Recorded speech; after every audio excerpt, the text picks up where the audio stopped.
Chapter 951. Drawing a card.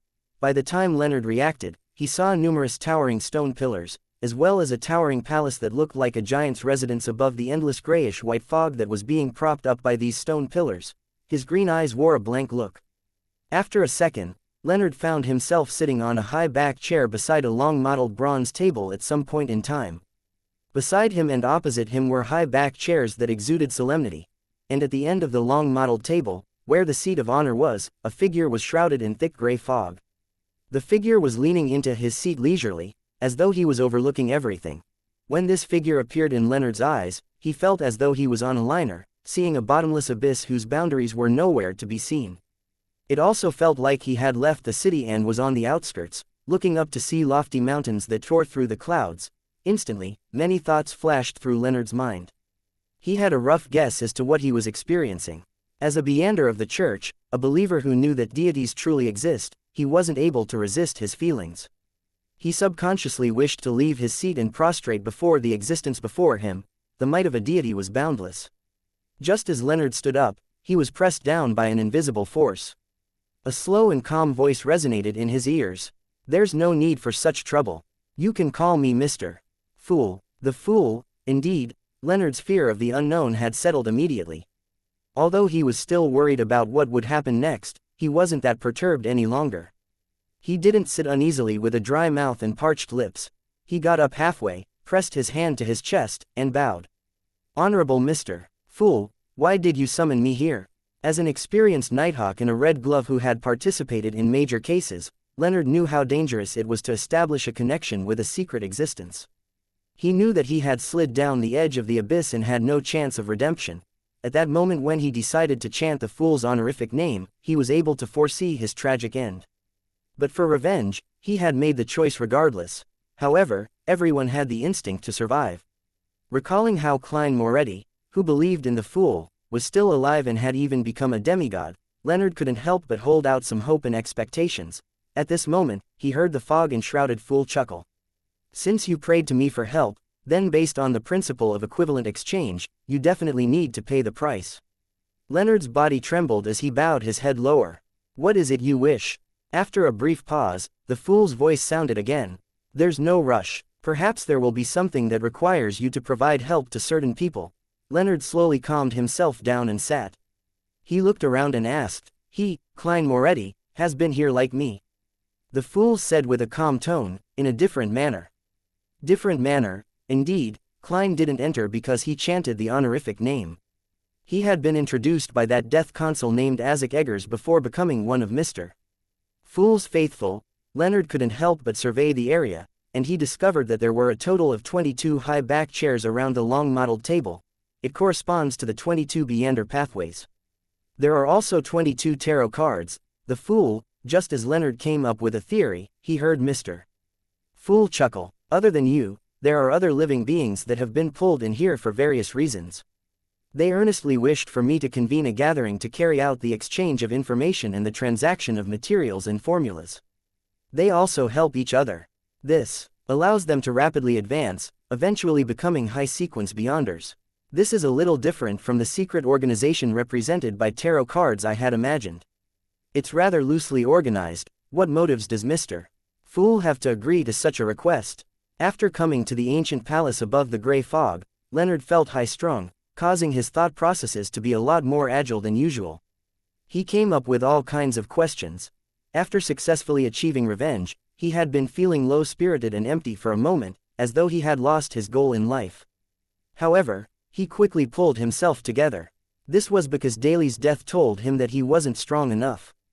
To reduce the number of casualties of his companions in future missions and so as to not lack the ability to save them, he needed to reach sequence 4 at the very least.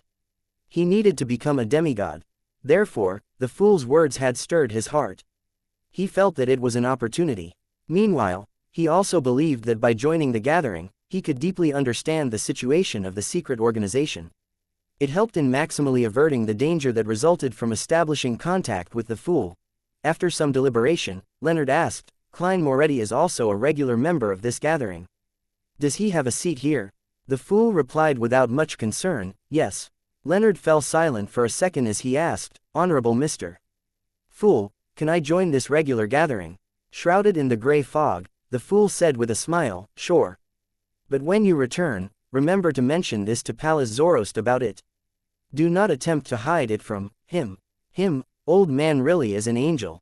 It's no wonder the luck siphon charm is so magical. Although Leonard had already expected this, he still couldn't help but be alarmed after receiving confirmation from Mr. Fool. He hesitated for a moment and said, why must I tell Pallas Zoroast? Although he had a good relationship with Pallas Zoroast and had established a certain level of trust, he still felt wary. The reason why he had made the request to join Mr. Fool's secret gathering was to balance the latent danger of the ancient parasite. He then heard Mr. Fool reply with a smile, many a time, striking fear is a lot more useful than conflict. Striking fear is a lot more useful than conflict. That's right, forcefully creating a balance might agitate old man. Regardless, the final battlefield will be in my body, and it would be extremely disadvantageous to me. By striking fear into him, I can get him to recognize the situation. Even if he has ill intent, he will think of another solution and take another path. Leonard bowed his head in enlightenment. Honorable Mr. Fool, I have no more questions. At the end of the long bronze table, the fool conjured a deck of tarot cards and lifted up his hand and pointed at them. They have each selected a tarot card to represent their code name. You can also choose one. The deck has the cards of their respective owners taken away. They do use tarot cards or as their code names. Leonard exhaled and couldn't help but ask again, which card is Klein Moretti? The world, the fool said casually. It's him, and also not him. What does that mean? Leonard didn't dare to ask further. He extended his right hand and pulled out a card from the deck of tarot cards. Flipping it over, he saw a goddess pouring holy water, with stars littering the background, the star card. This didn't match Leonard's taste, but since he had already completed the ritual under Mr. Fool's watch, he could only accept it. Return. The gathering happens every Monday at 3 in the afternoon, Backland time. Shrouded in the gray fog, the fool raised his hand and made Leonard, who was rushing to bow, vanish from the ancient palace. The fool Klein chuckled as he flipped all the tarot cards. All of them had the same picture with the same sky-filled stars. All of them were the star cards. After laughing for a while, Klein cast his gaze to the crimson star that represented Leonard. While attempting to pull the poet above the gray fog, he had made some careful observation and had discovered that there was a blob of light hiding in Leonard Mitchell's body. It seemed to be made of countless ringed worms, hidden deep inside his soul body. This made Klein confirm that Pallas Zoroast had only parasitized Leonard at a preliminary stage. He didn't control Leonard's body of heart and mind, astral projection, ether body, and physical body. And after advancing to become a demigod, Klein had gained a deeper control over the mysterious space above the gray fog, allowing him to pull in anyone he wanted, without targeting the soul. He could make a selection. Therefore, Klein decided to not touch Leonard's soul body, and only pulled his astral projection above the gray fog. This avoided agitating Pallas Zoroast or end up bringing him into the mysterious space. Of course, it was almost certain that the sequence one angel of the Marauder pathway would notice it, and the ability to enter the dreams of others stemmed from the astral projection of Beyonders of the Evernight pathway, so it didn't affect Leonard's ability to do what he was good at in this mysterious space. Let's hope that he can escape from Pallas Zoroast's parasitizing bit by bit. Klein suddenly sighed. The reason why he made Leonard join the Tarot Club was because he wished to help this former teammate grow stronger, allowing him to escape the claws of Pallas Zoroast. If that Marauder pathway angel didn't have any ill intent, he could get Leonard to help him hide from Eamon and aid his recovery. This would speed up his switching of parasitic targets. Retracting in his gaze, Klein thought for a moment. He threw the Hunter Pathways Sequence 6 Conspirer Potion formula to the point of light representing Danitz. He then instructed him to leave the southern continent and return to the Golden Dream. Black Hunting Spider's Composite Eye, Sphinx's Brain. Danitz recalled the content he had just seen. In a daze as he stood up in delight, he planned to immediately bid farewell to Anderson and leave the dangerous southern continent. After coming to the door of the Fog Sea's strongest hunter, he knocked on the wooden door, only to see it open. Anderson hadn't locked the door. Danitz was puzzled as he cast his gaze inside and saw Anderson holding a knife and sliding it against his abdomen. Chapter 952, What a Small World. Danitz jumped in fright as he blurted out, "Sorry, I didn't see anything." Before he could finish his sentence, He had already pulled the door handle towards him. The door closed, emitting a sound that echoed through the corridor. At this point, Danitz finally came to a realization. What was I doing just now? What is Anderson doing? He instinctively removed the black boxing glove and thought bitterly with a frown. Finally, he decided to return to his room, pack his luggage, and leave. As for what Anderson was trying to do, he felt that something was amiss despite his curiosity. He had no plans on getting himself involved in it, lest he fell into a trap. Captain said that I should maintain fear and respect towards the unknown. So, I should distance myself from this. Just as Danitz turned around, he suddenly heard the door unlock before being opened. Anderson, whose buttons on the lower part of his shirt weren't buttoned up, walked out with a dull, pitch-black knife. He looked at Danitz with a mixed expression. "Aren't you going to try to stop me?" Danitz acutely noticed the chance to mock him as. He sniggered. "That's your freedom. If you didn't leave a will, I'll be rich." Anderson rubbed his cheeks. "Aren't you curious about what I encountered?" Danitz glanced at him suspiciously. Anderson roared with laughter. "Well, I had been captured some time ago and was soaked in strange blood with all kinds of ingredients. I was corroded by it for an extended period of time until a strange chrysalis was formed inside my body. This was to create the effect of having a certain level of attraction towards high-sequence beyonders of the hunter pathway." As he spoke, he pointed at his abdomen. Danitz was taken aback. "I've never really heard of something like that. If you were another sex, I might have imagined that you're pregnant." He paused for a moment before asking, "That strange fellow in Revival Square was attracted by the baby, no, chrysalis, in your stomach?" Anderson nodded as Danitz gestured with his hands. "You were trying to cut open your abdomen to extract the chrysalis?" Anderson replied honestly, "Yes, I'm worried about how it would affect me, or if it will continue attracting demigods. I have to make every second count to remove this latent problem." Danitz thought before asking in puzzlement, "Then why aren't you making the attempt? You forgot to set up a will, and you want me to be your witness." Anderson's facial muscles twitched as he chuckled. "Not bad, your provoker potion should almost be digested." He then sighed. "After some careful analysis, I believe there's no direct way to extract it. Otherwise, they wouldn't have soaked me in blood and allow the ingredients to seep into me. They could have just opened up my stomach and placed the chrysalis inside before sewing me up."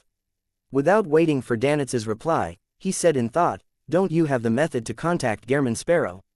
He's been through so much and knows so much, so I would like to consult him on how to resolve this problem."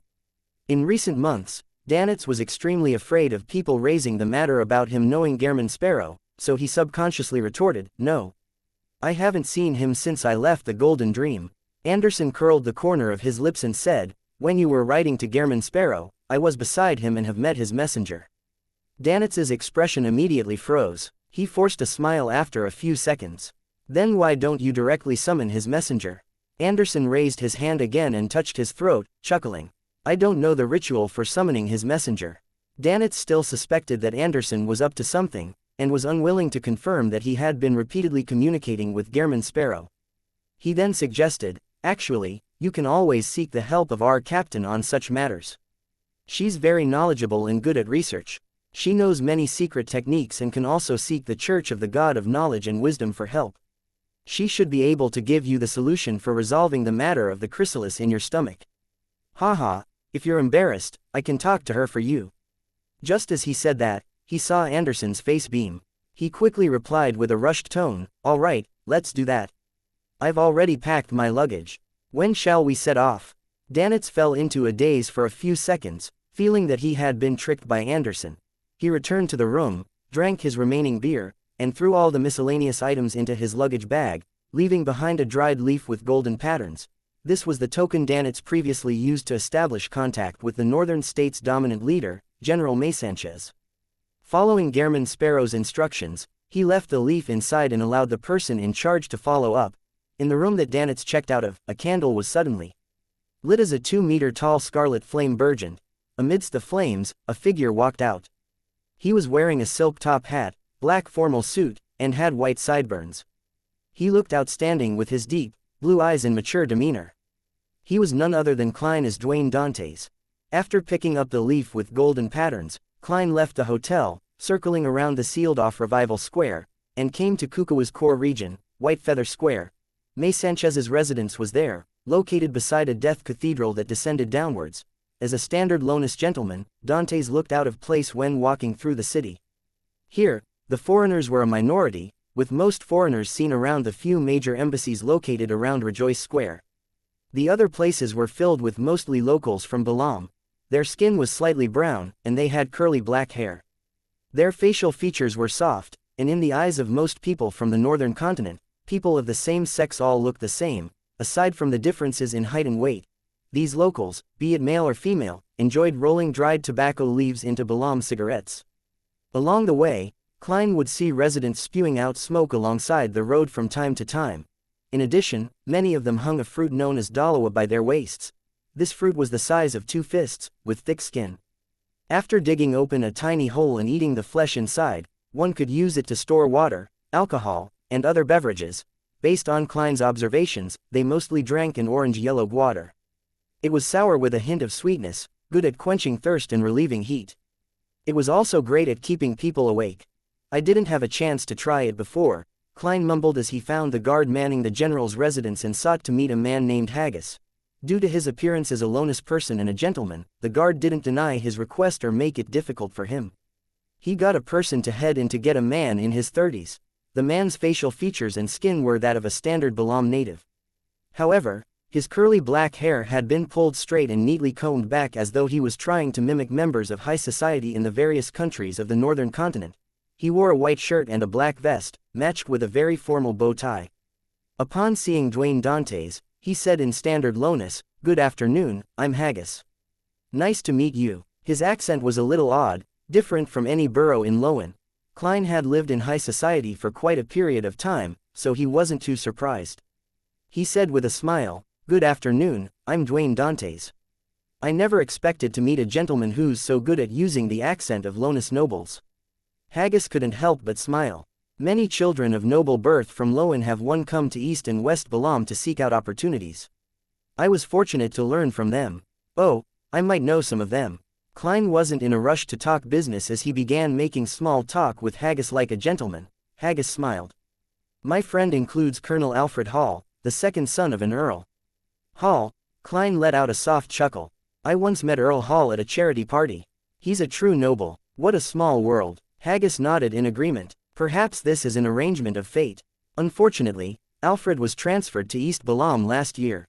He didn't continue as he immediately invited Dwayne Dantes into the general's residence.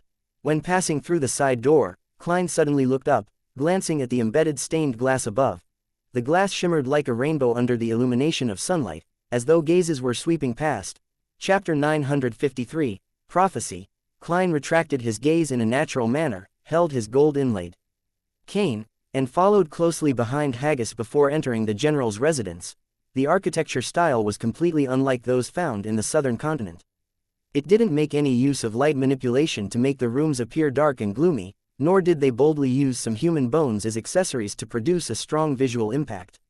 Instead, it was more in the style of the northern continent. Furthermore, there was an undeniable hint of Intis influence.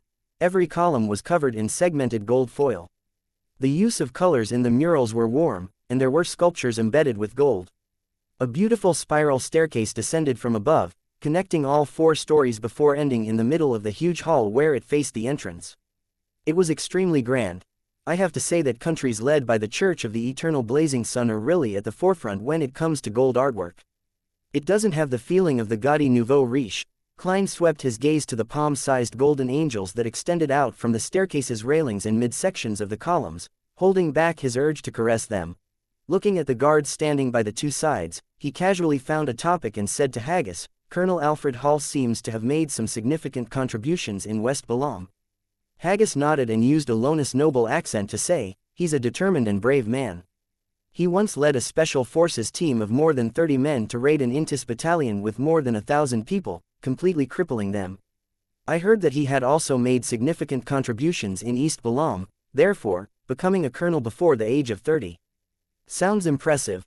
Perhaps Miss Justice's brother has already become a Beander with quite a significantly high sequence. In every aristocratic family, every generation should have some members taking the Beander path. Heh, if this Mr. Alfred finally reaches his goal of becoming a Beander with a relatively high sequence and gaining the rank of Brigadier General or Major General through hardship. I wonder how sad would he be when he returns to Backland to realize that he's no match for his sister's dog. Having drank his medicine before heading out today, Klein used the act of lampooning to adjust his mental state. He didn't ask further about Alfred as he asked with a curious tone, I realize that there are some differences in the traditions of East and West Balam. Here, in many houses, there are people with human bone decorations, but it's not present in East Balam. I've been here several times, but I've never been able to bring myself to get the answer to this question. Haggis stopped and pointed to the exaggerated spiral staircase. Mr. Dantes, the general will be here in a few minutes. After informing him of this, he chuckled. It's actually not common to see human bone traditions. Only fiefs that came under the royal family of the Balam Empire still have this tradition. To us, the death of family members doesn't mean that our relationship has come to an end. After the burial, we will take a piece of their bones and place it at home as a decoration, as a way to indicate that the deceased continue being with the living. As for which bone to choose, it will be decided by the interring priest through a ritual. The best and most symbolic part is the skull. Some families will even make the skull into a vessel for drinking alcohol, using it only when entertaining the most honored guests. Mr. Dantes, if you close a deal this time, I wish to invite you home. I wish to offer Finniss wine in my grandfather's skull to show my respects to you. 11. Klein's expression nearly fell apart. He felt that he was incapable of accepting the local customs in this aspect. He laughed and was just about to be perfunctory when he saw a figure slowly walking down the golden railings of the staircase. The person didn't wear a hat. He was wearing a cut black military attire with shimmering gold buttons. The sash he wore was red like blood. He had light brown skin and a rather soft facial outline. His facial features looked scrunched up in the middle of his head, making his face appear abnormally big. Klein, who had obtained the relevant information from various channels, instantly recognized the man to be the dominant ruler of West Balam's northern state. He was Xianxia, who declared himself as general. On the surface, he wavered between the factions of Lowen, Intis, Fainapotter, Faisak, and the resistance, maintaining a balance, but secretly, he had received the support of the numinous episcopate's royal family faction. Meanwhile, Klein suspected that this native general had established a solid working relationship with the Church of the God of Knowledge and Wisdom. As for Xianxia's strength, be it Vice Admiral Iceberg Edwina or Admiral of Stars Catalia, he was noted to be a Sequence 5. But the two ladies didn't mention which pathway he was from, as the powers this local general exhibited were mostly related to spirits, but he carried a mystical item from the death pathway. Good afternoon, Your Excellency. Klein took off his hat, pressed his hand to his chest, and bowed. At this moment, he sensed gazes locking onto him from some unknown location. They were like lights that flashed across the golden angel figures, the sunlight reflected from the stained glass or the lustrous glow from the smooth marble. Hello there, Mr. Dantes, Xianxia replied in Dudanese. Having grasped Dudanese through his marionette, Klein naturally was able to understand him. However, in the southern continent, the longer he stayed in East and West Balam, the more he felt the similarities between Dudanese and ancient Faisak. Although these two languages obviously followed different systems, making it much more difficult if he were to truly study Dudanese, certain details were shockingly similar, as it was as though they shared a common heritage. Klein could only be certain that the heritage wasn't Jotun. Pretending as though he hadn't noticed anything, he very naturally chatted with Xianxia until the other party raised the topic of the arms deal. How many goods do you have in total? Klein laughed and replied, it wouldn't be a problem equipping 3,000 to 4,000 people. In addition, there will be a few cannons. Xianxia fell silent and said, name your price. Klein pretended to deliberate and said, if you wish for me to send the goods to the northern state, the price would be 50,000 pounds. If you send your troops to retrieve the goods with me and be responsible for the subsequent transportation and safety, it will only cost 40,000 pounds. Xianxia thought and said, the latter. Take the down payment and go with my men. Once they see the goods and move it onto our carriages, my men will pay the rest. He paused for a moment and then added, however, I do not have much Lowen gold pounds. So you don't have enough foreign reserves? Klein surveyed the area and said with an unconcerned smile, you can directly pay me in gold coins, or even gold bars or gold bricks. Xianxia was rather decisive. He didn't waste any time to nod and say, deal. I'll get Haggis to bring my men and money to you tomorrow. Not bad. I like doing business with people who don't haggle. Klein first heaved a sigh of relief before suspecting if his price was too low. After Klein left the general's residence, xianxia suddenly looked up and said to the person above, "Your Excellency Luca, is this the person you're waiting for?" One story above the beautiful staircase, a figure slowly appeared. He was an elder in a white robe with inlaid brass lines. His hair was completely white and neatly combed. His pair of gray-green eyes were so deep that they appeared bottomless. He replied with an unhurried tone, "There's no way to be certain. Although my prophecy tells me that I'll meet the person who can resolve my future predicament in the next 2 days here, that person was too ordinary. Besides being a Beander, there's nothing worth taking note of. Of course, I can't tell the more profound truth. He might have an existence that's at least not weaker than me behind him." Having said that, he slowly walked down and, after a few seconds, said, "I'll attempt to use a dream to see if I can discover more." "Do I need to prepare a special room for you?" xianxia asked reverently. Luca shook his head. "I'll use the activity room here." The best time will be 4 hours later. Don't disturb me before that happens." He then entered the room, sat down, and leaned against the sofa. He relaxed himself, closed his eyes, and fell silent. Only when it slowly turned dark did the old gentleman fall asleep. In the dream, he found himself standing in the hall of the general's residence, standing at the first floor of the beautiful staircase. By the side was xianxia and numerous guards.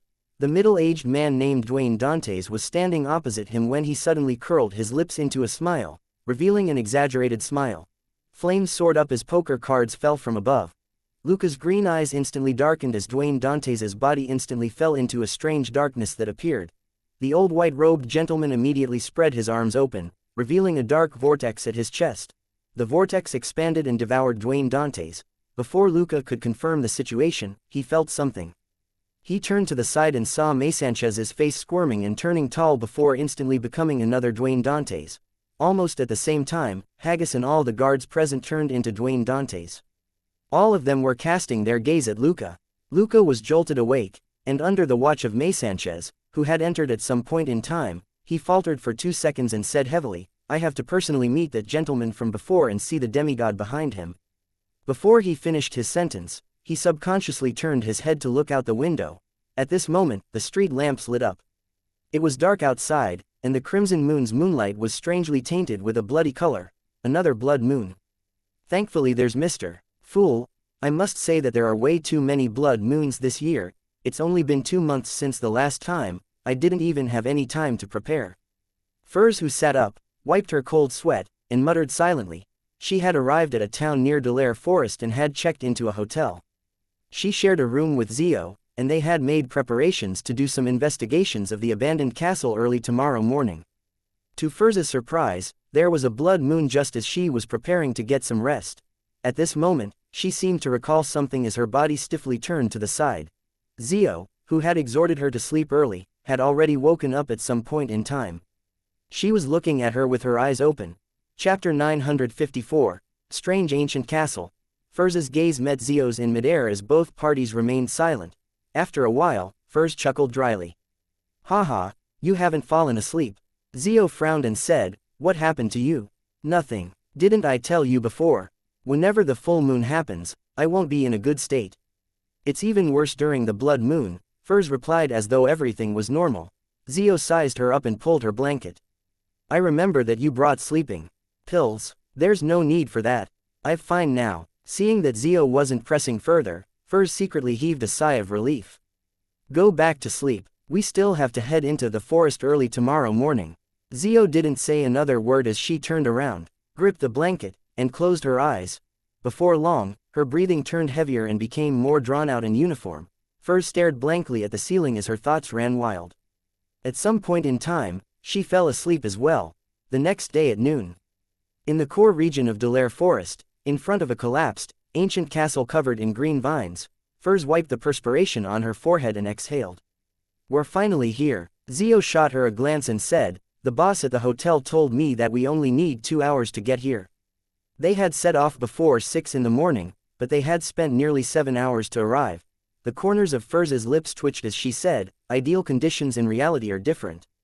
There weren't any trails for us to take towards the end. We needed to explore and forge a new path ourselves."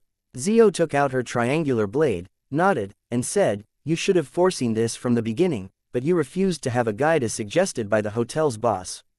As an astrologer, I don't believe such trivialities will cause any trouble. Look, aren't we there now? Besides, the time is perfect. The wraiths and ghosts are definitely in their weakest state. Having forced a smile, Furs held Limano's travels in one hand as she pointed with the other. I didn't notice it before, but the more I think about it, the more puzzled I become.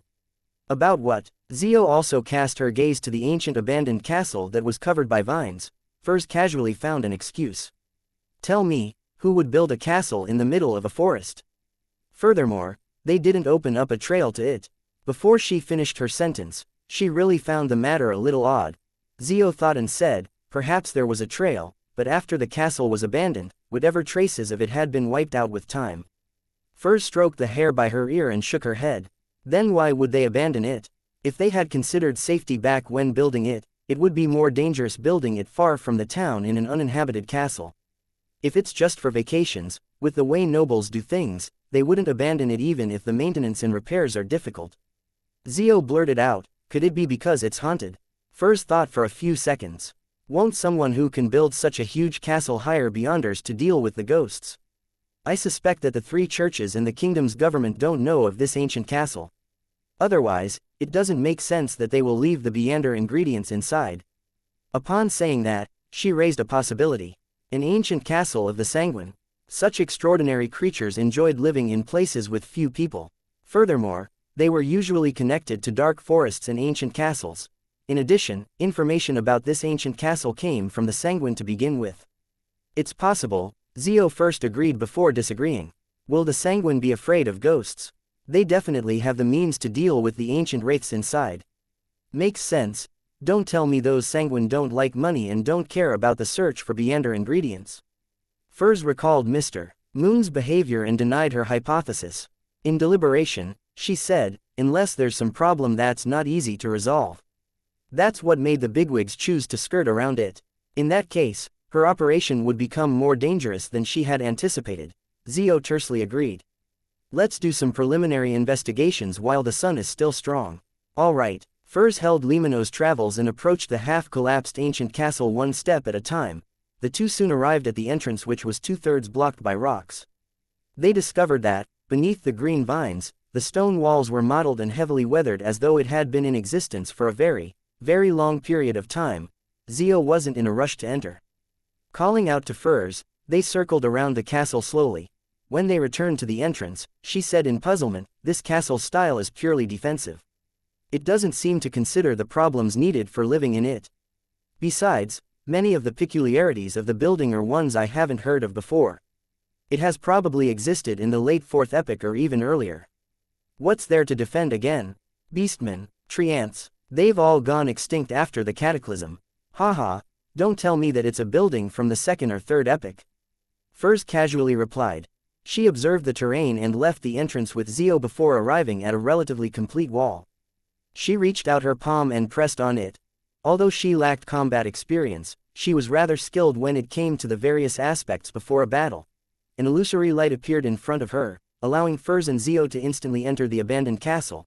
The first thing that they saw was a collapsed staircase and layers of remnant concrete from above. There were rays of pure sunlight shining in from above, as well as masonry and rotten wood. There weren't any animal or bird feces or any green weeds on the ground. With a whoosh, the wind seeped into their bones, chilling them despite it being noon. Furs activated her spirit body and surveyed the area, but she failed to see any spirit bodies.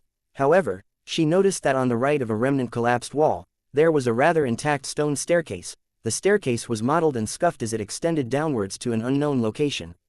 Shall we head over there to take a look? Furs shot a glance at Zio and made a suggestion. From her point of view, everything else in the castle could either be taken in at a glance or collapsed and stacked together.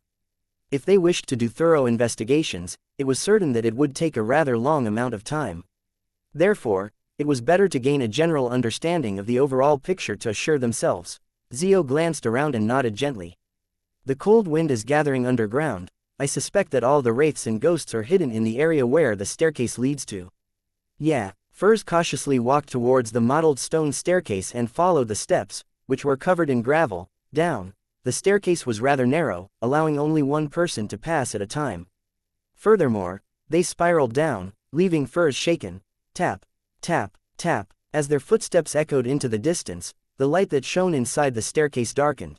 Zio lit the lantern in her hand as Furs opened Limino's Travels, swiping a page with great familiarity. A bright and warm light burst out, illuminating the mottled stairs ahead of them. Tensed, Furs and Zio walked down one level at a time. On the way, cold wind blew past them, making them overreact and nearly caused them to launch attacks at non-existent enemies. Tap, tap, tap. In the narrow and silent environment, Furs finally walked down the steps and stepped onto rather flat and solid ground. She had originally wanted to say, being in a place like this for too long will really make one go mad, but due to the silent and heavy atmosphere around her, she didn't make a sound. She was afraid that breaking the silence would result in extremely terrible developments. Using the blob of light that was floating above her, Furs cast her gaze forward in an attempt to see what was at the end of the staircase. It was a huge hall that was nearly 10 meters tall. There were black tiles laid on the ground with water droplets seeping out. There were signs of damage everywhere. Dozens of meters away, where the light nearly failed to illuminate the other end of the hall, there was a pair of double bronze doors sitting there silently. It went from the bottom to the top, and the rocks on the walls to its side had peeled off. The statues were in shambles, revealing the dark brown mud underneath. The surface of the door was engraved with dense symbols and strange patterns. They had a very mysterious and heavy feel, as though they were sealing something or blocking out something. Furs finally couldn't help but say with a hushed tone, "Have you seen such large doors before?" Beside her, Zio shook her head. Furs immediately drew a gasp. "Say, what could be behind that door? Where does it lead to? Could it be the reason for building this castle in the first place? To prevent the creatures behind the door from coming out." Zio circled the area but didn't find any murals that could provide any information. All she found was that the closer she was to the bronze door, the more water seeped out from the ground. There were also more and more abandoned silver-black swords on the ground. During the 4th and 5th epoch, murals were very common in all castles and buildings. And before the cataclysm, it can be seen from various elvish ruins that supernatural creatures similarly like to use murals to praise their deities and to record their daily lives, Zio said slowly, using her experience and knowledge from being a bounty hunter. Furs nodded slightly and said, "That's indeed the case. This ancient castle is more magical than I imagined." At this moment, she felt hesitant. She even had thoughts of leaving and seeking Mr. World's help. Having heard Little Sun describe so many horror stories when exploring abandoned ruins at the tarot gatherings, her mind couldn't help but wander when placed in a similar situation. She was scaring herself. "Perhaps we can gather more clues by going closer." Zio boldly took a few steps forward and approached the heavy sealed door that seemed to lead somewhere. Furs gripped Limino's Travels tightly and hurriedly chased after her. As she walked, she suddenly saw bright redness appear before her. What seeped out from the cracks of the black tiles was no longer water but staggering blood. This, Furs immediately flipped open the notebook with a bronze-green cover and cast her sight on Zio through the corner of her eye. It was unknown when Zio had turned pale. Her eyes were dark green, and her lips were red. The area around her was dark and gloomy as her expression looked extremely distorted. Chapter 955, Ancient Wraith. Furs's pupils dilated as though she was trying to absorb more light into her eyes to better see Zio's current circumstances. Meanwhile, the light in front of her suddenly exploded with a flash several times more blinding than old-school cameras, blanketing the surroundings with whiteness. Following that, her fingers swiped on a page on Limino's Travels as black fog soared from her feet, enveloping her entire body. The thick black fog quickly transformed into palm-sized illusory bats as they flew in different directions of the underground hall. This was Wings of Darkness which the moon had recorded in Limino's Travels. Its original use was to enhance one's speed and bestow temporary flight capabilities while producing a horde of blood-sucking bats to attack the enemy. However, Furs didn't use it for this purpose. Instead, she used it as a prop for her performance. After the illusory bats flew away, the space where Furs stood was already empty. At some point in time, she had appeared more than 10 meters away. After subconsciously escaping and defending herself, Furs could finally calm down as she hurriedly cast her gaze onto Zio, who had turned abnormal. However, Zio only appeared to have slightly disheveled blonde hair with malt-colored skin due to her continuous forays out in the sun. Besides looking somewhat blank as though she was surprised as to why her friend had such a huge reaction, she didn't show any signs of being influenced by wraiths or ghosts. As. "What happened?" Zio asked warily. Furs narrowed her eyes without directly replying to her. Flipping through Limano's Travels' pages, she asked, Zio, how tall are you? Seemingly realizing something, Zio answered, 152.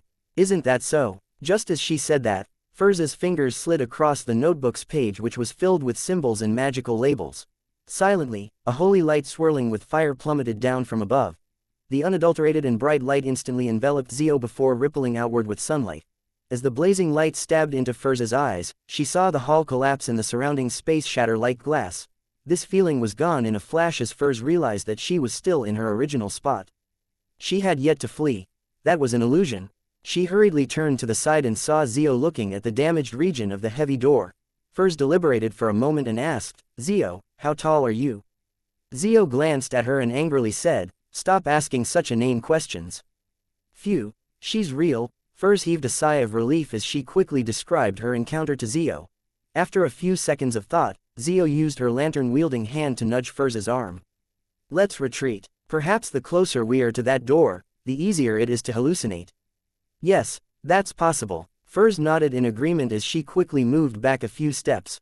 Following that, she surveyed the area and asked in puzzlement, why can't we find any wraiths or ghosts here? Such an environment should be something that they enjoy. Zio was perplexed as well.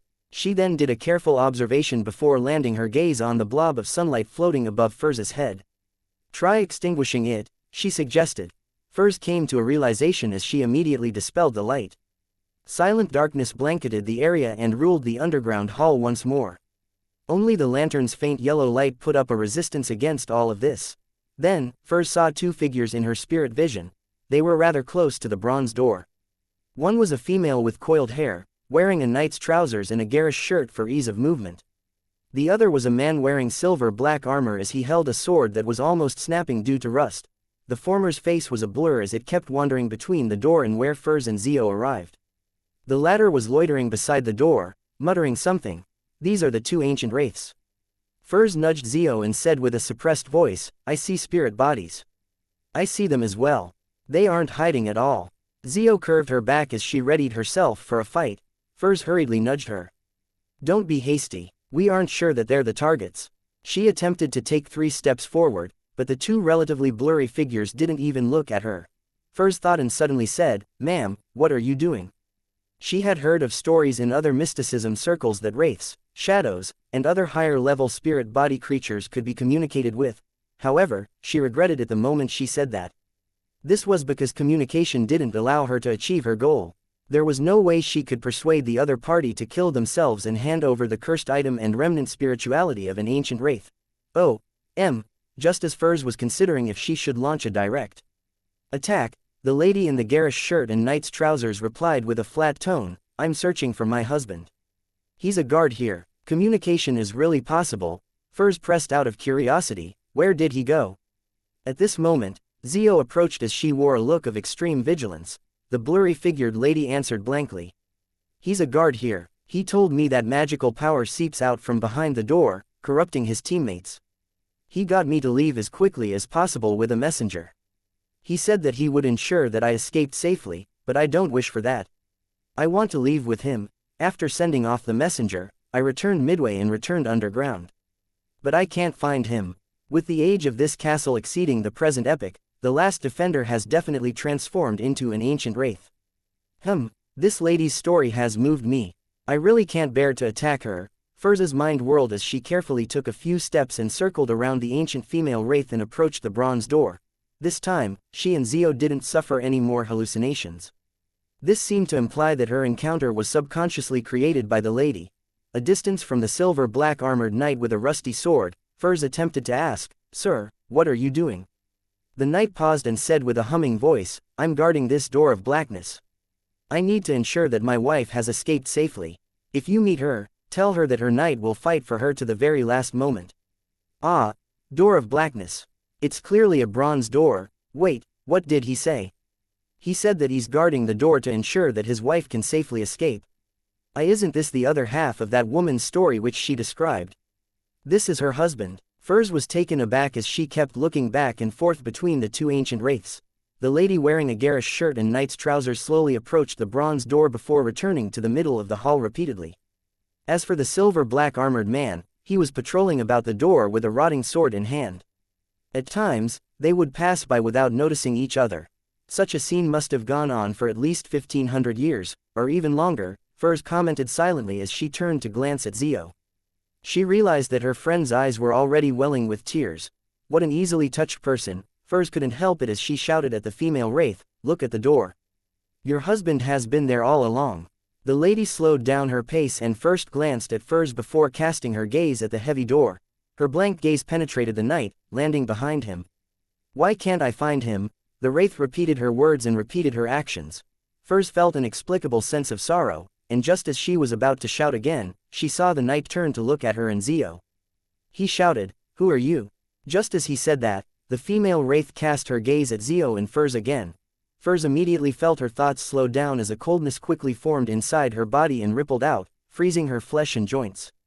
As for Zio, she too was suffering from the same condition. The area around the lantern dimmed significantly. At this moment, 2 bolts of lightning lit up in Zio's eyes. This made the wraith let out a painful cry as his body turned faint. Zio instantly escaped from her frozen state and threw out the triangular blade in her hand towards the female wraith. Bolts of illusory lightning swirled around the triangular blade's tip, stabbing straight into the lady. Psychic lashing. The female wraith screamed as her body turned faint. Furs instantly snapped awake as she slid her fingers across the open Limino's travels. Life seemed to immediately gather from the surrounding shadows, turning into a pitch-black chain that restrained the male wraith to the ground, sealing off his mouth. Abyss chains. Meanwhile, Zio rushed out, and with an illusory brand in hand, she stamped it on the female wraith. With her holding back the female wraith, Furs's actions became more composed.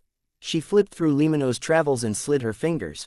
Silver lightning that branched out and blasted out of thin air, smiting the male wraith and turning the area into a lightning hellscape. Finally, a holy pillar of light that had flames swirling around it appeared. It enveloped the male wraith and completely purified him. With one enemy taken down, Furs immediately turned and dealt with the female wraith with Zio. She didn't hold back on using powers from Limino's travels. She came up with wise combinations of them, and using Zio's suppression, she switched between restrainment powers and offense from time to time. Soon, they finished off their target. Everything fell silent as Furs heaved a sigh of relief. She then looked at the battlefield with a look of disbelief. Is that it? She originally imagined that 2 ancient wraiths had unique powers, and with their higher levels, they weren't something sub-sequence 5 Beyonders could deal with. However, she realized that everything happened rather smoothly. This made her truly realize how godly Limino's travels was. She also began looking forward to the next sequence as a scribe. Zio was somewhat astonished as she thought for a few seconds. It's no wonder someone told me that, beneath the level of demigods, the number of Beyonders, their cooperation, and usage of powers are more important than the sequence. Just as she said that, she heard knocking sounds resonate. It broke the silence of the hall, and it came from behind the bronze door. Chapter 956, The Things Behind the Door. Behind the bronze door, the slamming sounds continued incessantly, echoing throughout the vast underground hall as though they came from an abnormally distant past. Furs clamped up and couldn't help but tremble. Unable to help it, she suppressed her voice. What could be behind the door? I've no idea. Zio honestly shook her head, subconsciously gulping. Her right hand, which had just picked up her triangular blade, had her joints protruding out as her blood vessel surfaced. Clearly, she was gripping the triangular blade tightly. The slamming sounds continued without any change in frequency. Each sound seemed to strike at Furs's and Zio's hearts, leaving their hair standing and scalps tingling. It likely won't be able to come out, right? If it could so easily come out, it wouldn't have waited until today. Furs tried to console herself with parched lips. Zio nodded heavily and said, "We leave once the ingredients form." In such an environment and atmosphere, her curiosity had been completely overwhelmed by her innate fear. All right. As Furs glanced at the spots where the 2 ancient wraiths had been cleansed, she blamed the moon for providing undetailed information. He hadn't mentioned that there was such a strange door beneath the ancient castle. At this moment, glowing dust was landing on the ground like shattered gems, forming into 2 piles as they gathered together. Around them, nearly formless remnant spirituality condensed into a seemingly ethereal crystal. Accompanied by the crystals and dust were 2 different items. One was ring-shaped and completely transparent as though it was a corroded ring. The other was an eye carved from crystal, with faint black gas swirling within. Upon seeing this scene, Furs suddenly realized something. An ancient wraith was a ghost-like creature with a Beander characteristic mixed in. The cursed item would be related to a particular item while they were still alive, fusing with the characteristic and turning into a foundation to which they relied on for their existence. It was precisely because of this that different ancient wraiths had different corresponding cursed items in shape and form. However, they were essentially the same, and the dust was another type of characteristic. It was the source of most of their strength, stemming from remnant spirituality, slightly equivalent to the blood and ingredients of monsters. The entity striking behind the bronze door didn't let up at all. It kept testing Furz's and Zio's psyche. Being afraid and cautious, the duo's bodies trembled so much that they even imagined that the door was shaking slightly. Their racing hearts were in their throats. With them being able to head for the staircase at any moment, Furz finally waited until the ancient wraith's powder and cursed items took form. As she signaled to Zio to be wary, she crouched down and took out 3 square metal boxes she had prepared. After some hesitation, Furz looked up at Zio and said, "These 2 ancient wraiths have been waiting for each other for so long. I'm thinking of separating a little of what they left behind and burying them together. In that case, I'll get a cursed item, and you'll get a pile of dust. We'll split the remaining spirituality, alright?" Zio didn't hesitate as she nodded. Furz silently heaved a sigh of relief as she pursed her lips. Flipping through Limano's travels, she slid her finger across a particular page. The 5 nails on her right hand immediately grew long and sharp, covering black patterns and symbols. This was the claw of corrosion from the sanguine. Upon seeing her palm transform, Furz grabbed at the ground, easily digging a hole and leaving behind a corrosive mark. Right on the heels of that, she placed the crystal eyeball-like cursed item and a pile of dust into the hole before filling the hole with the gravel and soil she had dug up. She lightly grazed the flattened ground with her fingernails, writing an epitaph. "Returning for you, defending for you, together forever." After doing all of this, Furz sighed when she heard the slamming behind the bronze turn louder. She jumped in fright and hurriedly placed the pile of dust, ring-shaped curse item, and remnant spirituality into the different square metal boxes. Then, she put the boxes away, stood up, and slowly walked to the spiraling and cramped staircase with Zio. The slamming sounds behind the bronze door grew intense as Furz and Zio subconsciously gritted their teeth, following the staircase and rapidly heading up. They increased their speed until they began running. They ignored the possibility of falling on the staircase and tumbling down like a wheel. Finally, Furz and Zio saw sunlight.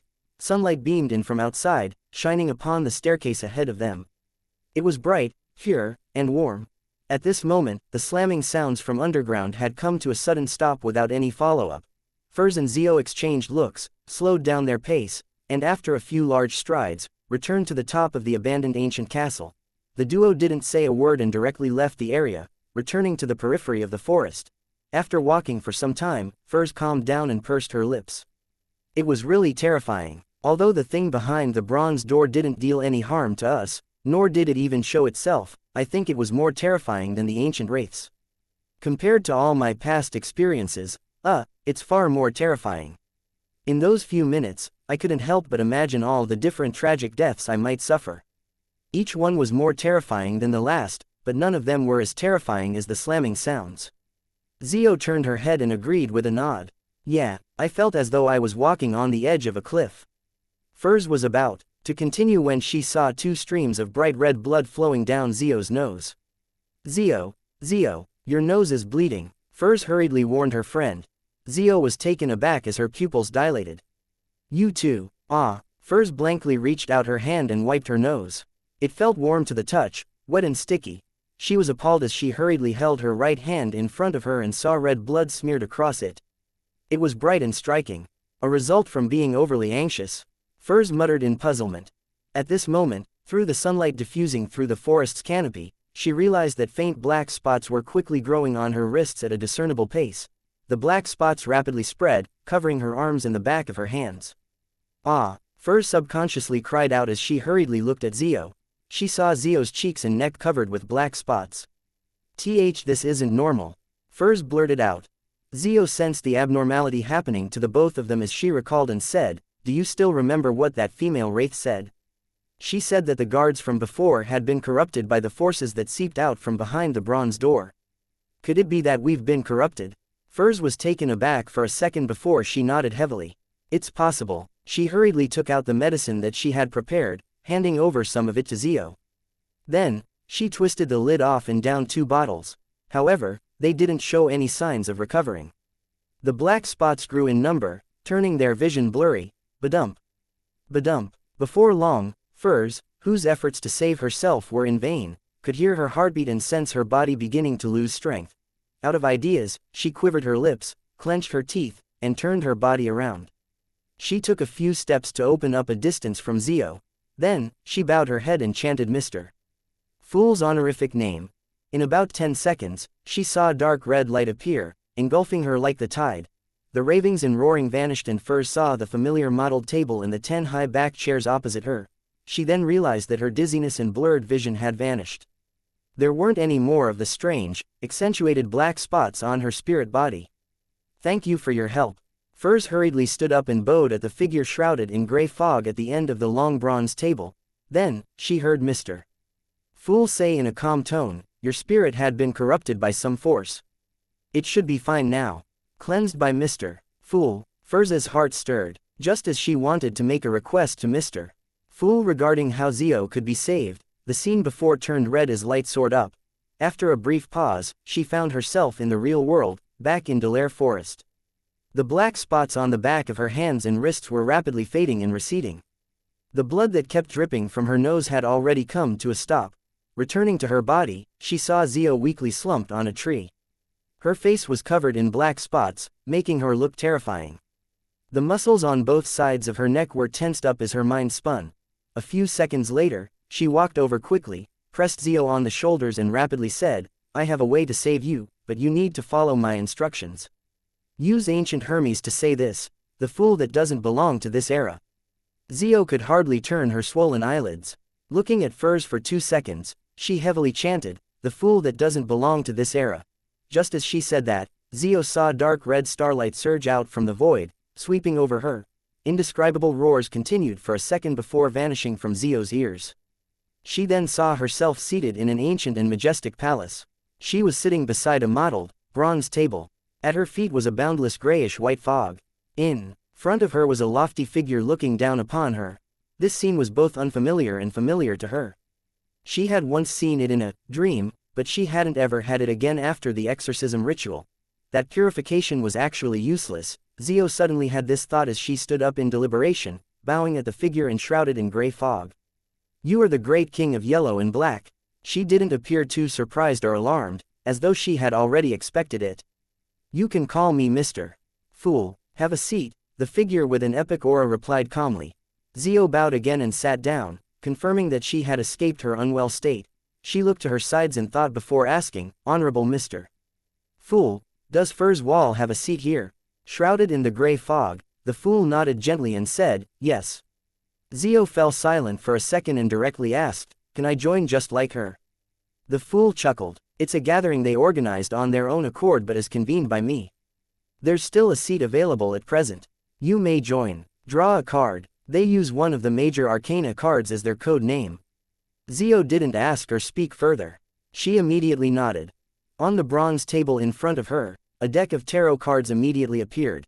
Zio reached out her right hand and solemnly cut the deck, pulled out one card, and flipped it over. Her card depicted an angel with a trumpet and the sleeping dead awaiting salvation, the Judgment card. Chapter 957. Getting to know each other. Looking at the Judgment card in hand, Zio was taken aback. This greatly meets my expectations. Shrouded in the gray fog, the fool nodded and calmly said, the gathering is held here at 3 in the afternoon on Mondays, Backland time. Be prepared. During the gathering, you can exchange information, ingredients, formulas, and knowledge. You can also pay a certain price to entrust missions to the other members. Zio recalled for a moment before nodding in enlightenment. Believing that this was all for the day, she heard the voice coming from the end of the bronze table. What did you do before being corrupted by that force? We really were corrupted. Zio composed herself and completely recounted her exploration of the ancient castle with Furs. She emphasized the bronze door which had been named the Door of Blackness, as well as the ancient castle's guard that had been reduced to a wraith due to the corruption. Then, she noticed Mr. Fool nod slightly as he said calmly, don't enter that ancient castle again before you reach sequence 4. It's time for you to return. Zio then got up, and following the descriptions in the religious rituals, she bowed and said, your wish is my wish. Just as she said that, the dark red color surged in front of her. After everything dissipated, she was back in the real world and leaning against a thick tree. Subconsciously looking at the back of her hand, she realized that the black spots were rapidly turning faint. Zio looked up at Furs, who was staring at her worriedly. As their gazes met, Furs was first delighted before revealing a smile. She opened her mouth but was at a loss for words. Zio slowly exhaled and pointed ahead. Let's first return to the town. All right, Furs answered without any hesitation. At this moment above the gray fog, the fool Klein was tapping on the edge of the mottled table as he considered Miss Magician and Miss Judgment's encounter. The object or power sealed behind the door of blackness could still corrupt the guards and explorers outside, even without escaping. Just the mere thought of it was terrifying. Furthermore, this corruption stemmed from the spirit body. To resolve it, Klein had only two solutions. One was to make the corrupted entity hold a complete secret deed ritual as he used the powers above the gray fog. And the sun broach to complete a purification. The other was to directly pull the spirit body over, using the gray fog to cleanse them. As he didn't have the luxury of time, he had chosen the latter. What could it be? The most corruptive power belongs to the devil pathway. That place connects to the abyss. That's not impossible. Based on Little Sun's description, during the early and mid stages of the second epoch, devils often left the abyss and were active over the land. It was only when the ancient sun god appeared, causing ancient gods to perish one after another, did they retreat into the abyss and seal themselves in. Based on that, it's rather normal to have an underground ancient entrance in the northern continent to lead to the abyss. It can also be imagined that a castle is built with men sent to watch over it. But the problem lies in the fact that it's been millennia. Why would there still be an existence slamming the door?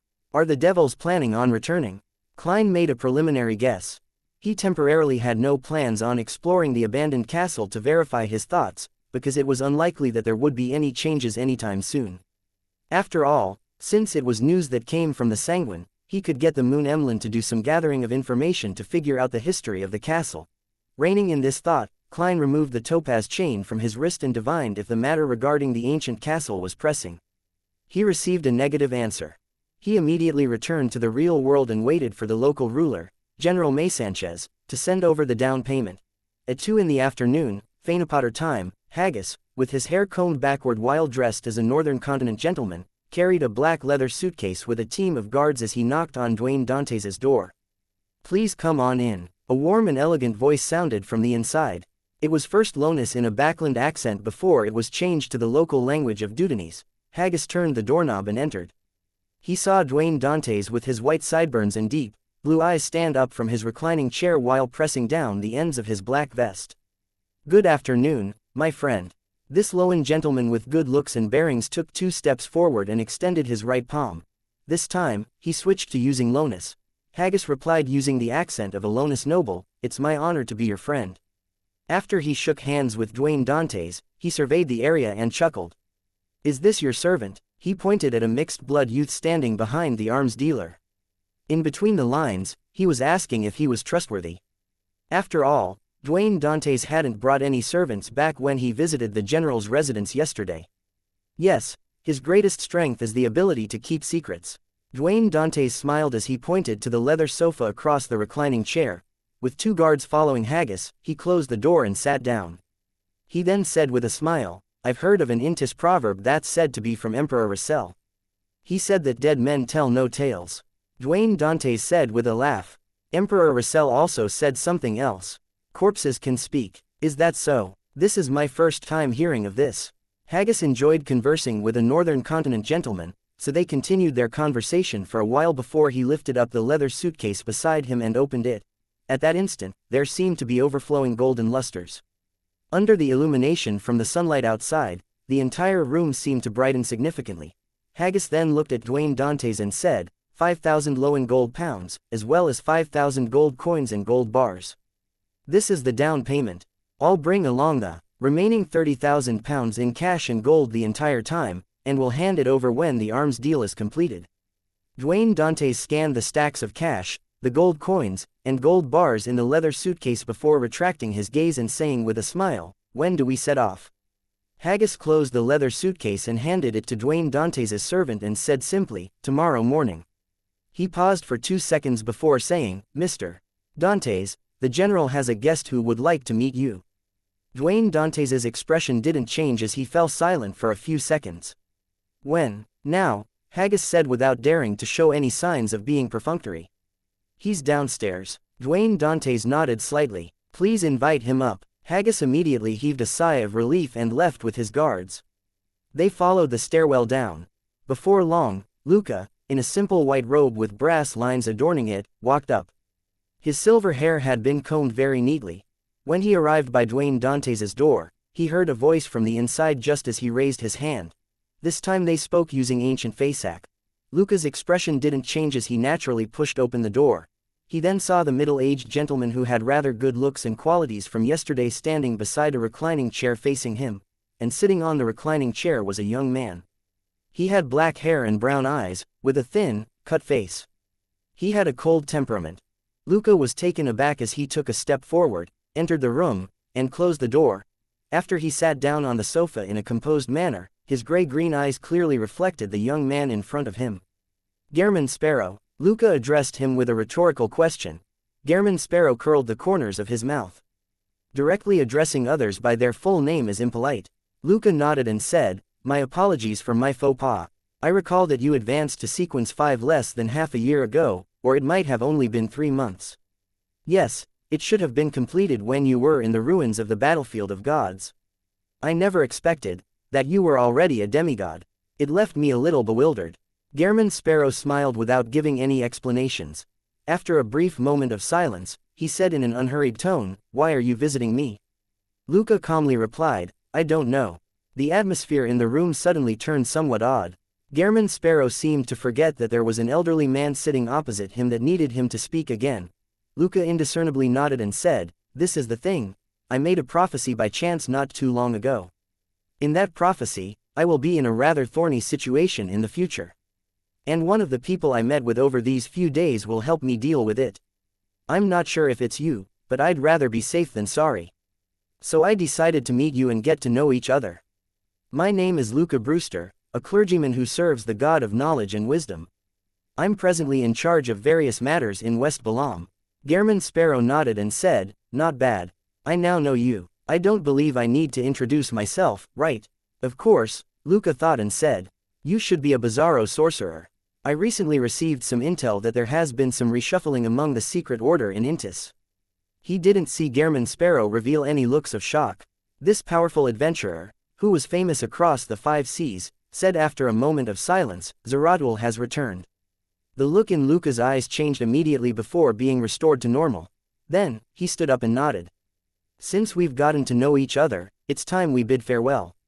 After saying this, he walked to the door, twisted the doorknob, and left the room. Sitting on the reclining chair, German Sparrow watched as his figure was concealed inch by the wooden door until he completely disappeared. Then, he chuckled. What a charlatan. Yes. Dwayne Dantes, who was standing beside the reclining chair, found a seat and sat down. Then, he picked up a cup of tea and sipped from it. With white sideburns and deep blue eyes, he and the thin, angular-faced German Sparrow exchanged looks and smiled in unison. On Monday afternoon, Dwayne Dantes took out his golden pocket watch, opened it, and said to Haggis opposite him, "We're almost arriving at our destination. I believe you and your men need some rest." An excellent suggestion. Haggis was rather agreeable. Dwayne Dantes pointed at the street ahead. "There's a hotel ahead. Let's rest there for half a day before we set off again tomorrow." Haggis didn't object to it as he turned to the front and instructed the carriage driver. After checking into the hotel, Dwayne Dantes declined Haggis's invitation for afternoon tea by using an afternoon nap as an excuse. Slightly more than half an hour later, above the boundless gray fog, Klein sat in the seat belonging to the Fool. Chapter 958. Labeling. Dark red beams shot up, materializing into different figures on both sides of the long bronze table.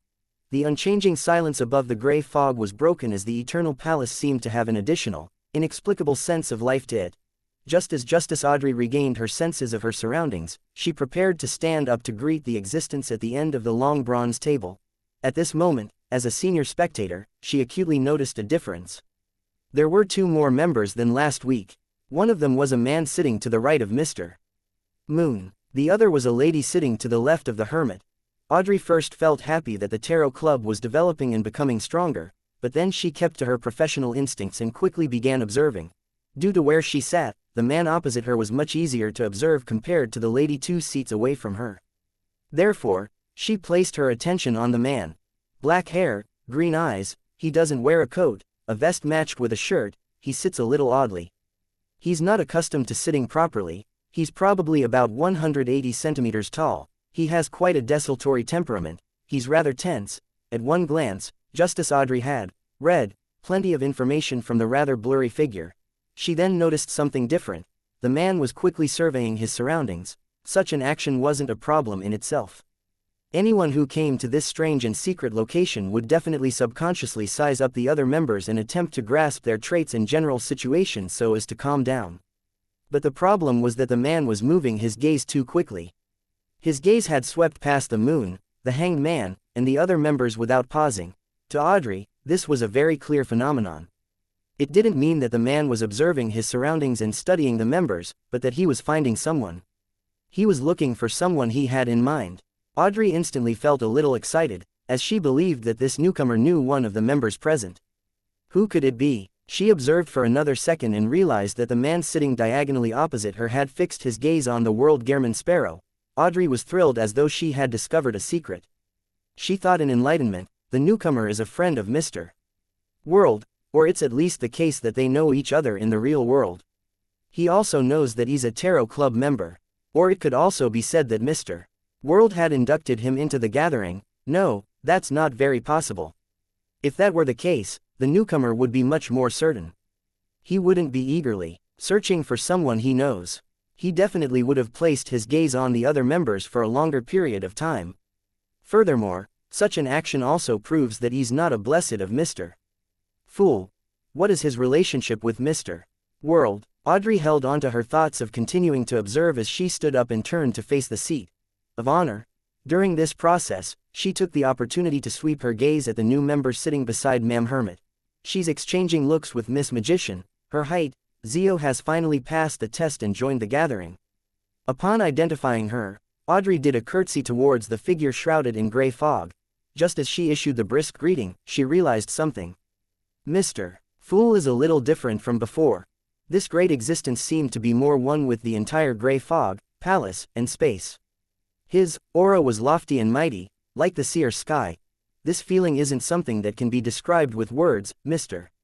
Fool has taken one more step to his awakening, allowing him to retrieve more of his authority over his divine kingdom. Audrey's eyes darted around, feeling curious and delighted, as well as a little sense of pride. At this moment, the hanged man Alger and the hermit Catalia had noticed the two new members. They noticed that the lady was a little short and was secretly exchanging signals with Miss Magician. She was both unfamiliar but also familiar with the tarot gathering. At the very least, she was unlike the man in the white shirt and black vest. He had frantically stood up only after everyone began bowing. In addition, they sensed that the new male member took special notice of the world German sparrow, causing them to have many guesses. These thoughts resonated in their minds, but they didn't express them. The hanged man and the hermit completed the usual first steps of the gathering with Miss Justice. As for the son Derek, he was just happy because the tarot club had new members again. The moon Emlyn had mixed feelings. On the one hand, he felt a sense of superiority being more senior compared to the newcomers, but on the other hand, he had a feeling that there were just too many messiahs for the apocalypse. After some searching, the star Leonard determined that the one sitting at the bottom end of the long bronze table was Klein Moretti. This was because his physical characteristics were similar to that of German Sparrow's description. He's hiding his true identity, he doesn't relax even in such a secretive gathering, using 2 levels of disguises. I have to take note. Just as this thought flashed across his mind, Leonard saw the girl sitting to the left of Mr. Fool stand up. Then, she led everyone into bowing. He was taken aback, failing to react in time. He stood out when amongst all the standing members. After a second, Leonard snapped back to his senses and hurriedly stood up to deliver the greeting. Opposite him, Zio glanced at him, equating him to Furs to a certain extent. Furs shared the same thought, however, she had equated the man with Zio to a certain extent. This was because Zio had appeared rather unreliable when they first met. This is the star, and this is judgment. Take your seats and introduce yourself. The fool Klein raised his right hand and casually pointed. The name, the star, keeps making me think that it's the code name for a lady.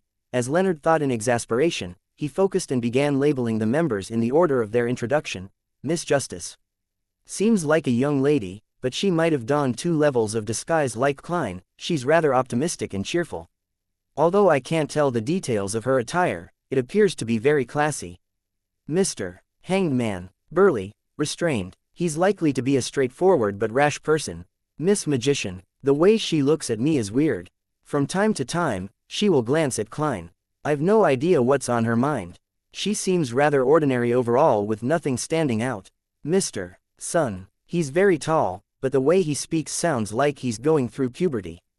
Although he's silent, he does seem rather friendly. Miss Hermit. Ma'am Hermit. She exudes a mature and staid demeanor. She's likely a very experienced Beander. Mr. Moon. Rather young and looks a little reserved. Makes me feel like I've seen him somewhere before, but I can't recall it. I'll continue observing. Miss Judgment. Very short with very obvious traits. However, I can't be sure if she has donned 2 levels of disguises. The World. Very, very gloomy. This is likely his disguise. Well, it might also be his true nature. He wasn't a demigod before, meaning that this gathering has no lack of mid-sequence Beyonders. I wonder if I'm the weakest one. As Leonard was observing the other members, Judgment Zio Derecha was also using her powers as a sheriff to extract the traits of the different members and keeping them in mind. A noble lady, sailor or a crew member, rather young and introverted, but it's not serious, rather strong. The leader of at least a mid-sized team, arrogant, of pretty good family background, desultory, not staid, gloomy, terrifying. Amidst their thoughts, the other members finished their self-introduction. The hermit Catalia looked towards the end of the long bronze table and said with a bow, "Honorable Mr. Fool, I didn't receive any new Russell diary pages this time." Didn't receive? Does this mean that Queen Mystic didn't reply? I wonder what Bernadette is busy with. The fool Klein nodded and calmly replied, "Begin the transactions then." As he said that, Audrey noticed the reactions of the hermit and the hanged man.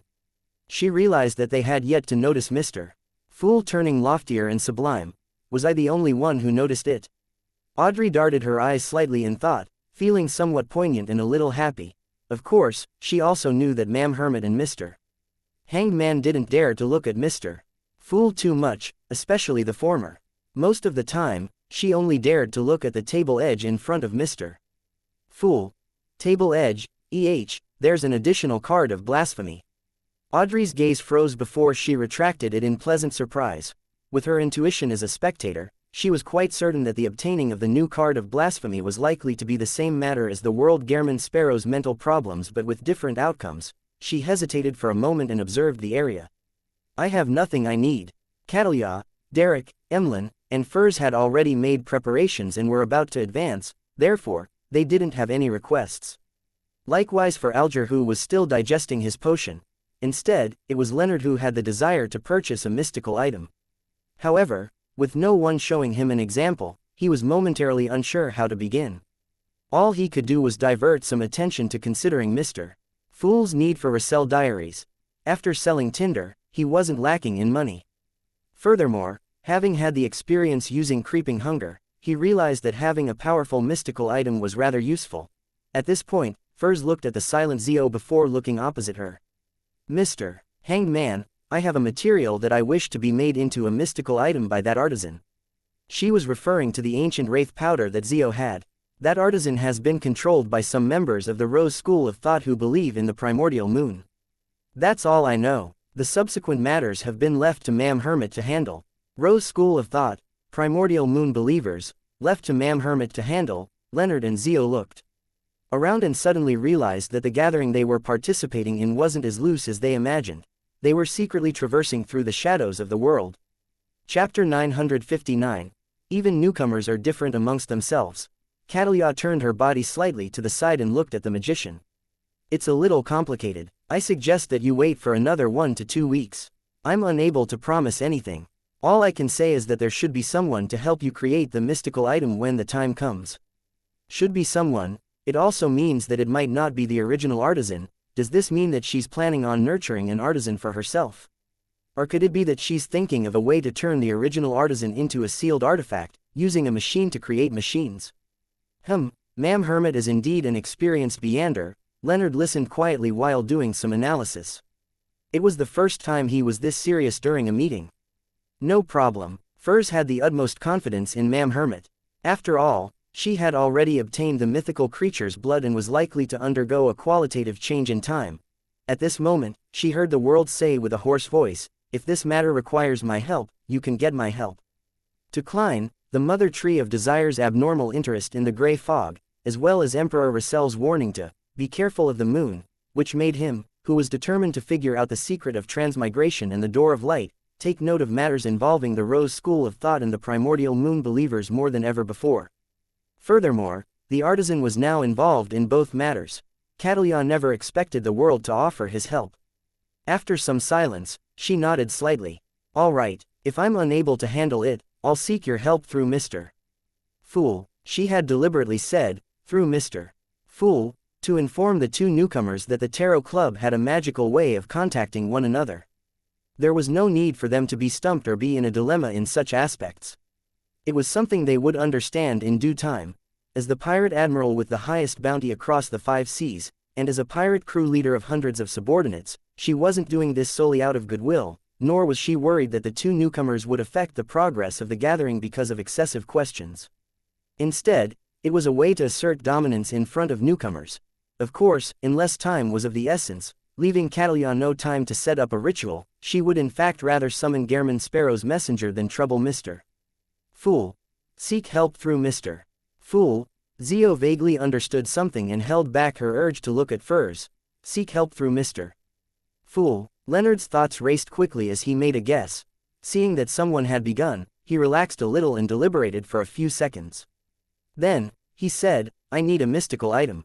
"What kind?" Audrey answered at the perfect time to prevent an awkward atmosphere from descending upon the area. Leonard verbally showed his indecision and subconsciously replied, "I don't know." He only had such a plan, but he hadn't thought carefully into the details. He only realized that there was this possibility after being pulled into the gathering. Doesn't know, is he an idiot? The fool Klein, who knew Leonard's desultoriness and casualness, resisted the urge to laugh and criticized him inwardly. Seeing everyone's gaze fall on him with mixed expressions, Leonard immediately felt embarrassed as he hurriedly added, "I mean there are no limits on the type.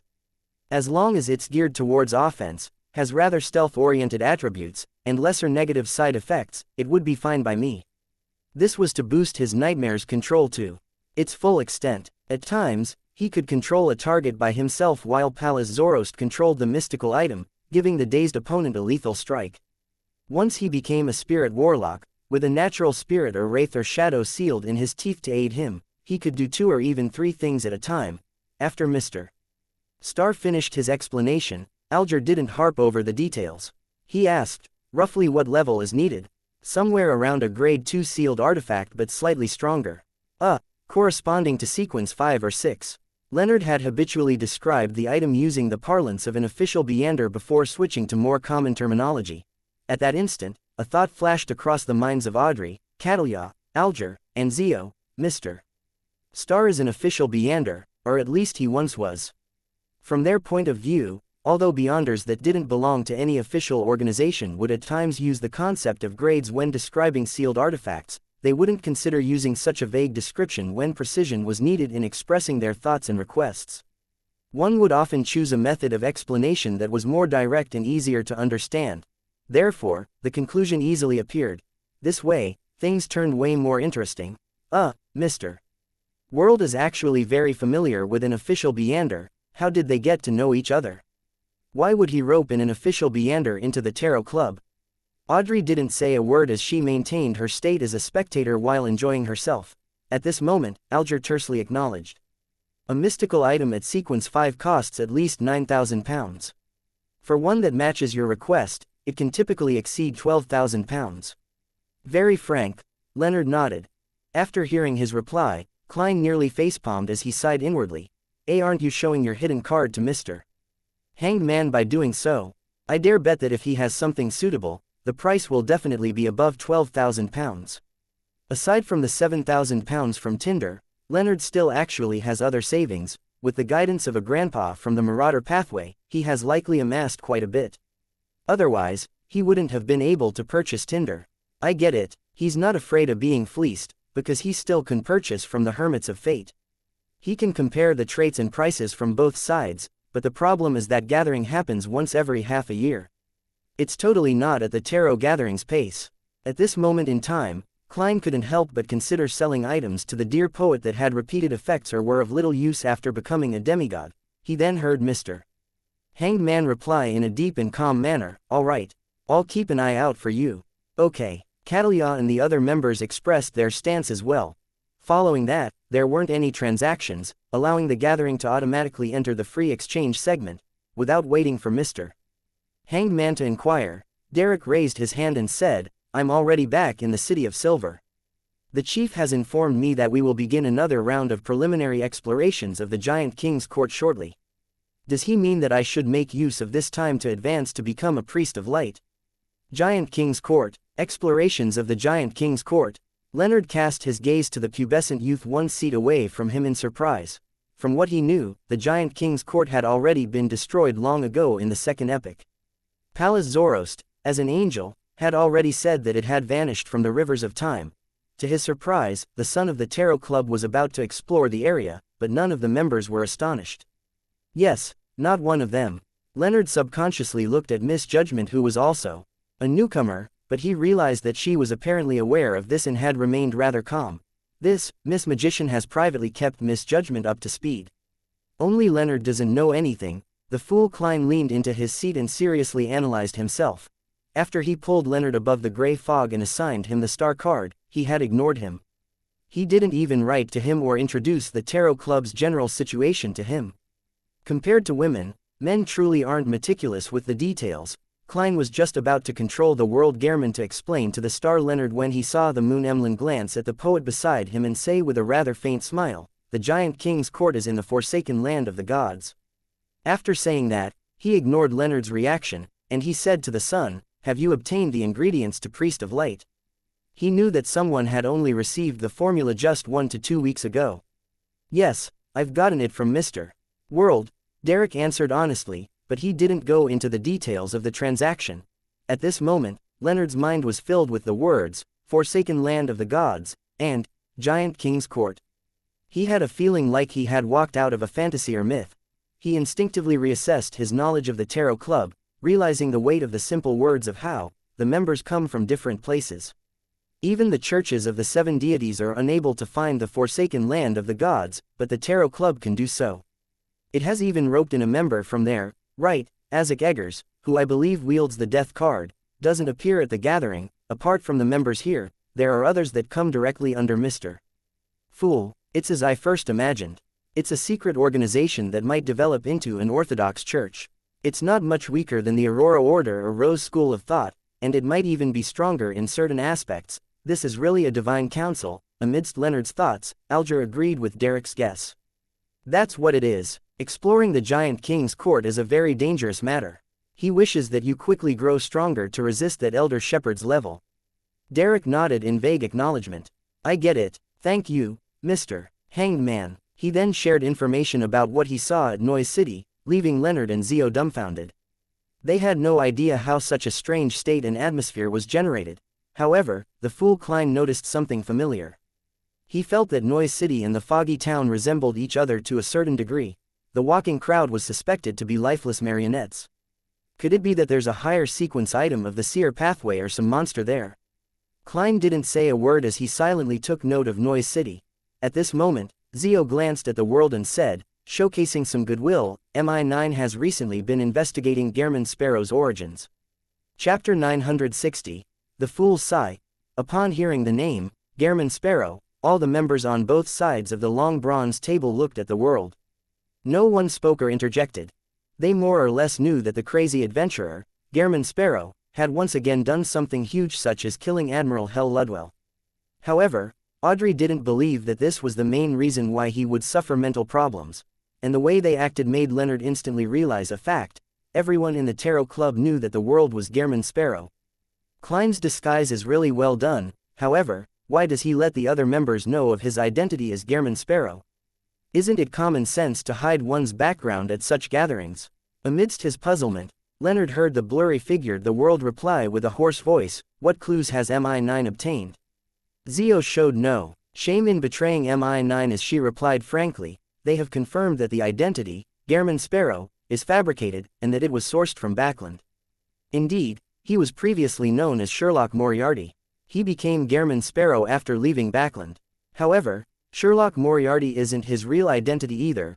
Leonard subconsciously surveyed the area and realized that, although the other members weren't surprised, they didn't seem to show any signs of realizing it. Hence, he believed that their knowledge of Klein was only at the uppermost surface. Under Klein's control, the world Gehrman Sparrow chuckled and answered Miss Judgment's information. There's no need to bother about such matters. To him, to figure out who the fake identity of Gehrman Sparrow was given to, one had to first capture Queen Mystic Bernadette, or one had to obtain news of Sharon from her. Clearly, the level of difficulty made it nearly impossible. In comparison, if they did the same as Leonard, starting off from the events in which Detective Sherlock Moriarty was involved in, there was a chance of them figuring out more. However, since Mi9 had chosen the wrong direction, Klein was happy to see them take the futile route. Mr. World is unperturbed and very confident. Zio retracted her gaze and didn't continue. At this moment, Audrey deliberated and asked, Mr. World, will you be returning to Backland in the future? Will you still use the identity of Dwayne Dantes? As a qualified psychiatrist, she obviously wasn't going to inform the mental problems of the world to the other members of the Tarot Club. She only wanted to confirm if he would still return to the Lowen Charity Bursary Foundation. That way, she could be in closer contact to him in the real world, allowing for a better checkup. She didn't conceal the matter about Dwayne Dantes, since the original members already knew of it. As for Mr. Star, he was clearly familiar with Mr. World. As for Zio, she had first to inform her ahead of time. Upon hearing Miss Justice's words, Leonard nearly couldn't believe his ears as he felt a little confused. Klein Moretti is equivalent to Dwayne Dantes. I've once asked Dwayne Dantes to his face about Klein Moretti. No, it's impossible. Dwayne Dantes is an undying creature who has lived since the fourth epoch. The way he acted is sufficient proof. Old man said the same too. At that moment, Leonard was unable to control his tumultuous emotions. He instinctively rejected the fact that Miss Justice had conveyed. If what appeared here was his astral projection, he felt that his expressions would be rather obvious, oscillating between red and white. Opposite Leonard, Zio looked up as well, looking at Mr. World with puzzlement. He's Dwayne Dantes. Dwayne Dantes is Gehrman Sparrow. I even accepted his butler's mission. I even protected him before. I even pitied him. He can squash me to death with one hand. Zio then turned her head and glared at Furs. I don't dare to say too much about Mr. World. I could only briefly mention a little. Furs turned her eyes away in guilt as she mumbled silently. Alger and Catalia figured out something from the duo's reactions. Miss Magician and Miss Judgment knew each other in the real world. Miss Judgment had once interacted with Dwayne Dantes before, but she didn't know that he was Gehrman Sparrow. As a senior spectator, Audrey noticed the abnormalities of the Star in Judgment without a doubt. Immediately, she understood that she had made too many assumptions. Audrey, you need to reflect on this, she said to herself in embarrassment, and attempted to make up for it before Mr. World spoke. Dwayne Dantes is a public identity. At times, it will be Mr. World, and at other times, it will be the other blessed of Mr. Fool. So that's how it is. Makes sense. Leonard's mind stirred as he instantly accepted Miss Justice's explanation and figured out many different matters. The Dwayne Dantes that appeared during the period before the breaching of St. Samuel Cathedral's Channy's Gate was likely Klein. The periods before and after that was the other blessed of Mr. Fool, that death consul. Indeed, he's an undying creature who lived since the fourth epoch. Old man's old friend. Yes, it might be other blessed I'm not aware of, but their levels definitely aren't too low. Other blessed. Does that mean Klein is also considered Mr. Fool's blessed? It's no wonder Mr. Fool said that he comes here and participates in the gathering, but the experiences are different from mine. It's because he's a blessed and enjoys the benediction of Mr. Fool, so he also has the ancient aura. It's why old man doesn't realize that Dwayne Dantes is played by different people. This explains my previous question. As a blessed, Gehrman Sparrow doesn't need to keep his identity a secret. But to Judgment Zio, Dwayne Dantes being a public identity, or him being Gehrman Sparrow, was not her concern. The reason why she overreacted was because, after realizing the truth, she felt embarrassed at all her various thoughts back then. Seeing the atmosphere return to normal, Klein heaved a sigh of relief inwardly and controlled the world Gehrman Sparrow to answer Miss Justice's question. When the time comes, there might be certain matters that need all of your help. When he finished the second half of his sentence, the world swept his gaze across Justice, the Magician, Judgment, the Star, and the Moon. He has plans for something in Backland. Audrey instantly understood what Mr. World was getting at. She momentarily felt excited but also a little worried. She was excited because she was about to participate in a secret operation that all the participants didn't seem to have any ties with, to the point of not even knowing each other. This was something she had always looked forward to. Her worries stemmed from whether the operation would have any threat to Backland's safety, or if it would bring harm to the innocent. As for danger to herself, she wasn't too worried. She believed that Mr. World would arrange for the mission to be held in the outskirts of the city, provide key information, or cause serious misdirection to the target, without needing any direct participation or fighting. Emlyn was the second person to read between the lines. And this was a result of his innate aversion towards troublesome matters. Will it be troublesome, he thought with a frown without saying a word. While the other members came to a realization, Alger took a deep look at the world Gehrman Sparrow and said, I recently received news that the traitor of the Church of Evernight, Archbishop Xianxia, was killed in West Balam. Before that, he had already become a demigod. As for the sealed artifact, 008, which he had stolen, it's unknown whose hands it's in. The only thing that can be certain is that the battlefield was cleared by the Church of Evernight. The Hanged Man is very updated on the news. It's only been a few days. The church should have kept this strictly confidential. However, there might have been other factions arriving at the square that day. Leonard was taken aback for a moment, but he didn't provide more information. This was the first time Audrey and company were learning about the news. They could only determine that the matter was rather important from the words, Archbishop, 008, and demigod. But since it had nothing to do with them and there wasn't any stimulus, they weren't too intrigued. As for Catalia, as she had a deep impression and understanding of Grade O sealed artifacts, she planned on seeking out information on this via Queen Mystic and the Moses Ascetic Order after she returned to the real world. Amidst a brief silence, the fool Klein suddenly extended his hand and rapped the table's surface. He felt that he needed to warn all the members. In the coming years, the waves of the times would come flooding in. Upon hearing that, all the members straightened their backs or made them even straighter before turning to the seat of honor at the long bronze table. Even the newly joined Leonard and Zio were no exception. It was almost instinctive. Then, they heard the profound and lofty figure chuckle amidst the gray fog. The times have changed as a result. The times have changed because of this. Xianxia's matter is key to something. Although it involves a Grade O sealed artifact, Alger, who had shared the news, never expected Mr. Fool to place so much emphasis on it. He was momentarily unsure what to make out of it. Leonard, who had participated in the matter regarding Xianxia, felt the same. He knew how important and terrifying the Grade O sealed artifact was, but he never expected that what happened that day would change the times. While Audrey and company wore blank looks, they focused fully. Even Derek couldn't help but take on an attentive posture. The fool Klein surveyed the area and said with a laugh and sigh, Adam is one step closer to being divine. Chapter 961, Warning by Informing. Adam is one step closer to being divine. Such a simple sentence instantly sent tumultuous waves through every member of the Tarot Club. Other than Leonard, the other members, including Zio, who had been briefed of the important points by the magician, immediately recalled the information regarding Adam, ancient sun god, City of Silver's creator's son, brother of blasphemer Ammon. Suspected to be one of the 8 kings of angels. And this mythical figure, who had existed before the cataclysm, had become active in the real world once again. And, he, was one step closer to being divine. This, to make Mr. Fool sigh, it means that Adam is probably just one step short of reaching the divine throne, sequence 0. There's a chance that, he, might make that step at any moment. Alger subconsciously came to a conclusion as he hurriedly clasped his hands and couldn't help but have thoughts run through his mind. A sequence O true god is about to be born. There are still births of true gods in the 5th epoch. This will be the first true god this epoch. With deities no longer able to descend upon the real world, it's unbelievable that a sequence O would still appear. Alger always found himself ambitious, with him now setting his sights on sequence 2, to become an angel. But after hearing about Adam, he still found it unacceptable. One had to know that the last one to become a sequence O true god was the former god of craftsmanship, the present god of steam and machinery. And that happened in the late 4th epoch. Since the 5th epoch, over 1300 years, there hadn't been any new existence reaching the divine throne. It's no wonder Mr. Fool said that the times will change as a result.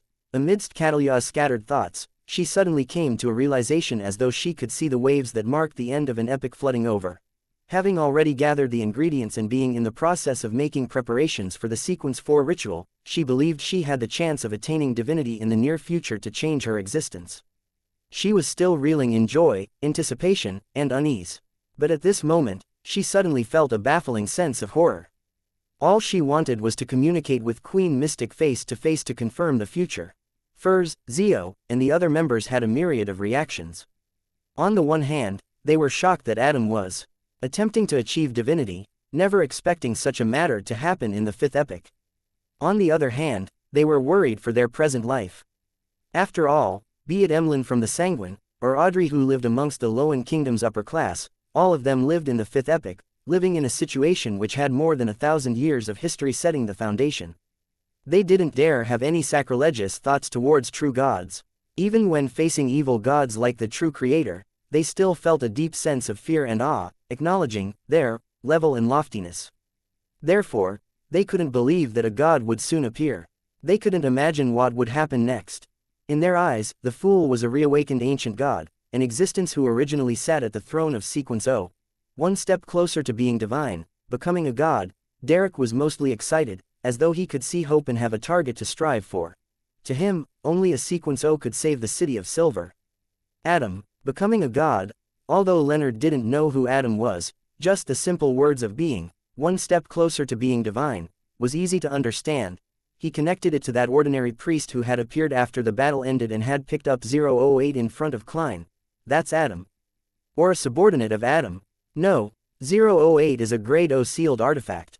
Only Adam, who's very close to the divine throne, can do it personally with great certainty. It's no wonder the battle with Zangwill was easier than I expected. I thought the best outcome would be me and Klein dragging Zangwill into hell together. Who's Adam?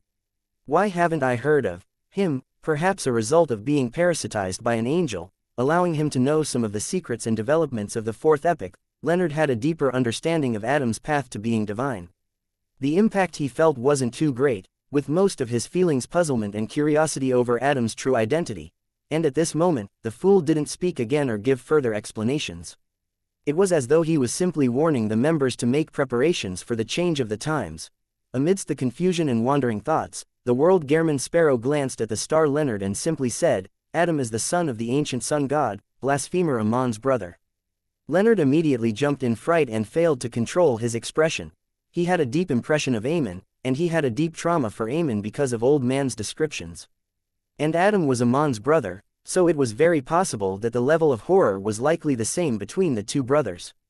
The world ignored the star's reaction and continued. It can be confirmed now that Adam is one of the 8 kings of angels, titled Angel of Imagination. He is ranked on par with Angel of Time Amon. The reason for him targeting Zangwill is to obtain 008 to make up any shortfalls for his path to being divine. And his plan succeeded.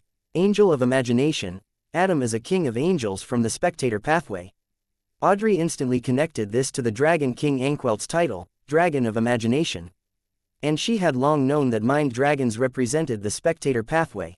As for Leonard, another comprehension obstacle appeared before him. He had been stumped by the concept of a king of angels, but he was too embarrassed to ask.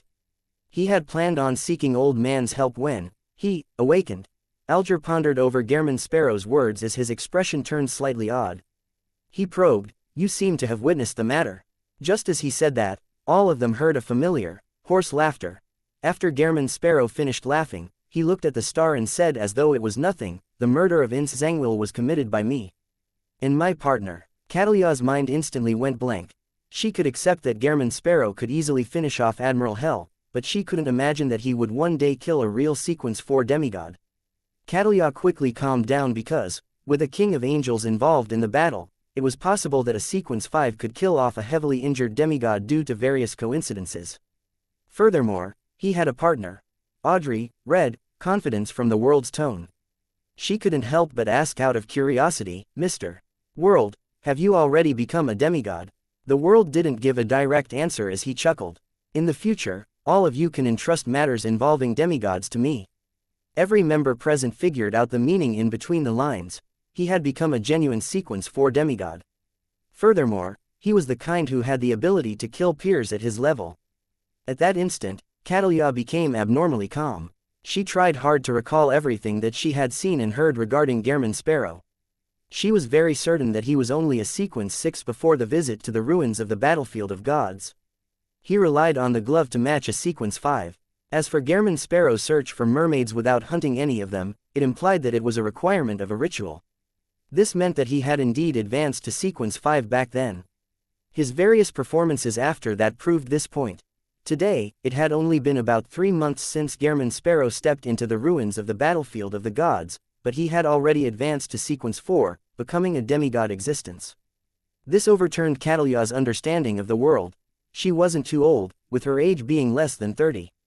But to reach sequence 5 and gain the title of Admiral of Stars, it took her about 7 to 8 years. It was only in the past 1 or 2 years did she have the confidence to attempt to breach the gate to become a demigod. With her starting to make preparations, she believed she was already far ahead of the pack. Mr. World is impressive. He became a demigod so quickly. Derek sincerely felt joy. His idolization for Mr. World grew more intense as he hoped that he could be like him, becoming a demigod at the fastest speed possible. Audrey was both alarmed and delighted. Following that, she gained an understanding towards the abnormality in Gehrman Sparrow's mental state. From the looks of it, his low spirits, gloomy, and depressed feelings happened after he became a demigod. These are the negative effects accumulated from potions. It's just like how I nearly lost control when I became a psychiatrist. Also, after becoming a sequence 4 and gaining godhood, he could naturally penetrate more of reality. He then realized that he had been sleeping for a very long time. His family had passed away, making him lose his goals. How pitiful. With his warm nature, he must have had deep feelings for his family and friends. However, I'm so envious. Does being Mr. Fool's blessed make one advance so quickly? I also wish to become a demigod early. Mr. Fool's mention that the times have changed as a result leaves me fretting. While Emlyn and the other members were still in shock, Alger, who also shared the same feelings and felt deep envy and jealousy towards Gehrman Sparrow, had other thoughts.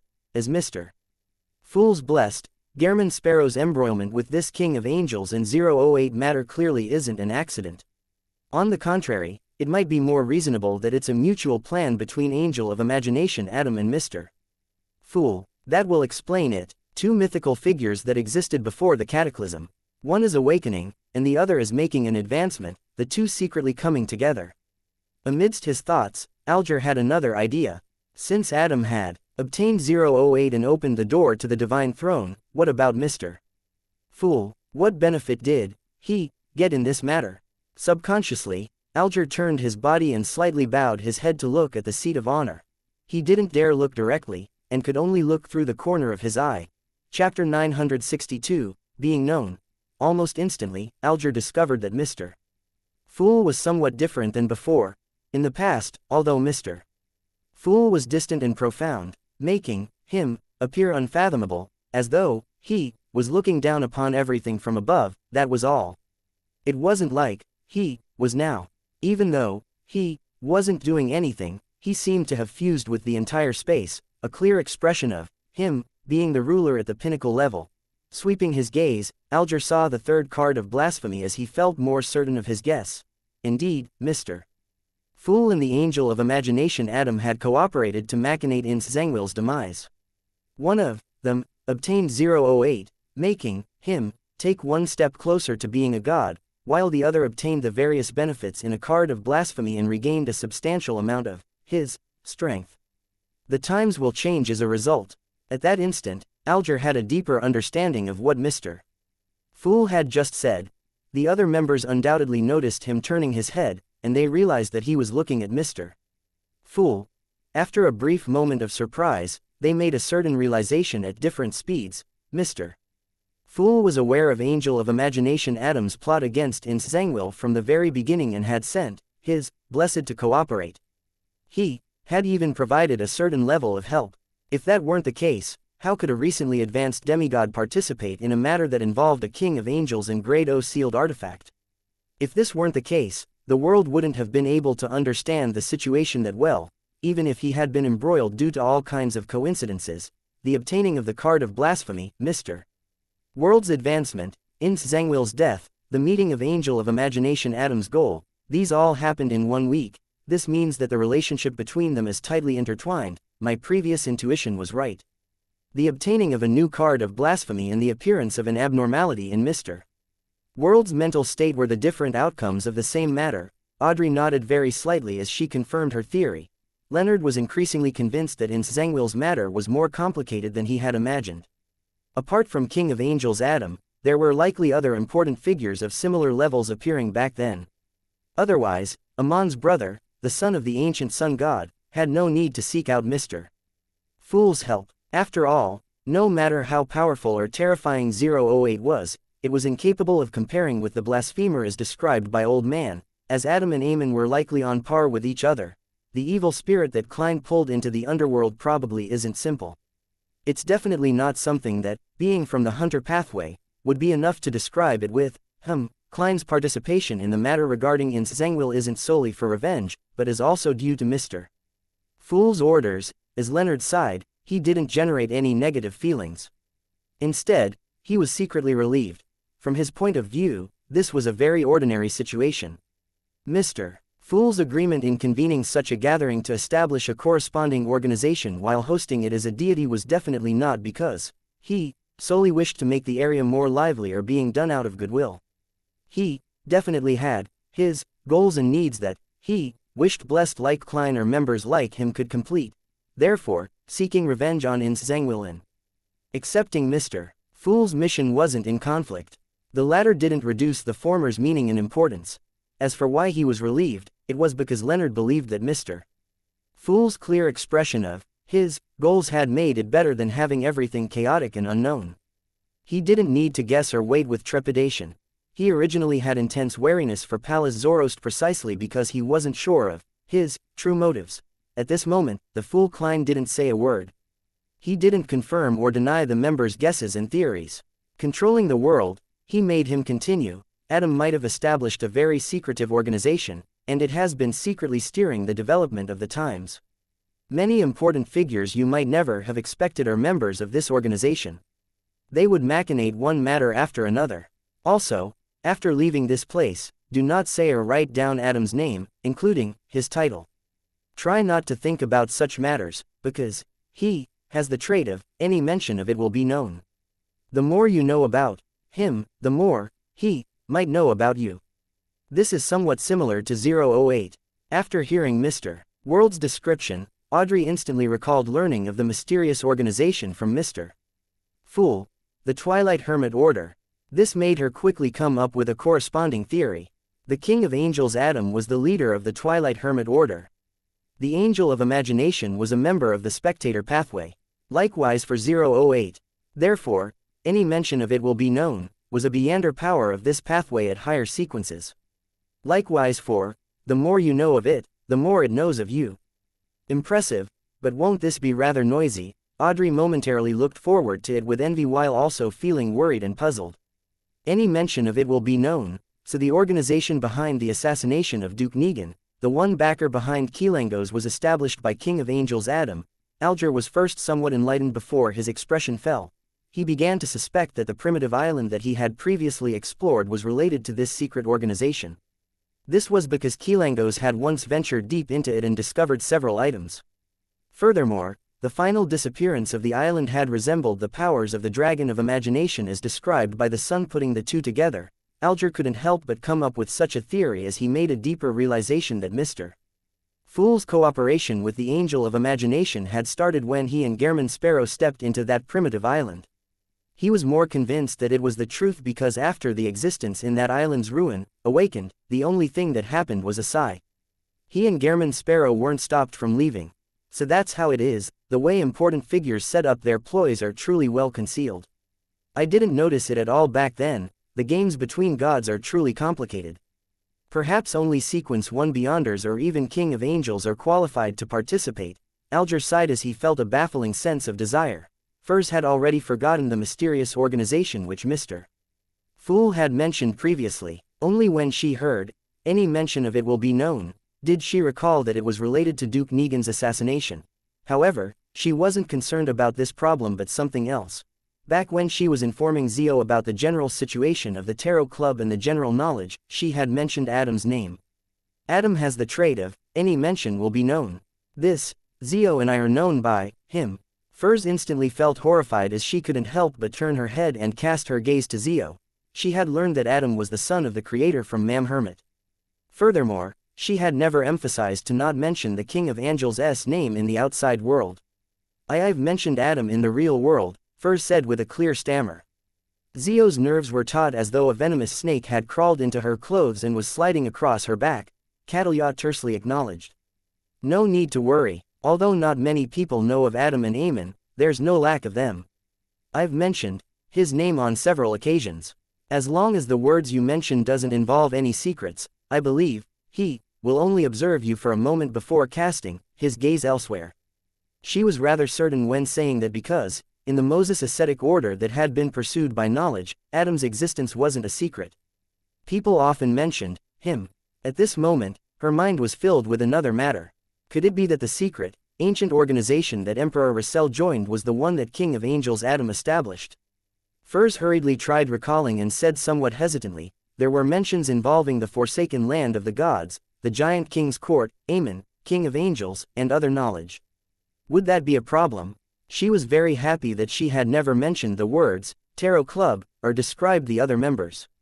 At most, she mentioned that the gloomiest was Gehrman Sparrow. Catalia thought and said, at your sequence, discussing knowledge at that level is indeed strange. However, if Adam were to delve deeper, he will realize that you're related to the Abraham family. It's quite normal to be aware of this information. What you need to pay attention to is that any major matters involving the Abraham family will require you to be wary of Adam. How do I be wary of him? Furs forced a helpless smile as she glanced at the seat of honor at the long bronze table. Then, she looked back at the hermit and said, thank you for your analysis. As Mr. Fool hadn't said anything, she decided to believe Mam Hermit's words. Back when Catalia mentioned Adam during the tarot gathering, he wasn't aware that Adam's name wasn't to be verbalized, nor did he know that he was related to the Twilight Hermit Order. It was only when he entered Grossel's travels and learned from ascetic Snowman about Adam being the angel of imagination that he grasped this point and came up with the theory. After seeing Mr. Door's warning from Emperor Russell's diary and gained preliminary confirmation, he ultimately lacked the opportunity to warn the various members. Furthermore, the way the Archbishop of the Church of Steam casually mentioned Adam's name made him believe that many people in the real world knew of Adam and that it wasn't taboo. Furthermore, Adam might not be his full name. He wasn't in a rush to guide the conversation towards this, but he was waiting for an opportunity. Any mention of it will be known. The organization established by Adam is really impressive. Is this the target our Tarot Club is aiming at? As Emlyn reflected over it poignantly, he gained a clear picture of the Tarot Club. He had previously been figuring out a category for the Tarot Club. He realized that it wasn't like an Orthodox church, and it was unlike the other secret organizations. Apart from being a Messiah alliance, there wasn't anything too special. It muddled his analysis. And today, he finally confirmed that the early development of the Tarot Club could match Adam's organization. Knowing 008's trait, Leonard wasn't surprised that Adam had a similar trait. He was more concerned about the organization with many important figures participating, as well as the Abraham family which Mam Hermit had mentioned. He had once heard Pallas Zoroast mention, this family's standing in the fourth epoch was very high. Chapter 963, Problem. With Intelligence. According to what Leonard knew, amongst the major noble families of the fourth epoch's Tudor Empire, the Abraham family was ranked first. It was even stronger than the Amen family who had the blasphemer. Of course, he couldn't be certain if the Amen family didn't have any members, that it was all filled with the Son of God's avatars. Miss Magician is actually an important member of the Abraham family. Everyone here isn't to be trifled with. Is this what's called a gathering of protagonists? Leonard first sighed before he made a self-deprecating comment. Derek didn't say a word, nor did he make any connections. He seriously listened to Mr. World's description, as well as the conversation between the two ladies, the magician and the hermit, before keeping them to heart. To him, the other members were in the outside world. Regardless of what happened, it had little to do with him or the City of Silver. Only matters regarding the King of Angels was something to be concerned about. After all, be it the angel of fate Ouroboros, the dark angel Sosrir, and red angel Medici, they had left traces around the city of silver. As for the angel of time, Aemon, he had personally visited it before, bringing about inexplicable horror. After everyone quietened down, Derek couldn't help but consider certain matters. Any mention of it will be known. How should I inform the chief about such matters? Or is it fine not saying it for the time being? I'll just mention that Aemon is a son of the creator, that he has another brother who's of the same pathway as the dragon of imagination. If the city of silver were to encounter an overwhelming disaster, would Adam be able to hear it if I said his name? Can he enter the forsaken land of the gods? With this in mind, Derek instantly felt somewhat ashamed. This was because, in such situations, the honorific name he should chant was Mr. Fools. At this moment, the world spoke again. Although War Angel Medici has long perished, he isn't completely dead. The soul he left behind has fused with the souls of the ancestors of the two major families of Sauron and Einhorn, forming an evil spirit. During the death of Ince Zangwill, there were traces of its appearance. Klein had specially brought up this point to firstly pass this information to the Church of Evernight via Leonard. Secondly, it was to remind the hanged man to take note. After all, he had been to Bansi twice, possibly embroiling himself with the Red Angel evil spirit's fate. That evil spirit was War Angel Medici. While Leonard was feeling alarmed, he was taken aback. He had just guessed that Adam wasn't the only bigwig who had been present. Later, setting off from the titles of War Angel and Angel of Imagination, he suspected that the evil spirit was a king of angels in its former life, and such an evil spirit had been sent to the underworld without putting up any resistance under the influence of the Lux Siphon charm. Old man's level is higher than I previously imagined. Yes, the evil spirit must have been weakened by Adam, and perhaps even by Mr. Fool, before Ma'am Daly and I arrived. Otherwise, it's not an enemy we could have handled. Right, what was Adam doing back then? There wasn't any sign of him during the entire battle. Could it be that there was another figure at the level of a king of angels holding back Adam? Leonard felt tumultuous waves swishing through his heart as he forgot to observe the reactions of the other members. War Angel Medici, he perished and became an evil spirit. Bansi was the place his descendants lived. He was one of the founders of Rose Redemption. Alger quickly linked up the pieces of information and learned many new things. That mural I saw in the Bansi Harbor Telegraph office must have been drawn by that evil spirit. The world Gehrman Sparrow had gotten me to head to Bansi Harbor to search for traces in order to grasp that terrifying evil spirit's location. It was to prevent his subsequent plans from being disrupted. Thankfully, I didn't destroy that mural. Otherwise, I might have caught the notice of the evil spirit. While Alger sighed in relief, he felt increasingly alert. He planned on getting the Blue Avenger to leave Bansi Harbor and head for the northern front of the Sonia Sea to investigate the matter Mr. Fool had previously given him. Audrey, Catalia, and the other members listened attentively as they kept it in mind without making too many connections. This was because the matter the world was describing contained information that mostly consisted of key and rich points. And lacking the additional experiences and knowledge, they were unable to expand on the matter. After sharing the information that everyone needed to take note of, the world chuckled hoarsely. That's about it. After a brief silence, Emlyn straightened his back and looked ahead. An important figure from my kind will arrive in Backland, and a meeting with me has been arranged. After a pause, and seeing how no one responded, he cleared his throat and asked, how should I deal with him? Him, another angel. Leonard felt numb as he noticed something. Mr.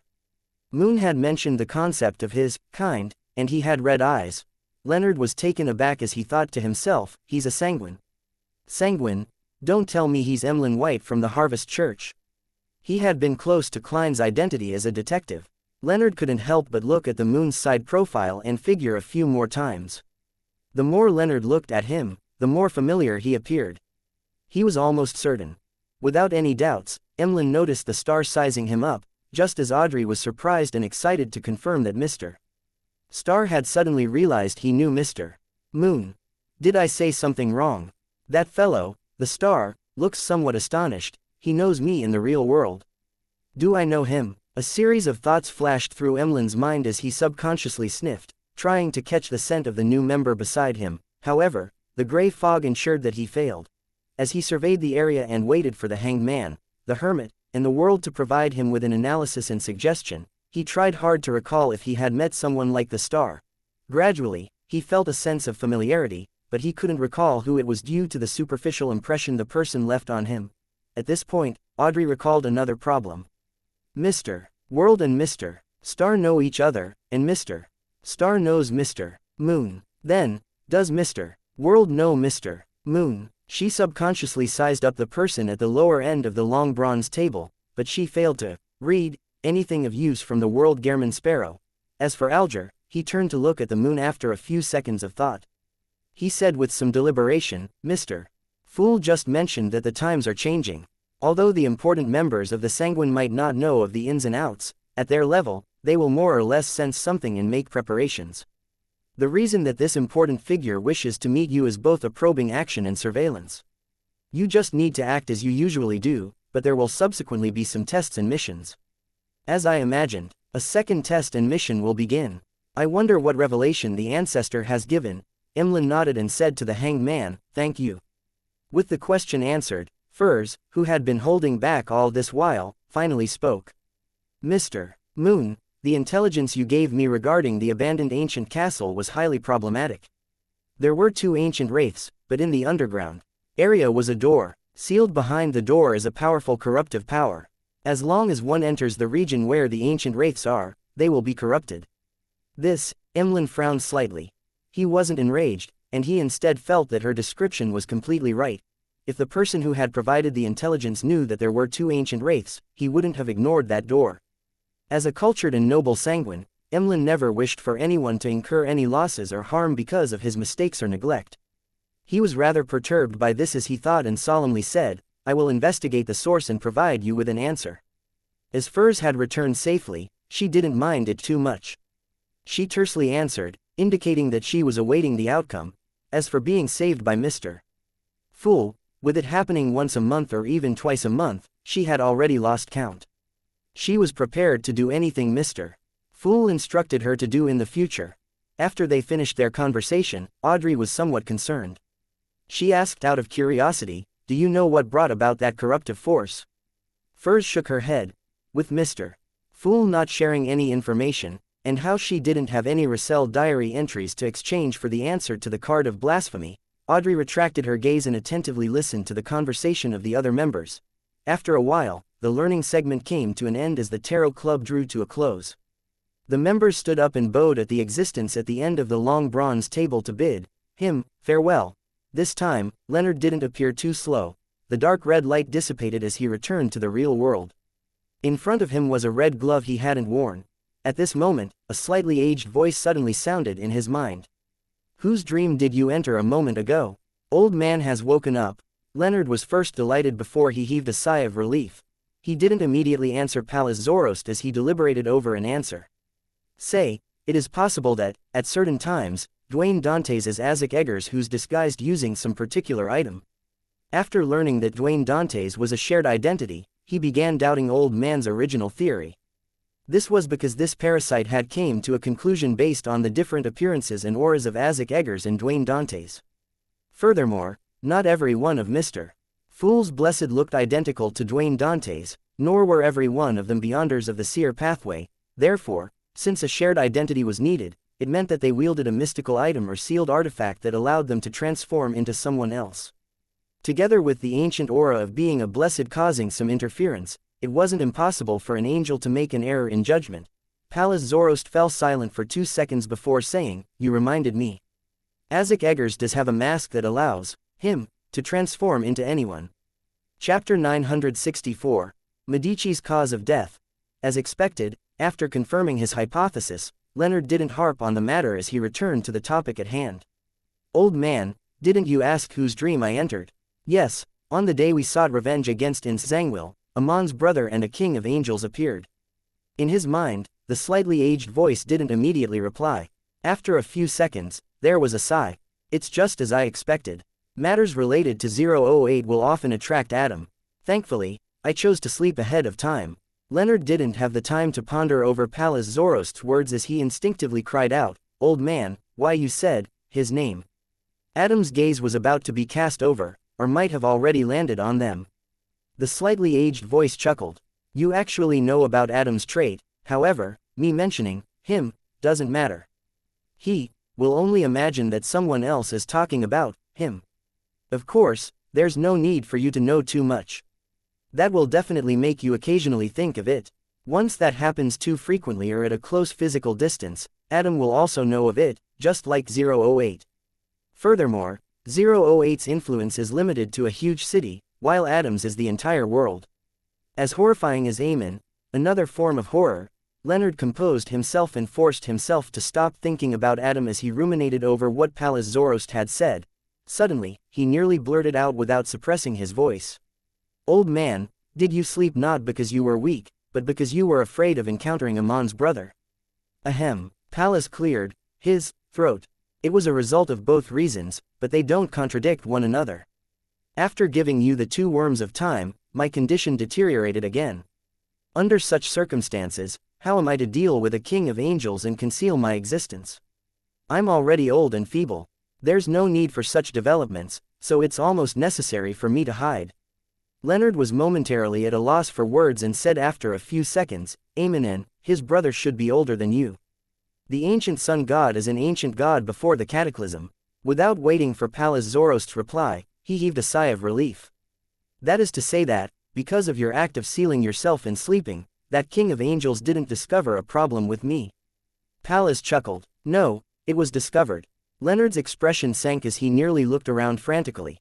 He suspected that Adam was sitting in some corner, silently listening to his conversation with Old Man. At this moment, Pallas Zoroast added, "You were very close to him.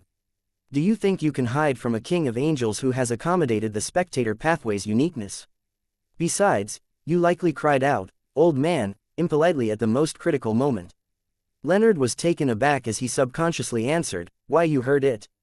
He suspected that Old Man had heard him but had deliberately chosen to ignore him for fear of being discovered by Adam. "No," Pallas's slightly aged voice teased, "I don't have to hear it to know what you would do. How can I not be aware of what kind of person you are?" Amidst Leonard's embarrassment, Pallas Zoroast continued, "Adam definitely knows that you've been parasitized, but as I'd sealed myself and was asleep, he didn't discover who was parasitizing you. The demigods with such abilities aren't many, but it's also not a very tiny number." "Is that so?" Leonard instantly heaved a sigh of relief. He was most worried about having Adam see Old Man before returning to inform blasphemer Amen. With this in mind, Leonard raised a question he had been wondering all this while. "Old Man, what's a king of angels?" Pallas Zoroast didn't ask where Leonard had learned of this concept as, he simply explained, "Those that exceed sequence 1 but have yet to become a deity. If we are specifically talking about the 8 kings of angels, apart from those that meet the previous definition, they're the ones who served the ancient sun god before the cataclysm. What does it mean to exceed sequence 1 but have yet to become a deity? How is that achieved? By accommodating the so-called uniqueness." Leonard had the intention of asking, but he suspected that Old Man wouldn't answer in detail.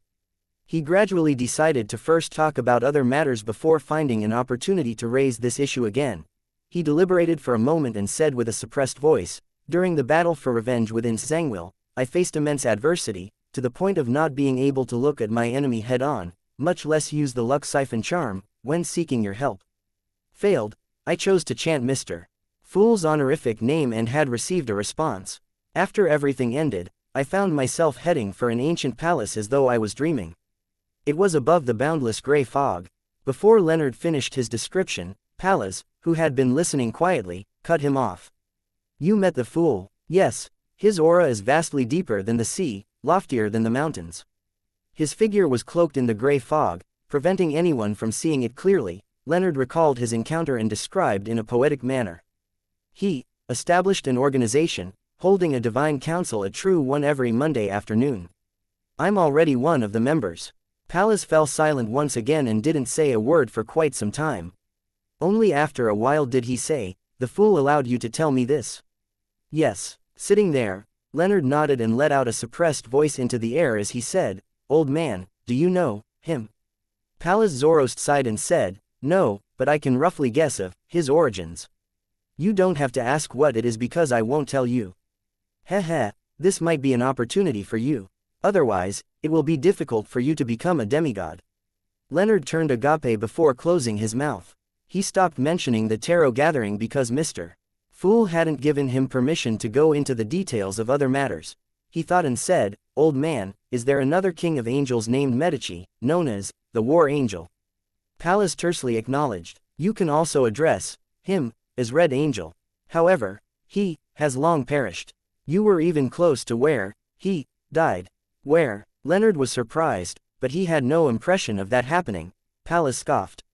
"Are the memories of you people from the Evernight pathway so terrible? I recall that your goddess wasn't like that. Do you still remember the ruin found beneath Backland? The Tudor Truncest United Empire? The place where Alistair Tudor became Blood Emperor?" Leonard asked in enlightenment. Pallas Zorost's slightly aged voice resounded once again. As Leonard tried to figure out the logic embedded in this matter, he informed Old Man of the evil spirit. The remnant soul of Medici fused with the two angels of the Sauron and Einhorn family, becoming a brand new evil spirit. Pallas repeated Leonard's words in disbelief. Following that, he couldn't hide his amusement and said, "The three of them are absolute archenemies, the kind that can't stand each other's existence. To think that they are together in death, fused as one, is truly haha, it must be quite lively." Leonard didn't know what Old Man was laughing about as he subconsciously asked, "They are archenemies?" Pallas held back his laughter as he said, "Yes, the reason why Medici failed and was captured was because he was dealing with the Sauron ancestor who had fallen into his trap. It wasn't that he wasn't prepared, but that was mainly focused on the primordial Demonesses side." Surprisingly, Alistair Tudor suddenly went mad. "Hey, on this matter, Aemon and Adam had played a rather important role. That evil spirit is an enemy of Adam. Why would the Blood Emperor want to capture Medici and the two angels of Sauron and Einhorn? The place they perished was in the palace where Alistair Tudor was trying to become Blood Emperor. They were the ritual materials needed to become a true god. According to Mr. Fool, Adam is one step closer to divinity after obtaining 008, is this also considered a gathering of materials? Aemon is dealing with Old Man because of similar reasons." Leonard had some theories and had the urge to ask, but he ultimately held back.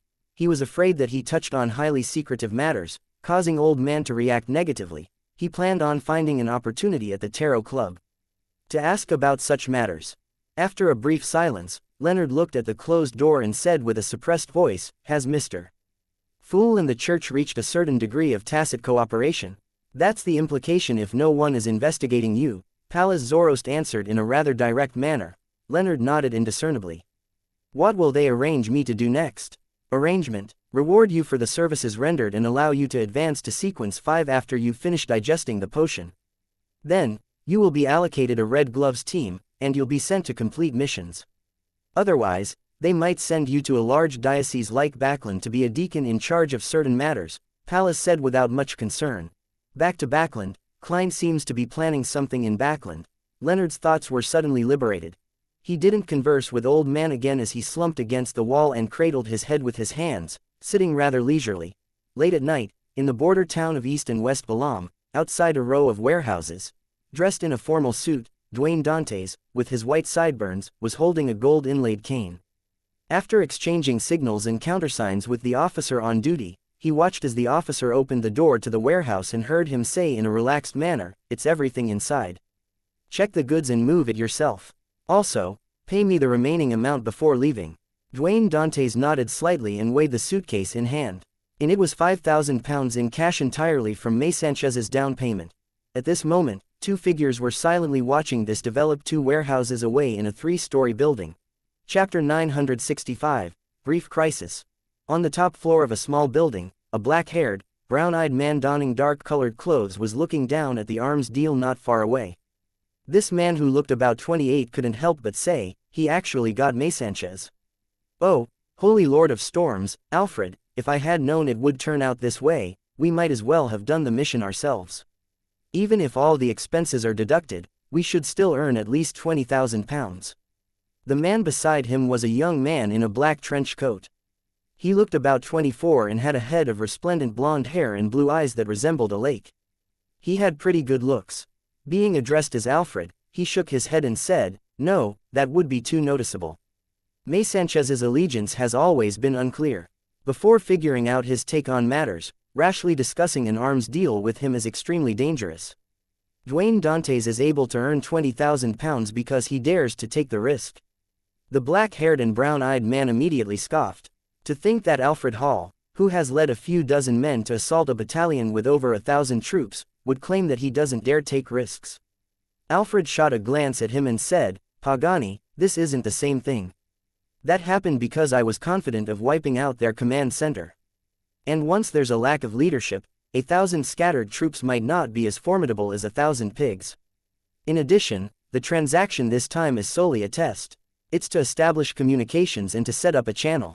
If it's done by us, who are we to seek out the next time? In the subsequent ones, if we keep at it, we will ultimately expose ourselves. Once that happens, it will be a diplomatic matter. Furthermore, with the deals deepening and broadening, who knows if this would incur the notice of the demigods of other factions? That would spell danger." "Haha," Pagani said with a smile. "How can demigods be that free to pay notice to such small-scale arm deals? Every faction has a limited number of demigods. There are too many matters awaiting them." "I know, I'm only raising an example," Alfred replied in a staid manner. Pagani didn't harp on the matter and turned his gaze back to Dwayne Dantes, who stood outside the warehouse. "This gentleman is said to be very generous. He donated stocks worth more than £10,000 to the Church of Evernight shortly after he arrived in Backland.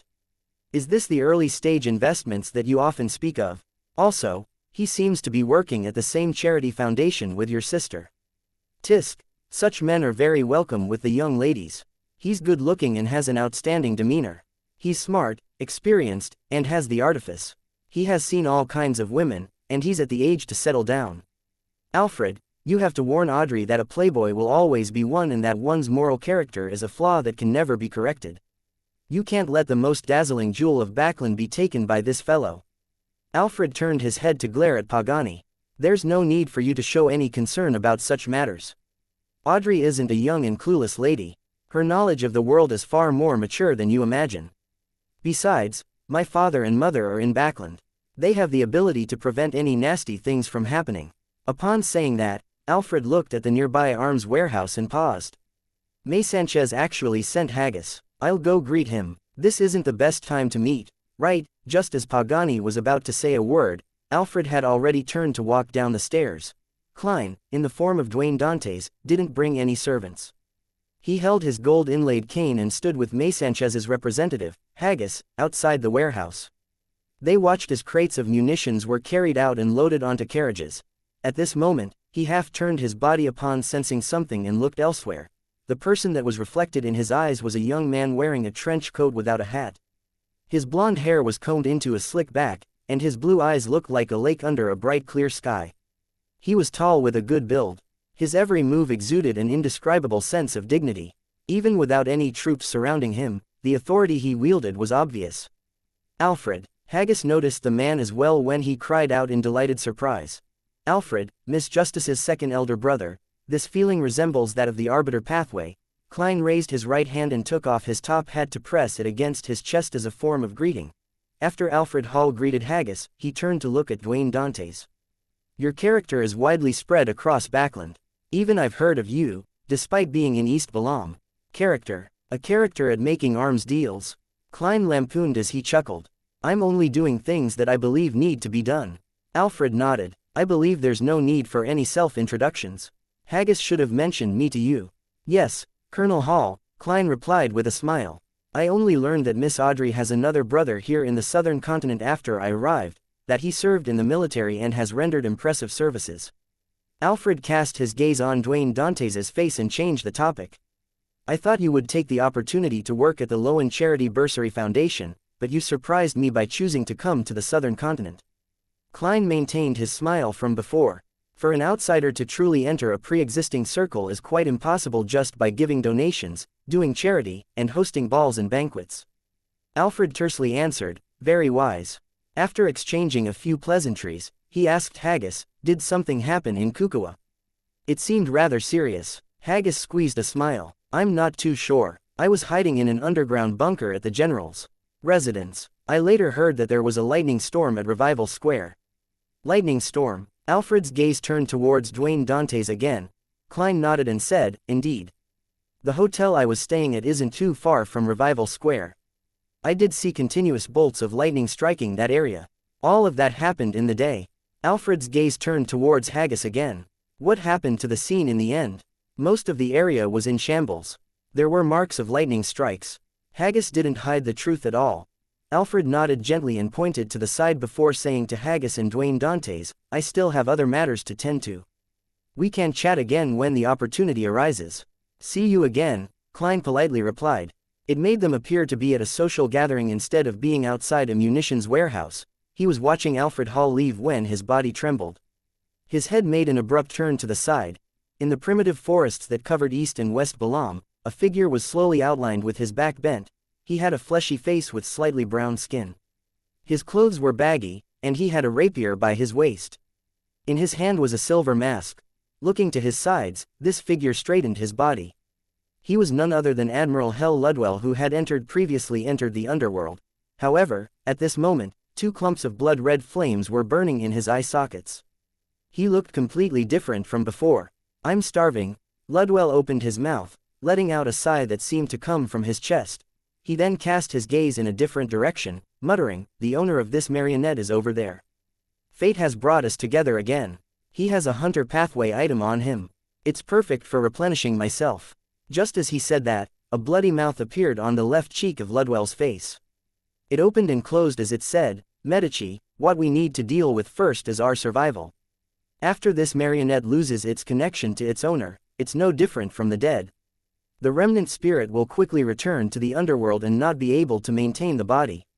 And without the underworld inside him, we will inevitably be weakened until we dissipate. Yes, the most pressing matter now is to find another gatekeeper. Another mouth appeared on Ludwell's right cheek. Red Angel Medici immediately scoffed. Sauron, Einhorn, were the 2 of you women in the past. Your nature as angels has been left in the dumps because of you.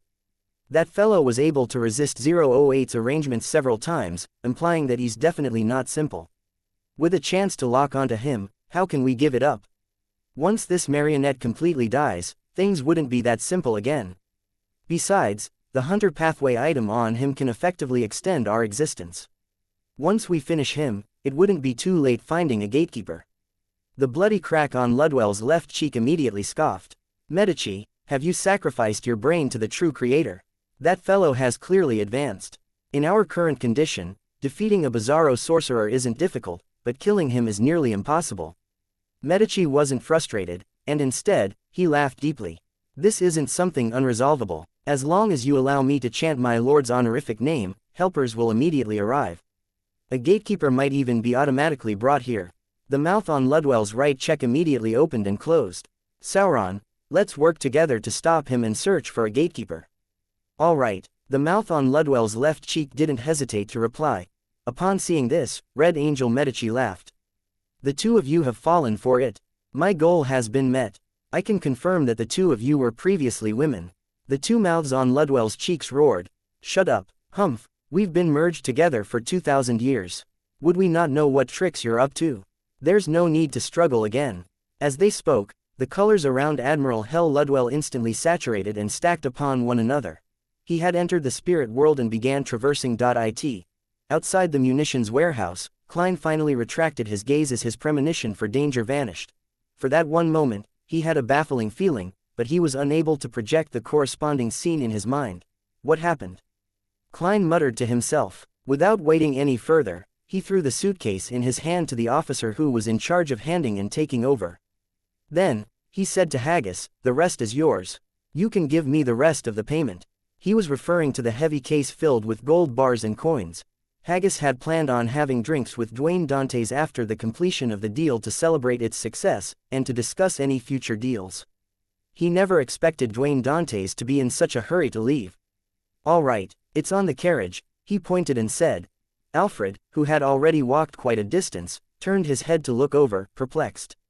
He wasn't sure why Dwayne Dantes wasn't following the predesignated procedure. Chapter 966, Train. Seeing Alfred look over, Klein returned with a smile and nodded gently. I suddenly sensed some danger. With that said, he calmly turned around and headed for the carriage which Haggis had pointed out. Danger? Alfred repeated the word softly as he warily surveyed his surroundings but failed to find anything odd. He slowed down his pace, constantly taking note of his surroundings before returning to the nearby 3-story building with out of the ordinary vigilance. Pagani glanced at the heavy expression wearing Alfred and asked, feeling somewhat puzzled, what happened? He was quite a distance from the arms deal, so he hadn't heard their conversation. Alfred walked to the window and looked down at the convoy that was prepared to leave after loading the munitions. He deliberated and said, Dwayne Dantes suddenly left, saying that he had sensed danger. Danger. Pagani didn't dismiss it as he warily looked around.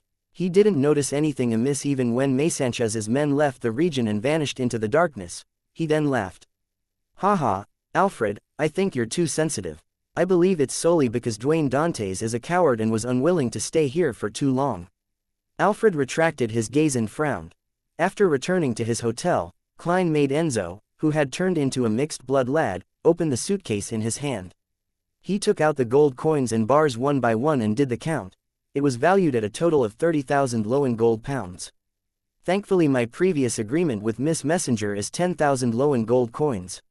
I don't need to make any additional conversions. Sitting leisurely in the reclining chair, Klein drank the sweet and sour but refreshing water as he monitored his marionette's work. After Enzo separated the items, he took out the adventurer's harmonica and blew into it. Reinette Tinaker walked out of the void with the 4 blonde, red-eyed heads in hand. It was as though she was constantly nearby. Her 8 eyes turned towards the pile of gold coins and gold bars that had been separated. After a few seconds, the 4 heads in Reinette Tinaker's hand said, very good, in the future, missions will cost more. What's the logic behind this? Why are you raising the price after the mission despite me paying you so quickly? Klein was taken aback as he asked with a straightened back, what? Reinette Tinaker's 4 blonde, red-eyed heads nodded seriously. Mission, price, depends on your ability to earn money. I never expected that. Klein turned agape, but he was unable to retort. After all, such matters were solely decided by the helper. Furthermore, with him advancing to sequence 4 and becoming a demigod, the missions that he needed her help with in the future was likely to increase in difficulty and danger. It was seemingly reasonable to increase the price. After Reinette Tinaker swallowed the gold coins and vanished from the room, Klein reined in his thoughts and began doing calculations regarding his current wealth. My expenses have been quite significant recently. I'm left with 17,275 pounds in cash and 65 gold coins. This pile of gold bars is worth 25,000 pounds, that makes for a total of more than 40,000 pounds. It's not something to dismiss in all of the Lowen Kingdom. I can already buy a manor and some land for farming. Arms dealing sure is profitable. Reinette Tinaker needed gold coins, so whatever was left were gold bars. Standing up and sending the gold bars above the gray fog, Klein walked to the window and cast his gaze to the north. With the matter coming to a close, he was poised to return to Backland. Looking at the horizon, Klein suddenly sighed silently. Backland. North Borough, Backland University of Technology. Audrey was touring the campus with a few staff members of the Lowen Charity Bursary Foundation. She was dressed in a simple, light green dress. By her waist was a white, unadorned leather belt. Her blonde hair had a veiled hat with ribboned flowers that showed off her playful side. She didn't wear any other accessories other than a silver bangle on her left wrist. She looked no different from a female student that came from a family that could only be considered middle class. Over the past few days, she had been to public primary schools that bordered East Borough, and she had visited the technical schools in the area around Backland Bridge. She already knew the appropriate clothes needed for the occasion, not treating charity work as another social scene. Her green, limpid eyes darted around slightly as she wore a faint smile as she observed the students that came and went.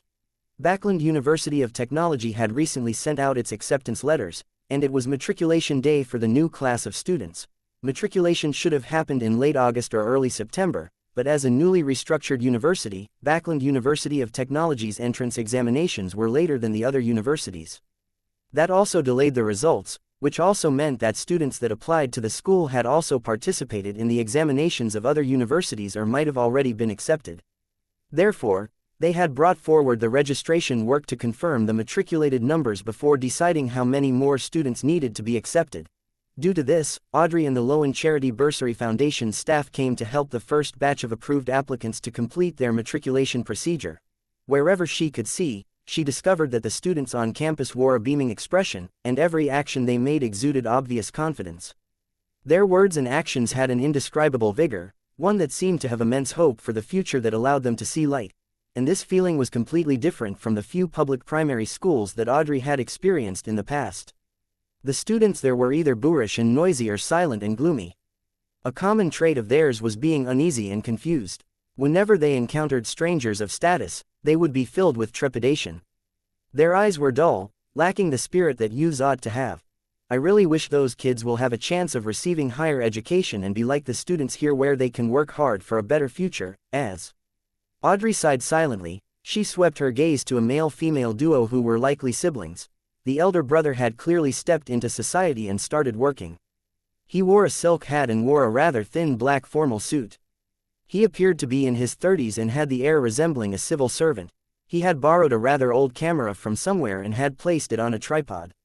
He gestured for his younger sister to move and adjust her pose as he searched for the best angle.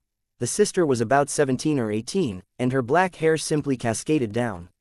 Her brown eyes had a look of exasperation, but she didn't say a word as she seriously listened to her brother's instructions. Such combinations were everywhere on campus. Some of them had parents and their child, while others were groups of friends. What a beautiful scene. Audrey looked away and continued proceeding forward. It was a square, and in the middle of it was a decommissioned steam locomotive. Its massive body was standing there proudly, adding industrial vibes to the Backland University of Technology. The behemoth-like steam locomotive spewed out smoke as it hauled its long body into the platform before slowing down to stop. A mixed-blood, 7 or 8-year-old girl who looked like a doll, held her mother's hand as she waited in a long line. She asked her father, who was similarly mixed blood with Loan and Balam heritage, about Daisy Bay. Amidst her shuffling, she saw a gentleman with white sideburns and a top hat holding a gold-inlaid cane. He had a servant with brown skin as he walked towards first class. The servant looked around curiously and said, "Sir, the recent situation is different from what I had imagined. I thought the people from Balam would lead tough and difficult lives, with squalid, chaotic, poor, and repressed surroundings. But there was none of them. We even drank water and smoked East Balam cigarettes. There were even some people who could afford bikes. As you know, although I have Balam blood in me, I was born in Backland. I've never been to the southern continent. Of course, my Dudanese is still not too bad." The very noble middle-aged gentleman chuckled and waved his cane. "That's because we only went to the cities and regions that aren't too bad. The saddest people of Balam are in the villages, in the plantations. The rest take up residence around the factories, creating slums. We never had a chance to see them." As though sensing the girl's notice, the gentleman with his deep blue eyes and his servant looked over and gave a warm smile. The corners of their lips clearly curled up, revealing 8 teeth before they nodded gently, looked away, and continued on their way. Before long, the girl and her parents boarded the steam locomotive and found their seats. When the whistle sounded again, the girl saw a man with dark brown skin, soft facial features, and red lumps on his cheek walk over with his head bowed. His hand pressed on his hat as he quickly walked down the aisle and headed for the head of the train. The man knocked on the partition before quickly entering the operator's compartment and said to the train driver, "All the train attendants have been swapped with our men. The bridge ahead is where the sacrifice will be held." With a thick mustache, the train driver nodded and said, "May God be satisfied with the sacrificial items on this train. Let's hope we can gain eternal life in the kingdom." The steam locomotive drove under a bridge before cruising past a huge bridge. After a long trip, it finally arrived at its destination, the pier. The doll-like, mixed-blood girl was somewhat sleepy and was no longer as lively as before. Under her parents' lead, she followed the crowd and inched towards the door. There were a few attendants at the door who were helping some of the passengers remove their luggage. When the girl and her parents walked past, these attendants curled the corners of their lips and revealed 8 teeth, showcasing a warm smile. After the girl jumped onto the platform, she looked back at them subconsciously. She saw figures standing outside the door, discussing something. Among them was the train conductor, as well as the man with the lumps on his cheek. A second later, these people turned their heads over and curled the corners of their lips, revealing 8 teeth. The girl retracted her gaze and skipped along as she left the platform with her parents. Chapter 967, Revelation. Cold winds blew across the platform at night, causing the hanging gas lamps to sway. The light of dusk stretched and shortened from time to time in this scene, allowing the steam locomotive that was silently parked on the tracks to oscillate between being cloaked in shadows or escaping the darkness.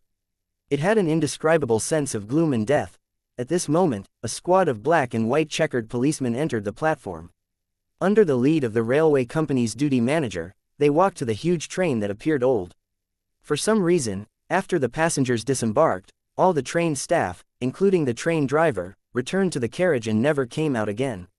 IS sent people to look for them and get them out to have some rest, but they quickly ran out looking like that had been inflicted with a disease. All they could do was hysterically shout, "They're all dead, they're all dead." The railway duty manager in a blue coat held a lamp, walking as he briefed the police about the situation. From his stammering and trembling body, the police could easily tell the extreme horror in him.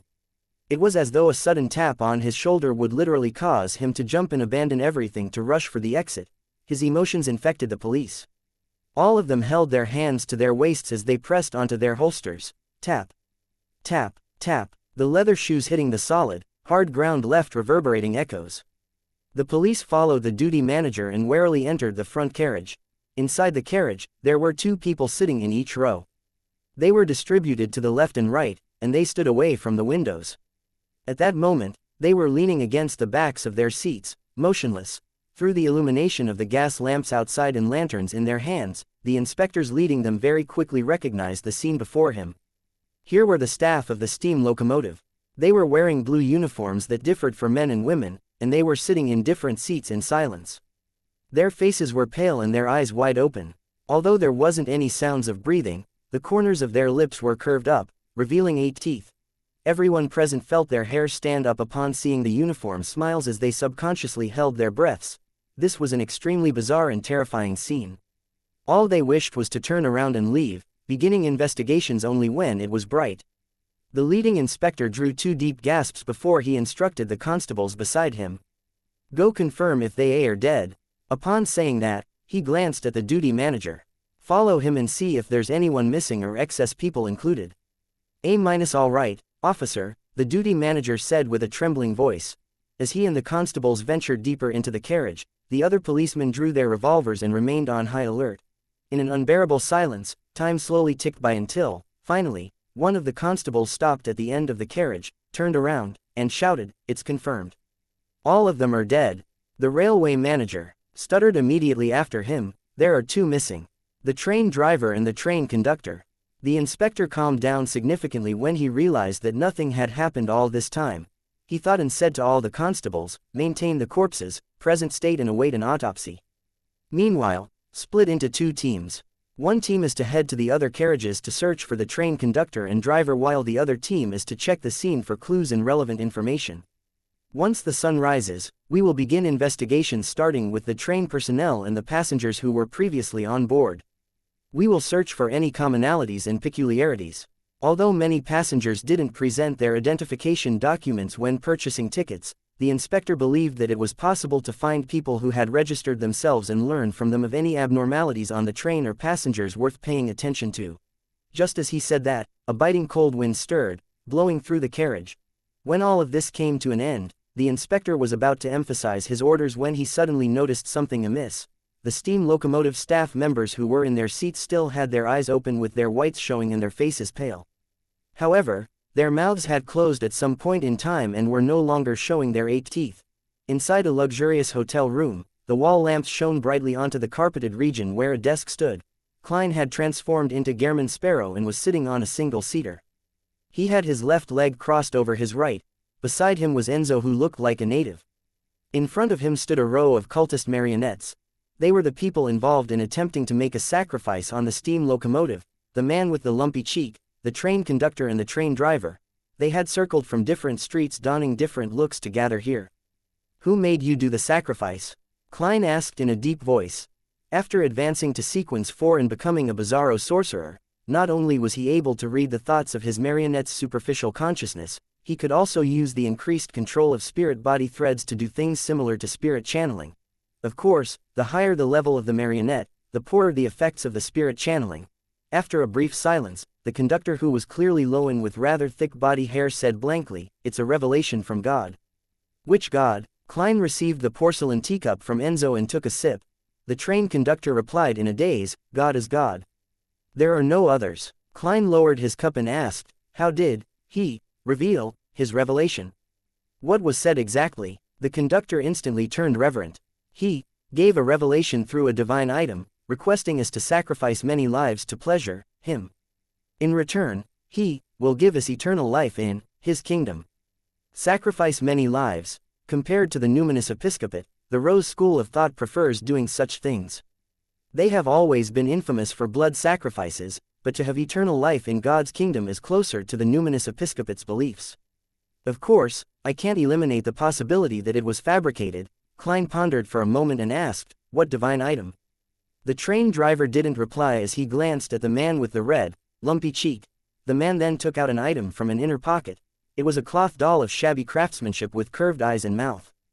God will issue us commands at a specific time through it. I bought it at a flea market, the man with the lumpy cheek said slowly without any perturbation in his tone. Klein instantly thought of many possibilities before getting Enzo to take the cloth doll and scrutinize it carefully, but he didn't discover anything odd. With his experience, this meant that the problem wasn't with the doll. That meant that there were two possibilities. First, someone was using the doll as a decoy while acting as a deity nearby. Second, it was a truly secret existence who had specially labeled the item to send a revelation. If it's the former, the train attendant's death would have been discovered, and preparations would have been made. If it's the latter, perhaps nothing has been detected.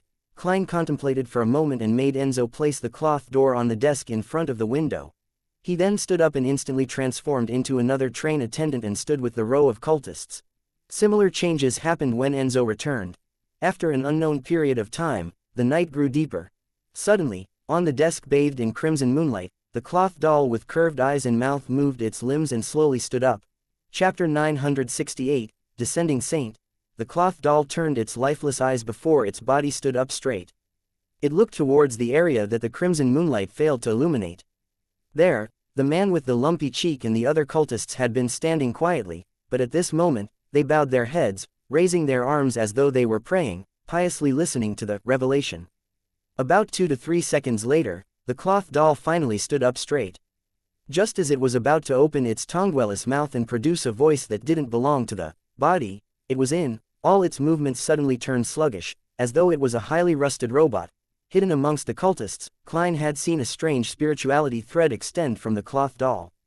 Without any hesitation, he began controlling it. Inside the wall lamp-illuminated room, the lights dimmed instantly.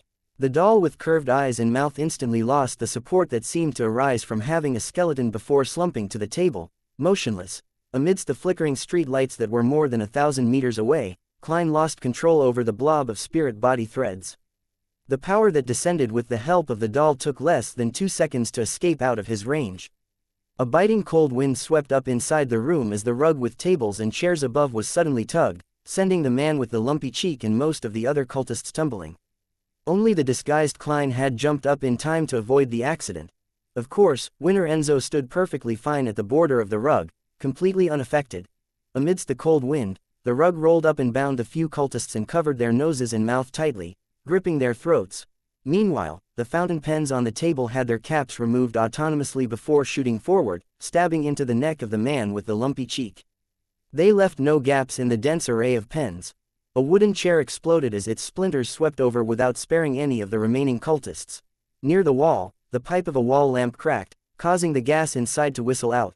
The cloth that draped the sofa rose up, tied itself into a robe, and wrapped around the train conductor's throat. A few of the floor tiles flew up, stabbing a few cultists from below. Instantly, all the items in the room were filled with offensive capability as though they were attempting to kill all signs of life inside. Klein tried to dodge, but his shirt, pants, belt, coat, and hat seemed to have a life of their own. They forcefully locked him down on the spot. He hurriedly opened his mouth and let out a sound, "Pa."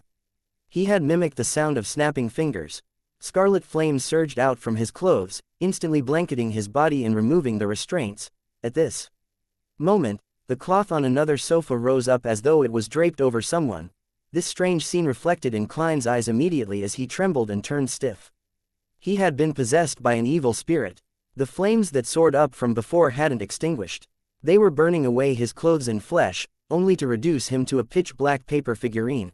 Behind this paper figurine was a pattern covered with feathers. It was a surreal and illusory feeling. This was the mutated paper figurine that had been tainted with artificial death's aura. Klein knew that there were only 2 situations that were possible for the doll to mutate. One was that the entity disguising as a god was nearby and had sensed the deaths of the cultists, hence, preparations were made via a deliberate descent, laying a trap for the antagonist. Another was that the one using the doll was indeed some secret existence. He wasn't aware that the sacrificial ritual had been foiled and descended at the predetermined time to give the next round of revelations. And regardless of which situation it was, it meant danger. Therefore, how could Klein perform unprepared? Based on the characteristics of a descent or the possession of the doll, he had already placed the paper figurine, which had mutated because of the corruption of artificial death's aura, in the iron cigar case. He had also maintained the level of his marionette at the level of an ordinary person in order to lure the target into possessing him. At this point, the possession target of the god that the cultists worshipped had gone from Klein to the death paper figurine. As the scarlet flames swept about, the pitch-black paper figurine ignited as a pale white color spread abruptly, tinged with a slightly dark green color. A rather painful grunt sounded as a transparent afterimage flashed across a window tinted with the crimson moonlight. Almost at the same instant, the items that came alive inside the room fell to the ground, returning to their lifeless state. As for Enzo, flames were swirling around him. At this moment, in the port city north of the southern continent, the residents were enjoying the comfort and warmth of their home and family at night. They didn't notice that their glass windows and the surfaces of the wall lamps would dim before quickly returning to normal.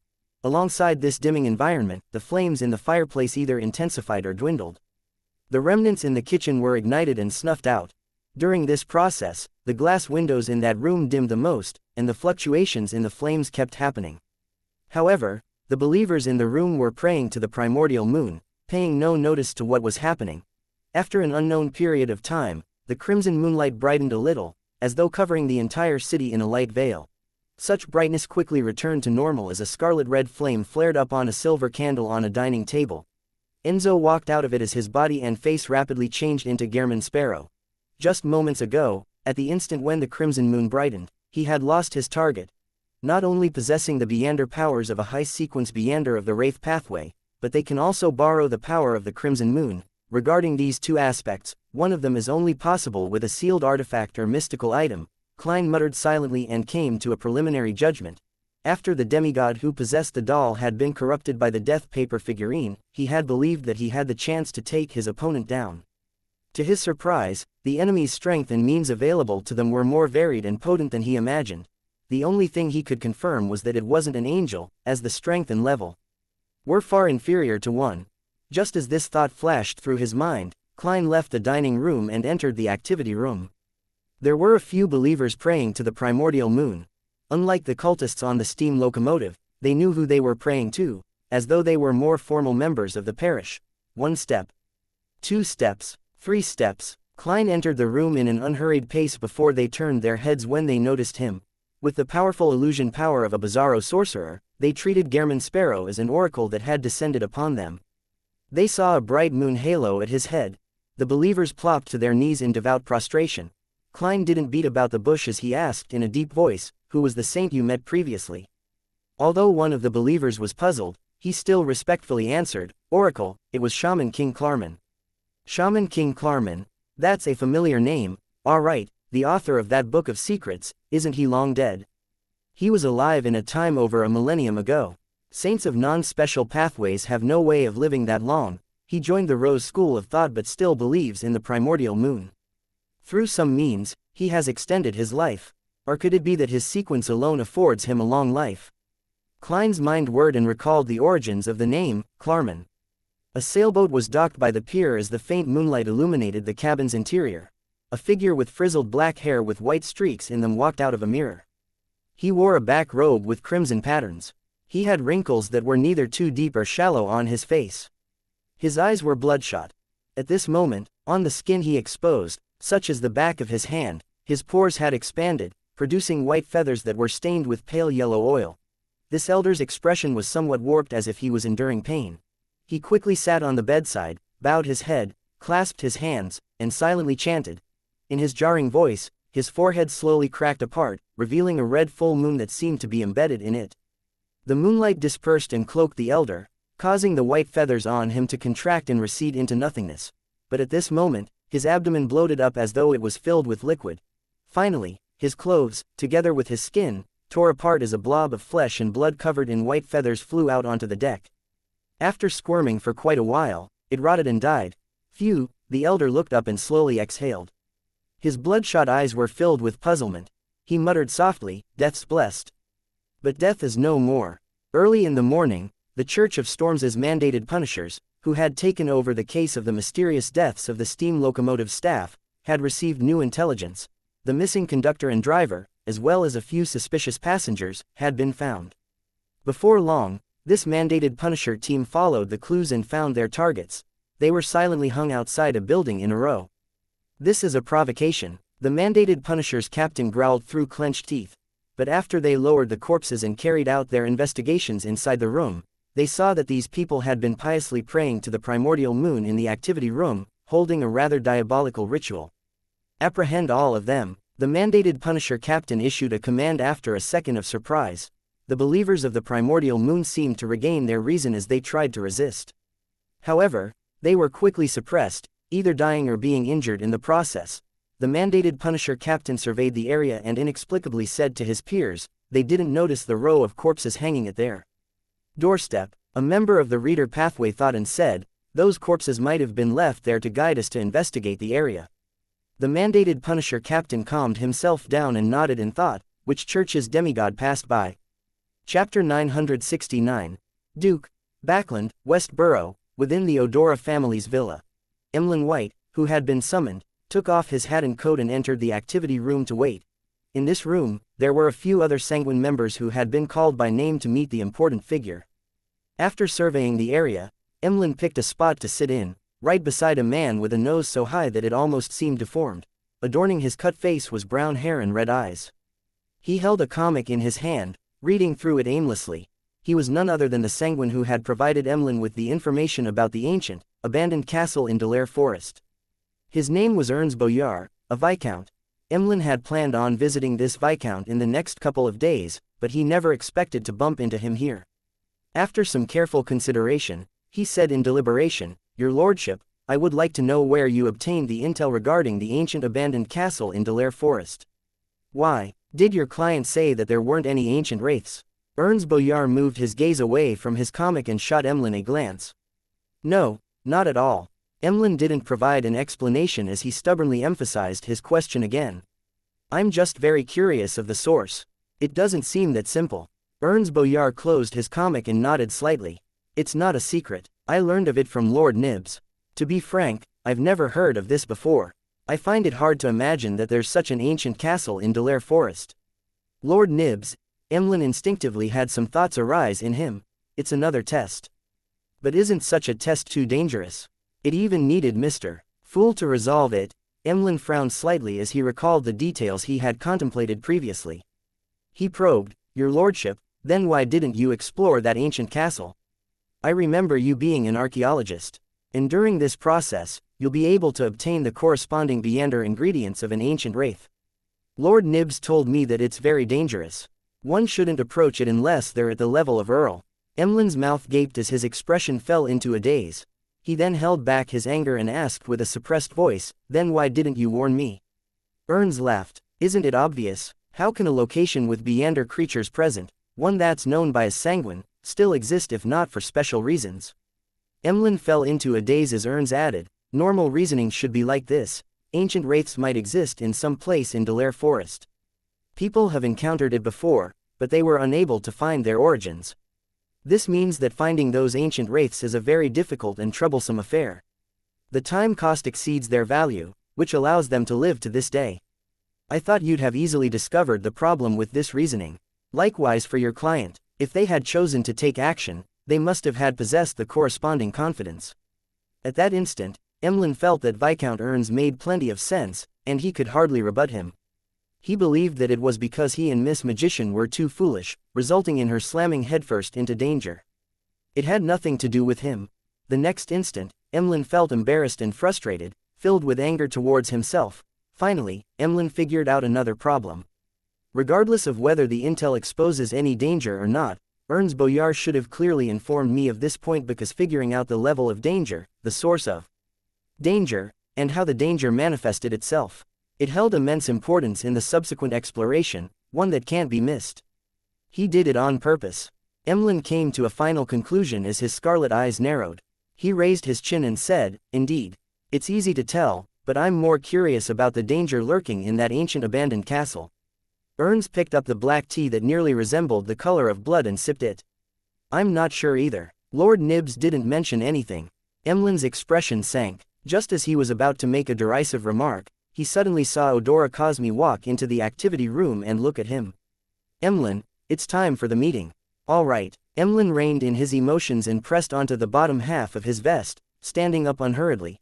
Following him down the stairs underground, he finally couldn't help but softly ask, "Baron Cosme, who am I actually meeting? How should I address him?" Cosme, who looked like a middle-aged gentleman, didn't hide the truth. He replied with deep respect, "Duke Ulmer." "Duke Ulmer." Emlyn subconsciously straightened his back and cast his gaze to the lamps on the wall. He appeared to use the reflection of the metal surface to check on his appearance. He was one of the 3 dukes that held up the Sanguine, an ancient powerhouse who existed before the Cataclysm. His title was Round Moon, with an age exceeding 3,000 years. He had once followed in the footsteps of ancestor Lilith. Without a doubt, this was synonymous with the history and glory of the Sanguine. After passing several secret doors, Emlyn and Cosme arrived inside a metal gray hall. The ground and walls were filled with green grass, flowers, and grain. Insects were crawling between the plants, making Emlyn feel as though he had left the city and arrived somewhere rural. He felt life thriving all around him. Such a scene didn't seem too odd, but on careful inspection, there were many strange points. The grass had mouth-like crevices with fibers flying out of them to capture the insects. The flowers used their leaves as hands to harvest pollen for themselves. The grains were heavy, occasionally emitting wailing from inside. There was a myriad spectrum of extraordinary insects. Some had snakes for heads, others birds. These things grew lusher the closer it was to the middle of the hall. Surrounding the area was a grave filled with exuberant spirits. Cosme faced the grave and reverently bowed. "Your Grace, Emlyn White is here." "Good afternoon, Your Grace." Emlyn didn't don his usual arrogance and was, in fact, a little flustered. Inside the grave, a mellow voice which didn't betray its owner's age chuckled. "A very outstanding young Sanguine. Cosme, you may leave for now." "Yes, Your Grace." Cosme bowed in response and left the metal gray hall that was filled with freshness. Emlyn stood there, listening to the mellow voice from the grave. "In the morning, Nibs informed me that you obtained the artificial vampire Beander characteristic that corresponds to the Viscount title." "Yes, but it has been corrupted and requires purification." Emlyn hadn't mentioned the need to remove the mental corruption in the Beander characteristics, because he believed that it was a trivial matter to the Sanguine. At the very least, Baron Cosme had previously confirmed that it was possible. Ulmer tersely acknowledged. "Very well, I'll personally purify that characteristic." He paused before saying, "Although the Sanguine enjoy a long life, we will still mature and grow old. There will be new births and deaths. Regardless, nurturing young members is a necessity for any race. As for the excellent talent and outstanding abilities you have recently showcased, they have made you a target we place great importance on. Therefore, I personally came to meet you to give you some tests so as to expedite your growth." Excellent talent and outstanding abilities. Emlyn raised his chin slightly higher once again. He then sighed inwardly. Indeed, just as Mr. Hanged Man determined, there will be a test and mission, as well as an interview. Amidst his overflowing emotions, Emlyn replied reverently, "I'm always prepared." "Not bad," Ulmer's mellow voice sounded from the grave. "Your next mission is to find the key members of the Rose School of Thought that are hiding in Backland. There are very few clues for this, and many situations will require you to carry out the investigation by yourself." Rose School of Thought, they have a grudge with a Sanguine. They seem to be taking in some believers of the primordial moon. Emlyn actually knew quite a bit about the Rose School of Thought via the Tarot Club, but he deliberately hid this without showcasing it. Apart from taking in believers of the primordial moon, they have in their possession one of the holy artifacts of a Sanguine. It was something left by the ancestor. We need to retrieve it. There was a solemnity in Ulmer's voice. Left by the ancestor, holy artifact of the Sanguine. Emlyn didn't hesitate to say, "Your Grace, I'll work hard to find the key members of the Rose School of Thought in Backland." Ulmer's voice turned mellow. "Very good. Get some of the intel from Cosme in a while and seek out an incisive point." Emlyn was already eager to do so, but he still restrained himself, asking in deliberation, "Your Grace, do you know about the abandoned ancient castle in Delaire Forest? You wish to head there? It's very dangerous, Ulmer said from inside the grave. Emlyn didn't explain as he directly asked, what kind of danger? Ulmer chuckled. That ancient castle might be older than me, even older than Delaire Forest. I do not know who built it. I only know that there's something sealed underground, and it hides an immense secret. Any creature that approaches it will be in danger of being corrupted by the force within. We once imagined that it has something to do with the abyss, but a devil suffered corruption after being thrown into the ancient castle as well, turning crazy and chaotic from his cold and cruel demeanor. Then why didn't you attempt to open the seal to figure out the situation? Emlyn mumbled inwardly but didn't say a word. Ulmer didn't speak further as he ended the conversation and dismissed Emlyn. In the evening, Backlund was covered with dark clouds as a drizzle began falling. Emlyn White wore a hat and walked under a sheltered veranda, his scarlet eyes locked onto Viscount Ernst Boyar, who was browsing some antique stores. He was upset that Ernst had given him incomplete intelligence, so he had subconsciously tailed him after leaving the Odora villa. But after a while, he felt lost. He hadn't figured out how to deal with Ernst or how severe a lesson he should teach him. Chapter 970, Talent at Soliciting Donations. After blankly following Ernst Boyar for a distance, Emlyn White gradually abandoned his thoughts. He glanced at the area beyond the veranda as the downpour grew in intensity. He couldn't help but think, how should I punish Ernst? Although he had done so because he likely followed orders or a cue, it's still despicable. As for Lord Nibs, I presently do not have the ability. But wait, once I become a marquis or a duke, I'll definitely make him pay the price. Miss Magician has already completed her exploration of the ancient abandoned castle. I'm not sure if Lord Nibs had sent Sanguine to monitor the area. From her tone, description, and the feedback given by Mr. Fool, there was probably no monitors. Could it be that Lord Nibs didn't send any Sanguine to the vicinity of the ancient castle? But, what's the point of such a test? Or could it be that they missed it because of some problems? Amidst his thoughts, Emlyn White felt that he needed to get someone to discuss the matter of punishing Ernst Boyar. He was severely lacking in such experience. Subconsciously, the first candidate of choice that came to him was the Hanged Man. This senior member of the Tarot Club was shown to be extremely experienced in various matters. He was extraordinarily reliable and had never left the other members disappointed. After hesitating for a few seconds, Emlyn struck down this choice. This was because this matter involved the Sanguine's internal test. To consult the Tarot Club members before he obtained an answer damaged his pride and overall image of the Sanguine. By the same reason, he eliminated the world as a choice. Of course, he believed he could guess the suggestion that the world would give, kill him. There's no need to go that far, Emlyn mumbled inwardly. As he aimlessly tailed Ernst Boyar, he began expanding the candidates to the real world. Then, he realized he didn't have anyone to choose from. He almost had 0 friends. Eliminating his parents who were Sanguine as well, he only had 2 or 3 people in mind. They were the Harvest Church's Father Utravsky and Detective Sherlock Moriarty, who had a mysterious background and a myriad of means at his disposal. Sherlock hasn't returned after leaving Backlund. Sigh, I can only seek out Father Utravsky tomorrow. But I can't be that direct, Emlyn quickly made up his mind. He walked past Ernst Boyar, who entered a watch shop, and headed for the end of the veranda where there were several rental carriages. Getting in the carriage, he felt the wheels turning. He casually glanced out the window and saw more raindrops striking the glass, drawing out trails that streaked down. In his blurred vision, carriages drove past. Audrey retracted her gaze from the rainy scene outside the carriage and glanced at her lady's maid, Annie, before communicating with Susie silently. The look in her eyes, her expression, and her not obvious body language said, "We're almost home." "I'm a little nervous." On the ground, Susie shook her tail, raised her paw, and adjusted the gold-rimmed glasses hanging by her neck. Together with the changes in the colors of her ether body and body of heart and mind, she expressed herself. "Don't worry, that Ma'am Escalante, who's a psychiatrist on the surface, is only a telepathist. She won't be able to see through your lies." Audrey nodded gently and watched her carriage enter the Hall family's luxurious villa and stop in front of the sheltered foyer. Ever since joining the Lowen Charity Bursary Foundation, she had begun spending less time at home. She had originally planned on meeting Ma'am Escalante from the Psychology Alchemists at 22 Phelps Street in Northborough, but since Mr. Dwayne Dantes had left for the southern continent and wasn't in the foundation, there was no need for that. In the study she called her own, Audrey met Ma'am Escalante Oceleka, who had black hair reaching her waist and a baby face. I must apologize. I'd been busy meeting up with friends after returning to Backland. My subsequent joining of the Lowen Charity Bursary Foundation has delayed my meeting with you until today.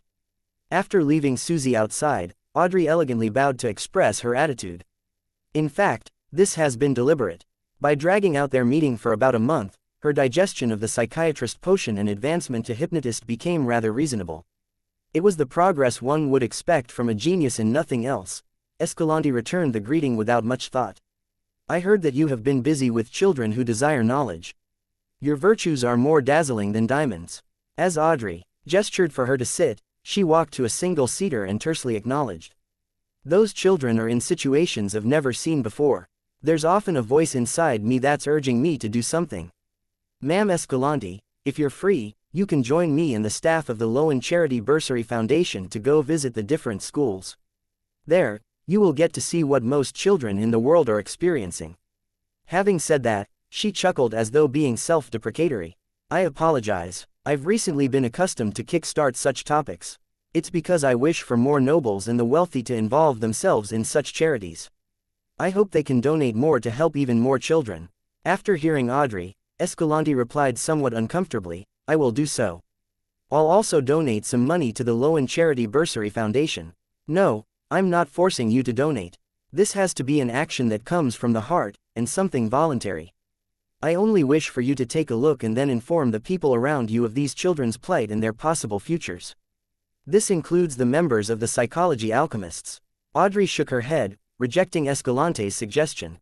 All right. Escalante first nodded gently in agreement before feeling that there was something ridiculous in this matter. Miss Audrey's true motives were to solicit donations from the Psychology Alchemists, but this was a secret, extraordinary underground organization. This was no different from soliciting donations from the Aurora Order. Audrey didn't continue discussing matters related to the Lowen Charity Bursary Foundation.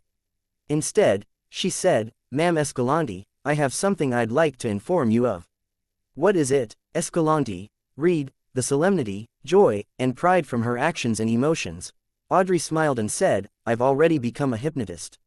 At that moment, Escalante suspected that Audrey had hypnotized her. Although she knew that Audrey had obtained the hypnotist potion formula previously, how long ago was that? You should be able to determine that I'm not lying, Audrey said with a smile. Only then did Escalante snap to her senses as she asked in surprise and doubt, you seem to have some extraordinary encounter. It's to have the courage to make use of matters, Audrey said things that couldn't be any truer. Escalante frowned and said with some hesitation, you wish for the sequence 5 potion formula.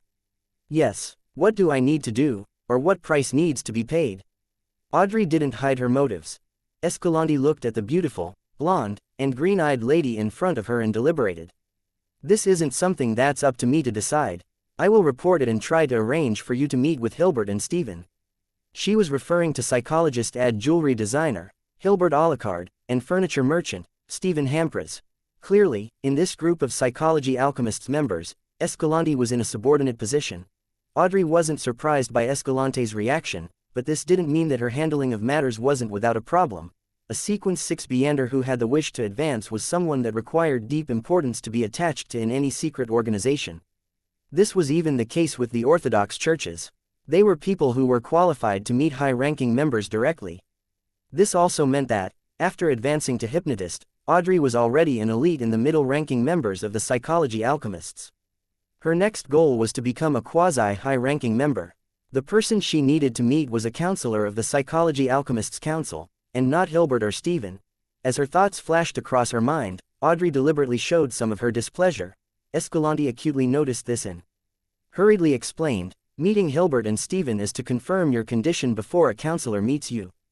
In fact, with your present level, you should be leading a team and recruiting new members. But with your identity, status, and daily environment, we have cancelled that plan, afraid that it would influence your normal day-to-day life. Counselor, I wonder how many counselors from the Psychology Alchemists there are in Backland. Could it be the royal family's consultant, Vin Rambus? Audrey nodded in thought and said, I can understand that and will await your arrangements. She then diverted the topic and asked with a curious look, Ma'am Escalante, do you know what's the name of the Sequence 5 potion of the Spectator Pathway? Seeing this blonde, green-eyed, Young noble lady taking on such a demure pose, Escalante silently heaved a sigh of relief. I've once heard Hilbert mention that it's called Dreamwalker. Dreamwalker, this is somewhat different from what I imagined. Or it could be that, dream, is just an analogy. To be precise, it should be subconscious walker. Audrey didn't conceal her contemplation and analysis before directing her questions to psychology and various information. After having Escalante stay for dinner, she sent the lady to the door where she got on a carriage. At this moment, it was dark outside with gales roaring and rain pouring. Amidst the pouring rain, howling winds, and the dark night, a steam sailboat hybrid was cruising through the safe sea route in the Berserk Sea with tourists on board. Klein had already left the southern continent and had returned to Daisy Bay as Dwayne Dantes. Amidst the shaking ship, he suddenly woke up, got out of bed, and headed to the window of his first-class cabin's living room to look outside. Amidst the downpour, 3 huge strange pure black sailboats were silently cruising over. Hanging on their sides were lanterns with 3 black sails on masts almost 100 meters long, and on its deck stood a mottled stone chair that was 2 to 3 meters high, its back facing the cabin. No one was sitting on it. It was the Black Emperor symbol of the King of the Five Seas, Nast. Chapter 971, Restraint. On the observation deck of the liner, the bugle was sounded.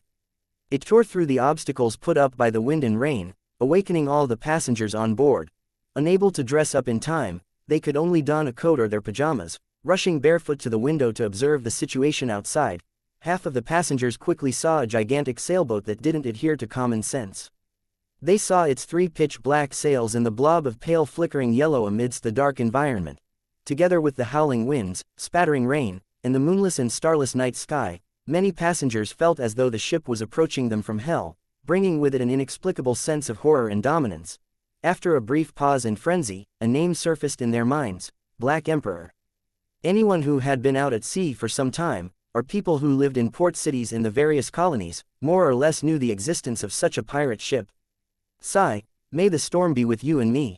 May the goddess watch over us. As the passengers subconsciously made prayers, they were filled with horror and helplessness. These passengers knew very well that the owner of the Black Emperor had the highest bounty on the 5 seas. In a particular sense, he was the king of pirates, and was a powerful figure who could remain alive despite the campaigns of the various fleets from different nations.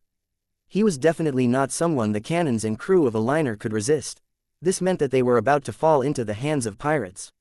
Many women couldn't help but imagine being raped by the pirates and being sold to unfamiliar lands.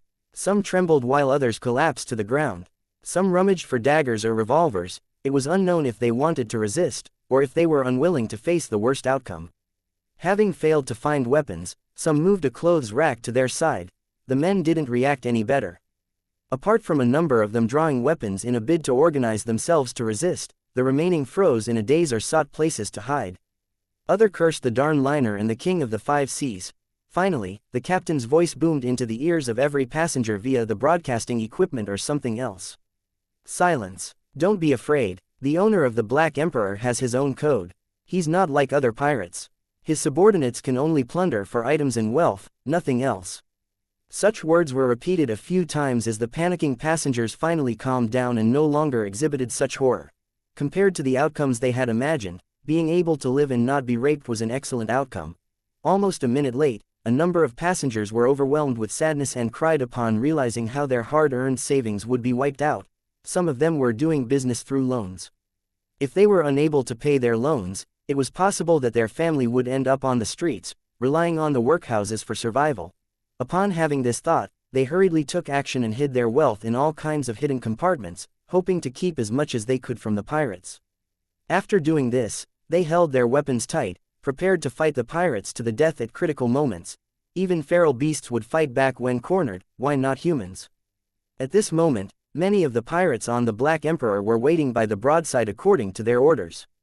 They were prepared to jump onto the prey once the distance was closed. Their second mate, Horror Viscount Bird Mustang, was holding a telescope as he observed the liner opposite him without much thought. He was inwardly calculating how much longer before the two ships met. This pirate, whose bounty had exceeded 10,000 pounds, wore an Intis-styled shirt with complicated patterns on his sleeves and collars. He donned a dark red captain's attire, as though he was awaiting the commencement of a ball, and not a pirate attack. Suddenly, his vision blurred and he could no longer see the liner.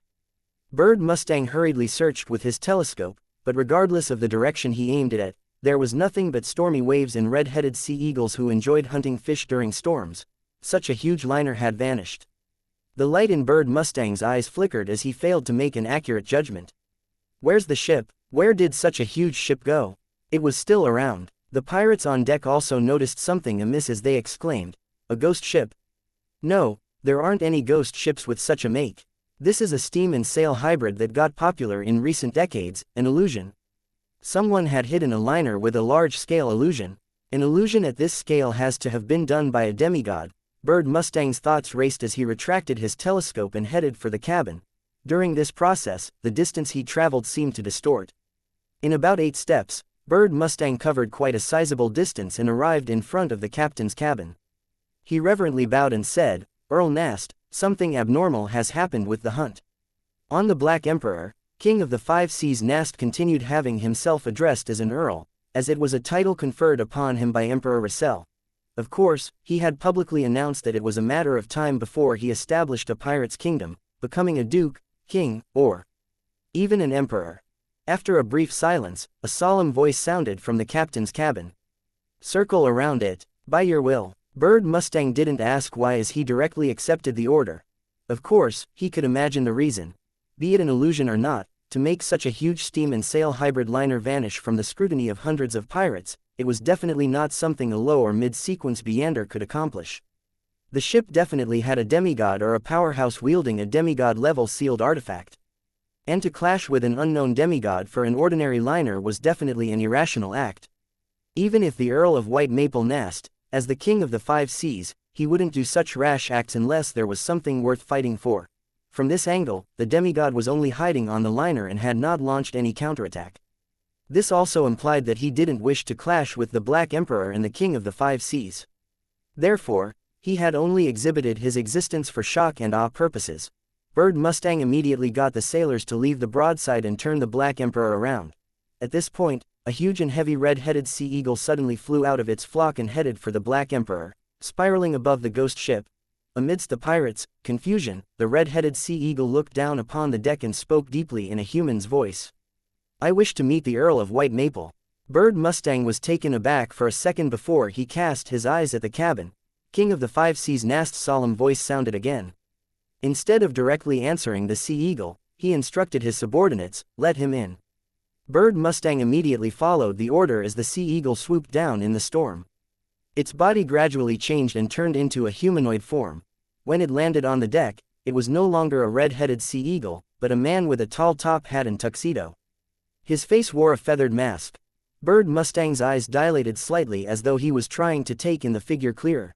But no matter how much he observed it, he was unable to discover anything abnormal about this exaggerated man. It was as though there wasn't a red-headed sea eagle from the very beginning. A few seconds later, Bird Mustang's pupils dilated even more because he saw the figure's side profile when it walked past him. This man, who appeared like he was an invitee at a banquet, was very thin. His side profile was about the width of 2 fingers. At that instant, Bird Mustang felt as though he was seeing a walking paper figurine, but it was also slightly thicker than one. A monster, he gulped with great difficulty as he watched the terrifying demigod walk towards the cabin. The pirates on deck quickly retreated and leaned against the shipboard as though a nightmare had just walked past them. To them, this abnormally proportioned man was something they had never seen before. It was more harrowing than the many monsters they had seen in the past. At the 3rd story of the cabin, outside the captain's cabin, Klein held the handle, twisted it, and opened the door. The reason he had made himself appear so strange was partially due to having no choice, but it was also partially deliberate. The former was because the red-headed sea eagle wasn't big enough, so after creating the clothes and mask, there was no way to create a normal human's body, even without the innards. The deliberate choice was because he was beginning to try out his theories on acting as a bizarro sorcerer. He had some ideas regarding this. The term, sorcerer, wasn't key. What was key was to use the methods of a sorcerer to appear bizarre. With a light creak, the dark black door opened, revealing the interior of the captain's cabin. Candle lamps drooped down from above, with 41 on the left and 40 on the right in an asymmetrical manner. At the end of it, a black platform rose up, surrounding an iron black chair. King of the Five Seas Nast's figure was relatively normal. He was slightly taller than 1.9 meters, unlike the non-human form which resembled a giant that Klein had previously encountered. He was still wearing a miniaturized crown with a black robe with silver ends. He had a squarish face with slight wrinkles. He had a short black mustache underneath his chin, and his black eyes swirled with a red glow. It made one bow their heads without realizing it. "I've never met you before," Nast said in a deep voice, "Mr. Bizarro Sorcerer." Klein took off his hat and bowed.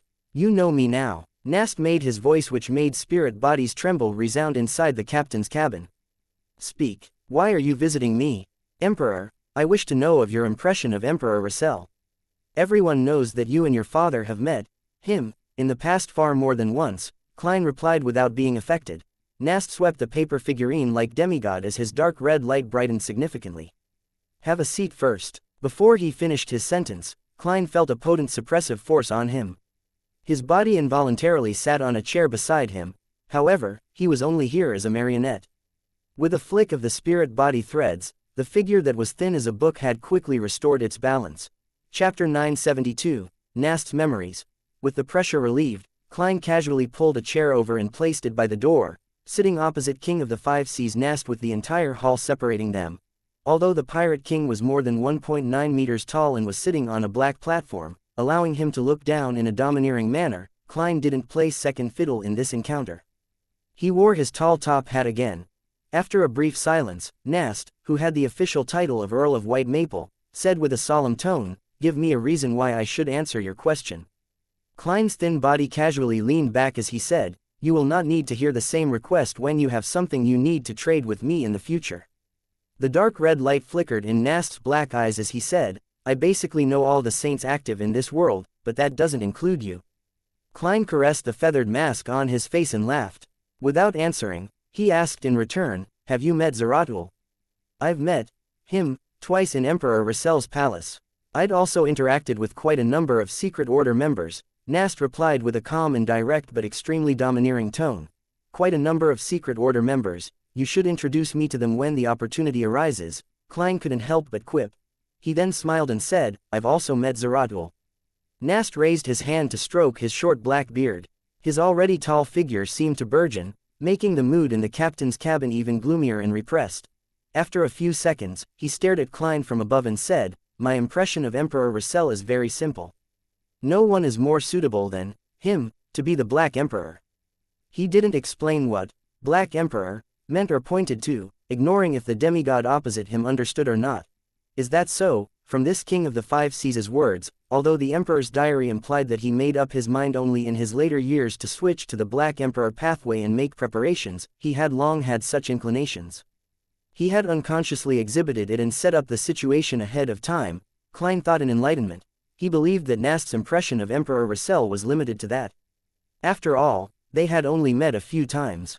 Hence, he switched topics. "In the Emperor's later years, did he get you or your father to do something secret?" Nast's crown shook a little as he replied, "Someone had once asked me the same question." Klein laughed and asked with a bold guess, "Bernadette?" "Yes." Nast held the two sides of his black throne with his hands. "Back then, she was very young and immature to ask such a question. With Emperor Russell's level in his later years, compared to handing something secret to me and my father, what could be kept more secret than doing it himself? This is implying that I'm as immature as Bernadette back then." Klein sighed and said, "To people who are concerned about this, one wouldn't abandon even the slightest sliver of hope." This was also why he wished to meet the King of the Five Seas after concealing the liner. He was now trying to find clues to the door of light above the gray fog in the real world. Apart from confirming who the third transmigrator was, he had to delve deep into Emperor Russell's matters. This was a necessary decision. The dark red glow in Nast's eyes contracted and expanded. "What's your relationship with Emperor Russell?" Klein thought and said with a sigh, "We can be considered old friends." After all, they had been above that mysterious door of light, and the cocoons they were in were neighbors with only a thin obstacle in between them. They had been hanging there for centuries or even millennia. This was a connection that stemmed from reality, and psychologically, having read so many of the Emperor's diaries, Klein had long treated the Emperor as a fellow countryman. He shared the same feelings for home and sense of identity with him. Nast stared at the thin demigod who sat by the door before he retracted his gaze and solemnly said, "Any more questions?" Klein was already prepared. He asked in an unhurried tone, "Do you feel that there was anything abnormal about Emperor Russell in his later years?" The slightly wrinkled Nast remained silent for quite a while before saying, "I don't know enough about him, so I wasn't able to notice anything abnormal. The only thing that made me feel odd was that when me and my father met him, he would stand at a floor-to-ceiling window facing west. He would stare into the distance. This would happen in the morning, noon, and the evening. And that room wasn't the only one with a floor-to-ceiling window. West, into the distance, the fog sea." Klein seemed to mutter to himself as though seeking confirmation. He recalled that the Emperor's diary had mentioned of a mysterious primitive island, and he recalled the abyss that hid somewhere in the fog sea. Nast nodded slightly and said, "That was my guess as well." "Phew," Klein silently exhaled. After some consideration, he stood up and said, "I'm done with my questions. Please pardon me for my intrusion. Your lordship, I wonder if I can help you in a transaction." He was fulfilling his promise. Nast fell silent for 2 seconds and said, "Help me find the card of blasphemy that corresponds to the Black Emperor." For an instant, Klein suspected that the Pirate King was testing him, but he immediately felt that an unknown demigod had little to do with the Black Emperor card. He said with a smile, "I'll try my best. However, the questions from before aren't worth a card of blasphemy. If I can obtain it, I'll trade you for the information inside it. Of course, I might only provide clues to that card." Nast caressed the armrest of his iron-black throne and said in a deadpan manner, "So be it." Klein took off his hat again, bowed, and turned to leave before returning to the deck. Under Horror Viscount Bird Mustang and Company's gaze, he raised his arms. His body rapidly contracted as the feather mask on his face spread out. In just 2 or 3 seconds, his entire person became an ordinary red-headed sea eagle. This sea eagle immediately flapped its wings, flying into the dark storm, vanishing from the sights of the pirates of the Black Emperor. "That's a demigod," Bird Mustang looked into midair and sighed. Although making a further advancement at Sequence 5 increased the inclination towards madness and a loss of control, making it highly possible for Beyonders to fail their advancement, the title of being a demigod remained attractive. As long as one successfully took the step, they could attain godhood, allowing their life to undergo a fundamental change. Be it in terms of lifespan or powers, it far exceeded that of humans, allowing them to reign above all. On the liner, Klein abandoned his control over the red-headed sea eagle, allowing it to plunge into the sea to be fish food without anyone seeing it.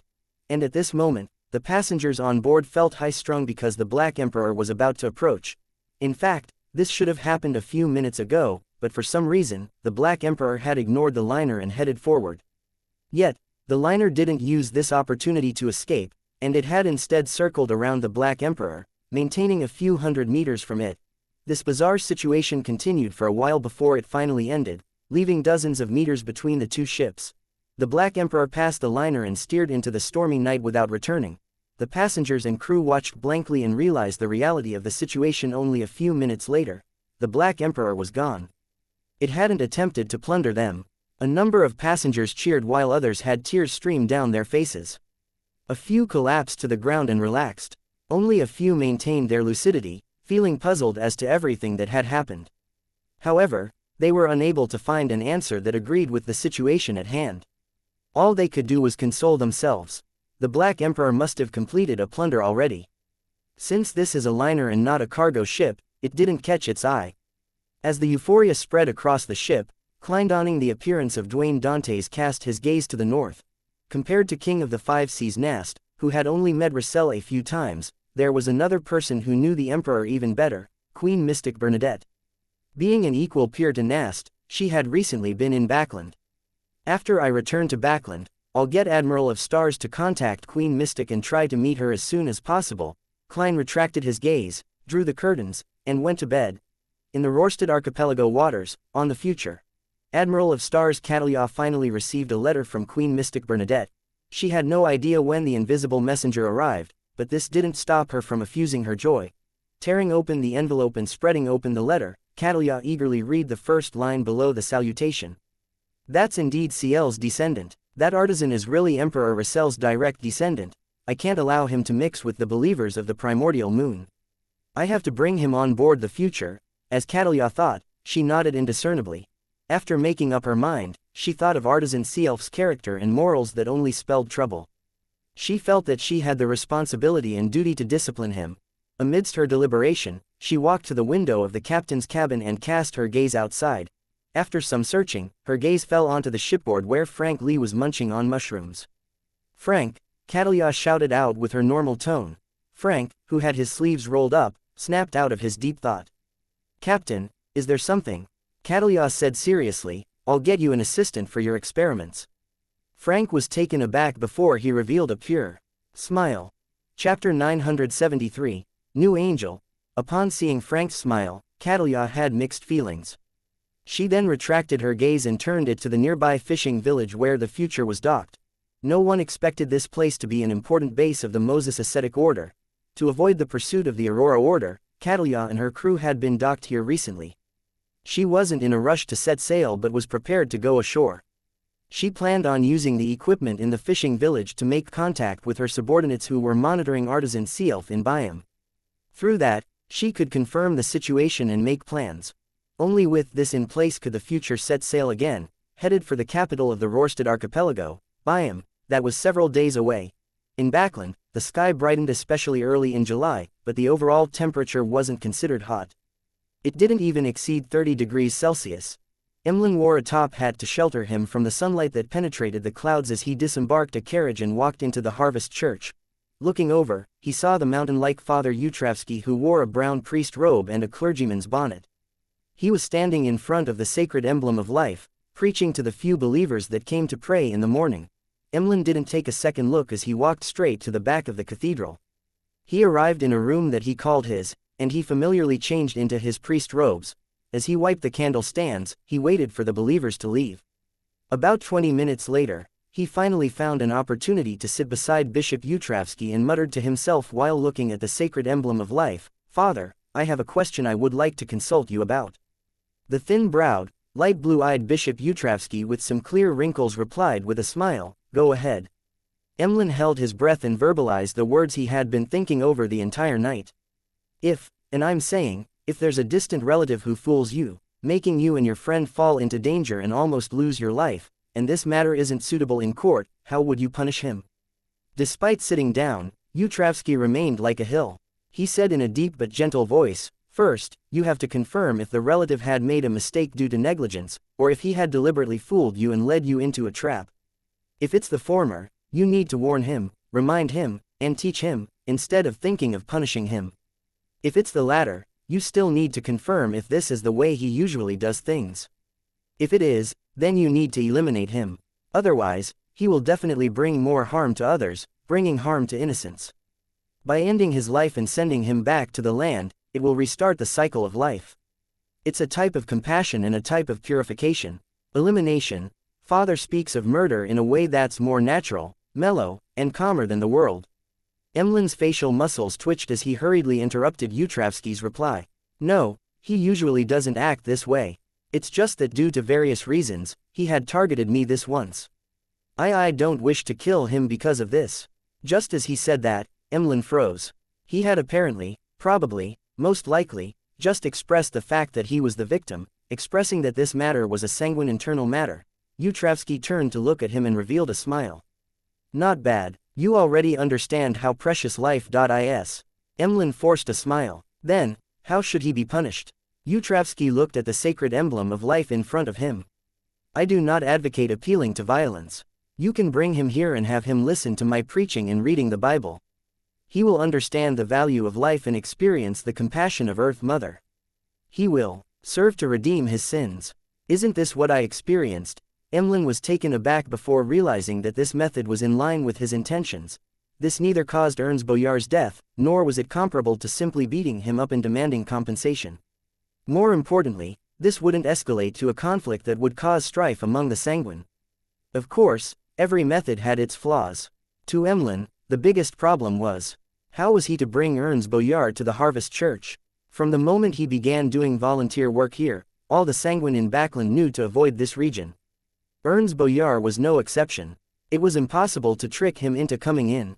And if he resorted to violence, Emlyn believed that, with the ring bestowed to him by Ancestor Lilith, as well as Miss Magician's powerful spellbook that could be rented, defeating Ernst Boyar wasn't a difficult endeavor. However, to control him wasn't simple. After all, he was a sanguine viscount, equivalent to that of a sequence 5 Beander. In addition, although Ernst Boyar wasn't too old, he had quite a collection. Under such circumstances, the extent of which to directly taking action was hard to gauge. It could easily lead to death, and Emlyn would be blamed for. Perhaps I need some help. In Backland, there are many members of the Tarot Club. If we work together, we should be able to easily control Ernst. I can't expose my identity because of this. The cooperation should be done in stages, so that we don't have to meet. Amidst his thoughts, Emlyn had made his decision. He planned on assigning a mission during the tarot gathering next week in search for help. He nodded gently in response to Father Utravsky's suggestion. It sounds pretty good. I plan on making a decision a few days later after calming down. Father Utravsky nodded and smiled. Fruits are obtained from planting them. It's a long process that requires patience. From the looks of it, you have understood this point. Of course, it's such a simple principle. Emlyn raised his chin slightly as he habitually clasped his hands and prayed to the sacred emblem of Life. 22 Phelps Street, Lowen Charity Bursary Foundation. Audrey placed a document in hand on the table and looked up at the wall clock in the director's office. She could hardly relax. She had already made an appointment with Escalante to head over to Stephen Hampres's residence in the afternoon. Clearly, this meant a test.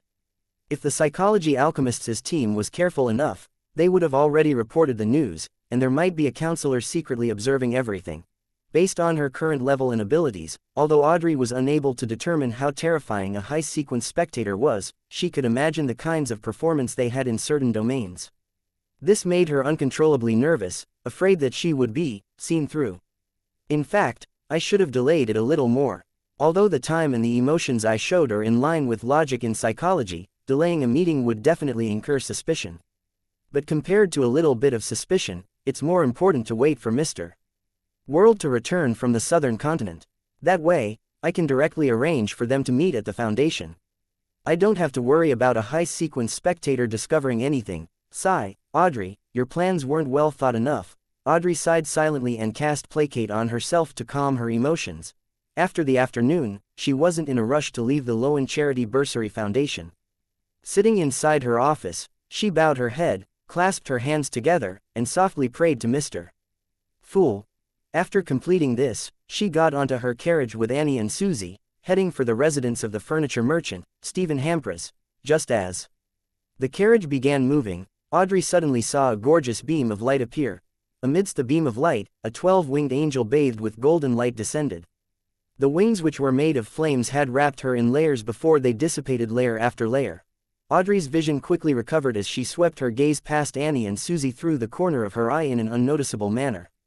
She realized that they hadn't noticed anything that had happened. It's a little different from the previous angel, with Mr. Fool's greater reawakening. His angels have also recovered further.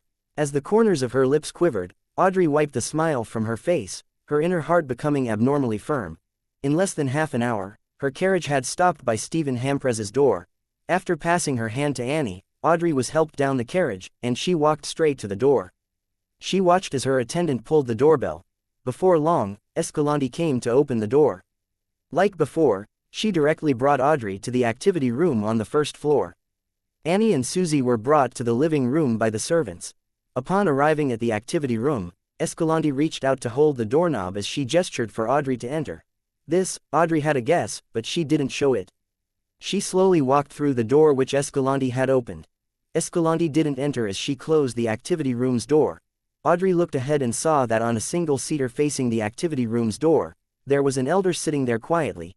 The elder wore a shirt, vest, and a jacket, matched with blue-gray trousers with lines adorning it, as well as a dark red bow tie. His hair was completely white but remained thick and lush. He had a warm and elegant bearing.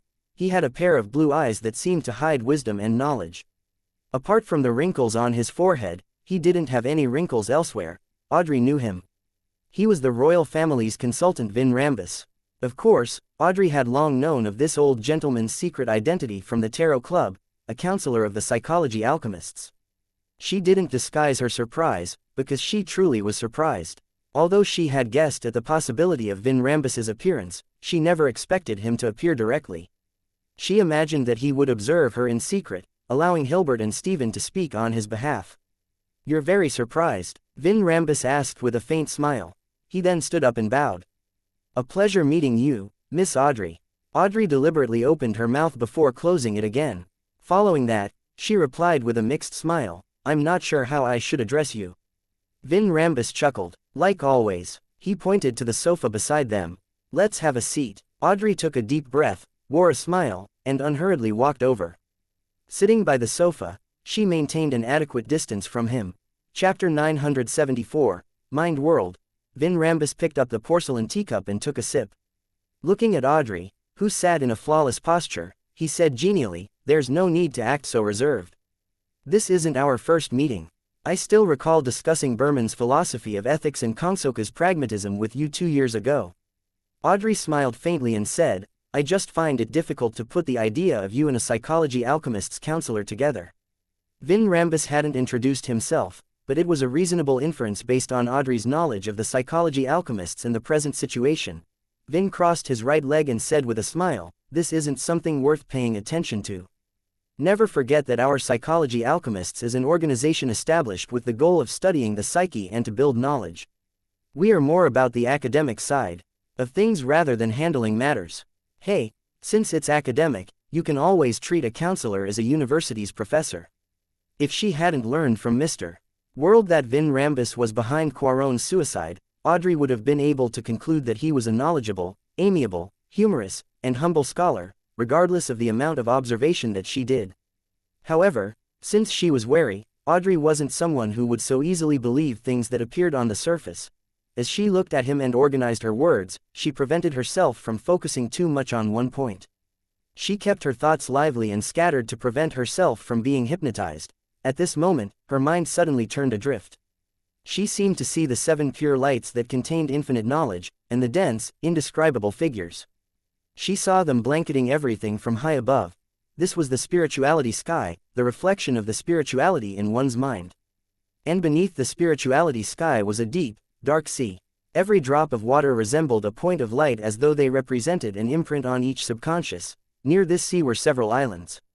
One of them belonged to Audrey. She clearly knew that this was a manifestation of her consciousness. What was exposed above the sea was what she could detect, and the parts covered by the seawater were her deeper consciousness that she was usually unable to grasp or know. Floating above the island, Audrey looked to the bottom. She first noticed that the area was a solitary, quiet, gray blur. They screened out her vision, making her only capable of seeing the massive and dark black outlines of the subconscious, as well as the illusory and rippling sea of collective subconscious. She was unable to obtain much information from that. Audrey was puzzled as to how she had entered this strange state when she saw large swaths of gray split apart like the sea deep in the sea of subconscious at the island below. It revealed a stone platform that had appeared at some point in time. On the platform, a figure grew up rapidly in a fashion akin to blinking, entering Audrey's field of view almost instantly. His hair was completely white but remained thick and lush. He wore a standard 3-piece suit, matched with blue-gray trousers with lines adorning it, as well as a dark red bow tie. This man with deep wrinkles on his forehead was none other than Vin Rambus. Compared to the Vin sitting on the sofa, he appeared more sinister. He didn't wear a smile, and his head was slightly bowed. It was as though he was observing Audrey's subconscious that lay behind. In a few steps, he walked into Audrey's island of consciousness through the sea of collective subconscious. Then, he went from the subconscious to the area exposed above the sea like a silent visitor who didn't knock on the door or receive any permission. After arriving on the island, Vin Rambus raised his head. His facial skin was already covered in grayish-white scales. His irises were golden vertical, and it didn't show any hint of emotion. Floating in midair, Audrey observed this scene and fully understood the situation she was in. This was the world of the mind, a mind world formed by the spirituality sky, sea of collective subconscious, and the island of consciousness. Due to the blessings from Mr. Fool's Angel, Vin Rambus's intrusion of my body of heart and mind and psyche through the sea of collective subconscious sounded alarms. That force has separated my most fundamental part of my self-conscious, allowing me to control everything on the island from the spirituality sky. Thus, I'm able to truly resist true forms of telepathy. How magical, no, how despicable of Vin Rambus. He's not polite at all. He intruded into my house, without gaining any permission or providing any notification. Audrey grumbled in midair. After understanding her current situation, she secretly controlled the changes that were influencing the island while answering the casually seated Vin Rambus in the real world. I'm also very reserved when facing university professors. As she spoke, Audrey made her inner island mumble. This isn't a good analogy. As an elderly psychology alchemist's counselor, he should be a sequence 4 at least. This is a demigod, one that naturally makes one feel fear, awe, and reserved. On the sofa, Vin Rambus chuckled immediately. Then I won't be forcing you. I've heard about you from Hilbert. I heard that you've advanced from psychiatrist to hypnotist in a short few months. I'm very curious about how you did it. Oh, I've also heard of the answer you gave Escalante, having the courage to make use of matters. However, I wish to hear something more detailed. At this moment, the Vin Rambus on Audrey's mind island was observing his surroundings with a deadpan expression, listening the resonating voice. Audrey was already prepared for this as she deliberately pretended to be organizing her words. After a few seconds, she said, "It's just the superficial meaning of having courage to make use of matter. Let's put it this way. In my future plans, I've always had one of my options being a psychiatrist. Since I've acquired the corresponding Beyonder powers, I was definitely very happy to try it out and help the people around me resolve their mental and psychological problems." While saying that, she showed some signs of embarrassment towards such actions that bordered on childishness. Her mind island faithfully reflected this. After a pause, Audrey continued, "During this process, I discovered that my control over the potion's powers became better until, one day, I felt something in me shatter and fuse into my blood. It also allowed me to vaguely see illusory stars. Mr. Rambus, what does it represent?"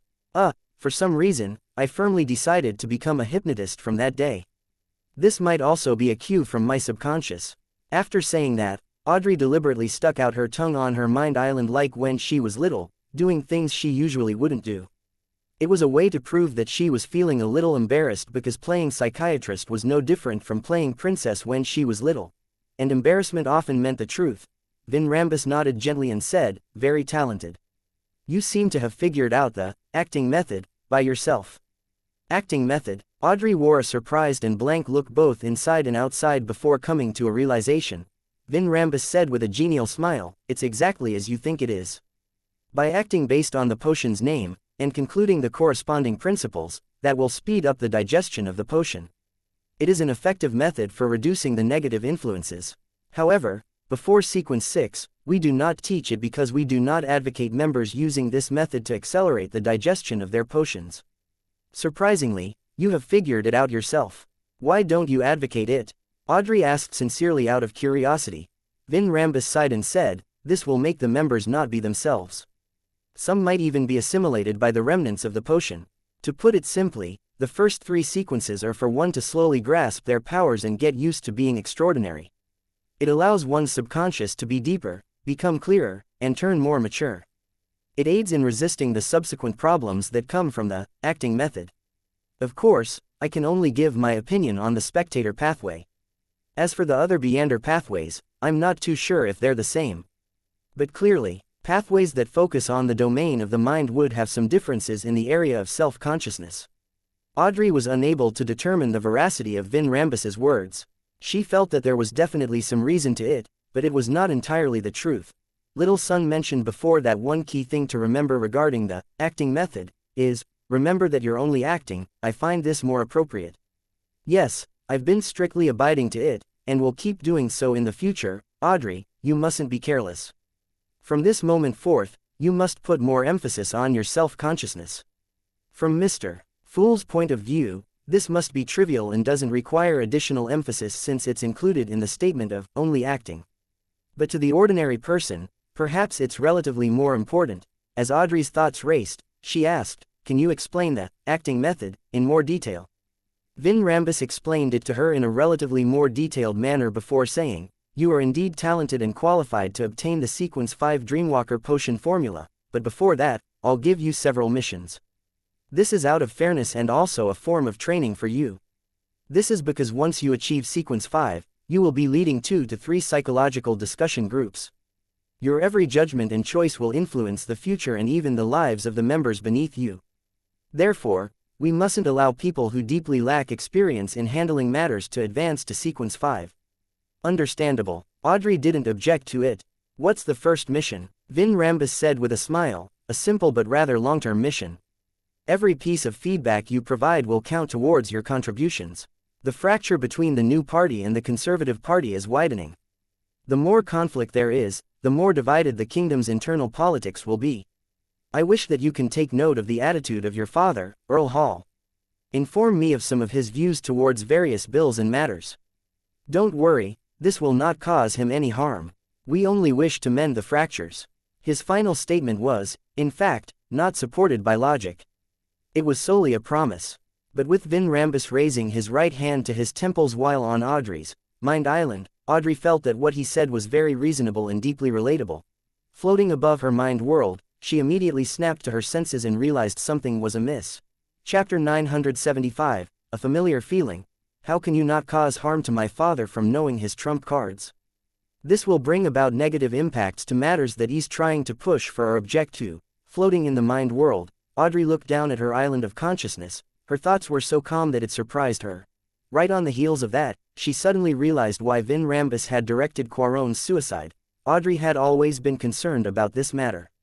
Furthermore, she had obtained information from various sources, giving her a rather clear idea of the overall picture. However, she had ultimately been stumped about the mastermind's goal. This trap seemed to be targeted at the purse strings of the Conservative Party, Baron Syndras. As long as he failed to respond properly, this powerful banker would have his problems exposed and end up handled by the official Beyonder organizations. However, the actual process seemed to lack the panache of a high-sequence Beyonder of the spectator pathway. It was especially so when Dwayne Dantes reacted unexpectedly, causing the plan to immediately be foiled, yet, there wasn't any mending of the plan. As a rather senior spectator, Audrey had long noticed the incongruity within this matter. However, it was only after hearing Vin Rambus's words today that she realized the core of the matter. Vin Rambus didn't care if he had successfully taken down Baron Syndras, as he had already accomplished his goals. It was just as he had said, the new party and Conservative Party were fractured. Although Vin Rambus claimed to be trying to mend it, his true goal was to deepen the cracks and cause them to completely fall out with each other. Why is he doing this? Audrey controlled her mind island and didn't make it show any puzzled emotions. She then replied to Vin Rambus, I can understand your concern for the kingdom's political situation. I will work hard on this. Just as she said that, the gloomy Vin Rambus on the mind island lowered his right hand from his forehead. Vin Rambus, who was sitting on a sofa in the real world, said with a gladdened smile, you are indeed a young noble lady filled with compassion. With that said, the old gentleman lowered his right leg, which was covered by grayish-blue trousers with lined patterns. He leaned forward slightly as his eyes grew darker. Due to your identity and daily environment, you shall forget about me. You will only remember Hilbert, Stephen, and Escalante. You will pass any information through them. When there are extremely pressing issues that need reporting, you will subconsciously visit me with the excuse of consulting me on some academic question. When you enter my room, your lost memories will recover. As Vin Rambus said those words, the him on Audrey's mind island opened his mouth and repeated the words. A rock took form and quickly plunged into the ground, sinking into the subconscious. At that moment, Audrey felt as though she had dissociated into two entities. One was a result of a mind island. She could no longer remember the appearance or name of the elder in front of her. She only knew that she had come to Stephen Hampres's residence and met a psychology alchemist's counselor, where she received the approbation of the acting method, and received a new mission. Another her floated beneath the spirituality sky, acutely aware of everything that had happened.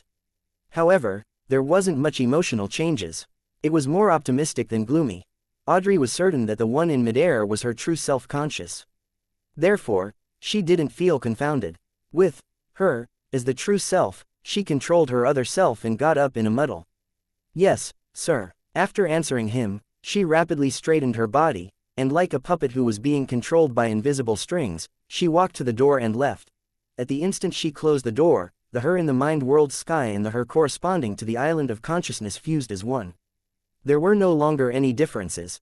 The two entities with certain memory discrepancies instantly fused together, giving Audrey a few seconds of confusion. However, with plenty of experience in treating people and hypnotizing others, she very quickly and skillfully identified the differences. She then reconstructed every detail from before. What powerful mind reading and hypnosis! he directly entered my body of heart and mind and even my soul body to exert influence via the sea of collective subconscious. Although Audrey had the blessings of the Fool's Angel, she felt that her recollections were like viewing old photographs. They were yellowed and faded, as though they were matters that happened years ago. I'll be able to do the same in the future. The blessings of Mr. Fool's Angel is really impressive. Humph, I'll only inform you of Father's take on unimportant matters. As Audrey's mind whirled, her mood turned for the better. The steam locomotive that spewed out copious amounts of smoke dragged its carriages as it chugged into Backland. After traveling for days, Klein had finally returned to this capital of capitals. As Dwayne Dantes, Klein wore a top hat and a formal suit while holding a gold-inlaid cane. He slowly left the first-class cabin and firmly stood on the platform. Behind him was a man with mixed blood. He was about 1.75 meters tall, and he carried 2 luggage bags. He was none other than the marionette, Enzo. Of course, this winner had already changed his name to Enuni, which sounded more in line with the southern continent's traditions. In the future, he would be the go-to person to establish contact with the southern continent's clientele for the upstart tycoon and arms dealer, Dwayne Dantes. The non-crucial business would be handled by him, without needing Dwayne Dantes to personally head to East and West Balam. Of course, this was simply a disguise. In fact, Klein would be the one making the trip. He had decided to send believers to West Balam in the name of sea god Calvetua and get them to represent himself to complete some small-scale deals. After all, Danitz was an infamous pirate over the 5 seas, with a bounty exceeding 10,000 pounds. Furthermore, he had close ties with Gehrman Sparrow, and it easily incurred suspicion if he kept helping Dwayne Dantes. After leaving the station, Klein rode a carriage and returned to 160 Bachland Street. It was already dark by then. The street lamps on both sides of the street had already lit up, likewise for Dwayne Dantes' residence. Butler Walter and housekeeper Tanaja led the male and female servants, as well as the gardener and coachman, out. They stood on both sides to welcome their employer back. After he arrived in Daisy Bay and bought the train tickets, Klein had sent a telegram back to Backland, informing his butler when he was returning. However, he had instructed him not to send the coachman to pick him up at the station. After all, this was an era when steam locomotives were often delayed. It wasn't impossible that its arrival would be delayed to the next morning. Glancing at his servants who stood with a standard, reverent pose, Klein secretly nodded and passed through them as he sighed inwardly. This does resemble the style of nobility. Even when the employer isn't around, the butler doesn't skive. When he arrived at the door, he nodded gently at Walter and Tanaja before saying, "It must have been hard on you while I was away." "It's our duty," Walter and Tanaja said with a bow. Klein then turned his gaze to his valet, Richardson. He realized that this good-looking mixed blood had a somewhat pale expression as he kept stealing glances at his employer's new valet, Enuni. Klein smirked inwardly as he nodded at him. "You did well. However, there's some business involving the southern continent that requires Enuni to handle it." "Oh yes, be Mr. Walter's assistant and help him in gathering information for a manor outside the city." Assistant butler, Richardson was first taken aback before he replied in pleasant surprise, "Yes, sir." With this role, it meant that he had broken free from the constraints of being a valet. He had been promoted. Walter didn't ask about the manor in detail as he seriously arranged for his employer's settling in, bath, and meals. After all of this was done, he and Enuni sent Dwayne Dantes back to the 3rd story before he asked, "Sir, do you plan on buying a manor in the suburbs of Backland? What requirements do you have?" "Something not too expensive. Who knows how long I can use this identity for?" Klein inwardly gave a self-deprecating comment before deliberating. "One with a vineyard and brewery." After completing the arms deal, he had already established himself in Backland's high society and had earned a huge sum of money. Therefore, it was necessary for him to own a manor. He couldn't afford to not be capable of inviting his friends on a vacation and hunt in the suburbs when autumn and winter came. This was a faux pas that could easily make him be viewed with scorn. Furthermore, the manors in Backland's suburbs were rather expensive. One could purchase a huge manor with rubber trees in places like Daisy Bay for 8 to 10,000 pounds, but here, all he wanted was a vineyard and grain farm, with facilities like a brewery. "I will gather the information as soon as possible," Walter replied respectfully. He knew his employer was exhausted from his traveling, so after briefly informing him of the recent developments, he left the 3rd story and busied himself on other matters. With the new valet's help, Klein changed his clothes and washed up. During this process, Klein, who had gotten accustomed to his godhood, couldn't help but lampoon. If it wasn't because a marionette cannot be more than 1,000 meters from me, would I have changed valets? Despite being a tycoon, I still have to serve myself. Sigh. Amidst his sighs, he dismissed Winner Enuni to the adjoining room and walked to the window. He looked at the lamp-lit backland, which resembled stars, as he allowed his thoughts to wander. Next, my goal is MI9's Deputy Director, Brigadier General Conas Kilgore. As for the Captain of the Royal Guards, Viscount Stratford, I can leave him to the Demoness, Trissa. She has vanished for quite some time. I wonder what he has been busy with. I wonder if she has come up with a way to approach that Viscount. I had previously informed her that I have other matters to tend to and wasn't free via the method she gave me. I'll later have to confirm that I'm free now and can continue our previous cooperation effort. After a while, Klein reined in his thoughts and got into bed. Without the help of cogitation, he fell deep asleep. After an unknown period of time, he suddenly opened his eyes and sensed that someone had entered 160 Bachland Street. Here it comes again. Klein couldn't help but raise his hand to rub his temples. On the first day of returning to Bachland, he had been awakened in the middle of the night. Chapter 976, Zealot. Dressed in pajamas, Klein didn't move. In his spiritual perception, the intruder's spirit body threads appeared.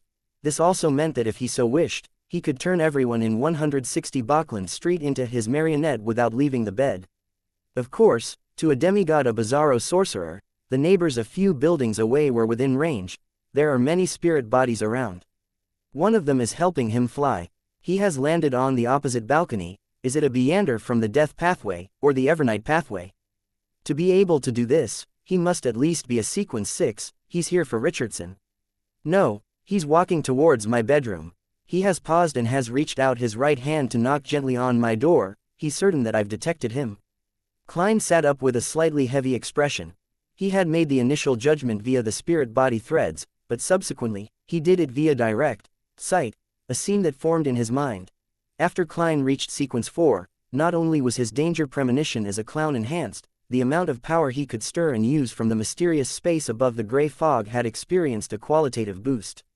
With the two combined, it wasn't difficult for him to use his intuition to have a projection of the intruder's figure and actions, despite the distance. In addition, due to his deepened control over the mysterious space, Klein could converge the augmentation effects the gray fog had on him in the real world. This prevented Beyonders of certain pathways from seeing anything. Based on his judgment, by being above the gray fog, augmenting himself with a card of blasphemy, and using the sea god scepter, the strength that the fool could direct. At the real world was asymptotically closer to that of an angel. If that weren't the case, even if the gray fog and the paper figurine substitutes could allow others to maintain their lucidity in dreamlike states, Klein wouldn't have dared to allow Miss Justice to face a Sequence 4 or even Sequence 3 of the Spectator pathway. Amidst his thoughts, he left his bed, wore his slippers, and straightened his pajamas. He walked to the reclining chair and leisurely sat down. The door to the master bedroom opened silently, but no cold wind blew in. All it did was spiral in the corridor. The visitor was a man about Duane Dantes' age, and of similar height. He had black hair and brown eyes. He had cut facial features, a classic example of a Lonus man. He wore a silk top hat and had a rather thin face. His demeanor was cold but wasn't one that left others feeling uncomfortable. Instead, it was a manifestation of the night view at a suburban cemetery. At this instant, Klein saw countless spirit bodies hugging a middle-aged gentleman. It made his surroundings dark and stacked, as though a world was hidden within. Klein's spiritual intuition told him that this was a demigod. Why would there be a demigod coming to me moments after I arrive back in Bachland? Apart from the Church of Evernight's Bachland Archbishop, nothing has been exposed in regards to this identity as Duane Dantes. Having a headache, Klein looked at the door without an expression. It was unknown whether he was feeling angry or alarmed. After taking 2 steps, the demigod's right hand suddenly hung down straight. Together with his waist, it bent like a bow pulled to its limit. He had bowed deeply in a strange manner, his attitude extremely reverent. Meanwhile, a cold wind blew over, closing the door silently. Klein was nearly taken aback, feeling at a loss. His mind whirred as he came to a rough guess. At this moment, the demigod maintained his pose and said in a deep voice, in response to a revelation, "I, Patrick Bryan of the Numinous Episcopate, am here to meet your excellency." Revelation. Klein controlled the twitching of his facial muscles. Together with his previous guess, He had a rough understanding of what was happening. The Evernight goddess had deepened her control of artificial death, in other words, the death pathway's uniqueness. She was able to give revelations to the high-ranking members of the Numinous Episcopate's artificial death faction. Klein sighed as he chuckled. He pressed his right hand to his chest, but he didn't make any additional movements. What is God's revelation? Brian slowly stood straight and looked at the gentleman with the white sideburns sitting at the reclining chair. He replied with some level of fervor, "We succeeded. God has finally awakened. He has requested me to listen to your commands from this day forth, and to follow your arrangements." Klein had already expected this, but he felt his face burn, unsure whether to laugh or cry. This is making me be a blessed of Evernight while also part-timing as a blessed of artificial death, so as to silently lead the Numinous Episcopate's artificial death faction. Is this a bestowment of fate, or a price that had been exacted? Since the goddess didn't get the church's archbishops or high-ranking deacons to handle this matter, it means that she wishes it to be kept confidential. Klein instantly stood up and tried to appear pious in tone and expression. As God's revelation commands, God's wish is my wish. After expressing his devotion, he looked at the demigod standing straight in front of him and pointed to the sofa opposite him. "Please have a seat. Oh, do introduce yourself. That's the most basic form of politeness, isn't it?" Moments ago, as the thoughts ran through his mind, Klein had vaguely grasped the reason why the goddess had handed him leadership over the Numinous Episcopate's artificial death faction. As Gehrman Sparrow, he had close connections with the Death Council. Therefore, if anyone were to really discover anything amiss and begin investigating the Numinous Episcopate's artificial death faction, they would realize that it had something to do with Gehrman Sparrow and be enlightened. They would believe that they had grasped the truth as to why artificial death was able to come to life and send a revelation. Due to this guess, Klein deliberately made Dantes use Gehrman Sparrow's usual speech. Patrick Bryan sat on the sofa and said after some thought, "I'm Lonus. I once did business in East Balam and nearly died because of a disease. I was rescued by members of the Numinous Episcopate, and during that ritual, I received God's grace and survived. Later, I secretly changed my faith. The faction I'm in is always being vilified by the other members of the Numinous Episcopate. They believe that we're engaging in sacrilege, that we're in a bid to create a new death. But that's not the case. We firmly believe that God didn't perish at the end of the fourth epoch. He is merely asleep and requires certain things to be done in order to awaken. The facts have proven that we were right. You are witness to this. The ancient chronicles I received didn't say so. Those high-ranking members of the Numinous Episcopate are fully aware that they are emulating the matter of the hidden sage to create artificial death. Could it be that this gentleman in front of me isn't a core member of the Numinous Episcopate's artificial death faction? And he also lacks sufficient knowledge regarding the uniqueness. But how can a demigod not be a core member? Even if the Numinous Episcopate is a remnant of the Balam royal family and Death's Church, with copious amounts of knowledge and powerhouses, there's no way they will let a demigod go to waste. Even the 7 Orthodox churches wouldn't do such a thing. Klein was extremely puzzled hearing this as he asked, "What about the other high-ranking members of your faction?" Patrick Bryan said with a reverent look, "When I joined the Numinous Episcopate, God had already awakened a little. This is all the work of the saints of the past. They had sacrificed themselves over the numerous rituals. Currently, we have a total of 3 saints and an angel. They are in East Balam while I'm in charge of Backland matters." That's not right. Based on the information provided by Leonard, the Numinous Episcopate have their members split into many small teams in Backland. They aren't aware of each other, and they only make contact with a specific person in the southern continent. There's no overall person in charge. Klein's first reaction was that Patrick Bryan was lying, but he immediately dismissed it. This was because it was something easily verifiable for a blessed who had been the focus of a revelation. He thought for a moment before he asked, "What's that angel's name? Where is he? Are there any other revelations?" Patrick Bryan answered frankly, "God made me not inform others, nor make inquiries to others about matters. Our leader's name is Hader, both a last name and first name. He was once the archbishop of the church, and later he became an angel thanks to God's grace. He has always been working hard to awaken the sleeping God, but he was severely corrupted in one of the rituals. Currently, he is unable to leave his mausoleum, otherwise, he would directly lose control. He is considered my teacher. This demigod that has existed since the Balam Empire is clearly key in steering the artificial death project." Klein asked in thought, "He and the other 2 demigods are Balamese pure bloods?" Yes, Patrick Bryan nodded. I roughly get what's happening. Klein couldn't help but sigh inwardly. He believed that Patrick Bryan wasn't an ordinary demigod, but a byproduct of the Artificial Death Project. Back then, Hayter and the other members of the Numinous Episcopate's Artificial Death faction had no intention of saving Alonus. Instead, they had planned on using him for a ritual sacrificial item or material. In the end, something unexpected happened during their attempt which they originally hadn't had high hopes of. Death's uniqueness gained some level of instinct or produced other changes. This led to Patrick Bryan's survival and his establishment of a certain connection with artificial death. His spirit and body became special.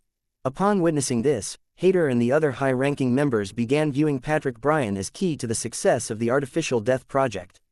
They gave him potions and taught him, proselytizing him with the faith of death, thus, fabricating a perfect excuse for themselves.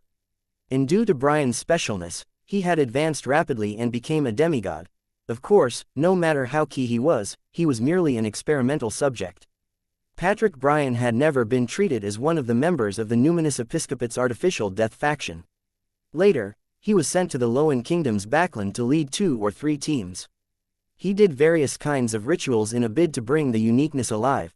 Such a guess was in line with the situation which Klein was currently aware of. First, Leonard had mentioned that the Numinous Episcopate's Artificial Death faction had placed their experiments in Backland, planning to destroy the enemy's capital even if an accident happened. Second, many teams were independently connected to the southern continent and Backland and had no overall person in charge. Third, Patrick Bryan's knowledge of artificial death was very different from reality. This also meant that the people in the southern continent didn't care for Bryan's life and death, nor did they tell him the truth. Under such circumstances, there was no other explanation unless he was a byproduct of the Artificial Death Project. From the looks of it, the goddess's control of the uniqueness is still limited. She can only send revelations to one person who is directly connected to artificial death. She is unable to influence Hayter and the other saints. Klein reined in his thoughts and asked, "What's your current sequence?" Patrick Bryan didn't hide the truth. "I'm an Undying." Chapter 977. First Sermon. Klein wasn't surprised at Patrick Bryan's answer. He nodded gently and said, "Which incarnation number are you at?" Based on what he knew, Undying died once every 60 years before reviving. They would then lose most of their memories, which needed to be slowly recollected. It was like the beginning of a new life. This was knowledge that came from the potion, so Patrick Bryan easily understood what the blessed meant. He deliberated over his words and said, "I'm not 50 yet. I haven't been an Undying for more than 10 years. Klein then asked, "When did you switch faiths to our Lord?" Here, Lord, referred to the Lord of the Underworld. Bryan recalled for 2 to 3 seconds before he said, "I had just celebrated my 30th birthday back then. Stepping into the world of mystery at 30 and becoming a Beander. Becoming a sequence 4 demigod before 40, this speed either means shocking talent or that he's a blessed." Hey, indeed, his spirit and body had been influenced by the death pathway's uniqueness during that ritual. As Klein listened, he became more certain of his theories from before. Of course, compared to how he had only taken a year to go from an ordinary person to a sequence 4 demigod, Patrick Bryan's advancement speed was nothing. On this point, Klein didn't feel that there was anything to be poignant about, because he was truly a blessed. Furthermore, he had cheats far greater than one. The only problem was that he wasn't sure if everything that he had done was enough to exchange for something. After some thought, Klein asked, "What's your current public identity?" "I'm a businessman. I have 2 garment factories in Backland. On the surface, I believe in the Evernight goddess and am a supporter of the new party." Patrick Bryan introduced himself. Klein nearly let out a scoff as he continued, "How many Numinous Episcopate members do you have under you?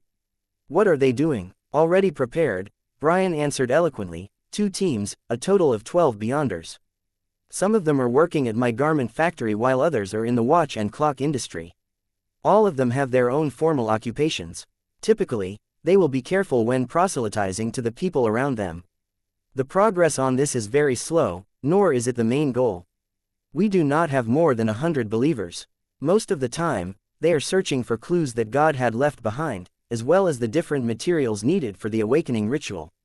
With clues in hand, we will carry out operations. And once the materials are gathered, we will experiment in different awakening rituals and seek out the most effective one. I'm the main person behind this operation, and am also core to the rituals. You sound pretty proud of that. Klein asked about other matters and received detailed answers. Finally, he thought for a moment before saying with a stern expression, in accordance with the revelation from God, you are to heed my instructions from this moment forth. Patrick Bryan immediately got up and gave a solemn bow. Yes, Your Excellency. Klein nodded slightly and answered, first, stop all rituals and stop gathering materials. God has already partially awakened. He is in his recovery stage, so he isn't to be disturbed by noise. From Klein's point of view, regardless of the changes in Bryan's awakening rituals, they were ultimately pointed at artificial death, the death pathway's uniqueness. This would only increase its chances of coming to life, making it disadvantageous for the goddess to deepen her control over it. And regardless if Klein was happy for this to happen or not, since the Evernight goddess had assigned Bryan to him, he had to make such arrangements. Patrick Bryan had zero doubts toward his explanation, because death had indeed awoken, and awakening rituals were, in essence, a form of disturbance. This undying thought before asking, Your Excellency, what should we do next? Klein smiled with approbation. Continue seeking out clues for things that God left behind. This will aid in his recovery. Upon saying that, Klein originally had a second request, but he was worried that there were too few clues to it, making it possible for the numinous episcopate members to stir up trouble with nothing to be done. He added, in addition, promote reading to all those around you and your subordinates, be it at the garment factory or elsewhere. Establish night schools or learning classes. Let the people around you extricate themselves from ignorance and savagery. To make it more convincing, Klein stretched out his right hand and pressed it to his chest. With abnormal piousness, he began preaching. God said one needs to understand the belief to believe. God said that to those who are lost, one has to first strengthen their body and arm his brain. This is because the kingdom, he promises, is one without ignorance and savagery. Patrick Bryan didn't doubt Duane Dantes' words, nor did he find it strange that such records weren't found in the numinous episcopate's Bible.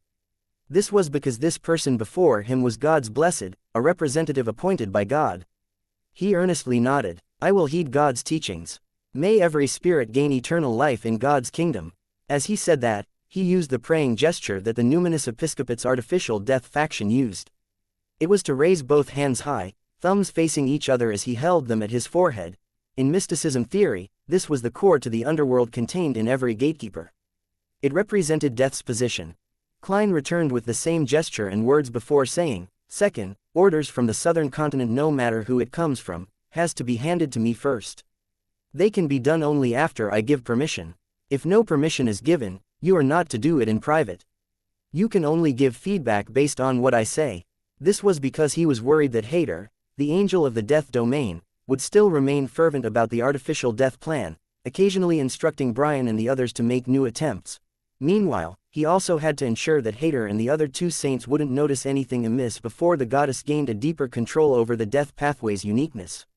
He needed to prevent them from doing anything excessive. Bryan had no objections on this matter. Yes, Your Excellency. After giving instructions on the two most important matters, Klein wore the same expression, but he inwardly felt relieved. He said after some deliberation, third, unless convened by me, do not seek me out. Our usual communications shall be completed via messengers. As you know, there are many existences in the astral world who do not wish to see God return. Patrick Bryan nodded heavily. My messenger's summoning incantation is, spirit wandering above the world, absolutely friendly creature, Patrick Bryan's contract companion. Indeed, it's impossible for a demigod of the death pathway to not have a messenger. Normally, sequence 6 beyonders of this pathway should have one. Klein didn't hesitate as he answered in an unhurried tone, remember, my messenger's summoning incantation is, the spirit that wanders about the unfounded, the friendly creature that can be subordinated, the messenger that belongs to Gehrman Sparrow. Oh, be it receiving or sending mail, a gold coin needs to be paid to complete the transaction. Klein deliberately revealed that Gehrman Sparrow and Duane Dantes were related, in order to determine Bryan's reaction. Gehrman Sparrow. Patrick Bryan repeated the name in puzzlement before coming to an enlightened state. He exclaimed in pleasant surprise, Your Excellency, Death Consul. Thankfully, although he's a byproduct of a ritual and is fervently zealous, he has normal intelligence. He can consciously seek out information and do an analysis. Klein exhaled in relief and replied with a smile, I'm not him. He is my teacher. Bryan nodded in thought. believing that he had fully understood the entire matter. Klein guessed at his thoughts but ignored it. Crossing his right leg, he placed both hands on his knee and asked, "What do you know about the other factions of the Numinous Episcopate?" Patrick Bryan sat down again and said, "The Numinous Episcopate's strongest faction is the royal family faction. With God's descendants as the core, they have established many organizations. Their leader is currently a descendant with a relatively thin bloodline.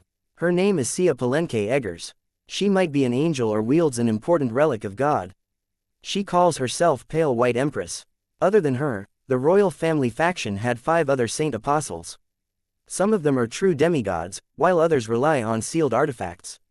Other than the royal family faction and the other factions are relatively weaker. The main ones are the Repose faction and the Underworld faction. Only by working together do they have 3 powerful Beyonders who are equivalent to the Saint Apostles." After Bryan finished, Klein nodded indiscernibly. "That's it for today. If there's anything in the future, feel free to contact me." "Yes, Your Excellency." Patrick Bryan stood up and bowed before leaving the room. The door silently opened as the figure outside slinked into the shadows and disappeared with the cold wind. After everything calmed down, Klein glanced at the door that had closed. He walked to the window, drew the curtains, and looked towards the street. There were a few carriages there at some point in time. Each of them had 2 lanterns hanging in front of them. Their lights were abnormally pale white with a tinge of dark green. They illuminated the surroundings into a blur. Nearly transparent figures surrounded this blurry scene. They were wearing illusory clothes that appeared like formal wear, making them appear rather formal. After Patrick Bryan landed from midair and returned, the figures bowed and attentively followed the demigod and the spirit beside him onto the hardly visible carriages. Then, they steered into the distance. The pale white light with tinges of dark green grew faint and finally vanished into the darkness as though it had never arrived. Klein looked away and muttered to himself with a solemn expression, although the revelation received by Patrick Bryan stems from the goddess and her considerations, I have a nagging feeling that there's something dark and sinister about to break out in Backland or even the entire world. I wonder when it will stir up some waves. With this in mind, Klein didn't delay a second. He immediately contacted Demoness Trissa to confirm that nothing abnormal had happened to her. Chapter 978, Gift. On a night with clear moonlight, in the garden of 160 Backland Street, a gray rat crawled out of its hole, running straight for the master bedroom's bed. As a tiny, black, glue-like blob object floated down, the rat held it over its head like an acrobatic act. It quickly turned around, ran out of 160 Backland Street, and headed for the sewer entrance. At this moment, the gray rat raised its torso up and reached out with 2 of its paws. They magically extended as blobs of flesh appeared on its forelimbs.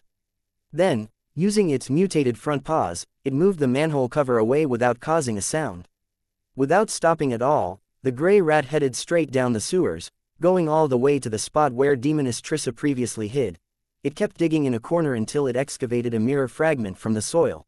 Having done that, the gray rat threw the black, sticky object over its head to the side where it was relatively clean. It then retreated to a corner, allowing its body to stretch and turn into a middle-aged man wearing a dark red coat and a triangular hat. He was none other than Admiral of Blood, who had previously been active at sea. However, this señor, along with his clothes and body, was just a thin layer, akin to a figurine cut from paper. This rat is quite fat. Admiral of Blood stroked his chin, but his paper figurine-like body nearly flew up as a result of the cold draft in the sewers. The person who spoke was none other than Klein. He was inside his master bedroom, turning a rat into his marionette by controlling its spirit body threads. He then made it carry the ritual materials and head down the sewers to contact Demoness Trissa. Señor, whose arms were flailing about due to the draft, bent down and picked up the sticky blob. This was the remains of Trissa's lock of hair after she burned it with black flames.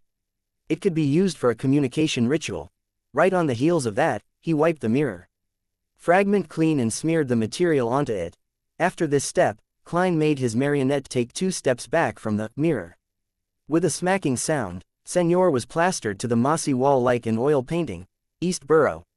In a room with thick curtains that left it almost dark. Raven black, slimy, tentacles, coiled together, forming a huge sphere. And at the end of these tentacles, there were either eyes with clear blacks and whites embedded in them, or there were venomous snake heads attached there. The latter opened their mouths slightly as they shot out their tongues in a rather strange fashion. It was quite a harrowing scene. Suddenly, they flailed up or retracted as the sphere crumbled, layer after layer. Enveloped in the middle of a sphere was a curled-up girl. She had abnormally sweet looks, but her brows were tightly furrowed. Her expression looked slightly warped due to the pain, a look that stirred up one's sense of pity. The slimy and disgusting tentacles retracted and shrank, finally turning back into their original form strands of raven black hair. The expression of the girl with soft, long hair soothed as she slowly got up and walked to the side of a tiny bed she had partitioned out. Picking up the sleeping gown that had fallen to the ground, she draped it over her. Then, she curled her black hair and came in front of the full-body mirror. Reaching out her right hand, she swiped across it. A black flame burst forth as it burned quietly in the air before being extinguished. It left behind a mirror that had turned dark and profound. In the mirror, lights drifted and rapidly presented the sewers filled with dirty slush. Thinly plastered to the wall was a middle-aged man with an old triangular hat and dark red coat. He was looking down on the girl across an unknown distance, like a famous painting. The girl with the round face and thin eyes watched in silence before laughing. As her smile bloomed, the dark room seemed to instantly brighten. She then lightly opened her mouth and said in jest, "Mr. Gehrman Sparrow, is this your craziness and cruelty as the strongest adventurer? Or is it the case where I'm only acquainted with a clown?" Klein wasn't surprised that Trissa had recognized him as Gehrman Sparrow. After all, he had previously met her in the image of Admiral of Blood Seigneur, and this pirate admiral had long been hunted by Gehrman Sparrow. Back then, Trissa was hiding in the sewers due to an injury and was focused on revenge, preventing her from being kept abreast of the news at sea. It was rather unsurprising for her to be unaware of Admiral of Blood's demise, but things were different after she finished recuperating and left the area. She would have been a terrible assassin and instigator if she hadn't investigated her partner. Clearly, Trissa's past actions indicated that, despite being evil, it didn't discount her intelligence. Klein didn't argue as he controlled the paper figurine-like Seigneur to smile and simply reply, "Why can't clowns be crazy and cruel?" Without waiting for Trissa's answer, he said, "Any progress on your investigations into the captain of the Royal Guards?" Trissa's expression turned slightly gloomy as she said, "It will need another month at the very least for any results. It might even take 2. If you need help, you can seek me out," Klein emphasized again. Trissa scoffed and said, "In Backland, in this game, strength isn't able to resolve every problem. Of course, I've never wasted the opportunity to use others. Mr. Gehrman Sparrow, since there's no need to hide your identity, can you give me a more convenient method of contact? Why do I feel like I'm being asked to give my cell phone number?" Klein thought about it for a moment before informing her of the incantation to summoning Miss Messenger, as well as the important ritual ingredient of 1 gold coin. Trissa didn't speak further. Reaching out her right hand, she tapped on the mirror's surface. The black flames burst before disappearing, restoring the full-body mirror to normal. In the sewers, Seigneur buried the mirror fragment back into the soil and made his body shrink rapidly, turning back into a gray rat. It then ran deep into the sewers, allowing itself to be fed by carnivores. Back in 160 Bachland Street, Klein drew his curtains and returned to the reclining chair. To be frank, he regretted cooperating with Trissa. He felt that she was burdened by some will of the primordial demoness and was reckless for revenge. She was like a ticking bomb that might explode at any moment. If Trissa were to mutate, it's highly possible that she would create a terrifying disaster. "I shouldn't have spared her back then," Klein sighed and began setting up a ritual. He sent the black blob above the gray fog and attempted to divination Trissa's present location and recent condition. 20 to 30 seconds later, he was met with failure. This only worried him more because such an outcome implied that Trissa had become a blessed of the primordial demoness to a certain extent. The next afternoon, Klein, who had had breakfast, began instructing butler Walter and the newly appointed butler assistant, Richardson, to deliver the gifts he had brought from the southern continent. This filled an entire luggage bag, of which included Ferma coffee beans, East Balam tobacco, River Valley's grape wine, and human bone sculptures. They were to be gifted to the different neighbors around the neighborhood as a sign of goodwill from Dwayne Dantes. It was also to announce his return to the social scene.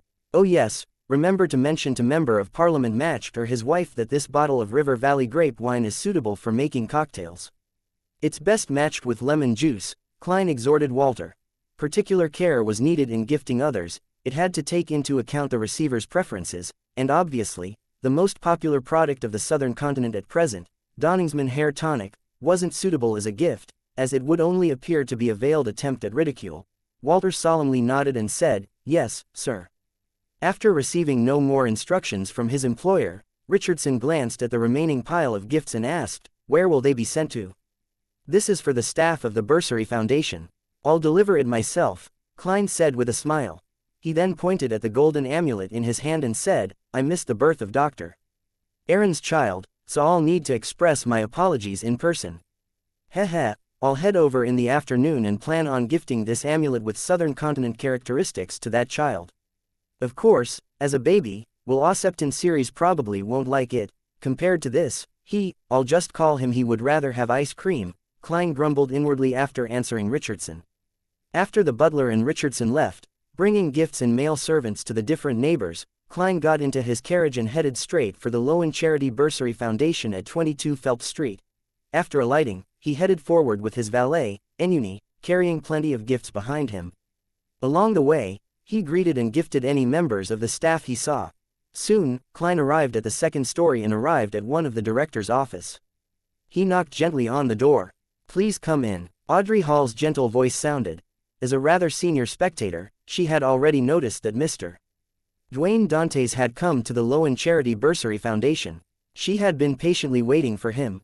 Klein pushed the door and entered, taking out a small gift box from his inner pocket before saying with a warm smile, "I've returned from the Southern Continent. Well, my business went very smoothly. I brought some gifts for everyone, hoping to share my happiness with everyone." He had specially mentioned this to indicate to Miss Justice that he remembered her request. "You leave me no reason to decline it," Audrey said with an expectant smile. This didn't mean that she cared for the gift Mr. World gave, but more a result of being curious as to what Mr. World would give. After receiving the gift box, she tore open the wrapping in front of Dwayne Dantes and discovered an accessory with a white feather adorned with pale yellow patterns as its highlight. "This is a decorative ribbon," Klein explained. "People of certain social standing in East Balam will enjoy wearing items with such white feathers on various parts of their body. Out of all the places, it's considered most noble and meaningful to attach it to a hat. This is said to be a tradition from the worship of feathered serpents." Heh, feathered serpents are symbols for death over there. And the feather he got a Southern Continent craftsman to craft into the hat was a byproduct of the Artificial Death Project. It could be sacrificed. Klein had once obtained 3 of them. He had used one in Biome by using the copper whistle messenger and summoning the mutated monster which was corrupted by artificial death. The other was sacrificed to artificial death in the Southern Continent, allowing him to receive the revelation of Ins Zengwil being possessed by an evil spirit. This was the last feather. As the present artificial death was equivalent to the Evernight goddess to a certain extent, Klein, who was clearly a blessed, didn't need to carry out such acts in subsequent rituals. He could use other materials to replace the feather, so he decided to turn the remaining one into a gift for Miss Justice. After all, she was also a believer of Evernight, and she might be able to contact artificial death at some critical moment. Audrey held her present with a smile as she silently listened to Dwayne Dantes' description. For some baffling reason, an idea flashed in her mind. Don't tell me Mr. World really plucked a feathered serpent's feather for this hat. Chapter 979, Joy of Life. The traditions in the Southern Continent are really different from ours. Audrey looked down at the feathered cap in the gift box as she marveled, but it's in line with my taste. The latter half of her sentence was partially genuine and partially out of politeness. On the one hand, she found the processed feather akin to a piece of artwork, and on the other hand, she found its style too obvious and extreme. It wasn't something she would use as an accessory. This was akin to how others would have their interest piqued by items with unique and mysterious patterns when visiting ancient ruins. They would be filled with praise over it, but they would seldom purchase similar items to place it at home or use it as an accessory. Klein smiled in response. There are also many stark differences amongst the Southern Continent traditions. It's almost completely different in East Balam from the Highlands and River Valley.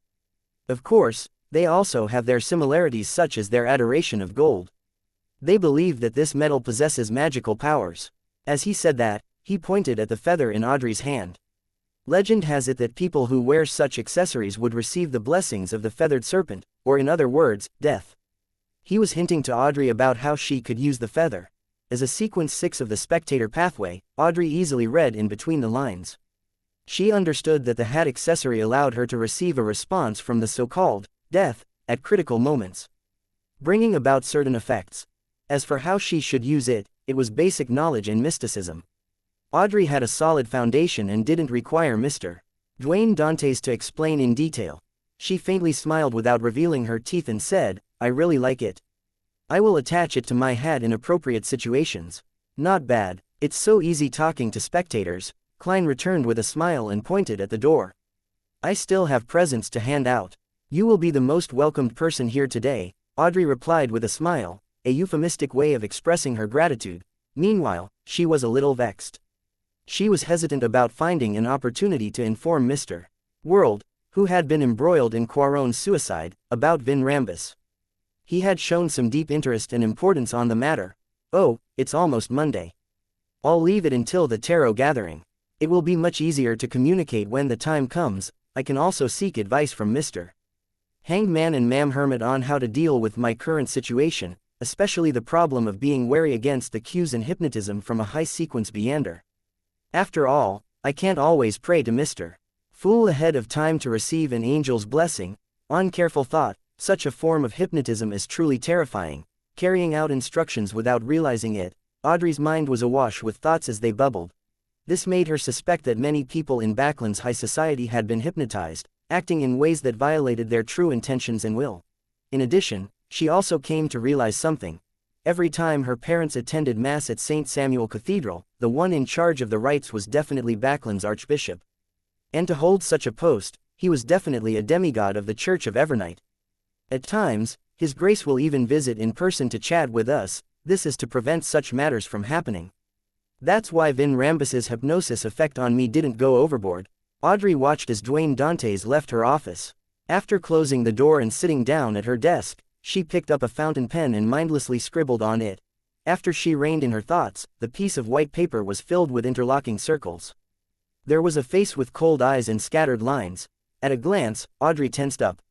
She immediately used her spirituality and the friction between items to ignite the paper, turning it to ashes. Her random drawing had, in a sense, reflected her true emotions and thoughts. And to a good psychiatrist, interpreting such pictures was a basic skill. Therefore, Audrey hadn't left any traces behind. After a while, Klein delivered all his gifts and chatted with a few directors along the way. Finally, he entered a room meant for part-time directors like him to rest. He found a pen and paper, sat on the sofa, and began writing after some thought. "Dear Mr. Azek, while in the southern continent, Klein had written about Adam's obtaining of 008, his successful revenge on Ince Zangwill with the help of Leonard and Daly. He then summoned the messenger via the copper whistle and sent it to the sleeping Mr. Azek. Without a doubt, he had yet to receive a reply to date. Klein wasn't worried about mentioning Adam and 008 in the letter, because the Angel of Imagination definitely knew about his relationship with Mr. Azek, and sharing matters he encountered with someone familiar wouldn't garner any excessive reaction. This time, Klein's letter didn't involve anything extraordinary. With a smile and gentle scribble, he shared the details about the Bursary Foundation which he learned from Audrey and the other directors. At the end of the letter, he wrote, "This is a really meaningful matter. I feel satisfied and happy about it. Mr. Azek, would you feel the same? When you awaken, perhaps you can attempt to do something similar. Every time you revive, you would be able to see the children who had received your help in the past. When that happens, although they might not remember them, they will definitely remember you." After finishing the letter and putting down the fountain pen, Klein carefully read it once, and after confirming that there weren't any problems, he blew the copper whistle, summoned the skeleton messenger, and allowed it to take the letter away. Following that, he left the Lowen Charity Bursary Foundation with his valet, Enuni. He came to the nearby St. Samuel Cathedral and silently prayed for 15 minutes in the serene and dark prayer hall. Like before, Klein came to the donation box and threw a stack of cash in a total of £80. Taking this opportunity, he found Bishop Electra and had a chat with him and listened to his sermon. This also announced to the Church of Dwayne Dantes' return. As for presents, Klein didn't directly give it since he was inside the goddess's cathedral. Instead, Butler Walter would naturally deliver his gifts to the bishop's residences in private. At tea time in the afternoon, Klein followed his schedule and left 160 Bachland Street and headed to Dr. Errands for a visit. Richardson had already informed them in the morning and had received permission to visit. This time, Klein not only met Drive Aaron's series, but he also met his wife, Wilma Gladys, as well as the newborn and his elder brothers and sisters who were a few years older. What a pity that I wasn't able to participate in. Klein deliberated, paused and successfully waited for Wilma Gladys to reply. Will, with a smile. He reorganized his words and said, unfortunately, I was unable to participate in Will's birthday party because of my trip to East Balam. This is an amulet that's rather popular over there. It brings children good luck. As he said that, he handed the golden accessory to Dr. Aaron. Aaron Series wasn't a man who was good with words. He accepted it without declining it and nodded. Following that, he held the string and hung the golden amulet into the pram beside him. Shaking it, he asked, Will, do you like it? Wrapped in silver silk, the chubby baby raised his arm, swung it, and flicked the golden amulet away, flicked away. The mood instantly turned a little awkward in the activity room. Klein chuckled and broke the silence. This is a reaction all kids have. At this moment, a maid had delivered the 3-layered tray for high tea, allowing the hosts and the guests to switch topics of conversation, allowing the mood to return to normal. As Klein drank his black tea and ate the pastry, he began talking about all kinds of interesting customs in East and West Balam. It left the couple and their 2 other children intrigued as they would question him from time to time. During this process, Klein suddenly turned to face the pram and asked with a smile, You don't seem to enjoy my present. As he spoke, nothing abnormal happened to the couple and the rest of the people in the activity room as they continued wearing attentive looks. In the illusion Klein created, he hadn't finished his recount. Will Osepton, who had fleshy arms, scoffed as he said with a childlike voice, What's the point in having such gifts? You might as well give me water. At the very least, that can be drunk. Klein smiled as he shook his head and said, I have some news for you. Ouroboros was injured by a particular person and will likely not be able to continue seeking you out for the time being. He didn't dare mention Adam's name or title. He didn't even think about it, afraid that the leader of the Twilight Hermit Order would notice it, thus, discovering Snake of Fate Will Osepton's location. As for a description like Amon's brother, Klein had temporarily avoided using it. He had no idea if Amon was still in Backland and if the frequent mention of the Angel of Time's name would result in a crossing of fate. However, Klein believed that the Snake of Fate was likely to guess who had injured the Angel of Fate. This was because the only ones who remained active in the real world and were of a higher level than Ouroboros were limited to Amon and Adam. He had used the words, particular person, to eliminate the possibility of the assumption of the besieging of several angels or the use of Grade O sealed artifacts. Will Osepton fell silent for a moment and said, I did tell you that the deviation in your fate is a good thing in the long term. After exchanging information, Klein was about to dispel the illusion when he suddenly heard Will Osepton quip, Oh, I suddenly have a craving for water, especially if it's iced. Such beverages aren't good for a baby. Klein wore a serious look as he dispelled the illusion, reaching out his hand to receive the cup of ice cream a maid had delivered. Then, under Aaron's and Wilma's watch, he scooped some ice cream with a silver spoon and teased the baby with a smile. Will, do you want some? Do you want some? Ma'am. Wilma immediately chuckled. Will doesn't enjoy that. Just as she said that, Klein stuffed a spoon of ice cream into his mouth. The baby in the pram immediately let out a loud cry. Chapter 980, Choice of Parasitic Target. After some placating, Aaron Series and Wilma Gladys finally managed to calm down the baby. Phew, the thin and tall Aaron heaved a sigh of relief and got up. Nudging his gold-rimmed glasses, he nodded at his guest with an apologetic look. After organizing his words for a few seconds, he said, Sorry about that. Children are often like this. Indeed. Klein smiled in reply, indicating that he didn't mind it one bit. Following that, he changed the topic of conversation and continued sharing his experiences in East and West Balam.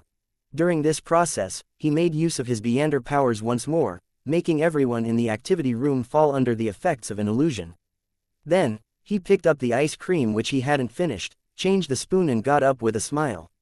Walking to the pram, he asked gently, Will, do you want some? Without waiting for the chubby fellow wrapped in silver silk to reply, he said with a gentle tone, You're born now and should be able to fold a paper crane. This way, I don't have to visit often. You should know how suspicious it is. Will Osepton Series glared at him without giving him a reply. Klein didn't flinch as he took out a piece of high-quality paper and placed it in the pram. Then, he bent down, scooping out some ice cream. A price is always exacted for what fate bestows, isn't it? Klein chuckled as he swished the spoon in his hand. In the pram, Will raised his left hand, wiping the tears that hadn't dried from his face, and mumbled, "For beyonders of the fate pathway, the exacted price needs to be paid first before awaiting bestowment." With that said, the chubby baby grabbed the piece of paper and folded a paper crane with great difficulty. Klein stood in front of the pram and maintained the stability of the spoon, watching this scene with a smile.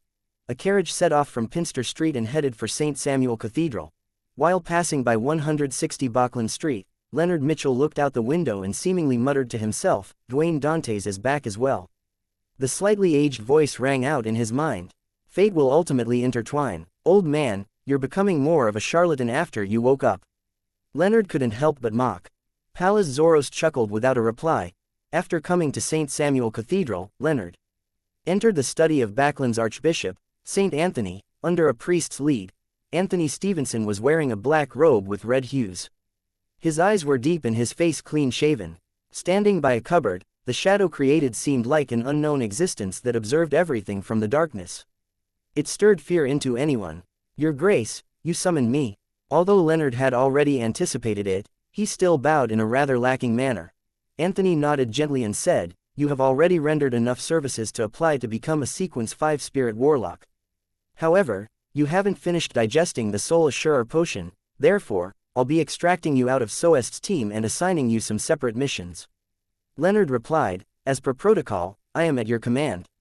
Anthony picked up a stack of papers on his desk and said, "These are cases with suspected paranormal activity. You are to investigate each case, mainly placating or purifying them. If you require additional assistance, you can select members from the Nighthawks team of each area of jurisdiction." "Yes, Your Grace." Leonard would have done similar tasks even if St. Anthony hadn't instructed him to do so. Therefore, he had zero objections towards such an assignment. After receiving the stack of papers, he casually flipped through it and said, "Your Grace, what's Captain Soest's team busy with at present?" He had been focused on revenge over the past half-year, making himself appear desultory and insular. This prevented him from building strong friendships with the Red Gloves teammates, but despite that, they were teammates who he had fought alongside with. He couldn't help but be concerned for them. "They have been assigned to help Crested finish a mission." Anthony Stevenson didn't answer in detail. "His Excellency Sesimir is also in Bauckland." Leonard didn't ask further as he gestured 4 points across his chest in a clockwise fashion. "May the goddess bless everyone. Praise the lady." Anthony did the same gesture. After leaving the Archbishop's study, Leonard headed down to the basement. He wanted to find a quiet room and list down his upcoming mission and run through them in the assigned order. Midway while walking down the stairs, he subconsciously looked at the stained windows above him. The sunlight was shining in, making the artwork made from the stained windows look even more solemn. It also accentuated the tiny bugs and dust that floated in midair. Upon seeing this scene, Leonard suddenly recalled Old Man's description of Aemon. He had the inexplicable feeling that the blasphemer was everywhere. He trembled inwardly as a thought came to him. He quickly asked with a suppressed voice, "Old man, I have a question." "What is it?" Pallas Zoroast asked slowly. Leonard asked with a suppressed voice, "Back then, why didn't you parasitize a bug? They're smaller and more concealed. You can easily hide in cathedrals without being worried that Aemon would discover you. How long can a bug live? Continuously switching parasitic targets is extremely burdensome on the body. This way, not only will recovery not be possible by parasitizing it, but it will even worsen one's condition and shorten one's lifespan." Pallas Zoroast harumphed and said. Leonard was somewhat enlightened as he pressed, "What about other creatures? Those that live relatively longer lives and can enter a cathedral without being noticed?" Pallas Zoroast immediately chortled before saying, "From the looks of it, you haven't kept what I've said to heart. This will only serve to make you suffer in the future. The higher the sequence is, the greater the inclinations towards losing control is, and the more madness accumulates. This is a trait of the characteristics, and it can only be resisted and suppressed. There's no way to eliminate it. Therefore, for a parasite, choosing a target for parasitizing requires one to consider these aspects. If one were to parasitize ordinary animals, it's still alright for short periods of time, but once it goes on for too long, one will suffer the effects of the body's construct and hormones. Heh, everything is reciprocal, isn't it? A parasite can influence the target, but so can the target influence a parasite. When one parasitizes an ordinary animal, it's necessary to frequently talk to someone to avoid forgetting one's former identity. This way, the chances of exposure is extremely high, and if one doesn't do that, the host will definitely influence the parasite, causing them to lose the ability to speak. It will muddle one's own existence until one doesn't know he is. It would then result in madness and with the loss of control crushing the parasite. Leonard was left alarmed as he nodded slightly. I understand, it's no wonder you are so strict on choosing a parasitic target. Are you trying to praise yourself? Pallas Zorost Tsked. To us, the best parasitic target is undoubtedly beyonders of the same pathway. All aspects will be synchronized, and by nurturing them one sequence at a time, they can be made as replenishments for one's beyonder powers. It would be the best medicine and a potential option for taking over the body. Upon hearing old man speak of such vile and terrifying matters so calmly, Leonard frowned slightly as he secretly heaved a sigh of relief. This meant that old man wouldn't do the same to him. Pallas Zorost continued, the second best choice would be beyonders from the seer or apprentice pathways. The absorption of their powers wouldn't incur too much a burden on the parasite, allowing them to quickly recover. The next choice would then be smart beyonders of other pathways. At the very least, communication would be good and cooperation would be possible. As for you, hee.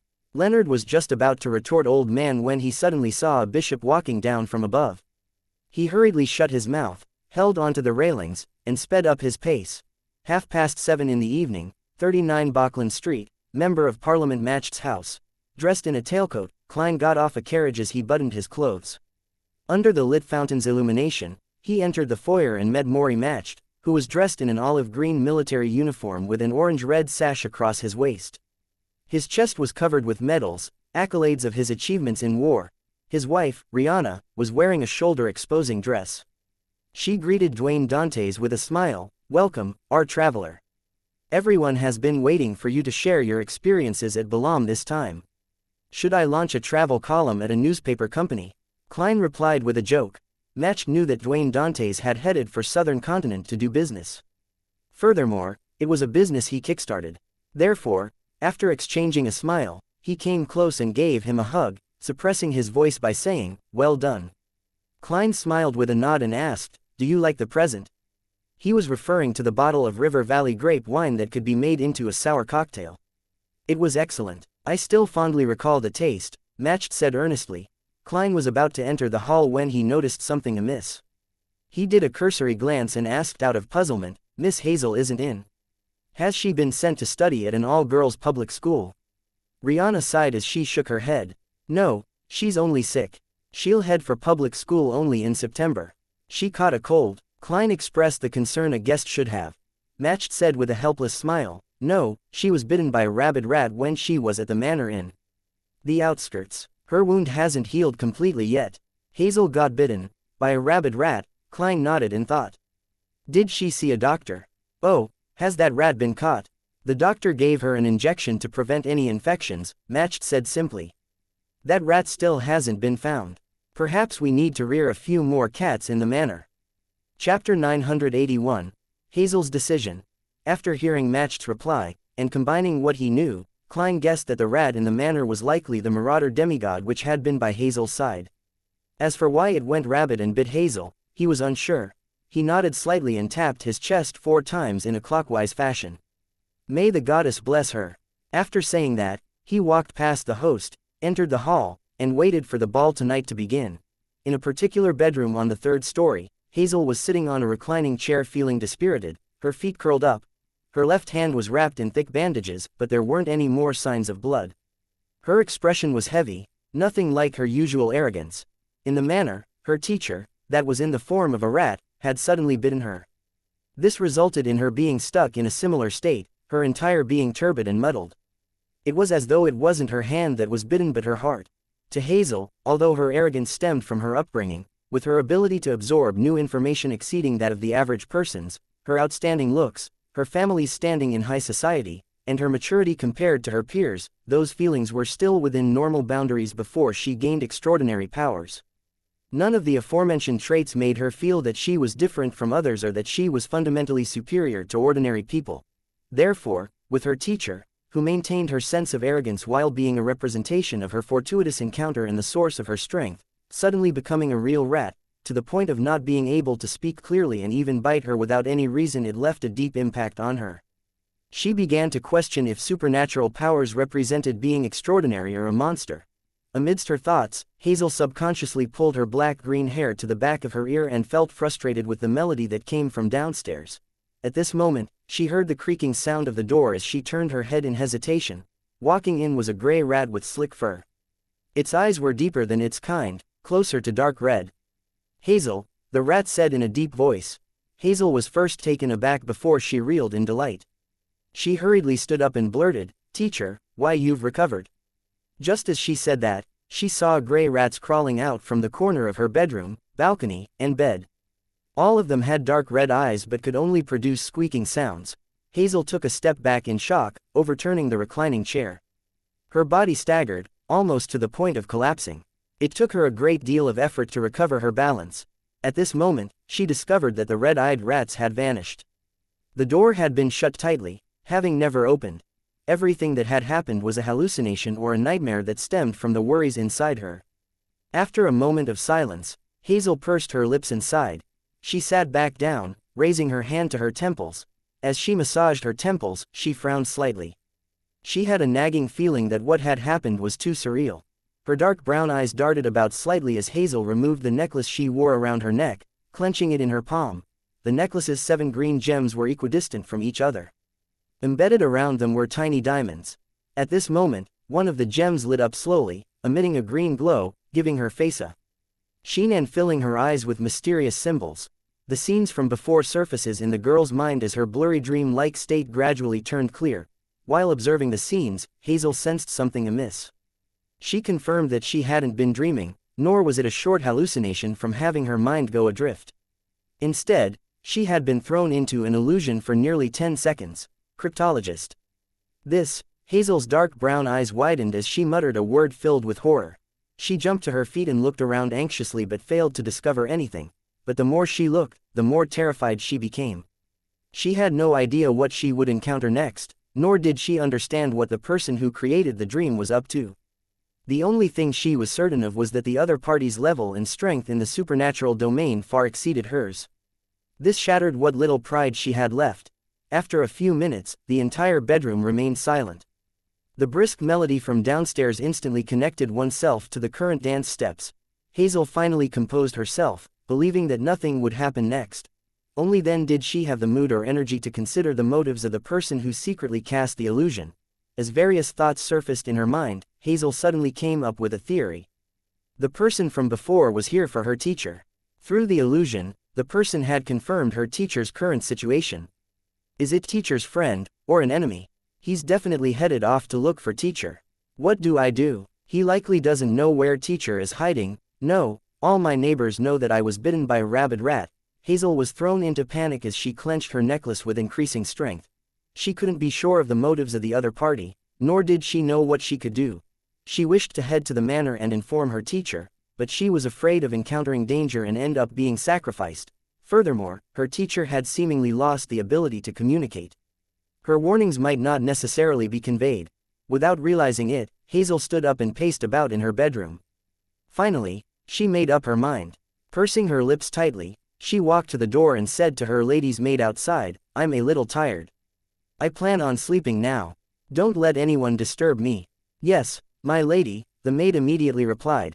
After closing the door, Hazel began changing into clothes that allowed for greater movement. Her expression was extremely heavy as her teeth bit down on her lip. She had finally decided to warn her teacher at the manor.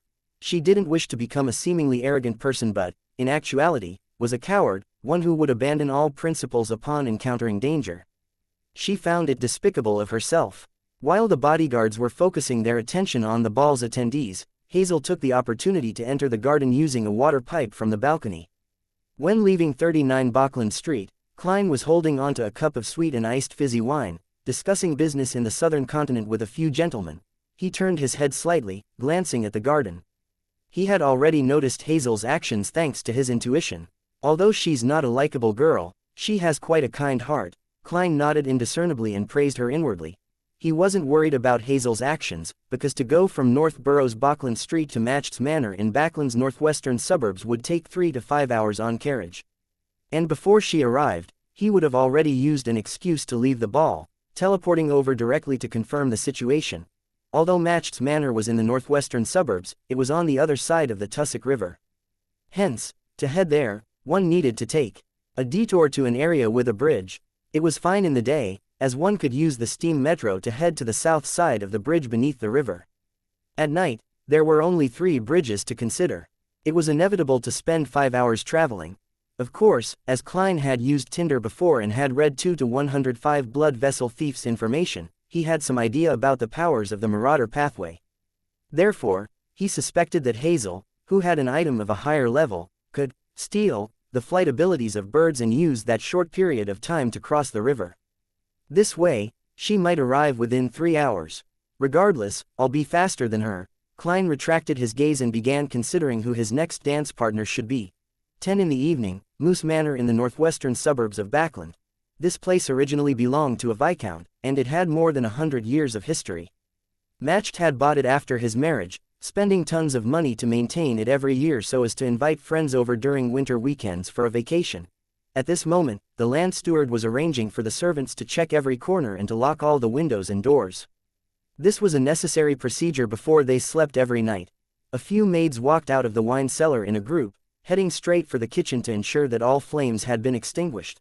The moment they arrived, they heard squeaking sounds as they looked over, only to discover a grayish-white rat gnawing on a table leg. This rat seemed to sense their gaze, but it didn't run.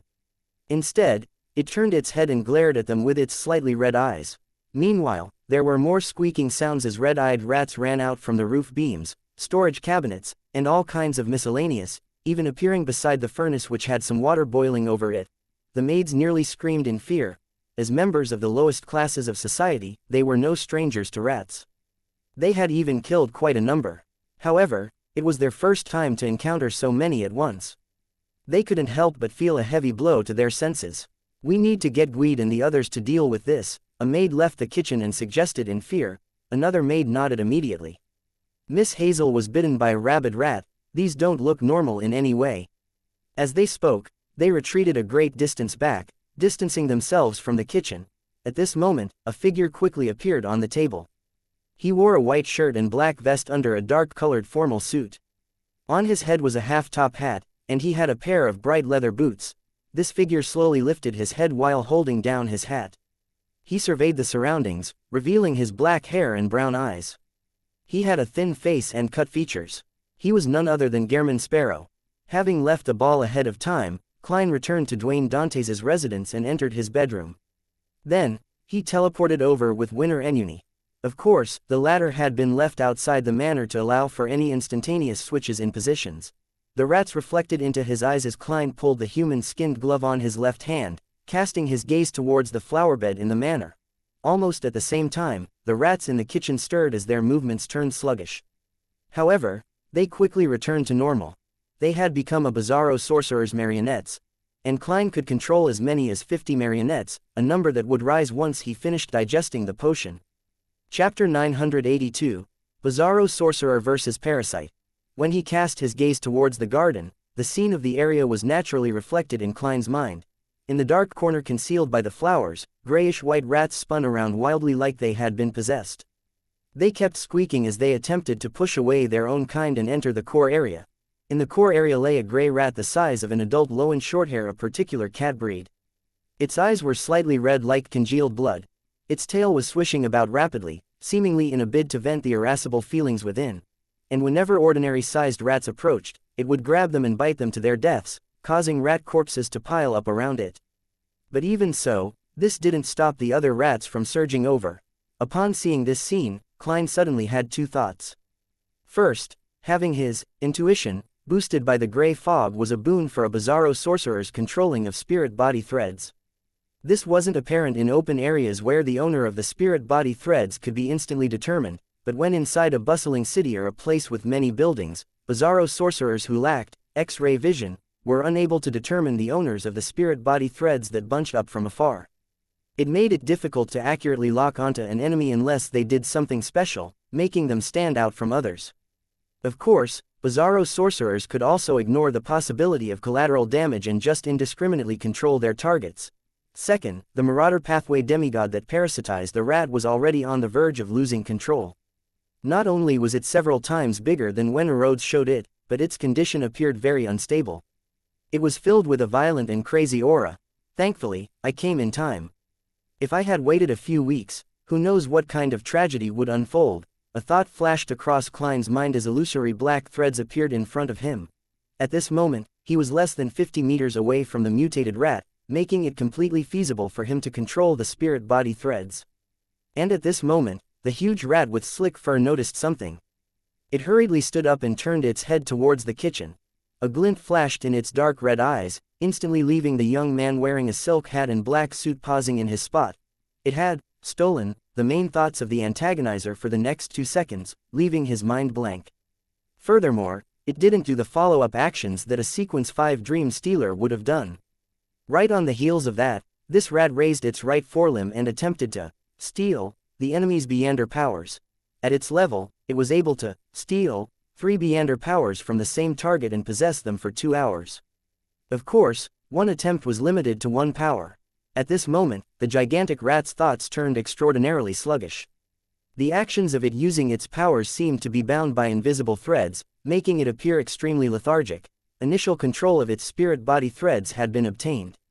Its success at stealing Gehrman Sparrow's thoughts and throwing him into a daze was merely an illusion, a bizarro sorcerer's illusion creation. Before Klein properly began controlling its spirit body threads, Klein had already switched places with Enuni. As a marionette didn't possess any self-consciousness or thoughts, it was immune to the Beander powers of thought usurpation. How could something that didn't exist be stolen? And in order to trick the Marauder Pathway demigod, Klein had used his illusion powers, which had experienced a qualitative upgrade.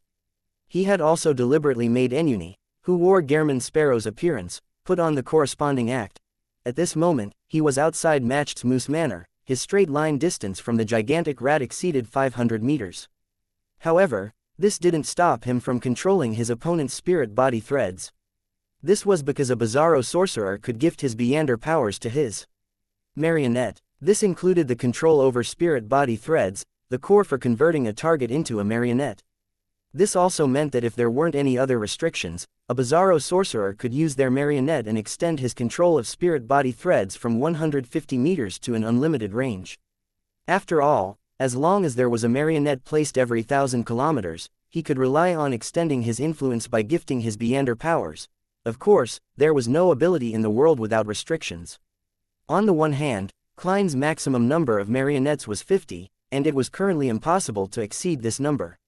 On the other hand, the only thing that a bizarro sorcerer couldn't gift his marionette was the ability to think and be self-conscious.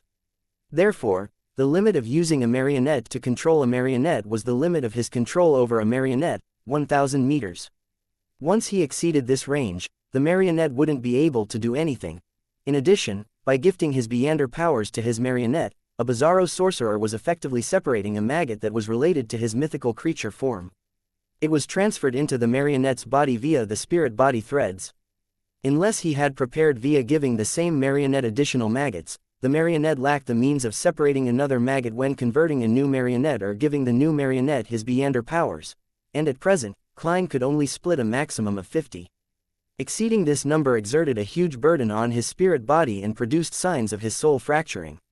Recovery was impossible without effective treatment, and it was possible to not recover, even with excellent treatment. It would only increase the possibility of losing control. Therefore, through Klein's experiments, the maximum distance he could control spirit body threads was 1,000 plus 150 meters. And to be able to fully control a new marionette, it needed to be within 1,000 meters. At the same time, if the marionette were to die, the maggot inside the body would return to his body according to the law of Beander characteristic convergence. However, there was a chance of experiencing a loss if the process was interrupted. While the Marauder Pathway demigod's actions turned sluggish, the rats that had previously been turned into marionettes rushed out from Enuni's side. They aimed at the garden and opened their mouths in a bid to use air cannon to cleanse the target's location. Suddenly, a dark red glimmer lit up in the gigantic rat's eyes. Instantly, Gehrman Sparrow appeared in the dark corner of the garden, amidst the dead rats. As for the Marauder Pathway demigod, it had arrived inside the kitchen where there were plenty of items on the table. It had stolen Gehrman Sparrow's position. The marionette rats shot out their air cannons without being able to stop midway, hitting the spot where Gehrman Sparrow was standing. It left the soil splattering and threw the flowers into the sky. It alarmed the servants in the manor as their bodies trembled violently. They had no idea what was happening and could only frantically run for shelter. The entire garden was leveled by air cannon, thinning the layer of soil within. If Klein hadn't directed the attack in that direction, the manor's main building probably would have collapsed. Amidst the flying dust, the rats were left dismembered, but Gehrman Sparrow remained standing there, uninjured. Winter Ennuni had just released all the good luck he had accumulated. However, his control of the gigantic rat's spirit body threads had been terminated as a result. And there were only a limited number of spirit body threads. The rat marionettes were unable to interfere, for it might create pandemonium and cancel each other out. Hazel's teacher, the Marauder Pathway demigod, took this opportunity to regain its freedom. Then, it turned around and raised its right forearm at Gehrman Sparrow, instantly stealing his Beyander powers of controlling spirit body threads. As a Sequence 4 demigod, it could accurately steal the power of the target. Typically, there were 3 options, and with better understanding, the higher the chance of success was. And this time, its luck was pretty good. Of course, if the target's level was much lower, and if it clearly knew of the target's situation, it could steal anything it wanted. Just as it lowered its right paw, the Marauder Pathway demigod raised its left paw. The rat marionettes slumped to the ground and could hardly turn their bodies. This was a large-scale theft that stole the rat's ability to walk. Right on the heels of that, countless magical symbols appeared in the gigantic rat's red eyes. It rapidly decrypted the puzzle and found where Klein was. With a red glint, it raised both paws and instantly appeared beside Klein. This time, it had stolen the distance between the two. At this moment, the thin-faced young man in front of the rat vanished. Replacing him was a gray rat, and around the surrounding trees, worms began crawling out as they opened their mouths. Air cannons bombarded the gigantic rat and ordinary rat. While Klein was controlling the marionettes in the moose manor, he didn't forget to convert new marionettes around him. This was, after all, a basic trait of a bizarro sorcerer. Then, swapping his body with a marionette, he had set up a simple trap. Dust and soil flew high into the sky as the rat parasitized by the Marauder Pathway demigod was completely inundated by it. After everything settled down, a strong scent of blood emanated from the huge crater. There were pieces of flesh everywhere, dead. Klein looked at the blast-filled scene with the eyes of his surrounding marionettes. However, he quickly frowned because there weren't any signs of a Beyander characteristic appearing. As his thoughts raced, Klein took out a gold coin and flicked it. As the gold coin landed, scenes surfaced in his mind, revelations from his astral projection. Compared to the past, as a demigod, Klein could use such a simple divination to obtain more information. Chapter 983. In Your Name. When the flicked gold coin landed in his palm, Klein didn't even see if it was heads or tails. This was because his mind was fixed on a particular scene. Amidst the woods, the clouds high in the sky failed to completely conceal the stars that dotted the black velvet sky. The humming, clicking, and thrumming sounds of the insects spread far into the night, mixed with the two commotions of the two explosions inside Moose Manor. Klein rapidly used his knowledge from astromancy, and he roughly gauged the exact location of the scene. Then, his body phased away, appearing beside Ennuni before grabbing his shoulder. During this process, Klein collected the transparent maggots he had implanted in the rats and insects before severing the connection of the spirit body threads. In just 2 seconds, he vanished from Moose Manor, which was gradually turning chaotic and noisy, teleporting to the spot that he had seen in his mind. The area was identical to the revelation which Klein had received. It was extremely silent, to the point of being able to hear the breeze wafting through the leaves and trees. Illusory black threads, representing all the creatures with spirituality in the region, surfaced in Klein's vision. There were copious numbers of them, dozens being a gross understatement. To sieve through them and determine which was the problematic one couldn't be accomplished in a short amount of time. However, he wasn't in a rush, because he had confirmed one thing: his divination results could be trusted as long as the Marauder Pathway demigod didn't possess any high-level items. After all, after becoming a bizarro sorcerer, not only were his powers elevated, the Grey Fog's powers also seeped deeper into reality. With these two combined, it made his divination powers far more outstanding than most saints, even without heading above the Grey Fog. It was unlikely that he was weaker than a Beyander of the Fate Pathway of the same sequence. In contrast, the Marauder Pathway demigod's condition was in shambles with its strength at an all-time low. Therefore, Klein believed that the demigod was hiding in the woods and hadn't fled far. Due to such reasons, he believed that waiting patiently was the best solution. the Marauder Pathway demigod was relatively weak, in an unstable condition, and close to losing control. After experiencing that intense battle and abandoning the rat's body, the situation only worsened. It was impossible to experience an improvement. Under such situations, if she didn't replenish herself or recover, it was only a matter of time before problems cropped up. Therefore, Klein could wait, while she couldn't. As the humming, clicking, and thrumming sounds spread, Klein waited as he hurriedly converted marionettes. He made Enuni leave the region and hide about 1,000 meters away. Meanwhile, he kept note of the possibility of having his spirit body threads controlled, as he recalled that the enemy had stolen the Beyonder power from his marionette. Suddenly, he heard a sound that resembled the panting that came from deep within the soul. Right on the heels of that, a hysterical voice sounded from a tree diagonally ahead of him. "Why are you forcing me? Why are you forcing me?" Amidst the sharp voice, the tree's outer bark rapidly peeled off, revealing the core wood beneath. And on it, holes cracked open as strange worms with about 8 circles around them crawled out. The transparent rings of these worms had many three-dimensional patterns as though time was swirling through them. Suddenly, Klein lost all his thoughts, losing the Beyonder powers of air cannon and paper figurine substitutes. He lost his belt, coat, and hat, making him appear like a sculpture of flesh. However, to a marionette, this wasn't too serious a problem. After all, it was no problem for his actual body. The lost powers could be retrieved by switching maggots. Yes, upon hearing the panting, Klein had swapped places with Enuni. And a winner like Enuni had no need to worry about his pants dropping after losing his belt. His waist swelled rapidly thanks to the powers of Faceless, stopping his pants from falling. New marionettes in the form of insects and rats crawled out and surrounded the mutated tree. At this moment, a voice with a hint of a smile sounded from an unknown location. "Calm down. Don't be angry. Everything will be resolved." The voice was filled with a persuasive force. The mutation of the tree slowed down as the ringed worms slowly shrank back in. "Is that so?" Inside the tree, the vicious-sounding voice calmed down. There was some level of blankness to the voice, as though it was about to be convinced. As for Klein, he found the words extremely reasonable. He couldn't help but reflect on the reason for pushing a demigod to the brink of losing control. He had a vague feeling that he had forgotten something and was unable to recall the true reason for coming.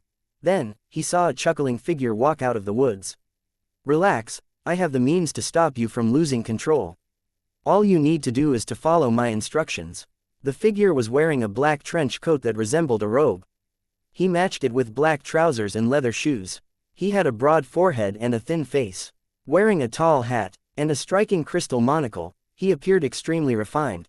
Klein's gaze froze as a word resonated through his mind: Amen. The person before him was Blasphemer, Angel of Time, King of Angels, the son of the Creator Amen. Although he knew that it was merely an avatar, Klein didn't waste any time. He immediately abided by the deepest cries of his heart and used creeping hunger to phase away.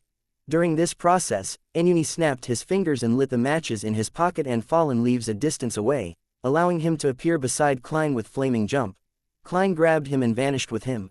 In the event that Amen tried to stop him, or if Enuni wasn't able to return fast enough, Klein's plan was to abandon his marionette and travel far away. Under such circumstances, the death of a marionette to ensure his survival was definitely worth it. Luckily, Amon's attention was placed on the peeling tree. He didn't stop him, or, should it be said, it was the case that he didn't have the time to stop him. After Klein and his marionette vanished, Amen halted and turned to look at where the two were originally standing. As though in thought, he nodded slightly and scoffed. A bizarro sorcerer of Evernight. He then retracted his gaze and looked at the half-mutated tree and asked with a smile, "A descendant of Jacob?" "Why yes, do you know my ancestor?" Inside the tree, the rat demigod asked as though it had grabbed onto a floating board while drowning. Amen stroked his chin and nodded indiscernibly. They tasted excellent. Inside the tree, the descendant of the Jacob family fell silent. Only after a few seconds did a voice filled with horror utter, "Why you are Blasphemer Amen." Inside the tree hole, the worm with rings began crawling out. However, they quickly stiffened and froze in their spots. Amen adjusted the crystal monocle and said with a smile, "That's too late now, isn't it? It might have been of some use if you had struggled and resisted from the beginning, but now, do you believe that I'm here on my own?" As he spoke, the trees around him shook as the leaves of different trees ruffled. Birds leapt onto the branches and let out crisp chirping, and even the night breeze had an indescribable feel to it. The Jacob descendant inside the mutated tree's speech came to an abrupt halt. Eamon stuffed his hands into the pockets of his trench coat and casually laughed. I heard that your family has split into tiny families with zero interaction, afraid that the lot of you will be caught by me, right? Alright, didn't you establish a secret organization with Zoroast's descendants, as well as other Beyonders of the Marauder pathway? I believe it's called the Hermits of Fate. You're probably a member, aren't you? Let me see if I can replace you and infiltrate that organization. Heh, a secret organization meant to defend against Eamon and deal with Eamon has Eamon participating in it. Just the thought of it is rather interesting. Having said that, he glanced at the mutated tree that was vigorously shaking and said, unfortunately, from what I can see from your fate, you didn't undergo a good education in mysticism. You can't be a member of that organization. Are you the only one left of this Jacob family branch? You wished to seek out a secret treasure left by the Jacob family in Backland, but you ended up seriously injured for some reason and ended up sealed. Ha, you even parasitized an ordinary animal. Yet, there are signs of you not talking to humans for an extended period of time. Aren't you very puzzled as to why you didn't receive any warnings about this from the knowledge contained within the potion or the murmurs when you advanced to sequence 4? Yes, it's because I've deleted them. A sharp scream filled with anger and viciousness sounded. There was an indescribable pain in it. The mutated tree's tremblings intensified until it calmed down at some point. Streams of light flew out from within and surged into Amon's body. Taking out a piece of silk, Eamon took off his monocle and wiped it as he mumbled, "How foolish. She actually believed me when I said it's too late." One flaw with fellows who are on the brink of losing control is that they're brainless and easily fooled. If she had carefully thought about it, how could she not realize the problems within? If I could quickly finish her off and steal her fate, why would I be wasting so much time chatting with her? An avatar is an avatar after all. After Eamon wore his monocle again, the stream of light that flowed out of the mutated tree had been completely absorbed by him. At this moment, a figure was passing through the woods hazel in hunting gear. She seemed to sense something as she subconsciously looked over, only to see Eamon. Then, she revealed a surprised smile. "Teacher, have you recovered? Oh, someone has noticed a problem with you. It's best that you hide." Eamon listened in silence before curling the sides of his mouth slowly. Chapter 984, Active Response. Klein didn't directly teleport back to 160 Bachland Street. Instead, he went to see with Enuni, found a secluded spot, and chanted the honorific name of the fool. Then, he took 4 steps counterclockwise and went above the gray fog. With a beckon, he summoned a paper figurine. Immediately after that, he picked up one of the cards of blasphemy on the long bronze table in front of him, and he placed it inside his body. Klein suddenly had an additional dark red robe. This appearance seemed to look like rust and settled gunpowder that had been stained by copious amounts of blood. As for his face, it was covered by a dark gold mask. The patterns on it were ancient and set off a contrasting appearance with the crown he wore that was embedded with gems that sparkled red, blue, and green. This was a change that the Red Priest card brought about. After repeated experiments, Klein had confirmed that certain traits of the Red Angel card were very compatible with the Paper Angel's interference effect with fate. It allowed the relevant powers of the mysterious space above the gray fog to be further enhanced. Therefore, he had chosen it instead of the Black Emperor or Tyrant cards. After completing this, Klein, in the form of the Red Priest, picked up a paper figurine and shook it. He then fused it with the gray fog that surged over, throwing it at the rippling blob of light that represented him offering a prayer. The paper figurine quickly burgeoned, turning into an angel bathed in golden light. Flames crisscrossed behind it, taking on the form of 12 pairs of wings. This war angel then used the secret connection that was generated from a prayer to descend upon the world and enveloped Klein and Enuni with its fiery wings. Only with this done did Klein relax. Putting down the Red Priest card, he returned to the real world. He first sought out food for creeping hunger before returning to 160 Bachland Street with Enuni. One transformed back into Dwayne Dantes, while the other turned into a young man with mixed blood. After combing his hair, Klein walked to the balcony of his master bedroom, looking far into the distance where Matched's residence stood. He discovered that the place remained brightly lit, a clear indication that the ball hadn't truly ended. Typically, a ball continued until midnight, and of course, people were permitted to leave before then. After all, most people that were willing to dance late into the night were young adults. Phew, Eamon is truly terrifying. Just a battle involving a Marauder Pathways demigod was enough to garner his attention, even if one was in The city and the other was in the suburbs. At his level, the law of Beander characteristic convergence should be extremely substantial. Yes, I can't eliminate the possibility that the demigod's mutation while being on the brink of losing control had caught Amon's notice. Klein couldn't help but recall everything that had happened, afraid that he would find a thin, monocle-wearing young, refined man sitting in the reclining chair behind him while sipping from a glass of red wine when he turned around. He felt lucky that he had already become a demigod and could converge the aura of the gray fog to prevent beyonders of particular pathways from detecting it. Otherwise, with the interest Eamon had shown in the past, his focus definitely would have been placed on Gehrman Sparrow instead of the Marauder Pathway demigod.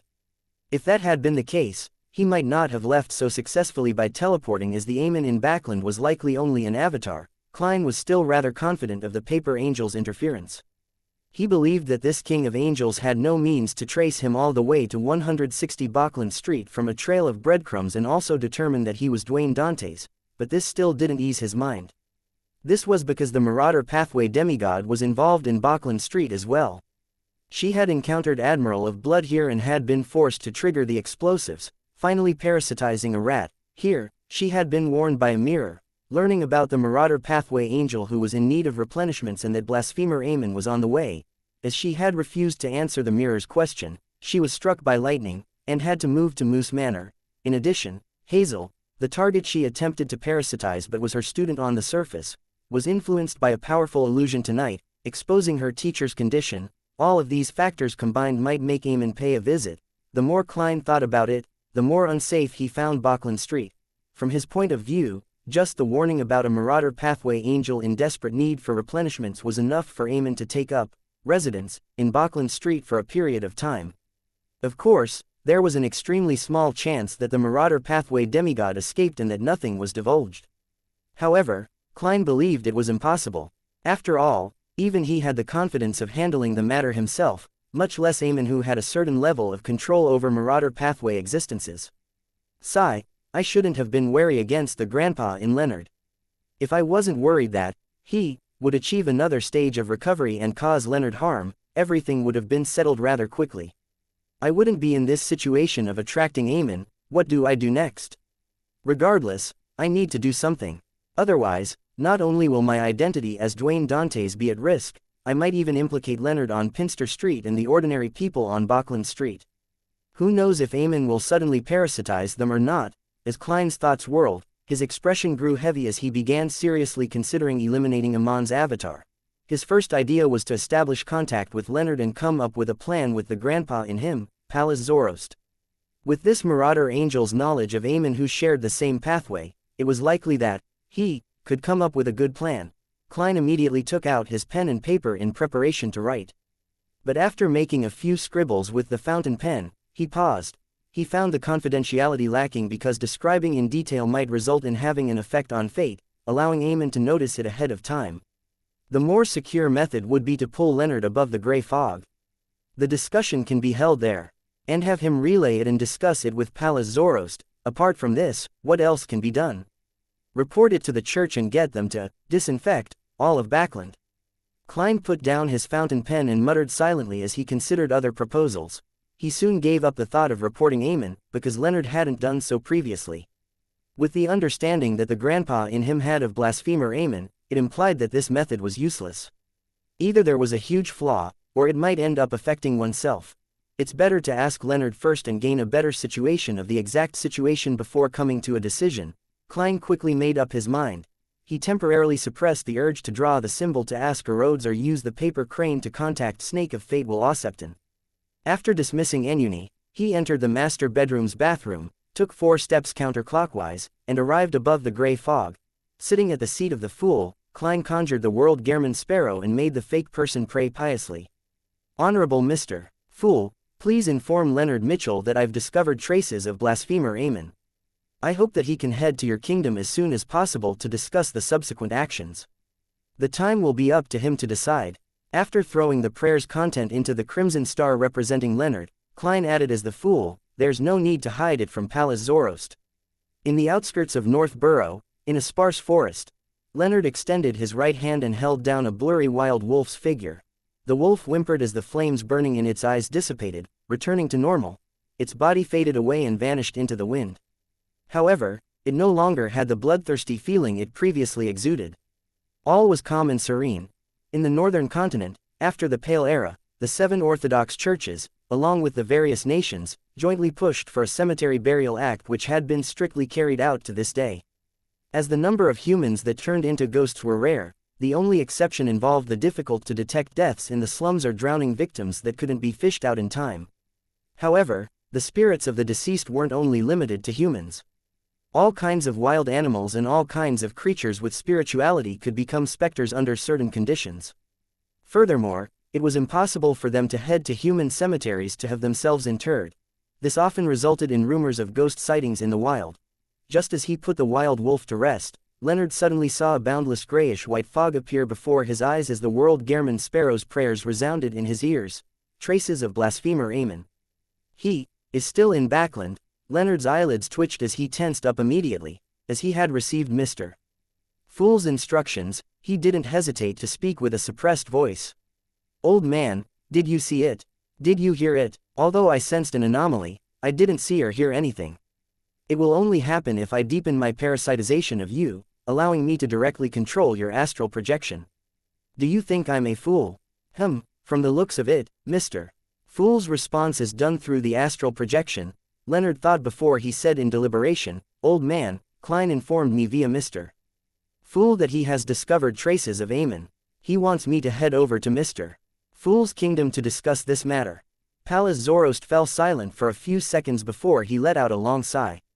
If he wishes to deal with Amon's avatar in Backland, tell him that unless he has the blessings of concealment, the outcome will be as you expect it to be. By saying this, old man is giving preconditions.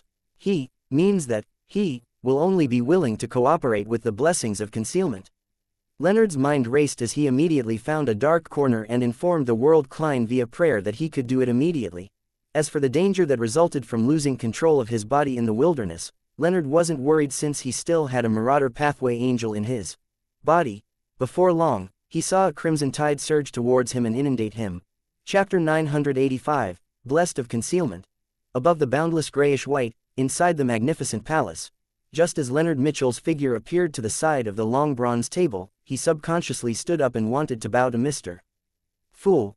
However, when he looked over, he found the seat empty. No one was sitting there. Doesn't Mr. Fool usually sit there? A thought flashed through Leonard's mind as he cast his gaze to the other end of the long mottled table.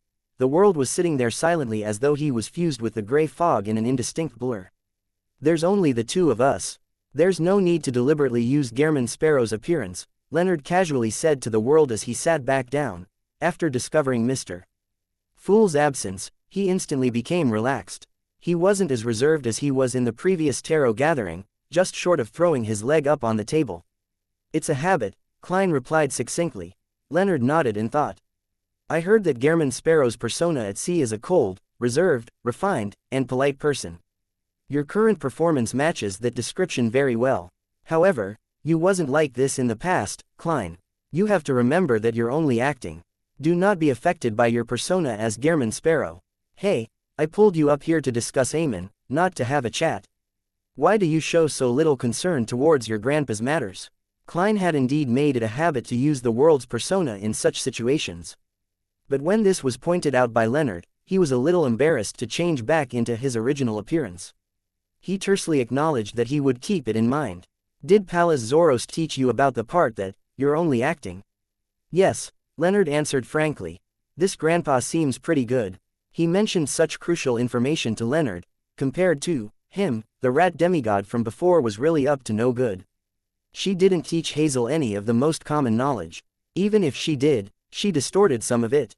Heh. No matter how unaffiliated you are, how could they not know anything at the level of a demigod? Even that half-crazy sea serpent, Calvetua, knew how to respond to rituals or obtain sacrificial items. It even knew some theurgy and how to perform bestowments. Klein established a first impression of Pallas Zoroast. However, he wasn't hasty to make a judgment. After all, fishing was an activity that required bait. Just one instance didn't prove much.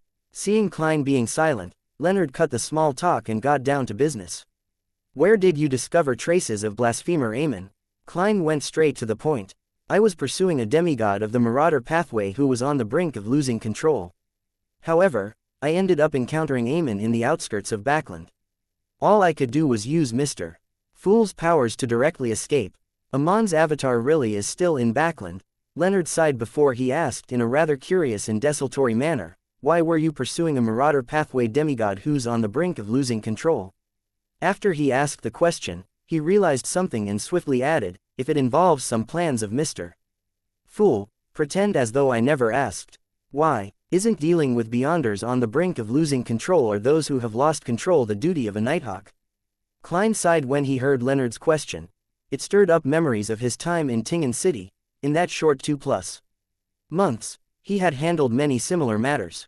It included the mandated punisher of the Church of Storms who turned into a monster, Hood Eugen's loss of control, and Old Neil's corruption by the hidden sage. Although they were only a handful, they left a deep impression on him. It drilled certain actions deep to the bone. Therefore, after taking into account everything that he knew, and coming to the conclusion that the marauder pathway demigod was on the brink of losing control after rabidly biting someone, he didn't hesitate and used his illusion from downstairs. From that, he gained confirmation from Hazel and didn't even wait a day or two to make preparations. All he did was do a divination above the gray fog and came up with a rough plan before taking action. Such matters were emergencies for him. In addition, Klein had long had the intention of getting rid of the marauder pathway demigod because the malintent she had shown when dealing with Hazel was obvious. Furthermore, she had tried to entice Miss Magician to seek out treasure that was in actual fact a trap. If he wasn't a demigod back then, which meant a great difference in strength, he would have taken action back then. Besides, he was also afraid that he would trigger unnecessary accidents. It was precisely because of this that he followed his predetermined plan to eliminate her once he confirmed the marauder pathway demigod's condition. The first stage of his plan was to lure the enemy out of Moose Manor to prevent her from producing her incomplete mythical creature form before dying, as that would have affected the ordinary people. The result was pretty satisfactory. With himself as the bait, he achieved his goal, but he failed to use the air cannon bombardment to finish the battle. This made the marauder pathway demigod flee into the woods and parasitize a tree. Klein actually had a second stage to his plan and had even prepared contingencies in the event he failed to eliminate her. To his surprise, Eamon suddenly appeared, making him terminate all his plans and flee without any hesitation. Klein's contingency was to let a marionette escape the battlefield and write to the experimental demigod byproduct of the numinous episcopate, Patrick Bryan, to get his help. This undying likely possessed the ability to traverse the spirit world after all. And if there were any additional unforeseen circumstances, he could summon Miss Messenger and make payment after the deed.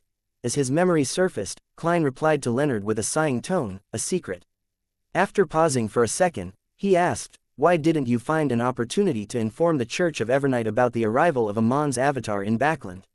Leonard hurriedly gave an explanation, indicating that if Amon's actual body were to arrive, a deity's descent was almost certain.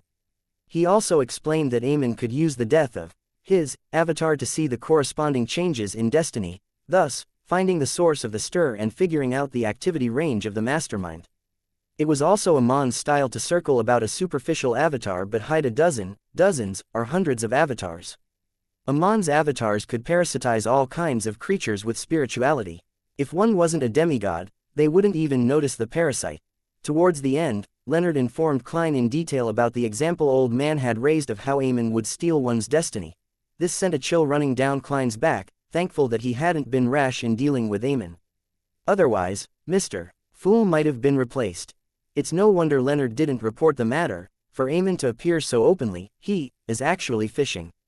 Furthermore, he has even more avatars hiding in secret, and he can parasitize the microbes in the air. This alone sends my scalp tingling.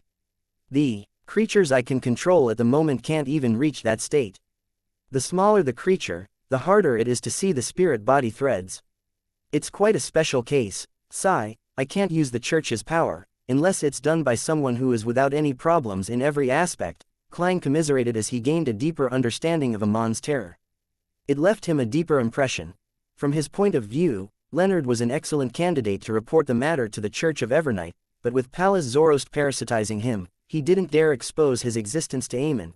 In addition, the hanged man could also shoulder this responsibility, but he was unable to provide the source of the news.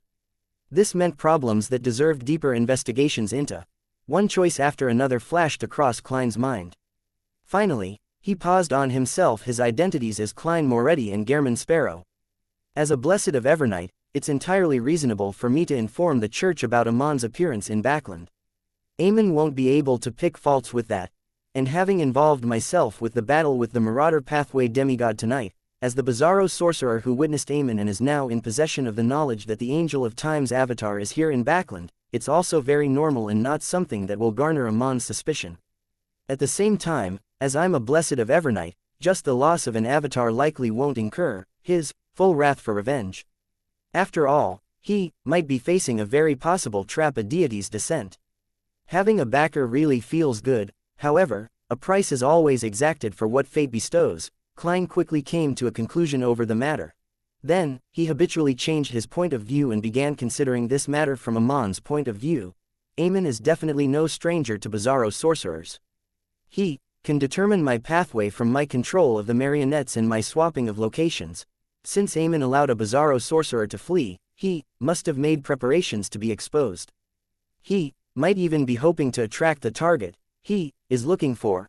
I was using Gehrman Sparrow's face, but that doesn't imply anything. A faceless's appearance is the least of one's concern. Then how would Aemon determine my identity? A powerhouse that lurks in the dark and a demigod of the seer pathway, as the Church of Evernight and the Secret Order are in control of the formulas, ingredients, and a mermaid, there are almost no unaffiliated bizarro sorcerers.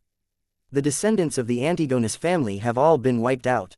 Therefore, a bizarro sorcerer is either from the Secret Order or a secret proxy that the Church of Evernight secretly nurtures. Together with me being in Backland, the answer is almost obvious. Due to these reasons, Aemon wouldn't find it difficult to determine that the Church of Evernight is aware of his whereabouts and will begin an operation to wipe him out. My reporting of him will be within expectations. Not doing so would be abnormal. Yes, he will definitely be hiding. Even if he replaces the identity of that Marauder Pathway demigod, he wouldn't come to Backland Street anytime soon. Having made this judgment, Klein immediately felt a little more relieved because it meant that he would have plenty of time to prepare. What ideas do you have? Seeing Klein's prolonged silence after he finished his description, Leonard couldn't help but ask. Klein reined in his thoughts and asked without answering him, what suggestions does Pallas Zoroast have regarding this? He said that if you wish to deal with Amon's avatar in Backland, you have to first obtain the blessings of concealment. Leonard replied truthfully. Blessings of concealment? Pallas Zoroast is openly trying to test me. Half the symbol behind the Fool's Seat represents concealment. Using paper angels and the Red Priest card, I can stir the powers of the mysterious space above the gray fog, making it possible for me to disrupt Amon's avatar. However, it's probably unable to prevent him from prying into fate itself. However, I still have another identity as Evernight's Blessed, and another title of the goddess as the Mother of Concealment. Is eliminating Amon's avatar considered paying the price or receiving a bestowment? Seems like both, Klein thought before replying in a deep voice. Tell Pallas Zoroast that I'm a Blessed of Concealment. I will attempt to pray for help. He was referring to being the Blessed of the Mother of Concealment, but it was certain that Pallas Zoroast would understand it as being the Fool's Blessed. Chapter 986, The Infectiousness of Parasitizing. So Mr. Fool also has authority in the aspect of concealment. Leonard came to a realization as he understood why Old Man had specially mentioned the need for the blessings of concealment. Without waiting for his reply, Klein added, in addition, tell Pallas Zoroast that Aemon might very well know that there's a Marauder Pathway angel in the vicinity of Backland Street. This, Leonard's pupils dilated as he blurted out, how would he know that? It's not convenient to tell you why, Klein mumbled inwardly before replying rather sternly, it's not like I'm Aemon.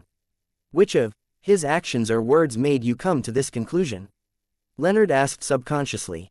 No, it's me who told him, Klein chuckled as a response. Indeed, Leonard nodded and said, no problem. I'll inform Old Man of this. He paused for a moment before asking, are you waiting for him to give a detailed plan? When it comes to the knowledge of Aemon and the Marauder Pathway, few are better than him. Having said that, Klein, who had determined that Aemon wouldn't come to Backland Street any time soon, calmly added, there's no need to be in a rush to respond. Give me the feedback at tomorrow's tarot gathering. From the looks of it, things haven't reached a critical stage yet. Leonard figured out the most important information from Klein's words.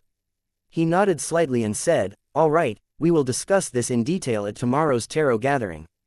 After settling this matter, Klein immediately got up and bowed in the direction of the door of light. "Mr. Fool, we are done." Leonard stood up, but before he could do anything, his vision became a blur as the crimson stellar light inundated him. When he snapped awake, he found himself in the sparse forest on the outskirts of Northborough. "Is there anything you wish to tell me?" Pallas Zorost's slightly aged voice sounded. Leonard cleared his throat and said, "Klein told me that he's a blessed of concealment. He can attempt to pray for help."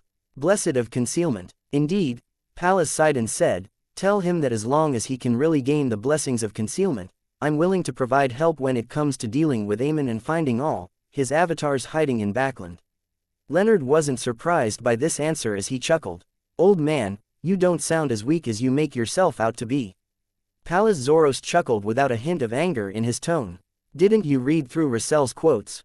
I recall that there's a saying that a starving camel is still bigger than a horse." "That will depend on the breed of horse and camel," Leonard retorted habitually before asking, "Old man, how should we deal with Amon? Do you plan on using yourself as bait?" "Ahem," Pallas snapped back, "if that were the case, what we'll be facing will be Amon's actual body and not his avatars. When that happens, there's a high chance that it will instigate a deity's battle. I might still have a chance of escaping.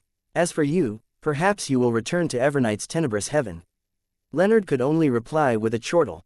Pallas Zorost continued, "Unlike the similar powers of other pathways, Amon's avatars can rapidly strengthen himself by absorbing the Beander characteristics of the Marauder pathway, thereby splitting even more worms of time, allowing him to parasitize different creatures. As long as there's enough Beander characteristics, this process can keep happening." Isn't this like the spread of a plague?"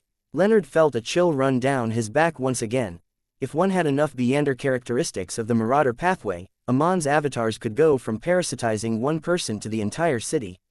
"Pretty much," Pallas Zorost affirmed Leonard's guess and sighed. "To deal with Amon, this is the only way to take action. Using Marauder pathway Beander characteristics at the demigod level to bait him out. As long as you successfully finish off one of his avatars, there are ways to seek out and eliminate the rest. However, Amon is a master of deceit. We need to be careful, otherwise, it might appear like we are baiting him, but in actual fact, he is baiting you. On this matter, concealment is of utmost importance." "I understand." Leonard sighed and turned to ask, "How strong can Amon's avatar be?" Pallas Zorost fell silent for a few seconds as though in recollection. Finally, he said, "In theory, his strongest avatar can reach the equivalent of a sequence 1, but it's almost impossible for him to do so. This will make his mental state unstable and show signs of losing control. Typically, one of his avatars is a worm of time, each starting off as a weak sequence 4. However, each possesses the trait of an angel capable of shattering Beander characteristics. By absorbing sufficient amounts of Marauder pathway Beander characteristics, such an avatar can reach a level equivalent to a sequence 2. However, Amon seldom does so. His avatars will automatically fracture and create even more avatars. Furthermore, with the actual situation in Backland, it's very difficult for him to gather enough Beander characteristics that can raise his avatar to sequence 2. Leonard thought carefully for a moment before asking, "So, we will be facing a group of Amons. Amongst them, a majority have the strength of a weak sequence 4, with a minority having the normal standards of a sequence 4, while an extremely small minority reaches sequence 3. With Amon's style, it's likely the case. However, you have to remember that Amon is good at deceit," Pallas Zorost warned. In addition, based on the time since Amon's avatar arrived in Backland, the number of Marauder pathway Beander characteristics he has gathered to date can't be too much. After all, this is Backland. Also, if the situation isn't right, his avatars will use the strongest one as the center and automatically gather together to achieve an elevation in strength. The most important matter when dealing with Amon is to not let matters develop to this stage. Otherwise, there's no stopping Amon from escaping even if an angel of the concealment domain arrives. It's truly difficult to deal with him. Besides, it's just an avatar he randomly threw out to develop themselves. As expected of a king of angels, after Leonard made a poignant sigh, he suddenly recalled Klein's reminder and hurriedly said, the Angel of Time has apparently already locked onto a Marauder Pathway demigod. Klein said that he encountered Eamon while pursuing the demigod. Also, Eamon seems to know that there might be a Marauder Pathway angel hidden in the region around Bachland Street. Pallas Zoroast fell silent once again, remaining that way for a pretty long period of time. After a while, with Leonard unable to stop himself from prodding for a response, he lamented with a sigh, "Why is your former colleague as troublesome as you?" "What?" Leonard wore a blank look. Pal Zoroast said in a peeved manner, "The reason why Eamon knows that there's a Marauder Pathway angel around Bachland Street is likely due to him." "Old man, why you have the ability to decrypt?" Leonard asked in puzzlement. Pallas harumphed. "I was using my brain. Otherwise, why do you think there's the prefix of Bachland Street?" "That's true. Anything that has to do with Bachland Street can't avoid Dwayne Dante's. Could it be some problem that fellow, Klein, created?" Only then did Leonard come to a realization. At this moment, Pallas sighed.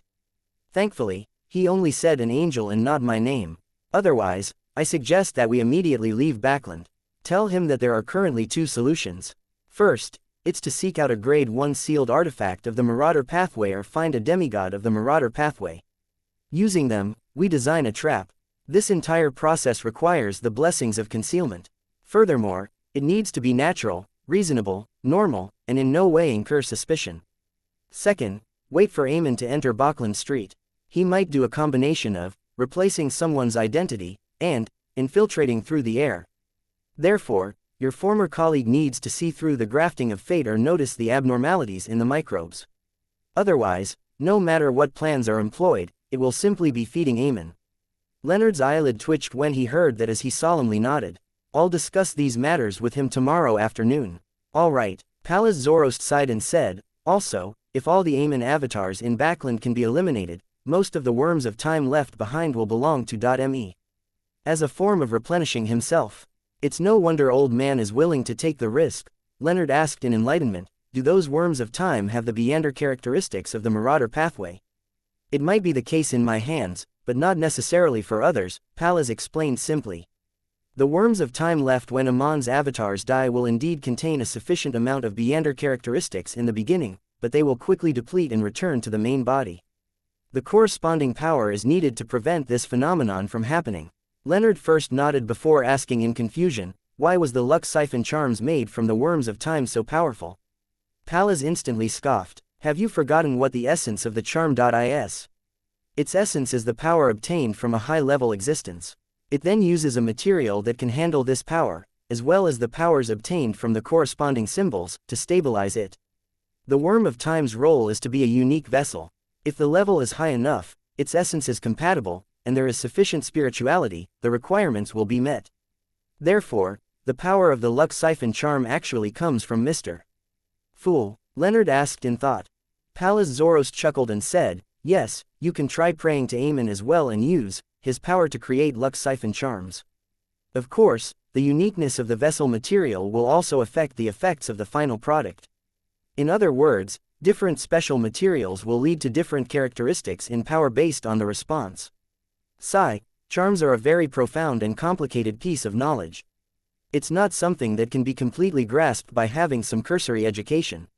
You have to put more effort into it. Leonard immediately felt somewhat ashamed. On Monday afternoon, using the powers of the mysterious space above the gray fog to check on Hazel's family to confirm that there weren't any problems in the meantime, Klein patiently waited for the convening of the tarot gathering. Dark red beams shot up in the ancient palace before gradually calming down. Without a pause, Audrey got up and bowed towards the end of the long mottled table. Chapter 987, Warehouse Clearance. After the greetings, everyone took their seats. Audrey swept her gaze across the third card of blasphemy placed beside Mr. Fool's right hand. She suddenly came to a realization that she had forgotten to obtain Russell's diary entries from the psychology alchemists this week. "I've been caught up with the problem with Vin Rambus all week." Audrey, who felt that she had already brightened up, instantly felt a little melancholic. At this moment, Catalia had looked towards the seat of honor at the end of the long mottled table. She bowed her head and said, "Honorable Mr. Fool, I haven't received any Russell diary entries this week as well. Queen Mystic hasn't provided any of the Emperor's diary entries for 2 consecutive weeks. Did something happen?" Leisurely sitting in his high-back chair, The fool Klein felt somewhat puzzled as he couldn't help but have pessimistic thoughts. However, he swiftly denied this possibility because Ma'am Hermit didn't show any anxiety or concern. With the way Admiral of Stars presents herself as a fledgling in need of her mother in the dream world in the ruins of the Battle of God, she definitely wouldn't be this calm if Queen Mystic doesn't reply to her for 2 consecutive weeks. Her anxiety might even prompt her to seek the fool's help. That also means that she has received a reply from Bernadette in the past 2 weeks, but none of Russell's diary entries were provided. Klein nodded gently and replied calmly, "No hurry." After saying that, his thoughts raced as he began analyzing the reason for Bernadette's actions. First, Klein eliminated the possibility that she no longer had any more Russell diary entries. Combining the frequency at which the Emperor wrote diary entries, he surmised that the compiled diary would exceed 10 standard books. Even if Bernadette only had a third of that, she was definitely capable of producing 1 or 2 books. In addition, the diary entries she had previously provided were just a tiny minority which touched on crucial intelligence. Second, Klein didn't believe that Queen Mystic had gained the entire truth from the answers he had given. Finally, he was also certain that she couldn't decipher the simplified Chinese she had in hand from the tidbits of feedback she received. After all, he didn't give a detailed translation, but vague answers comprising of a few words. Combining all 3 points, he suspected if the diary entries Bernadette planned on providing next would be even more important. They were more key and pointed to a certain secret or extremely special, questions that made one unsure if they wanted to know the answer. Thus, this Queen Mystic was presently in a dilemma. It's likely the case, I wonder what the Emperor will write about. Besides, how is Bernadette able to know the importance of the entry? I should remember to get Ma'am Hermit to pass on my requests. While in thought, Alger had already turned to look at Leonard. I apologize. There's still no news of mystical items that meet your request at the moment. That's very normal. That's right. Mystical items from sequence 5 and 6 aren't common to begin with. Leonard nodded in understanding. He was originally sitting very straight, but when he found that the moon and the magician weren't so uptight, he also relaxed, relieving the straightening of his back. Upon seeing this, Klein controlled the world German sparrow and said with a hoarse voice, "I have a mystical item that suits your requests in various aspects. It's just that it has quite a number of negative effects that make it difficult to avoid. Do you want to consider it?" He was referring to the Word of the Sea. Klein had never had the intention of selling this item that almost required sealing to Leonard, as he felt that his dear poet friend couldn't withstand the negative effects of Word of the Sea. The belting of songs that didn't discriminate between ally or foe, the trait of tripping the wielder, or the flaw of being prone to lightning strikes weren't easily avoided. Klein was only able to use it by teaching the Word of the Sea above the gray fog a good lesson, and having Winner Enuni wield it to not be affected. He had even converted the flaws into something that could aid him. However, after considering how Leonard had a sequence 1 Marauder Pathway angel parasitizing him, Klein had the feeling that Leonard might have the means to resolve the problem. Therefore, he ultimately made an inquiry. "Oh, tell me about it." Leonard believed that Klein wouldn't scam him, so he expressed his intentions of getting to know the exact situation. The world German sparrow glanced at the hanged man and said slowly, "It can release lightning on a target." He roughly described the Beander powers of the Word of the Sea and the negative effects, leaving Leonard somewhat enticed despite frowning. "It can actually be used as a staff to allow me to fly. Even at sequence 5 Spirit Warlock, I'll need to seek out a suitable spirit before I can fly. Besides, the offensive strength really is formidable. There are quite a number of traits, but the 3 negative effects are quite terrifying. I'll return to ask old man to see if he has any means to reduce the negative effects." Leonard pondered for a few seconds before saying, "I'll take some time to consider it. How about I give you an answer next week?" "No problem," the world German sparrow replied without any hint of surprise. As for the other members, even if they were interested in the beginning, all of them gave up the thought of inquiring about the price once they heard the negative effects that the Word of the Sea possessed. At this moment, the fool Klein's mind was focused on another matter. He was wondering if he should take this opportunity to do a warehouse clearance sale. He had advanced to sequence 4, and after becoming a demigod, many of the items and characteristics he had before were no longer of much use. "I can keep creeping hunger. I should keep it just for traveling alone. In addition, it can graze 1 sequence 4 saint. It has room for further growth. Furthermore, the combination of the various Beander powers it has is pretty good. The value of Death Knell is no longer that great, but after activating lethal attack mode, the damage it does on a fixed target exceeds that of air cannon. At the very least, I can still use it at sequence 4. Yes, it also has room for growth. The first 2 items that surfaced in Klein's mind were the 2 items he frequently used. From his point of view, as long as he obtained more powerful bullets, he could produce terrifying effects with Death Knell. The only problem was that such bullets were equivalent to high-level charms, nothing that could be easily found. Even if he sought out the materials to make them himself, he had to consider the chances of success when praying to some high-level existence or if it was possible for there to be a backlash. On this aspect, Klein came up with a few plans. Pray to the goddess. Request Snake of Mercury will Ausepton to provide help. Go through Leonard to get Pallas Zorost's help. Use the powers of the mysterious space above the gray fog and also get Leonard to make a trip back to Tingen under the guise of a mission, so as to steal some of the powers of the eternal blazing sun's divine blood from 30782, the mutated sun sacred emblem. Flaring sun bullets are definitely the nemesis of creatures like evil spirits. I have some idea on how to use the materials via borrowing the power of the mysterious space above the gray fog. Amon's Worms of Time can be used to make luck siphon charms. My Worms of Spirit can also be made into Beander bullets. As for how it can be done, I'll need to ask Pallas Zorost. Klein began anticipating the upcoming chat with Leonard. Worm of Spirit was the name he gave to those transparent maggots. Following that, he began considering the other items and characteristics. Sun Brooch. I currently lack such powers and items. Although I can use the control over spirit body threads to deal with evil spirits, I can keep it and allow my paper angel to have one more additional change. Besides, I can also lend it to Danitz from time to time. Flower of Blood. I can't sell it. The Tarot Club doesn't have any Aurora Order members. I'll continue letting my marionette use it. Having one additional life is one additional hope. Green Essence. I can sell this. I can transfer my ailments already. Creeping Hunger also has a Dr. Grazed. Murloc Cufflink. There's no need for this either. If I have a sudden need for its powers, I can transform into a huge fish. And in the long term, I can just head above the gray fog to use Sea God Scepter to augment myself with the effects. Broken Finger. I wonder if anyone would want it. Besides, I haven't fully investigated why the rat demigod was sealed. It might be of use. I have 1 purifying bullet, 6 demon hunting bullets, and 2 exorcism bullets left. I'll just randomly use them. There's no need for me to sell them. Biological poison bottle. Sigh, I haven't been able to sell it all this time. Blatherer's Aura. This can be used to make charms or bullets. I'll temporarily not sell it. But herein lies the problem. Am I to pray to the dark side of the universe? That can be struck off the list of options. I'll see if there are any replacement plans in the future.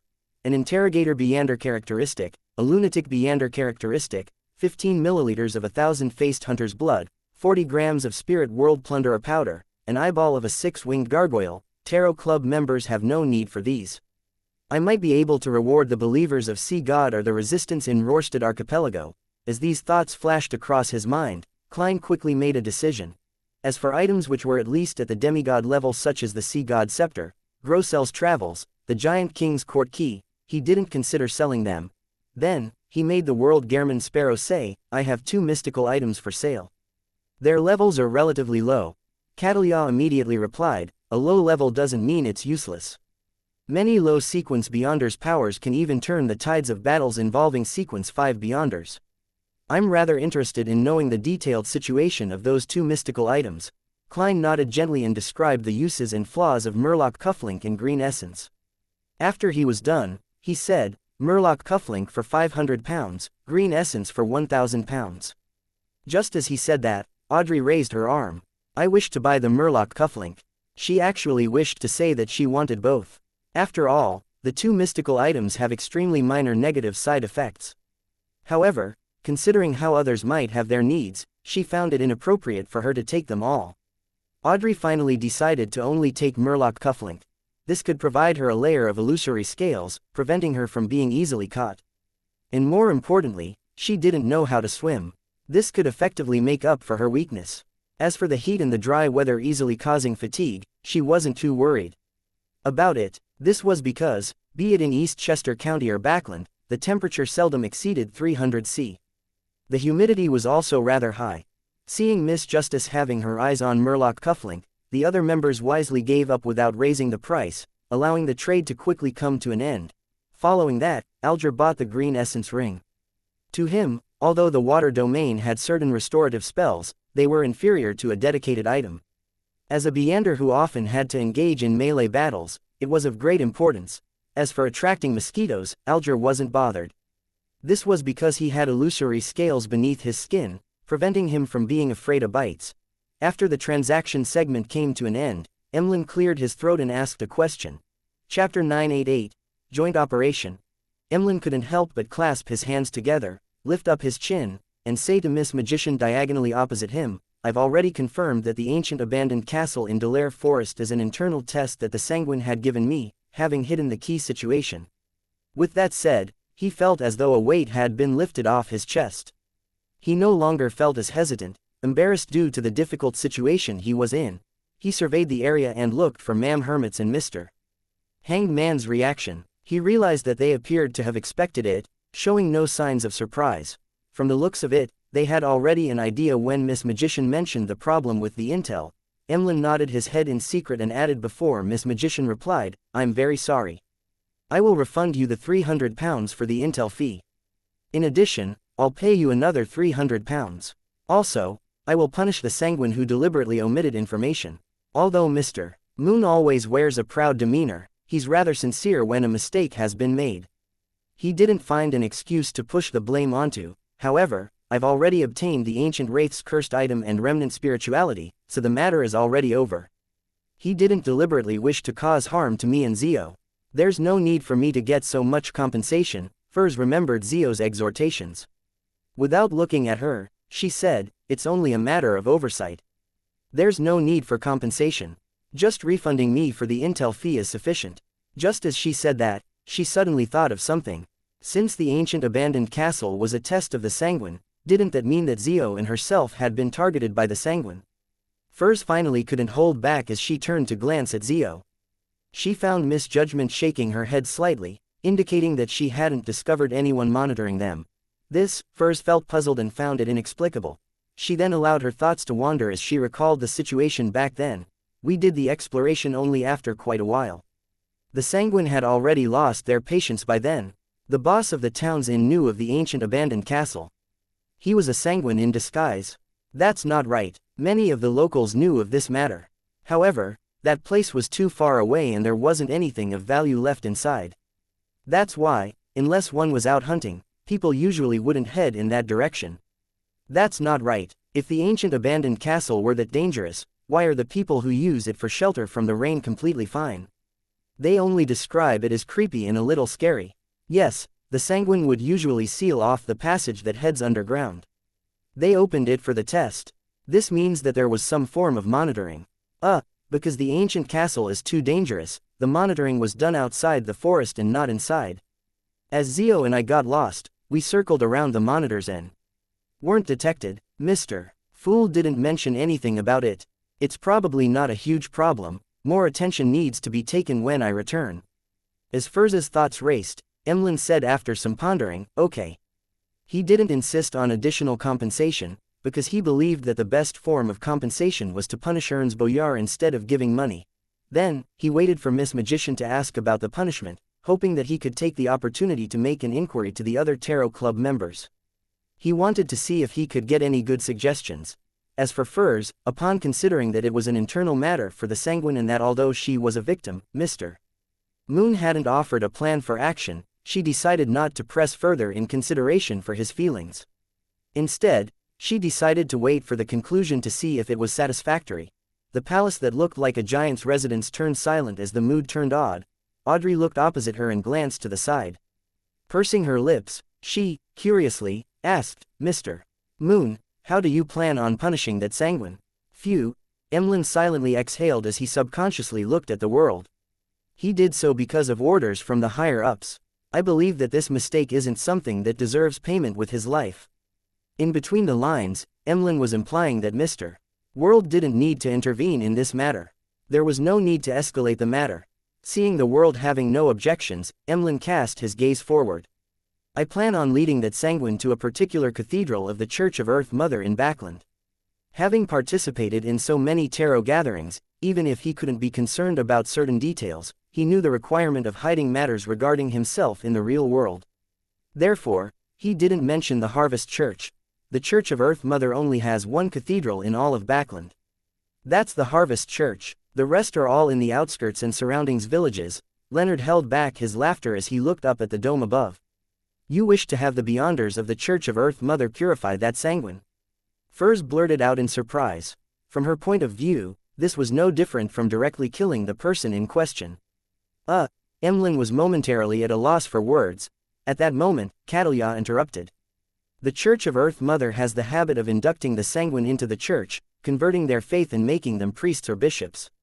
I see. With thoughts in mind, Audrey glanced at Mr. Moon without letting him notice it. Getting that sanguine to become a member of the clergyman, to pray daily at the cathedral and do voluntary work, so as to cleanse the heart. He would be stuck doing this for a very long period of time. Mr. Moon's plan for punishment is really vicious, however, I like it. That fellow nearly made me and Zio turn into ancient wraiths due to the corruptive powers behind the door. Furs instantly felt her interest piqued as she asked, Mr. Moon, how do you plan on luring the sanguine into the Cathedral of Earth Mother? Have you worked out a plan? Perhaps I can provide some help. You have to be careful. You mustn't enter the Cathedral of Earth Mother in order to punish him. That way, the only thing you can do is to request Mr. Fool for help. Of course, that might be something Mr. Fool wishes to happen, allowing him to have someone on the inside of the Church of Earth Mother. After saying that, Furs silently added. Upon hearing that, Leonard nearly laughed out. He was extremely certain that Mr. Moon was the Harvest Church's Emlyn White. Clearly, this sanguine was already a priest of Earth Mother. This is slightly akin to a drowning person pulling others in. Leonard held back his laughter, glanced at the world, and he found that his former colleague didn't seem perturbed. He appeared extremely somber. He couldn't help but think, is this the power of a clown, or is it a state that Klein is accustomed to? At the end of the long mottled table, the fool Klein nearly covered his mouth. He never expected Emlyn to be so creative. This was a little like multi-level marketing, yet it's a little different. After all, it's not necessarily a good thing for Emlyn to know of that. Klein leaned back into his chair as he awaited the development with piqued interest. He had always kept in mind Miss Justice's advice during his last treatment session about not always wearing a thick mask. He tried his best to do so when opportunities arose so as to maintain a healthy mental state. Upon hearing Miss Magician's words of concern, Emlyn felt even more awkward because he went to the Cathedral of Earth Mother several times a day on a daily basis. He felt uncomfortable even if he skipped the weekends. He cleared his throat and said, I temporarily do not have a thought-out plan. I wish to get some suggestions from all of you. Yes, I hope that we do not have too intense a battle. It's difficult to ensure that the matter doesn't escalate, and I also do not wish for my identity to be directly exposed. Miss Magician, there are no problems regarding your participation, but we will absolutely not be meeting each other. His idea of not directly exposing his identity meant that he didn't mind that Ernst Boyar and the other sanguine could guess that he did it. It was a way to instill shock and awe in them, but it was best that there wasn't any obvious evidence. First tersely answered as she mimicked the other experienced members of the Tarot Club. First, you need to tell us what sequence that sanguine is roughly at and what he's good at. Emlyn was already prepared as he answered, it's equivalent to sequence 5. He's quite experienced and is good at creating the effects of the full moon.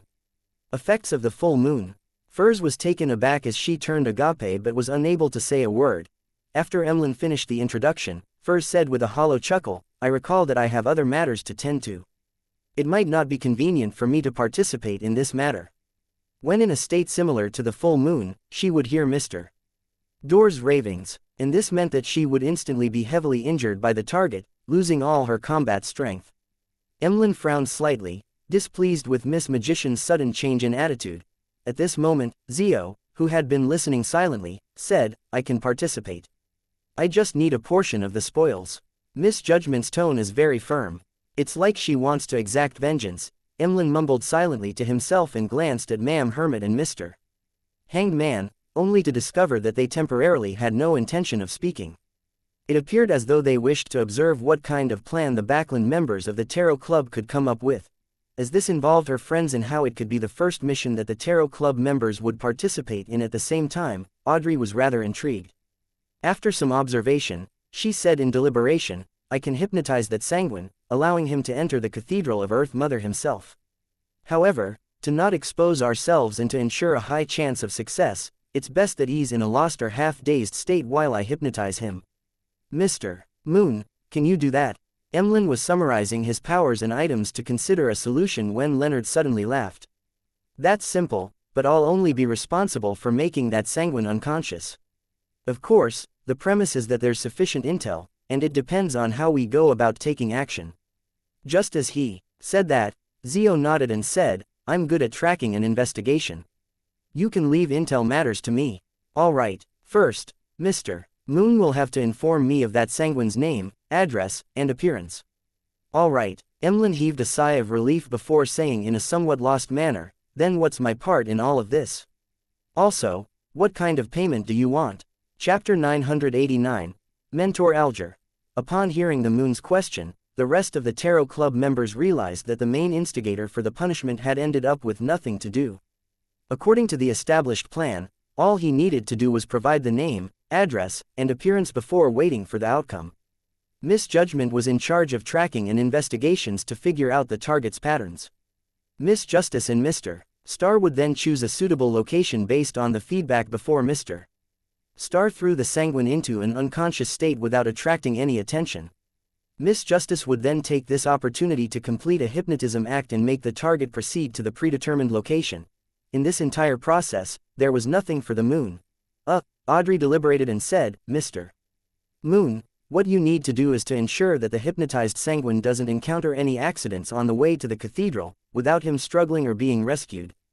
Upon saying that, Audrey suddenly realized a problem in the plan as she hurriedly added, if that sanguine is extremely resistant towards the Church of Mother Earth, the hypnotic effects wouldn't be as effective. Therefore, I plan on avoiding this point if possible.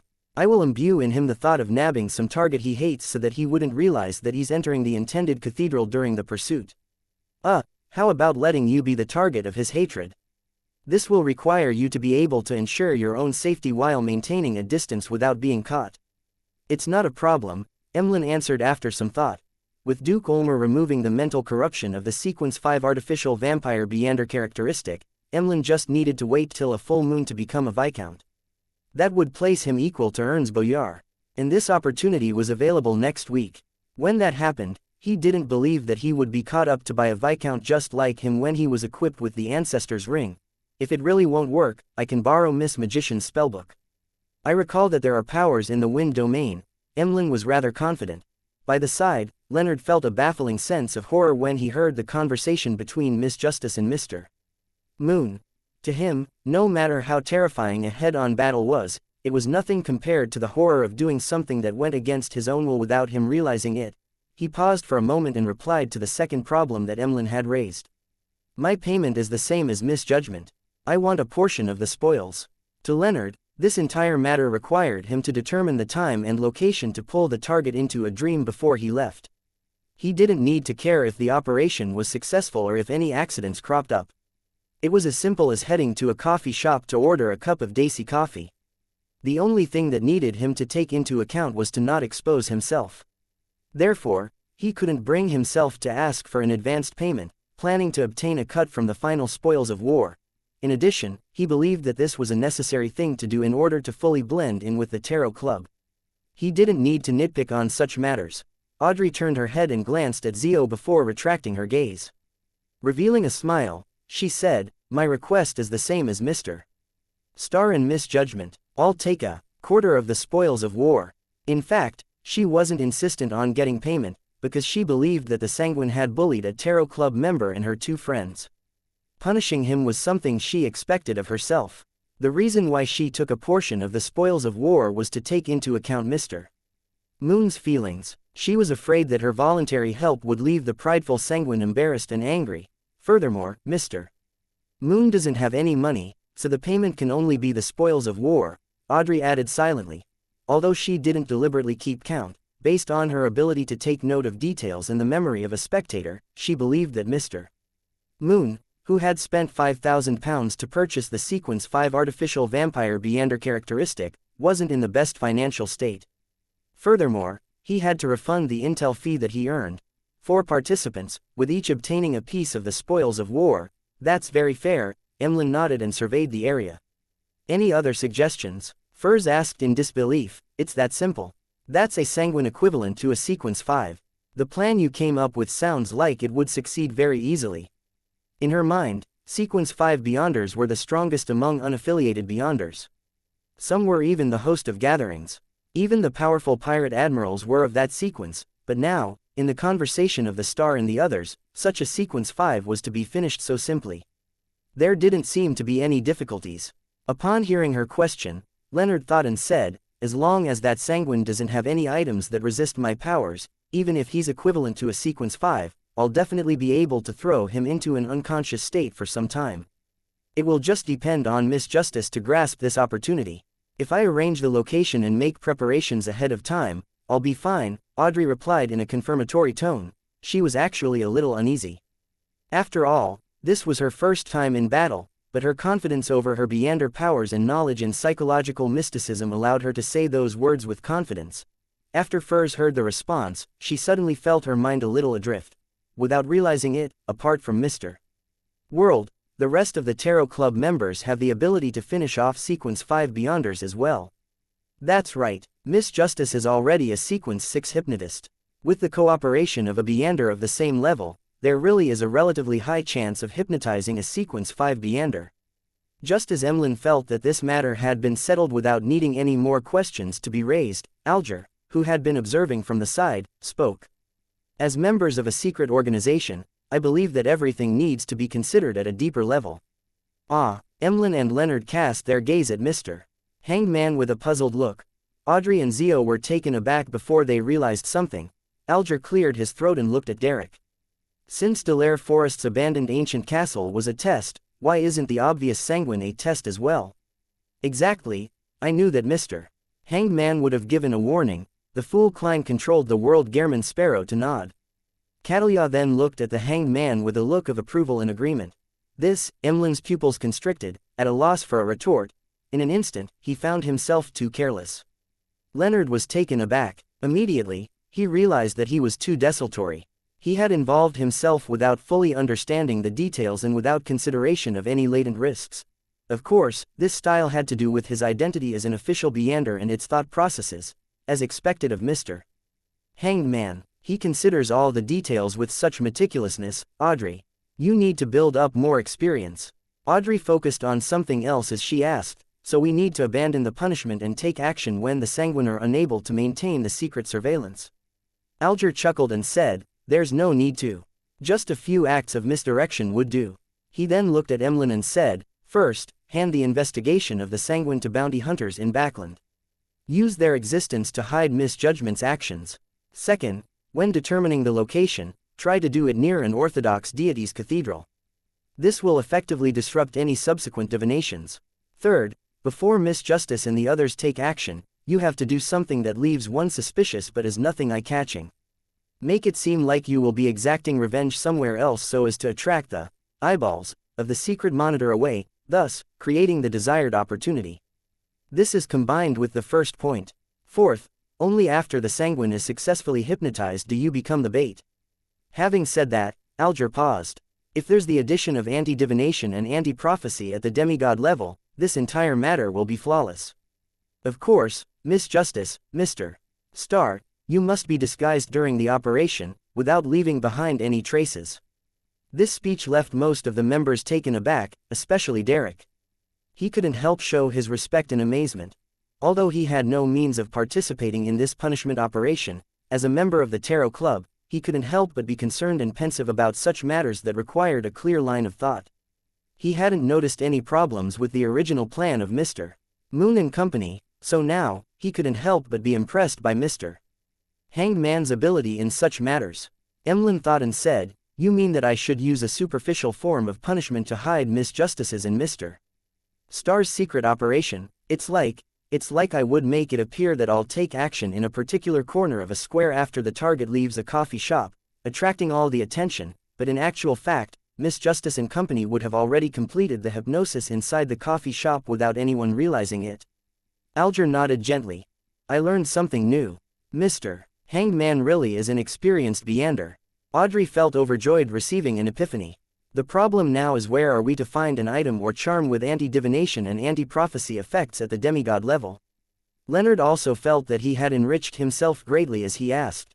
He wasn't too worried about himself since he had an angel grandpa in him. Furs made an utterance before saying, I can lend out Limano's travels. On it there's angel's embrace. I can also take one portion of the spoils of war. As she said that, she secretly glanced at the world Gehrman Sparrow, heaving a sigh of relief when he saw the gentleman silent. Unbeknownst to her, the fool Klein had a very simple thought. Angel's embrace, that sounds so much better than paper angel. With the punishment operation finally confirmed, Audrey didn't hesitate as she surveyed the area. I met the psychology alchemist's counselor, Vin Rambus, last week. What? Vin Rambus is a counselor of the psychology alchemists. Leonard sat up in surprise. He had the urge to immediately report it to the Archbishop and gather a team to arrest him. It was an occupation hazard. Chapter 990, Interferes.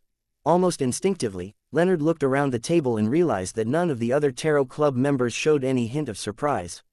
Instead, they were listening attentively. They knew of it long ago. That's right, this is only my second gathering.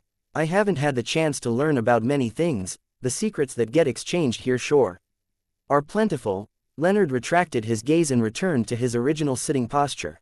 After a slight pause, Audrey glanced at Zio, who sat 2 seats away from her, before casting her gaze at Mr. Hanged Man. She continued, he attempted to cue me to interact with different nobles and understand their true attitude over different matters. I would then inform him of them. Thankfully, Mr. Fool had provided me with the blessings of an angel, so I wasn't influenced in any way. What should I do next? You can even get blessings from an angel. Leonard looked around in surprise once more, only to see no reaction from the other members of the Tarot Club. Obviously, he wasn't surprised that Mr. Fool had a few angels in existence under him. After all, the name and title corresponding to Death Consul was one that he had heard numerous times. He was just surprised that the Tarot Club members were able to pray for assistance at that level. He viewed this secret organization in a new light, finding it more impressive. Meanwhile, Zio keenly caught onto a few keywords. Noble, psychology alchemists. Combining it with the blonde hair, emerald green eyes of Miss Justice's blurry figure, she began to connect it to a particular friend, Audrey Hall.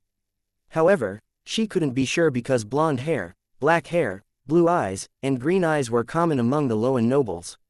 People just had different combinations. Besides, no one knew how many members the psychology alchemists had developed in the noble circles. Therefore, Zio couldn't directly point it at Miss Audrey from the traits she noticed. As she tried to do a deeper level of observation, Alger had said, there's no need to pay too much attention to this. The various Orthodox churches will provide protective measures to their believers with a rather important status. They will prevent them from being assassinated or hypnotized. This comes from experience that has been built up over 1,000 years of history. It wouldn't be that easily overcome. From another angle, if the psychology alchemists really can control the nobles that simply by hypnotizing them, the ones ruling the country wouldn't be the royal family and the 3 churches. Clearly, reality is in conflict with that. Yes, just as you said, Vin Rambus only gave you a cue to observe the true attitudes of the different nobles on different matters.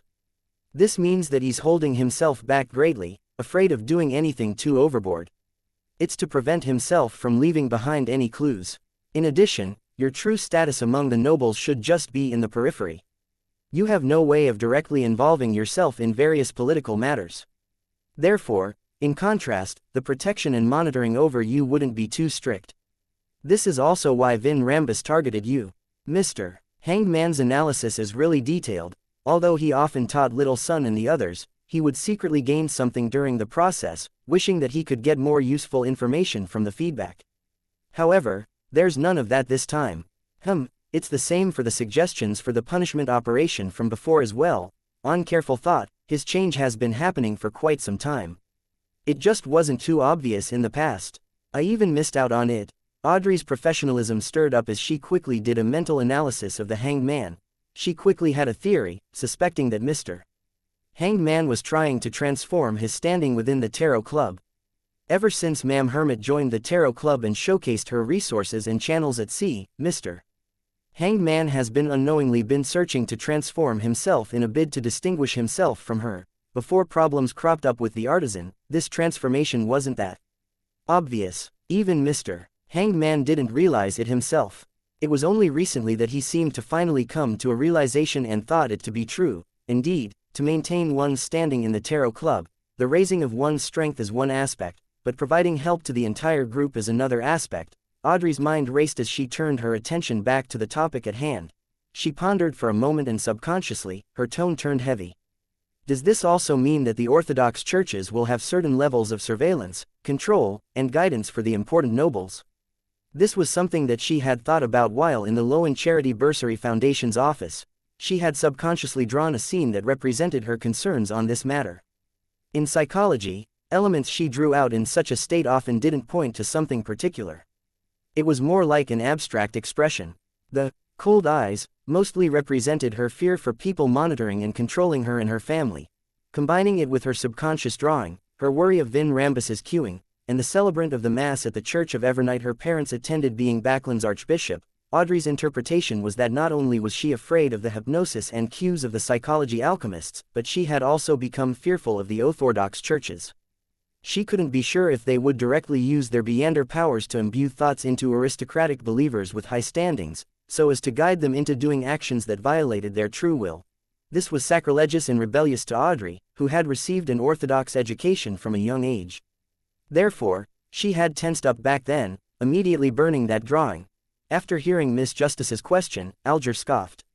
Isn't that very normal? When living in human society, one has to accept a certain level of surveillance, control, and guidance. I know what you're afraid of, but think about it. Compare someone using their power conferred from their standing, using money and weapons to control and guide others, to using Beander powers to do something similar. In essence, is there any difference? The difference is that one knows that they don't wish to do it but ends up having to do it, the other is that they do not even have the thoughts of being unwilling to do it. Audrey nodded and said, yes, this means the loss of freedom of one's mind and thoughts. It's the most terrifying. Alger chuckled once more. How can there be a completely free mind and thoughts? By choosing your faith and beliefs, you're naturally bound by your faith and beliefs. Yes, let's focus only on the Lowen Kingdom. The three churches are equal, and together with the royal family, this creates a balance between each other. If the Church of Storms goes overboard towards its believers, that believer can easily convert their faith to the Church of Evernight.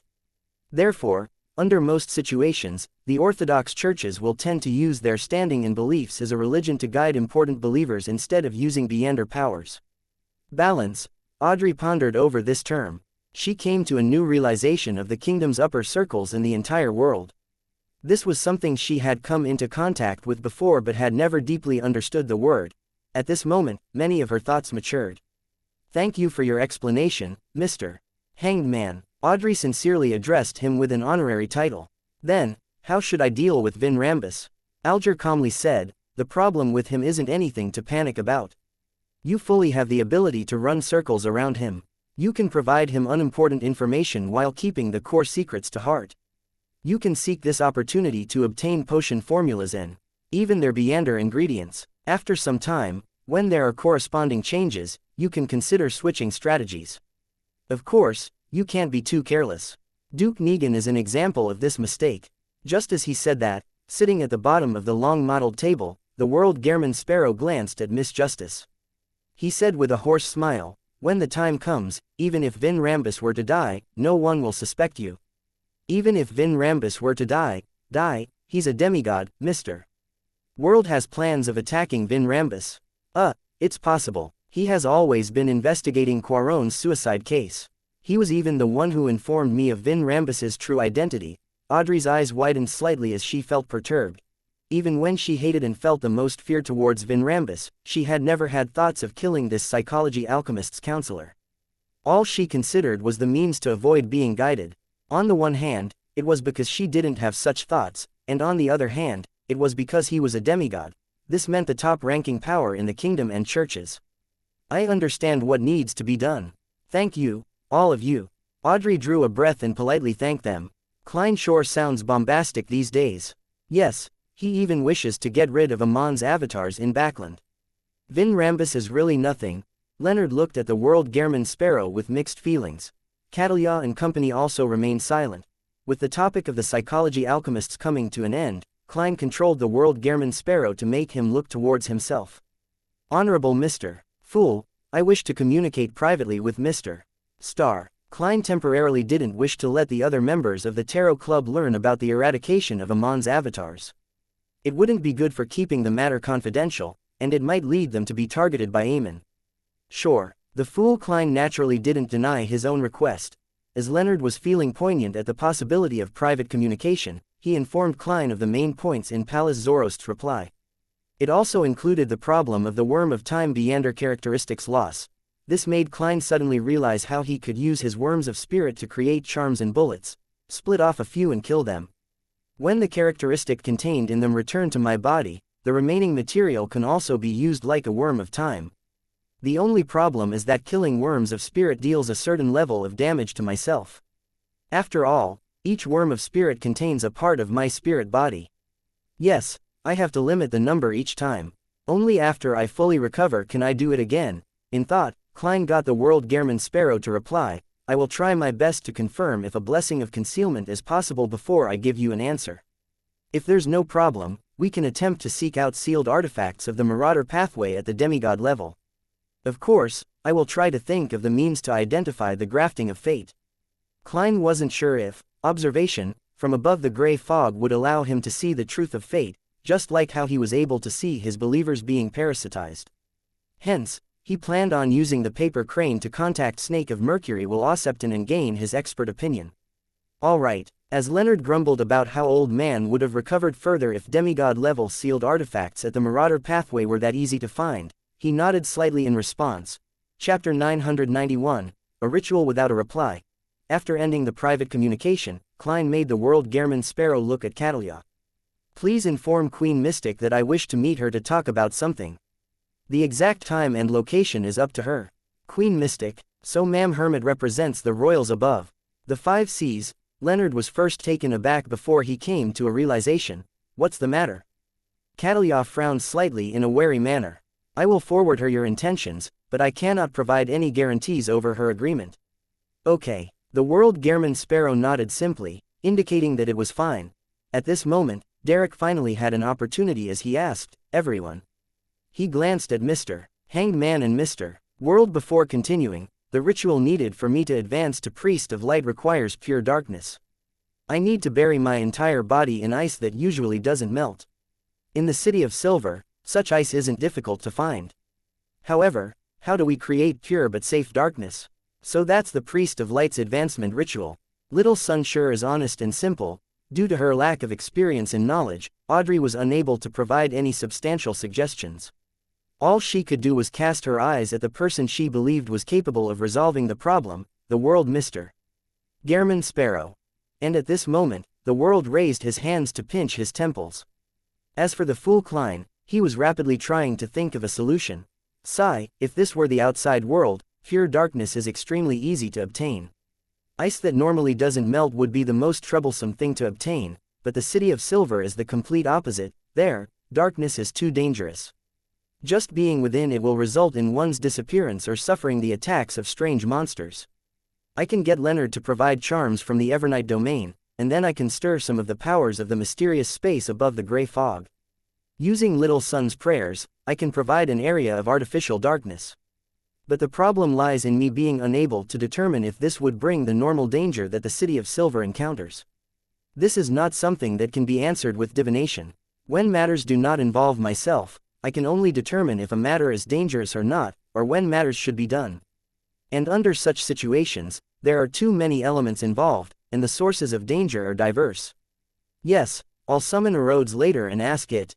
Klein had previously been considering the problem over Little Sun's advancement, but he had never been able to find an answer. Seeing the world silent, Leonard, who had originally wanted to say that creating pure darkness is extremely easy, slowly shut his mouth. He began pondering over the sun's words and caught notice of a word that he had ignored, safe. In the forsaken land of the gods, in the City of Silver, darkness is equivalent to danger. Leonard roughly grasped the key idea, but due to his lack of understanding, he was unable to provide any suggestions.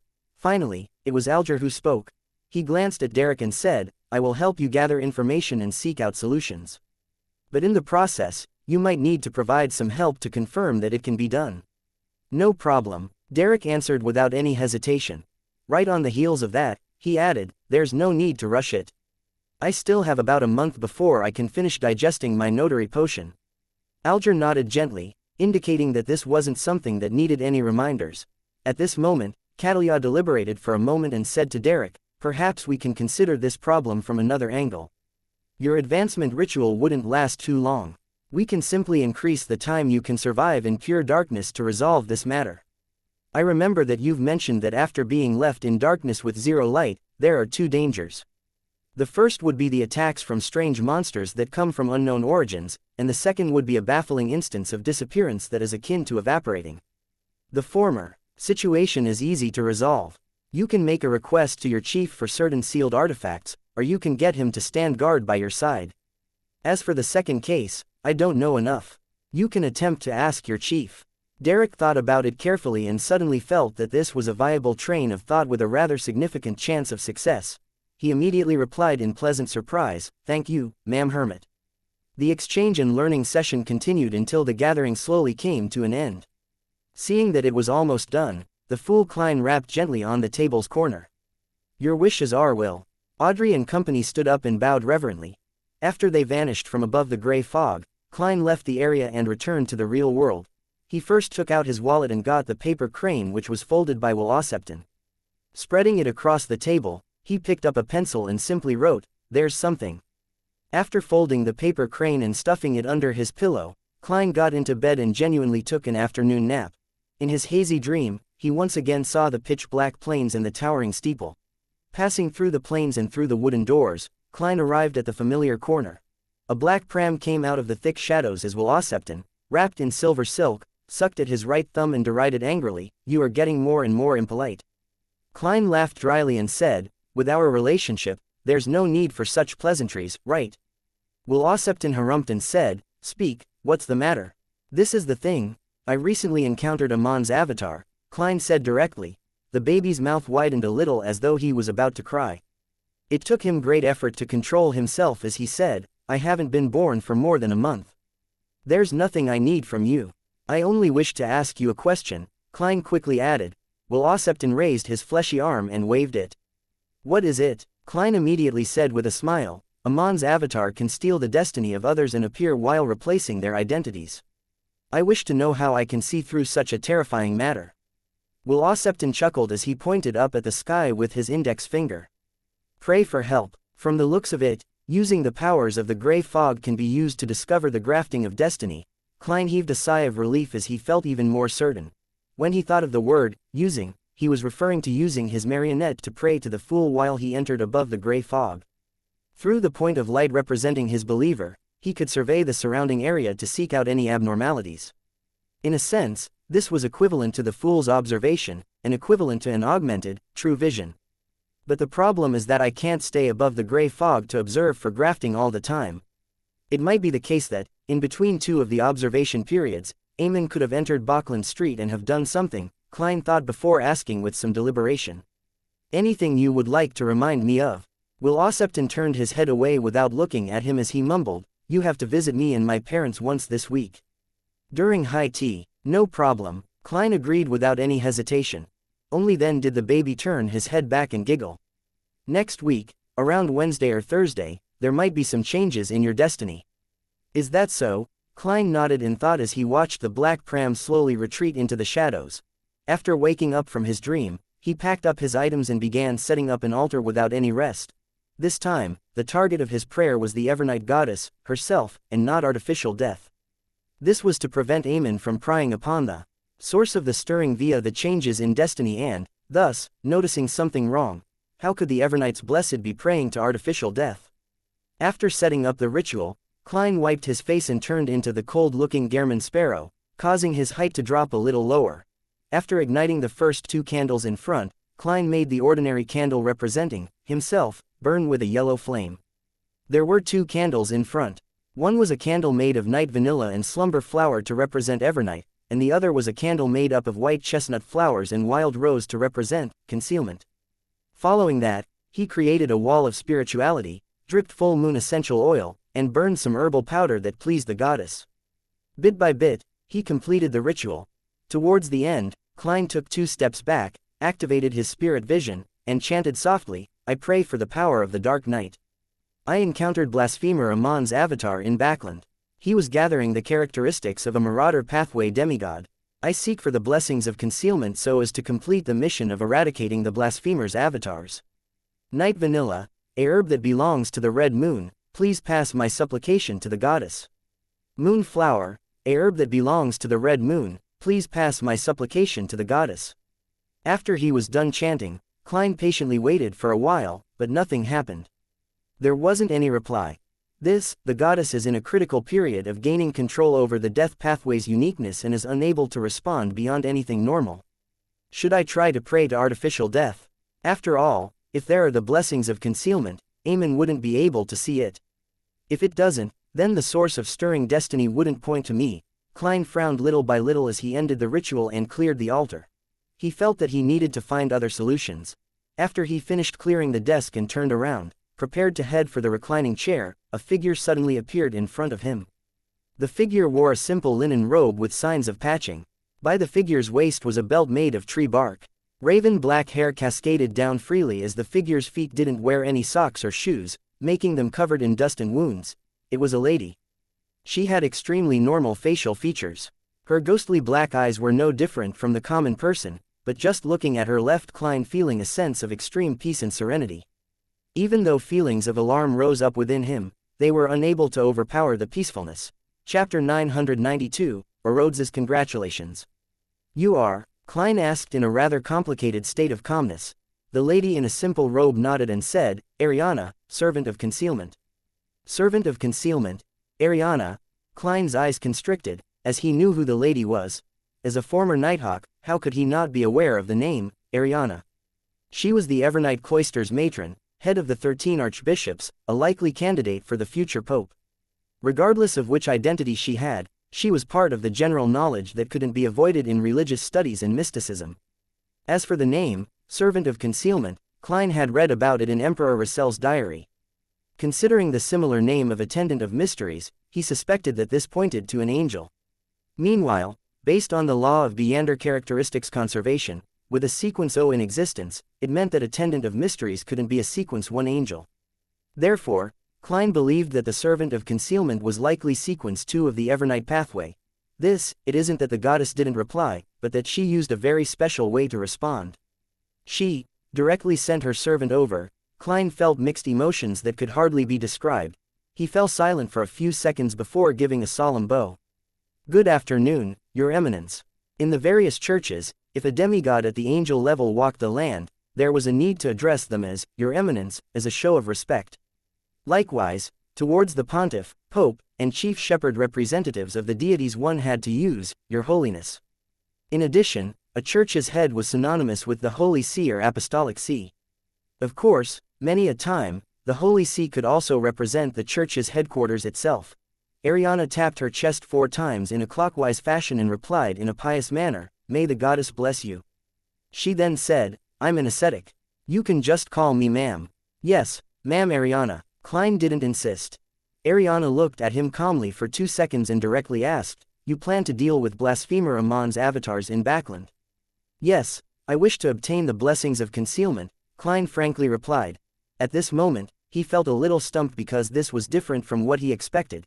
He originally expected the goddess to answer by blessing him. Then, he and Pallas Zoroast could join forces to wipe out all of Amon's avatars in Backland. During this process, it wouldn't expose Leonard or the Marauder Pathway Angel. But now, with the blessings becoming something corporeal that would be involved in the battle, Pallas Zoroast would immediately be discovered once he took action. When that happened, it was hard to predict what would ensue.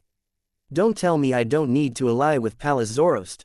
I'll only get him to provide intel and then split some of the spoils of war. Klein's thoughts rapidly ran through his mind as Ariana spoke unhurriedly. I can provide the power of concealment to shield everything that happens from the prying of fate. However, I cannot guarantee that I can eliminate all of Amon's avatars in Backland. Pallas Zoroast said that he has the means of doing so. The person who understands Aemon the best is indeed a sequence 1 of the same pathway. Klein thought and said, Ma'am Ariana, I have already come up with a well-thought-out plan. All you need is to provide the power of concealment. You do not need to be involved in the actual battle. Leave the rest to me. Ariana nodded and raised her right arm as she spread her palm. Points of light lit up, profound and resplendent as they quickly outlined an emblem in her palm. This emblem was completely crystallized, as though it was made of obsidian. It made one realize its existence when looking at it, but it appeared to vanish when not looking at it.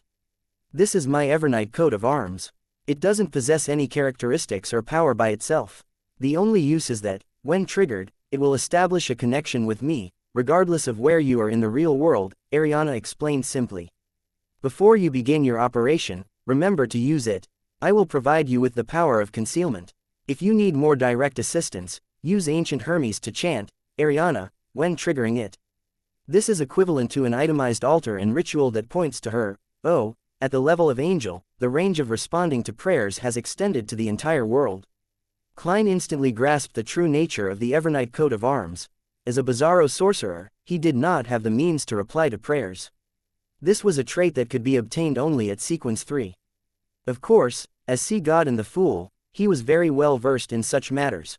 Klein didn't stand on ceremony as he accepted it and bowed sincerely.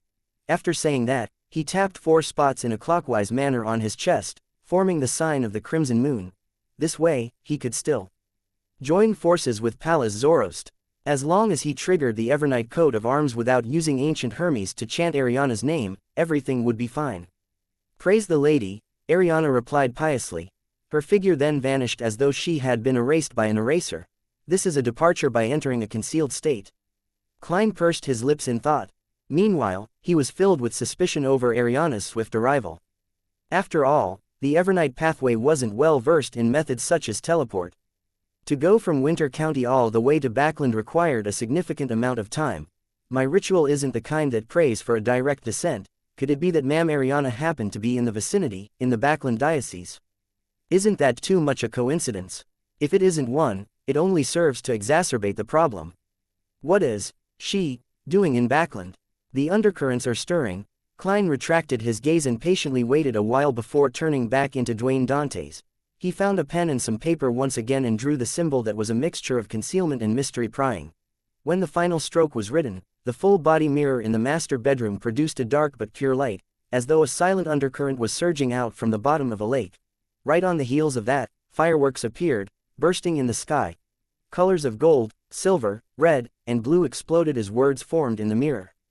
Welcome back, Great Master. Your humble servant, Orodes, has witnessed the retrieval of a portion of your authority. I'm thrilled that you are gradually recovering your aura. You will eventually return to your supreme position and make the entire world turn silent under your watch. This is really passionate. There's always something new. Klein nodded in silence. Amidst the fireworks, those words dissipated and formed into a new sentence. Great Master, what instructions do you have for me? I have a question, Klein said calmly. In a place where being in darkness can result in danger, how should one create a safe but pure darkness? There are 2 kinds of dangers involved. 1, it will make a person directly vanish in the darkness, and 2, it will cause strange monsters to appear and attack. The fireworks in the full-body mirror calmed down as aqueous light rippled. Silver words surfaced one after another. Great Master, are you referring to the forsaken land of the gods? This magic mirror actually knows quite a lot. He also gave me a free question in passing. Klein nodded and said, that's right. Without any breaks in between, Orodes' full-body mirror produced new lines of Lonis text. The formation of the forsaken land of the gods is related to the second creator's fall. The danger of night there stems from the transformation of 2 essential powers. First, it's the remnants of the Evernight goddess's divine powers. Second, it's the influence left behind by the creator. He wielded partial authority over shadows, darkness, fallen, corruption, and mutation. The former makes creatures vanish into thin air, while the latter produced monsters in the darkness, so the 2 types of danger stem from different powers. It's no wonder that there's such huge differences. Orodes called the ancient sun god the second creator. This is very close to my theory. Amon's and Adam's father isn't the reawakening of the original creator, but a transmigrator who inherited a huge inheritance. Klein asked in thought, in that case, the Evernight goddess was involved in the fall of the second creator. This was something Klein had vaguely expected. This was from the trait of humans evaporating in the darkness of the forsaken land of the gods. It was very similar to the strange disappearances if one didn't sleep at night in the Ruins of the Battle of the Gods. And based on Little Sun's description, king of demonic wolves, Phlegre, who wielded control over the Evernight and concealment authorities, had long perished in the second epic. It was impossible that he had done it. Therefore, unless there was another deity of the Evernight pathway born in the middle, it was difficult for the two abnormalities to not have the Evernight goddess involved. On the surface of the mirror, the silver light rapidly converged, forming a short sentence. That's right, Klein was just about to press on when he immediately shut up. He had just recalled one of his identities, Blessed of the Evernight. Therefore, even without anyone watching him, he had to show respect to the deity and not seek out relevant secrets. Of course, time in the mysterious space above the gray fog was excluded. He was just about to focus on the main question from before to urge Rhodes to list out solutions when he saw the silver words in the full-body mirror change. Great Master, your loyal servant, Rhodes, wishes a small favor from you. See, can we not discuss matters regarding the Evernight goddess? At the end of the question, a simple stick figure was drawn. Just as I wished, Klein deliberately pondered for 2 seconds and said, okay. The silver swirls on the surface of the mirror immediately turned brisk as words began taking form. As for the question you asked, there are 2 solutions. One is to accept the corruption and let oneself transform into monsters of the darkness. The reason why these creatures do not vanish into thin air during the night is because they have received the protection of the fallen authority. This way, all the darkness is equivalent to safety. The second is to create a darkness that comes with the dream world. This will allow the spirit body to receive the protection of the dream, thus, slowing down the encroachment of danger at night. Chapter 993. Another possibility. Allowing the spirit body to receive protection of a dream to slow down the encroachment of danger at night. This is similar to the necessity to sleep when night fell in the ruins of the battlefield of the gods. Also, the powers in the forsaken land of the gods likely isn't under the goddess's control.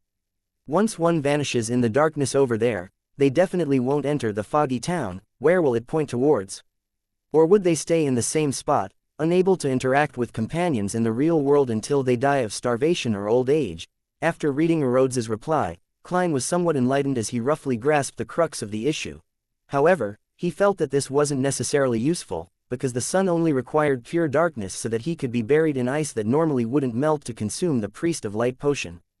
Once he entered a dream, there was no way for him to control his own body to complete that critical step. That way, even if he could remain in the darkness for prolonged periods of time, it would be meaningless. Yes, I'll wait until Little Sun asks the chief of the City of Silver before coming up with an actual plan based on his answer.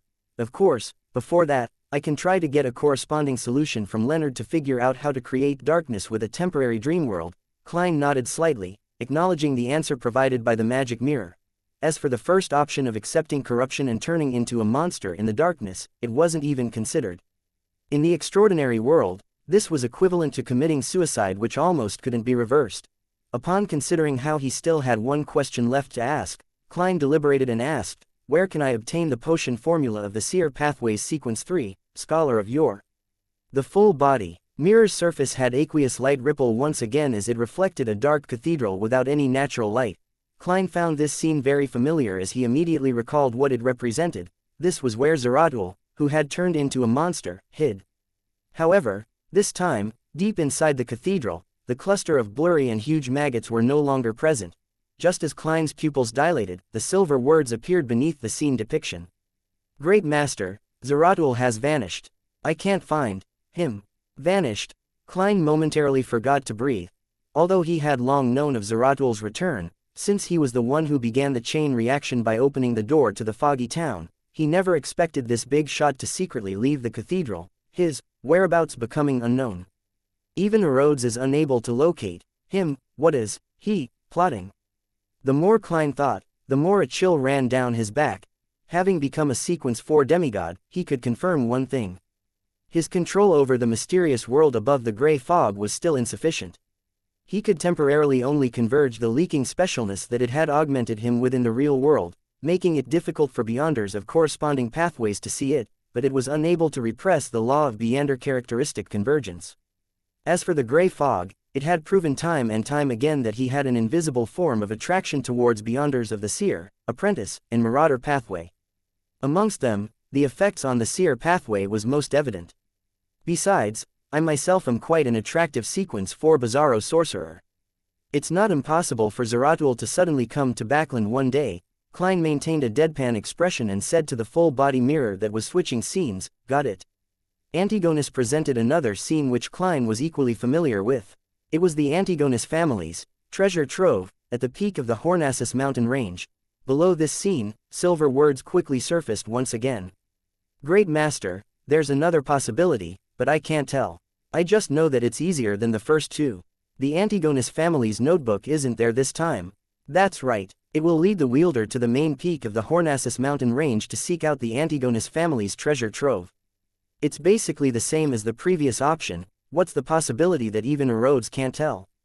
Based on what I know about the factions in control of the seer pathway, it's implying that I should pray to the goddess for it. The goddess is the mother of concealment, so she can choose whether Erodes can see it or not." Klein's thoughts scattered and quickly made a connection. Of course, he didn't believe that directly praying for the scholar of your potion formula would allow him to get it. It was too ridiculous, as though it was child's play. From his experience as a Nighthawk, he suspected that he might need to make enough contributions before he could obtain the scholar of your potion formula from the Evernight goddess via a ritual.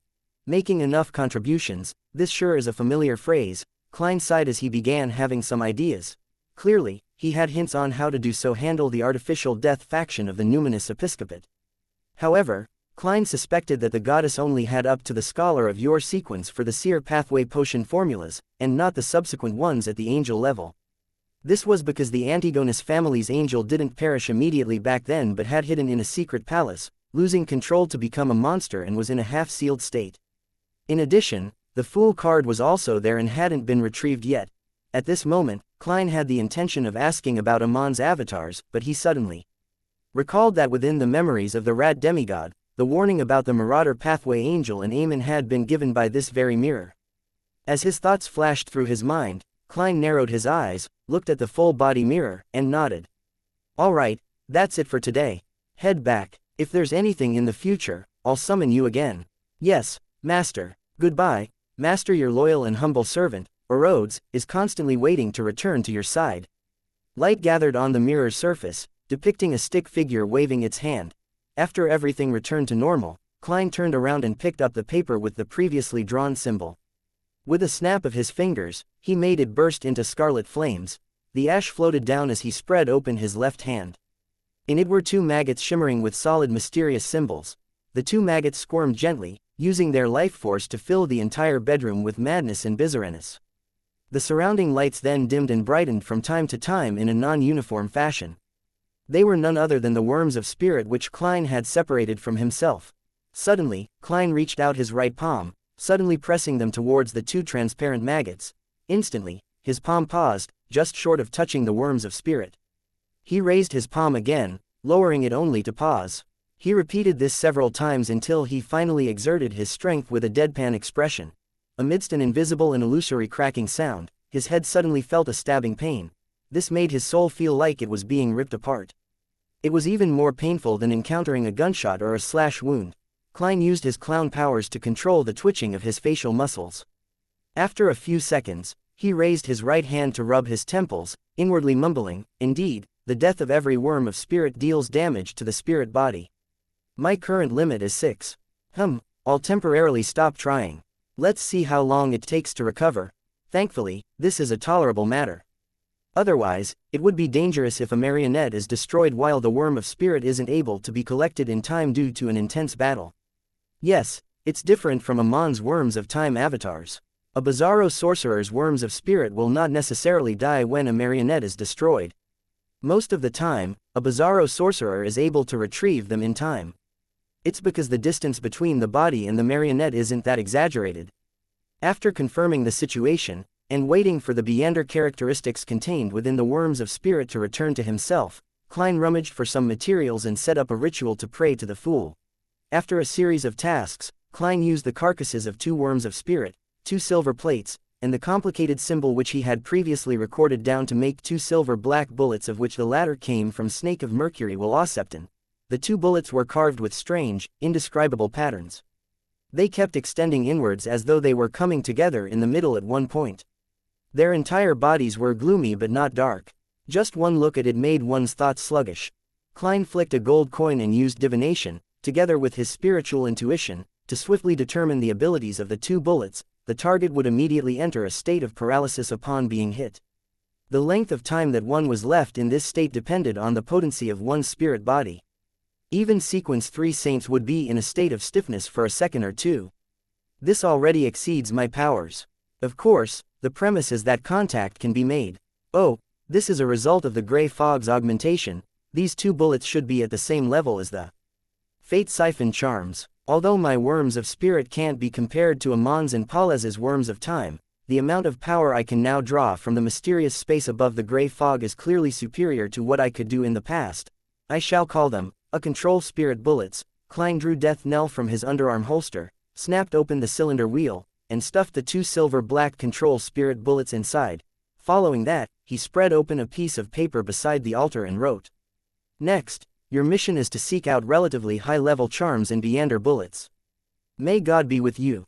XXX who raised 3 requests from you." This letter was written to Patrick Bryan of the Numinous Episcopate's Artificial Death faction. With a subordinate at my disposal, why let him go to waste? As Klein mumbled, he folded his letter.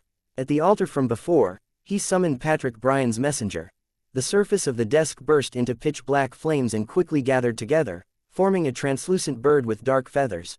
This spirit world creature glanced at Klein before slowly lowering its head to bite at the envelope. Watching it disappear, Klein nodded slightly and inwardly muttered, "Patrick's contract companion isn't of a low level either." He quickly reined in his thoughts, took out another letter, and fluidly wrote, "I have already obtained the blessing of concealment. You can attempt to gather items at the Marauder Pathway demigod level. In addition, I've found a way to crack the theft and replacement of destiny. You don't have to be too anxious. Do you know how to create a darkness that includes a temporary dream world? If you have the time, can you head to Tingen and help me use 30782 to create flaring sun bullets? The mutated sun sacred emblem has the divine blood of the eternal blazing sun hidden in it. Only by sufficiently raising your strength can we be more confident at dealing with Amon's avatars." Chapter 994. Prelude. At 7 Pinster Street, Leonard, who had specially returned home to participate in the tarot gathering, was just about to head to St. Samuel Cathedral's basement to read the dossiers so as to make preparations for his placating of souls at night when his vision suddenly went into a blur. He saw the messenger in a dark, full dress holding 4 blonde, red-eyed heads. As a soul assurer, he could already see such creatures with spirit bodies. After taking Klein's letter, Leonard didn't even have the chance to say thank you when Reinette Tinecare turned around and walked into the void. She didn't even stay for long. "Old man, why does Klein have a messenger of this level? Is this a perk of being a blessed?" Leonard couldn't help but ask Pallas Zoroast with a suppressed voice. He originally fantasized that it was standard for every tarot club member, but he later realized that he had been imagining things. Pallas Zoroast's slightly aged voice chuckled immediately. "It is likely to solely belong to Klein Moretti. Everyone receives some special fortuitous encounter, isn't that the case? Isn't it the same even for a fellow like you? Heh, I thought you would use incomplete angel to describe her, but you ended up using messenger of this level. Not bad, you still remember my warning." Leonard curled the corners of his lips, spread open the piece of paper, and read the content on it. "He's indeed the blessed of concealment and fate." Pallas Zoroast quickly scanned the heading through Leonard's eyes. Leonard didn't look at the ground. Instead, he took a few steps back and threw himself into the embrace of the sofa before saying, "Klein can see through the theft and replacement of destiny. Then, we don't need to rush to seek out items at the Marauder Pathway demigod level. Even if you were in a hurry, you have no idea where to seek them out." Pallas scoffed. "Even for the gathering of the Hermits of Fate, similar items needed years to appear even once. And the next gathering was to happen at the end of the year." Leonard was momentarily at a loss for words and could only cast his gaze at the last 2 paragraphs. After a brief silence, he chuckled. "I've always been curious as to where Klein received the high-level charm of the Sun Domain when facing Megos. I thought it was provided to him by that Death Consul, but I couldn't understand why a Death Domain angel would be gathering high-level charms of the Sun Domain. Wouldn't that be suicide? Now, I finally understand. Old man, I wielded 30782 before as well. Why didn't you notice that there was a drop of the eternal blazing sun's divine blood hidden in that? If you could have stolen some of its power back then, things wouldn't have Leonard originally wanted to mock old man, but as he went on, he fell silent. Pallas Zoroast sighed in his mind. If that drop of divine blood could be so easily discovered, that mutated sun's sacred emblem wouldn't have been in Tingen. Leonard fell silent for a few seconds before asking, then how am I to create an opportunity to get that sacred emblem to create the flaring sun charm? Although Klein made it sound simple in his letter, Leonard knew that it wasn't an easy task. This was because he wasn't a Nighthawk of Tingen City. Even if he returned to visit his former colleagues and teammates, he had no authority to enter Channy's gate. Upon hearing his question, Pallas Zoroast replied in a peeved manner, "Why are you asking me something as trivial as this? Can't you think for yourself?" Leonard coughed uncomfortably as he began thinking seriously to seek out a solution. "I'm currently working alone, but the Archbishop has given me the authority to get the help of the local Nighthawks in the region of question. If all the souls in Backland have been placated, and if I haven't finished digesting my potion, wouldn't I have to do it at other dioceses? When that happens, if Tingen happens to have a paranormal accident, it will be very reasonable for me to return and get 2 Nighthawks and use 30782. After Leonard finished muttering to himself, Pallas Zoroast chuckled. "Not bad, you came up with an idea so quickly. But have you thought about it? You are placating them, not purifying them. This is contradictory with obtaining 30782. It will easily incur suspicion." Leonard, who had been praised, immediately laughed. "Old man, that's because you aren't aware. Back when I joined the Nighthawks team, there was one line in the education I received, only under the premise of having the ability to purify can placating achieve the best results. Emperor Russell had also once said that to solve problems, you need a stick in one hand and a carrot in the other." Pallas Zoroast immediately tsked. "Then follow your plan. Of course, that's assuming that you can finish Anthony Stevenson's missions in a week or 2. If you haven't obtained the sun flare bullets before the actual operation of eliminating Eamon begins, then it would no longer be necessary." Leonard recalled the list of missions written on the pieces of paper as his forehead twitched. He then forced himself to forget about his worries and mumbled, "I wonder when the mission to punish the Sanguine will begin.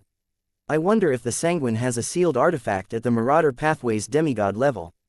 Temporary dream world, I can create it myself.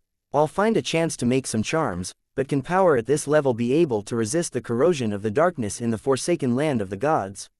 Furs took out a novel, sat on the sofa, and watched Zio walk towards the lobby as she wore her boots to head out. Finally, Furs couldn't hold back her puzzlement as she said, "There's no rush. That gentleman said that he wouldn't assign the mission that quickly." Zio shot her a glance and said, "I'm a bounty hunter. I have other missions." Upon saying that, she paused and said after some deliberation, "Furs, do you think that Miss Justice resembles Miss Audrey?" Furs was taken aback for a few seconds before she snapped back to senses. She subconsciously waved her hand and chuckled. How is that possible? Just as she said that, the similarities began flashing through her mind, her eyes widening in response. After a while, she whispered, "It's not impossible. Spectator pathway, psychology alchemists, noble lady, blonde hair and green eyes, she's the only noble I know that meets those criteria. Of course, I don't know that many nobles. Furthermore, I have no idea if the ones I'm familiar with have anything to do with the psychology alchemists." Zio silently listened to her friend and said after some thought, "Furs, do you still remember the missions assigned to us by Miss Audrey? I originally thought that it was issued by Earl Hall, but on second thought, perhaps it came from the tarot gathering. Also, how did we know of Mr. Fool's honorific name? Do you remember? It was from books we borrowed from Viscount Glaint. In the book cover was a strange ancient slip." Furs nodded in enlightenment. "If we could discover it, as a good friend of Viscount Glaint, Miss Audrey has a chance of discovering it as well. This can explain why she joined the gathering." "Yeah," Zio agreed with Furs's guess. Furs opened her mouth and was just about to say something when she recalled that the matter with the Sanguine wasn't completely over. She immediately looked around warily and said, "Zio, we should lessen our discussions of gatherings in the future. As for Miss Audrey, we can visit her once every week or 2. We can continue observing when the time comes." Zio snapped to her senses and nodded heavily. She then opened her door and went to a particular bar in East Borough and sat by the bar counter. Rapping on the table, she said to the bartender who looked up, "Any new missions today?" The bartender gave a rough list without mentioning any investigations of a particular Mr. Ernst Boyar. "Indeed, I'll have to wait till tomorrow or the day after tomorrow." Zio looked around, retracted her gaze, and asked in puzzlement and concern, "I haven't seen Sherman in a while. Do you know where he's been?" Sherman was a young man who thought himself as a woman one of Zio's informants. "Perhaps he ran off with some man. You do know that he's happy to do so if a man fancies him. This isn't something worth ostracizing him about," Zio rebutted seriously, feeling a baffling sense of concern. She then exerted strength in her palm and jumped off the high stool, prepared to seek out Sherman in the places he was usually seen. Backland Bridge area, Iron Gate Street, Braveheart's Bar. Holding down his hat, Emlyn pinched his nose as he passed through the crowd that exuded all kinds of smells before finding the red-eyed Ian in the card room. "Mr. White, what is it this time?" Ian smiled as he led Emlyn into an empty billiard room. Emlyn took off his hat and quipped, "Something trivial. Help me put up a mission to the bounty hunters. The details of the mission is to track a man named Ernst Boyar. Figure out his daily activities. The bounty reward will be £100. £100? Ian subconsciously asked. For investigations like tracking, £100 was quite a ridiculous reward. One had to know that if a bounty hunter was able to complete this mission on their own, they could rest for an entire year, even if they were supporting a family. Emlyn nodded. The target is rather dangerous. After the discussion, back with the Tarot Club, he had already thought it through. He believed that tracking Ernst Boyar was an easy mission. The sanguine Viscount would definitely pretend as though he didn't notice anything and deliberately follow a fixed trajectory. Therefore, this £100 was in fact payment for misjudgment to take the risk of participating in this operation. Of course, to aid in the misdirection and concealment, it was almost certain that more than one bounty hunter would complete this mission, allowing them to earn different portions of the reward. All Emlyn could guarantee was that misjudgment would earn the most. "I see." Coming to an understanding, Ian extended his hand. "Down payment, exact address, level of danger, looks and characteristics. It's best if you have a portrait." Ernst Boyar then gave £30 in cash and Ernst Boyar's portrait. Red eyes. Ian flipped through the pieces of paper in his hand and couldn't help but blurt out, "Yes." Emlyn nodded gently and looked around him. He suppressed his voice and said, "There's also something else. Help me seek out clues regarding the Rose School of Thought members in Backland." Rose School of Thought? Ian was taken aback as he asked in puzzlement, as though he had never heard of the name. Chapter 995, Conjoined Person. Emlyn glanced at Lan, raised his hand to pinch his nose, and chuckled. "It appears you don't understand me. It's okay. A more simple description is to gather information about foreigners that come from the southern continent, especially from the Star Highlands and the Paws River Valley." "What information do you want exactly?" "There are plenty of pure-blooded people from the southern continent in Backland." "Those that you've mentioned are also common?" Ian calmly asked without flaring up due to the contempt he received. Emlyn laughed. "The ones that are a bit more abnormal. They do things in a fishy manner and seem to all be mysterious. You should understand what I'm getting at. There are definitely many people you describe. In Backland, they are either servants, workers, or thieves being part of gangs. As the latter will all meet your criteria of being abnormal, fishy, and mysterious." Ian sincerely pointed out how unpragmatic Emlyn's request was. Emlyn was already prepared for this. With an unobvious smile, he nodded slightly. "Then, give me all the information that meets those criteria. I'll do the filtering. Oh, I'll pay £50 as down payment for this commission as the standard fees for the early stage investigations. The subsequent payment will be counted based on how much information of value is provided. Each one will cost £20. Who is the one to determine its worth?" Ian asked after a few seconds of thought. For him, having a £50 income for preliminary work like this was enough for him to accept the job. It was more than enough to hire a dozen people or so to investigate the areas from East Borough to Sherwood Borough for half a month. He didn't mind how much he could only from the £50, as there were many people here who relied on him for their survival. He needed to arrange jobs with payment for them to do from time to time, otherwise, he would never be able to be kept abreast with the latest developments. Emlyn sized up Ian and scoffed. "Of course it will be me. You should know how trustworthy I am. Detective Moriarty never told me that." Ian mumbled and sighed. "All right, our last cooperation was still pretty good. I choose to trust you." Emlyn nodded in satisfaction, took out his wallet, and counted another £50 worth of notes. During this process, Emlyn momentarily felt the pinch when he realized he only had £407 in savings. And now there's only £357. he looked away from the notes and handed the cash to Ian. He didn't stay. Putting on his hat, he walked out of the billiard room and left the Bravehearts bar. On the street, Emlyn stopped pinching his nose and looked up at the flame-like clouds. His expression gradually fell heavy as he silently muttered, "That wraith from before isn't around, where did it go?" Humph. Ian acted as though he had never heard of the Rose School of Thought, but his racing heartbeat had betrayed him. Also, he actually didn't ask if Sherlock Moriarty is back in Backland. He didn't even show any concern. Could it be that Sherlock has already returned to Backland and that he has already met him? Rorstad Archipelago, City of Generosity, Biome, in an area near the harbor, Admiral of Stars Catalia had brought along Frank Lee, who had his sleeves rolled up which revealed his brown hair, to an area outside a house with gas wall lamps. They came to an empty corner and watched as a figure appeared out of the shadows. It was bloodless Heath Doyle who was in charge of monitoring artisan Sealf.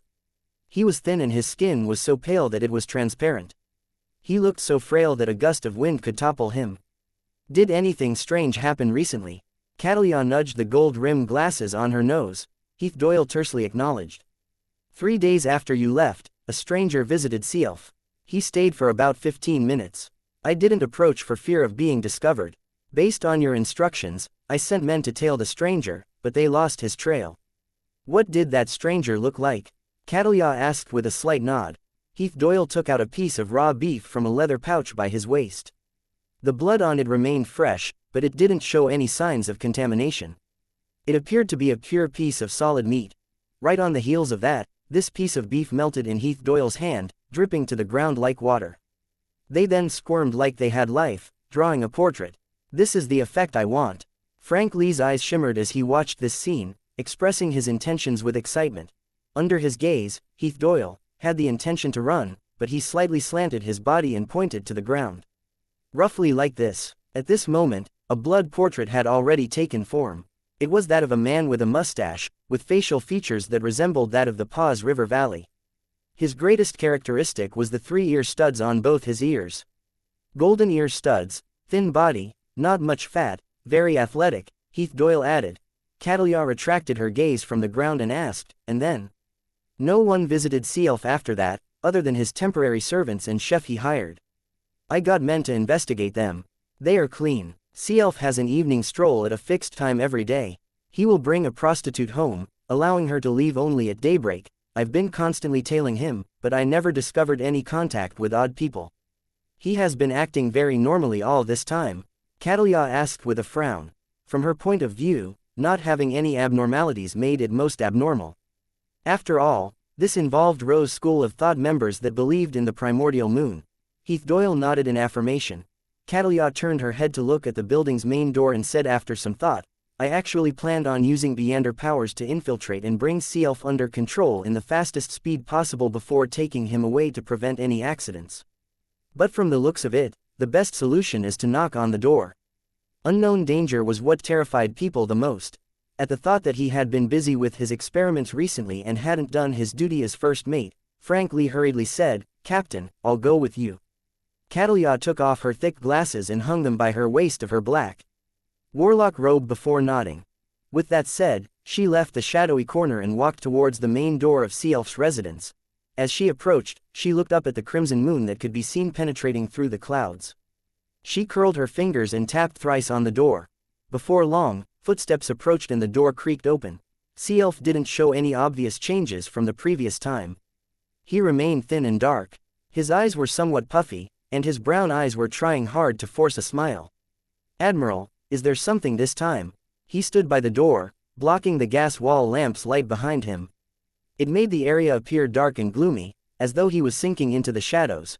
Catalia stared at him for a few seconds before saying slowly, I have a new idea. I plan on making you a part of my crew. She stood there motionlessly without any intention of stepping inside.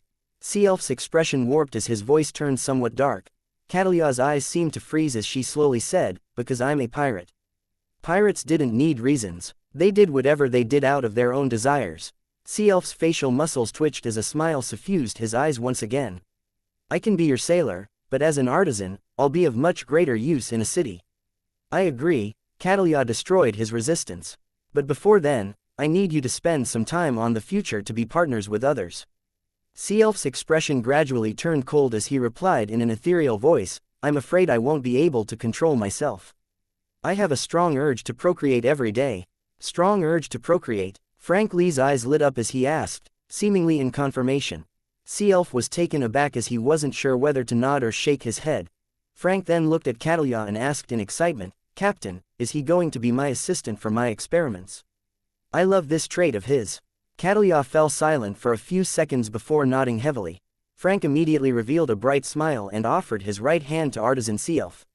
Pleasure to meet you. Let me introduce myself. First mate of the future, Frank Lee. Seelf's expression returned to normal as he shook the man's hand with puzzlement. Then, he said, am I really going to spend a short period of time on the future?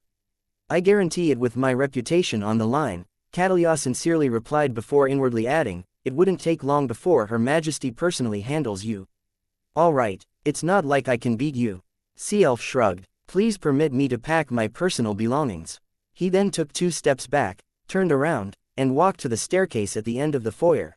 As he walked, he suddenly paused and said in an ethereal tone to Catalia and Frank Lee, today's moonlight is as beautiful as it always has been, isn't it? Without receiving a reply, he proceeded forward and vanished from the staircase. At this moment, Catalia's heavy expression became obvious. After Seelf opened the door, she had already noticed an abnormality with her eyes. In the past, Seelf's spirit body was that of an ordinary human, but now, he was a conjoined person. Under the illumination of the moonlight, this conjoined person was being nourished and was rapidly growing stronger. This isn't a problem I can resolve. I have to write to Her Majesty. Also, I mustn't forget Gehrman Sparrow's request for a meeting. Catalia sighed silently as she subconsciously looked up. High in the sky, a crimson moon remained bright and silent amidst the thin clouds. Backland, Hillston Backland, East Balam Military Veterans Mess. Dwayne Dantes and Match got off their separate carriages and entered the lobby together. Chapter 996, Card Game. After entering the East Balam Military Veterans Mess, Klein handed his cane and hat to his valet. Enuni, only to see Colonel Calvin of the Lowen Kingdom's Ministry of Defense wearing an army uniform, waiting at the foyer with a glass of red wine in hand. This long-faced officer smiled as he raised his cup at Dwayne Dantes. It really has been a while. Klein smiled as he walked over. Colonel Calvin immediately offered his right hand. Congratulations. You did pretty well. Everyone was very pleased. I was very pleased as well. Klein used a Lowen-styled euphemism to express his pleasure in cooperating. He then shook hands with him. Calvin retracted his arm and glanced at Match before he said with a laughing sigh, back when you first introduced Dwayne, I was quite distrustful of your judgment, but now I understand how you're a member of Parliament. Anyone who interacts with Dwayne can easily tell that he's an expert at this. Match accepted the colonel's approbation with the same Lowen-styled euphemism. Calvin retracted his gaze, sipped some red wine, and smiled at Dwayne Dantes, asking in passing, how much did you earn this time? Don't worry, I won't raise prices in the future because of it. I'm simply curious. 20,000 pounds in gold, Klein gave the midpoint value as an answer. In actual fact, he had earned 25,000 pounds, but after paying Miss Messenger 10,000 pounds for her services, he had only earned 15,000 pounds. Calvin nodded. Not bad. If you need to convert those gold bars into gold coins, I can introduce you to someone from an Imperial Mint factory. How was it? Did you notice anything abnormal around Maysanchez's area? Klein said directly without thinking, yes. There was a place called Revival Square under his control that was destroyed by lightning. That, I'm aware of, Calvin replied with a rather heavy expression. But you probably do not know that the person before you was the one who created the lightning. Klein smiled and then said, also, Maysanchez seems to be maintaining a fragile balance among many factions, but in actual fact, he has already secretly aligned himself with a particular faction. Of course, I'm not exactly sure who it is. He had no intention of betraying the Church of the God of Knowledge and Wisdom. All he did was divulge a little to win the trust of the Lowen military. The only thing that can be confirmed is that it isn't S. Calvin nodded and said with a deep look in his eyes. It's unlikely to be Intis. Klein helped him eliminate one of the wrong choices. Calvin tersely acknowledged.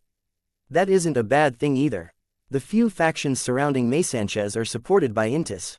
If he wishes to expand, there's no way he can circumvent them. When the time comes, perhaps we will have more arms sales on our hands.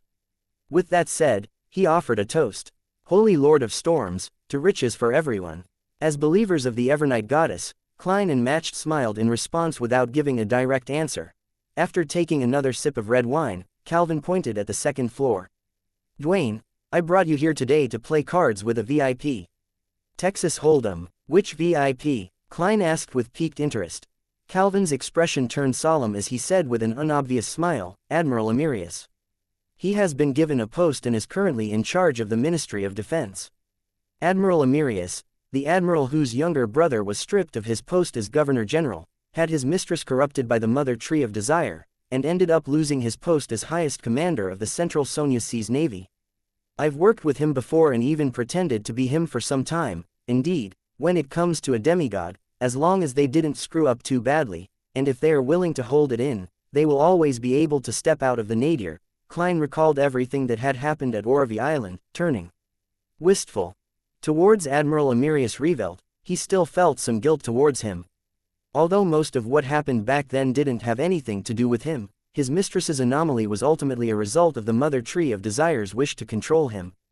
That is to say that our future cooperation requires His Excellency's approval? Klein asked in enlightenment. That's how it is. Calvin nodded and pointed up the stairs. Let's head on up. When they arrived at the second floor, they stopped in front of a pair of dark red double doors. Calvin turned his head to glance at Dwayne Dantes. Your mission today is to lose money. Lose money. Klein sized up Calvin as he curled the ends of his mouth. By the side, Matched said with a laugh, there's actually no need to be too deliberate. Admiral Amirius has excellent card-playing skills. It's almost impossible if you wish to win any money. Heh, I always lose. Sigh, I just hope I won't lose too much today. Otherwise, I wouldn't even dare to return home. I only brought £200 in cash. Would that be enough? Definitely not. Calvin chuckled. I've already changed chips worth £1,000 for you. Just remember to return it. Lowen's best lawyers only earn about £1,000 a year on the surface. You bunch of profligates. Klein sized up Calvin again. This colonel didn't notice it as he knocked on the door. After a while, the double door creaked open, revealing the scene inside. It was a hall paved with thick, soft carpets. There wasn't a lot of furniture, making it appear rather spacious. In the middle of the hall was a card table that could accommodate more than 10 people. Surrounding it were luxurious styled high-back chairs. By the sides of the hall were gold-plated cutlery, marble-carved sculptures, coffee tables with books and newspapers, and a series of leather sofas. Klein looked over and saw Amirius Revelt sitting at the seat of honor. This admiral didn't look different from before. His black hair was neatly combed backward, with his blue eyes dark and profound. The corners of his lips drooped slightly, and his face was clean-shaven. He had an austere temperament, and he wore dark blue clothes with an epaulette. He was meticulous in every detail, appearing extremely serious. When he swept his gaze, Klein found another, familiar person. He had thick but neat black brows with a short and hard crew cut of the same color. He had dark blue eyes and a high nose bridge with a bushy mustache spreading out from his mouth. He had a long face with accentuated outlines as well as callous curves. He was MI9's deputy director, Konas Kilgore. He was one of the targets for Klein's return to Backland. He was the middle man in the dealings between the Demoness sect and a particular faction in the royal family. He was one of the accomplices of the Great Smog of Backland. This brigadier general had abnormally broad shoulders, making his white shirt and black vest abnormally tight. He was playing Texas Hold'em with great focus. There are three demigods at a card table. How can this even be played? Interesting. Klein sat down and began observing the others at the table. During this process, an attendant delivered a huge stack of chips, worth a total of £1,000. In the first few rounds, Klein folded after looking at his cards. He acted very cautiously, acting as though he never called or raised unless he had good cards. As for Admiral Amirius, his style was the complete opposite of him. He was in no way conservative. He called almost every round, constantly raising in an extremely aggressive manner. Every round that he was involved in seldom reached the point where everyone showed their cards. Most people failed to withstand such aggression and, with the Admiral's domineering force, they would call a round or two before folding. At times, someone would attempt to call Amirius Revelt's bluff, only to encounter 4 nines.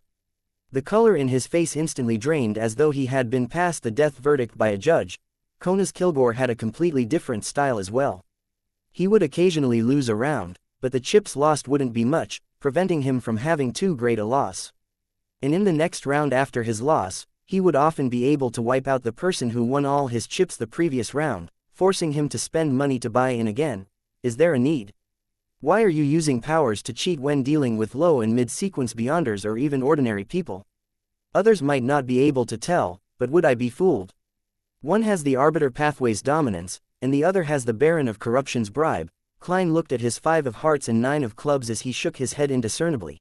He couldn't help but consider which powers of a seer pathway could provide him help if he wanted to cheat. Turn all my opponents into marionettes. In that case, I can win as much as I want. I'm practically invincible, but it's of no pragmatic value. It's not like I'm planning for some deathmatch poker tournament. Unfortunately, there aren't any mosquitoes here. Otherwise, I can use their spirit body threads and turn them into marionettes to help me check out their whole cards. Faceless only allows me to change myself, not the cards. Magician's illusion, the effects would likely be pretty good when playing with ordinary people or low and mid-sequence beyonders. But there are 2 demigods here. Use a clown's ability to swap cards. It's useless. The dealing and shuffling of cards are done by the croupier. As his thoughts raced, Klein realized that apparently only his powers as a seer was of use here. He threw out his 2 whole cards to indicate a fold before taking out a metal chip and allowing it to move between his fingers. At this moment, Emirius Revelt suddenly looked up at him and retracted his hands before pushing all his chips in. Indeed, Klein nodded inwardly without a hint of surprise. During his last cooperation, he knew that Admiral Emirius was able to distinguish ordinary people from beyonders from his position.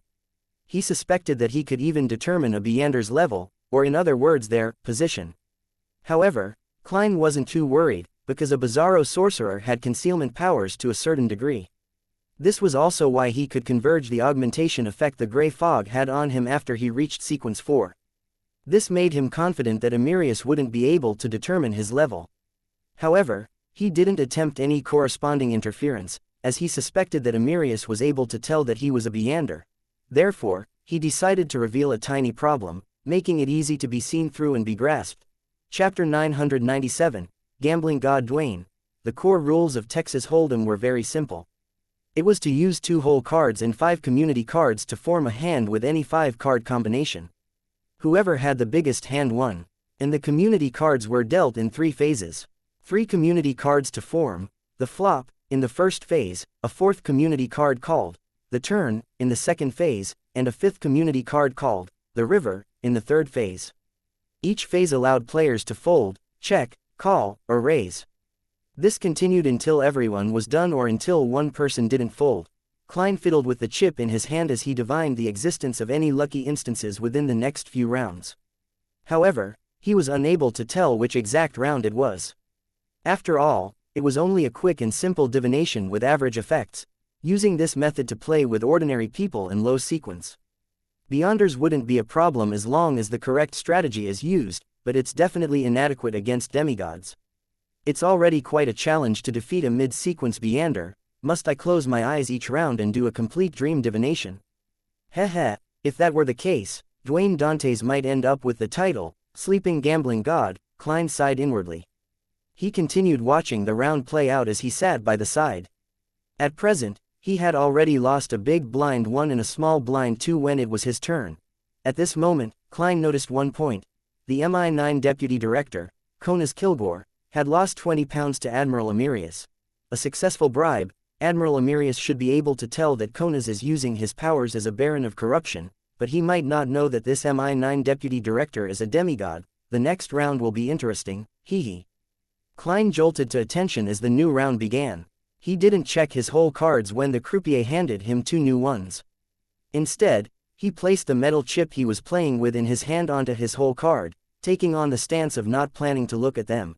After 2 people folded, the stern and old-fashioned Emirius Revelt casually took a look at his whole cards. After counting £5 worth of chips, he threw it into the middle of the table, having raised the stakes without garnering any surprises. Another person folded as matched called. Right on the heels of that, Konas Kilgore, who had an unyielding personality, raised the stakes, throwing out a total of £20. Calvin confirmed his whole cards once again before calling. After one last person folded, Dwayne Dantes didn't do an actual count. He grabbed a handful of chips and threw it out. the croupier who was in charge of counting the chips glanced at it before precisely announcing Dwayne's action, £20. Call. I thought it would be £50. From the looks of it, I'm still not very used to these chips, the white sideburn Dwayne Dantes with an outstanding temperament said with a laugh. However, he didn't add on the additional £30. At this moment, no one made a move. It was Emirius Revelt's turn again. This admiral didn't even glance at the remaining players. Picking up 5 10-pound chips, he threw them out. Another raise. He didn't show any perturbations in his emotions, acting as though he was ordering a cup of black tea. However, that indescribable sense of dominance and the act of repeatedly raising the stakes pre-flop made the mood at the table freeze. Such situations often implied that Admiral Emirius had excellent hole cards. Perhaps they were a pair of aces or a pair of kings, or an ace and king. Match decided to fold. Konas Kilgore rubbed his high-nose bridge and glanced around with his dark blue eyes before saying, "Call." Colonel Calvin confirmed his cards again. After 10 seconds of hesitation, he chose to fold. Dwayne Dantes touched the metal chip on his 2-hole cards and smiled. Call. After a round of expressing their intentions, there were only 3 players for the round. Then, the croupier flipped the 3 community cards in the middle of the table for the flop. 2 spade suit, 9 heart, K spade suit. The person who was up first was Admiral Emirius Revelt.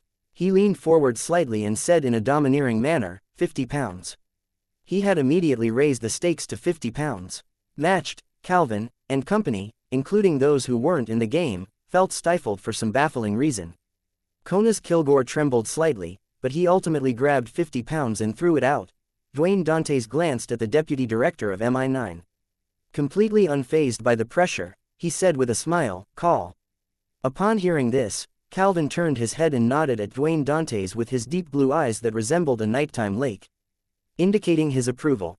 From his point of view, Admiral Emirius's domineering stance didn't affect a person who came to lose money. At this moment, the red-vested croupier revealed the 4th card, the turn. 9 spade suit. There were 3 spades, increasing the chances of a flush tremendously. However, Admiral Emirius still didn't hesitate. He calmly pushed a stack of chips, £100. Konas Kilgore's fingers tapped on his whole cards, showing his lack of confidence. But ultimately, he chose to call. Dwayne Dantes glanced at this deputy director once again and maintained his warm smile. At this point in time, he had yet to see his whole cards, making Calvin somewhat worried.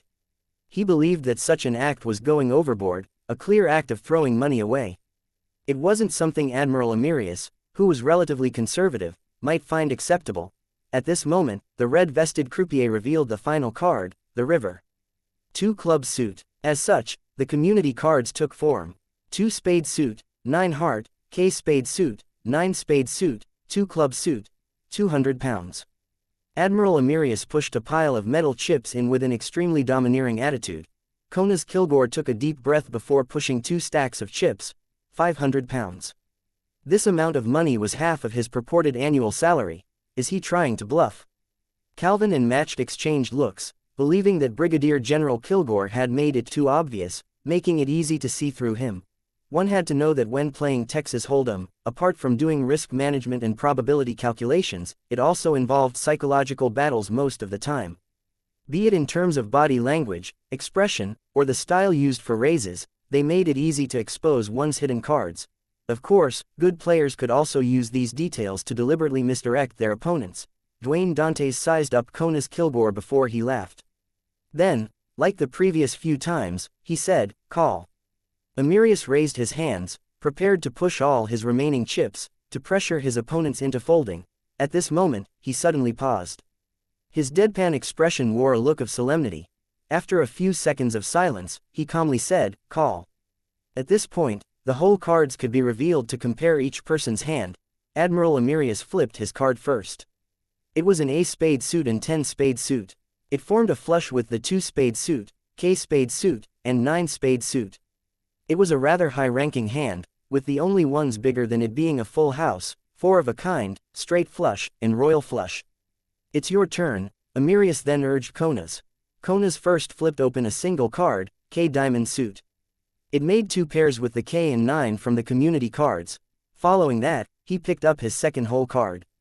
At that moment, the remaining poker cards at the red-vested croupier's end blurred. The whole card was flipped open, revealing itself, 9 club suit. What? Matched and company exclaimed, hardly believing their eyes. This meant that Konas Kilgore had obtained a full house, 9s over kings. It was bigger than a flush. Sorry about that. Full house. Konas looked at Emirius and said with a smile. Then, he turned to look at Dwayne Dantes. You can reveal your cards. I'm also very curious as to what my cards are. Dwayne Dantes smiled. He picked up the metal chip that he had placed down on his cards and very casually flipped the 2 whole cards. What? Calvin and company rubbed their eyes. Dwayne Dantes's whole cards were a very weak pair, 2 heart, 2 diamond suit. There happened to be a very small pair in the community cards, 2 spade suit, 2 club suit. They formed a 4 of a kind, the smallest rank when it came to 4 of a kind, but it was higher ranked than all the full houses. Praise the lady. Dwayne Dantes drew the crimson moon across his chest in pleasant surprise, looking as though he had never expected it. An interesting round. Emirius was taken aback for a moment before. He gently clapped. Konas Kilgore gave Dwayne Dantes a deep look and said with a laughing sigh, I never expected the final winner to be you. Klein wiped the smile from his face as he inwardly grumbled, it's only right that I win over the 2 of you. On the one hand, Admiral Emirius enjoys pressuring others and doesn't really rely on his Beander powers to cheat. As for you, you placed your focus and Beander powers on Admiral Emirius, thus, ignoring me. On the other hand, the one playing cards with you is actually named Winner Enuni. Without even looking at his whole cards, it was obvious that he was relying solely on luck. At the moment he placed his chip on the whole cards, Klein had already swapped positions with Enuni as they switched faces with each other. Although Colonel Calvin had gotten him to deliberately lose 1,000 pounds, Klein decided to win a killing after he saw Konas Kilgore. This wasn't because he couldn't bear to part with the money, instead, his main motive was to garner the attention of this MI9 demigod. He wanted to get familiar with him and build relationships. Only by doing this could Klein have an opportunity to obtain intelligence from Konas Kilgore and even carry out an assault on him. After all, he was a demigod. To deal with him in Backland required sufficient care and caution. He would rather give up an operation if he lacked the confidence to guarantee a kill or lure him away from Backland. Otherwise, he was bound to expose himself, ending up being surrounded by demigods and even angels in Backland. In the subsequent rounds, Klein won and lost different rounds. In the end, not only did he keep his 1,000 pounds in chips, but he had even won nearly an additional 1,000 pounds. During this process, Calvin had gestured to Dwayne Dantes to lose, but he was left stupefied by the latter's ridiculous good luck that left him undefeatable. After the game came to an end, a person walked over to Dwayne Dantes with a smile. Konas Kilgore 0.1 inches big blind, is equal to the minimum bet. 2 The small blind is normally half the big blind. Chapter 998, Establishing Relations. With dark blue eyes, Konas Kilgore, who had crew-cut hair which was seldom seen among members of high society, held a cup of champagne as he walked up to Dwayne Dantes. He said with a smile, you had great luck today. You also had plenty of courage. 1. If he's referring to me immediately folding after receiving a bribe, with me rather losing a big blind, that's not luck but knowledge. As for the other times, playing cards with all of you has pretty much drained all of Enuni's recently accumulated good luck. Klein swirled the cup with pale golden alcohol in his hand and said with a laughing sigh, for a person who doesn't care about the outcome, there's naturally nothing to fear. Heh, praised the lady. He was using a Lowen-style euphemism to indicate that he was mainly here to lose money and that his good luck was all thanks to the blessings of a deity. It had nothing to do with himself. Konas hadn't lost much tonight, approximately 1 to 200 pounds. Although this was already a considerable amount when compared to his purported salary, to a Brigadier General Deputy Director of MI9, a hidden demigod, his salary was the most trivial part of his income. Therefore, he didn't mind it. He shook his head with a smile. Humans often have no way of seeing through the arrangement of fate. You are an interesting person. It's a pleasure to meet you. His final sentence was both a form of praise and also a part of the formalities. It indicated that their conversation was over. However, Klein had acted all night to acquaint himself with this demigod of the Black Emperor pathway, so how could he give up? He first replied, it's my pleasure as well. Then, he asked in a seemingly random manner, Your Excellency, are you familiar with the manors in the Backland suburbs? It's best if they come with forests for hunting. According to the information Klein had received from Miss Justice, Konas Kilgore didn't enjoy holding banquets, balls, or saloons at his place. Neither did he accept invitations on such matters. It was unknown if it was a problem with his character or due to his job. He had very simple hobbies. First, he enjoyed smoking cigars, especially chieftain cigars from East Balam's Mikant, recognized as the best cigars in the world. Second, he enjoyed playing cards, especially Texas Hold'em. Third, he enjoyed hunting. He often headed to the backland suburbs during autumn and winter. He even headed to Awa County or East Chester County for hunting. Klein was already planning on buying a manor, an expenditure meant solely to integrate himself into high society. He hadn't made any decisions yet, but after meeting Konas Kilgore today, he suddenly added this request in a bid to garner his interest. When the time came, he could even invite this MI9 deputy director to hunt in the suburbs over an enjoyable weekend. He could then seek out an opportunity to take action. Konas Kilgore drank a mouthful of champagne and said after some thought, "I'll help you take note of it. If there's anything suitable, I'll send someone over. Bachland Street, right, yes, someone will inform you there." "Thank you very much," Klein earnestly replied. At the same time, he pitied his former valet, Richardson, who had now become an assistant butler. This young man who wished to better himself recently went out early in the morning and returned late at night. He had been gathering information about manors in backland suburbs, filtering out those that met the requirements and the ones which were on sale.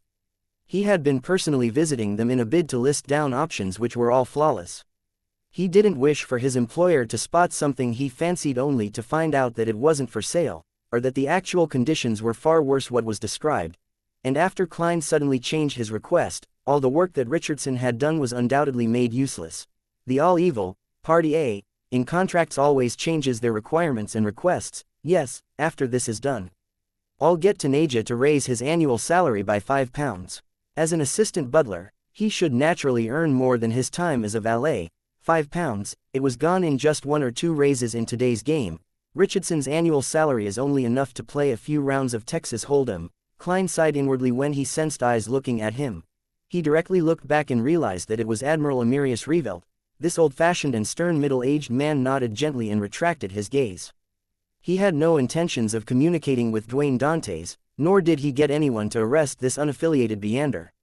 After all, he was considered a working partner of the military, and it wasn't rare for a merchant, an adventurer with wide connections, to be able to obtain a potion. At this moment, Colonel Calvin and Member of Parliament Matchk walked over to Dwayne Dantes with wine glasses in hand. "What happened?" Calvin asked with an exasperated and suppressed voice. As Dwayne Dantes had won nearly £1,000, he and Matchk had to change their strategies to prevent Admiral Emirius from losing any money. They went from a tight strategy to an unrestrained one. They felt quite the pinch from losing several £100 each. As such, adding to everyone's losses, Admiral Emirius had won a total of nearly £300. With regards to this, Klein spread his hands. "I didn't even look at my whole cards." In between the lines, he meant that this was simply the blessings of some deity that controlled luck. At the moment, the deities, angels, and secret existences who had authority in the fate domain included, but were not limited to, the Evernight Goddess, the Fool, Snake of Mercury Will Osepton, Pallas Zoroast, Blasphemer Aemon, and Snake of Fate Ouroboros. "This is really such a vexing matter," Matchk said with a bitter smile while shaking his head. "Calvin and I don't even dare to return home after what we've lost." They had roughly lost about half their purported annual income. Dwayne Dantes, with grayed sideburns, revealed a surprised look. "When did you guys lose?" He then pointed at the pile of chips at his seat. "I just happened to retain the £1,000 I bought in at the beginning. The rest are yours, isn't that so?" 1. Calvin and Matchk were taken aback as they exchanged looks. Then, they revealed smiles. "We must have counted wrongly due to the anxiety." Calvin gave an approving nod. Klein laughed and immediately changed the topic. He then began looking at supper that was placed on the coffee table beside him. "City of Silver, in the spire of one of the Twin Towers. You said that you have something you would like to ask me about." Colin, who had quite a number of old scars on his face, calmly asked the youth who wasn't considered too tall. Derek bowed and replied frankly, "Yes, Your Excellency. In the advancement for Priest of Light, I need pure darkness, but once I do it, it will be extremely dangerous. I'm wondering if there are any solutions." Colin Iliad listened seriously before nodding. "You have to confirm one point. Is it pure darkness, or darkness with zero light?" These two concepts are very different. If it's the latter, you can obtain that in the Spire's underground dungeons. You've been there for some time, so you should know what I'm talking about. Derek had a deep fear for the Spire's dungeons because it was there that he first met blasphemer Aemon. Not only did he see the former captain of the expedition team, but he had even been parasitized. Unless it was necessary, he really didn't wish to recall it. At this moment, after receiving the chief's reminder, he began to slowly jolt his memories. He discovered that, under the spire, although each cell was given candles, one would have to wait for the guards to deliver food and medicine and ask for more once they finished burning. This didn't happen frequently, with it happening only thrice a day, with the gaps in between being very long. And in such an environment, phenomena like the appearance of monsters and the vanishing of humans never appeared. Derek recalled that he had been in darkness with zero light for some time without encountering any danger. He pondered for a moment and hesitantly said, "The darkness with zero light at the bottom of the spire has external powers involved." It was this power that prevented the darkness from making people disappear or producing monsters. Colin Iliad looked at the two swords that were hung up in a cross-like fashion on the wall. He looked up and sighed. Yes, that's why it's called darkness with zero light, not pure darkness. Derek frowned slightly as he tried to recall. After a few seconds, he said without certainty, "If that's the case, the darkness outside the spire's basement isn't pure darkness as well." In many historical records, the nights before the Dark Ages didn't make people vanish or produce monsters. Now, the darkness must have undergone an abnormal change or had some other forces mixed into it to turn it dangerous. Not bad. For you to make such connections shows that you've improved. Therefore, let me ask you again. Do you need pure darkness or darkness with zero light? Colin's light blue eyes revealed a hint of surprise. Could it be that pure darkness only exists outside the forsaken land of the gods? Derek turned gloomy before he pumped himself up. Your Excellency, I'm not too sure either. I'll take some time to confirm this. He believed that the experienced and strong Mr. Hanged Man, Mr. World, and the other members of the Tarot Club could give him a good solution. Colin Iliad didn't ask further as he said with a nod, "Go on then. Once you reach Sequence 5, even if you aren't able to become a demigod for a long period of time, you will have the chance of wielding certain sealed artifacts." 1. Backland, Hillston Borough. Zio changed into a brown jacket and wore a cap, pretending to be a very ordinary short man. She had officially taken the commission and had begun tailing and investing the gentleman named Ernst Boyar. There were also a few other bounty hunters who participated in this mission. Ernst Boyar lifted his top hat and pointed his cane forward as he instructed the carriage driver, to St. George Borough. It was southeast of Backland, separated from East Borough by the Tussock River.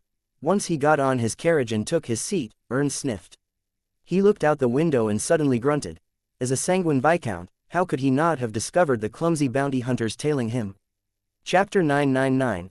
Instigation.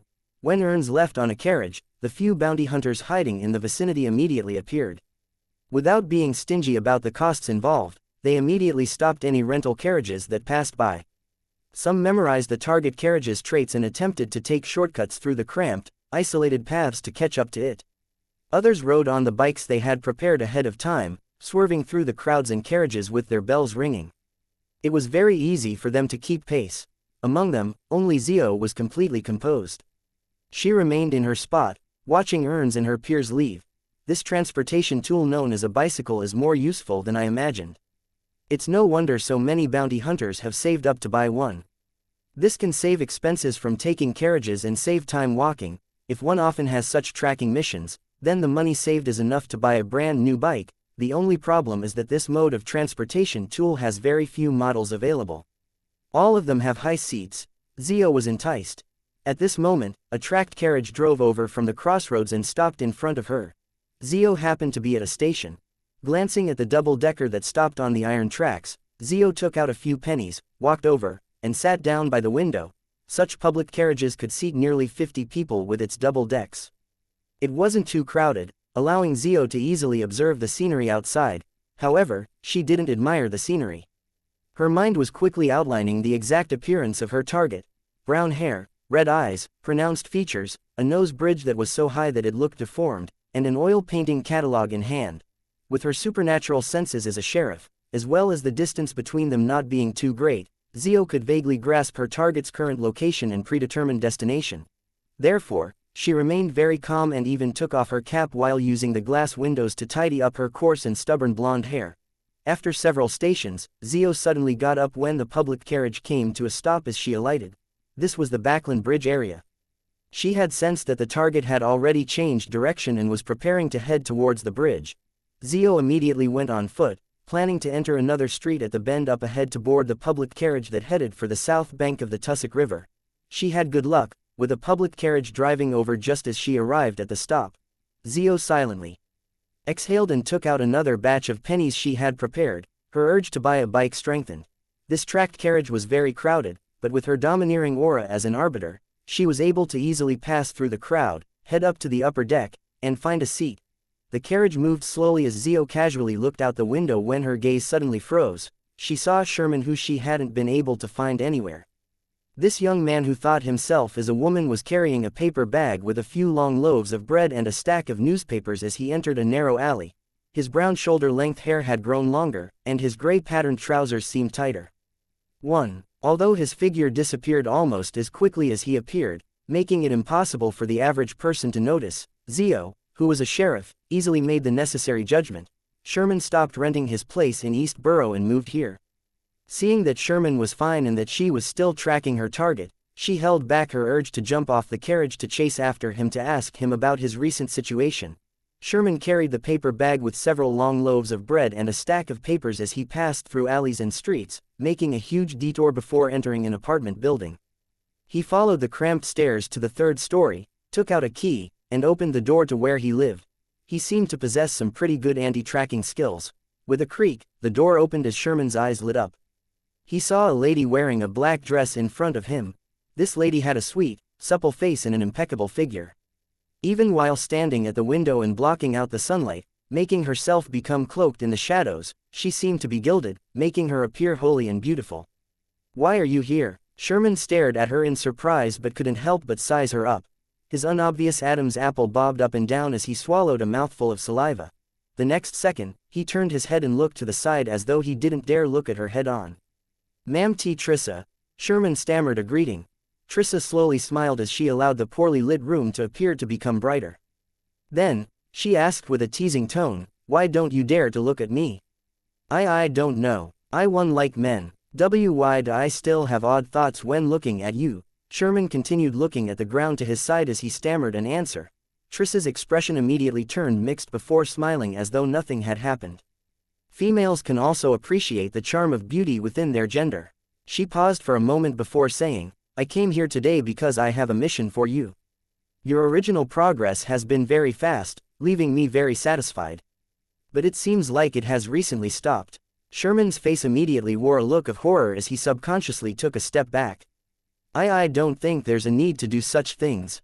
Seeing Trissa silent, Sherman's gradually eloquently stringed his words. "I really don't wish to instigate others into stealing, robbing, and murdering. That's too evil, too despicable. Even at the very beginning, those people you got me to assassinate seemed to be a little overboard. Although they had indeed cursed me, beat me, ostracized me, and spread bad rumors about me, using all kinds of means to harm me in exchange for joy, their actions didn't require them to pay with their lives." Unsurprised, Trissa smiled and said, "That's not what you said back then. You hated them and had wicked feelings for them.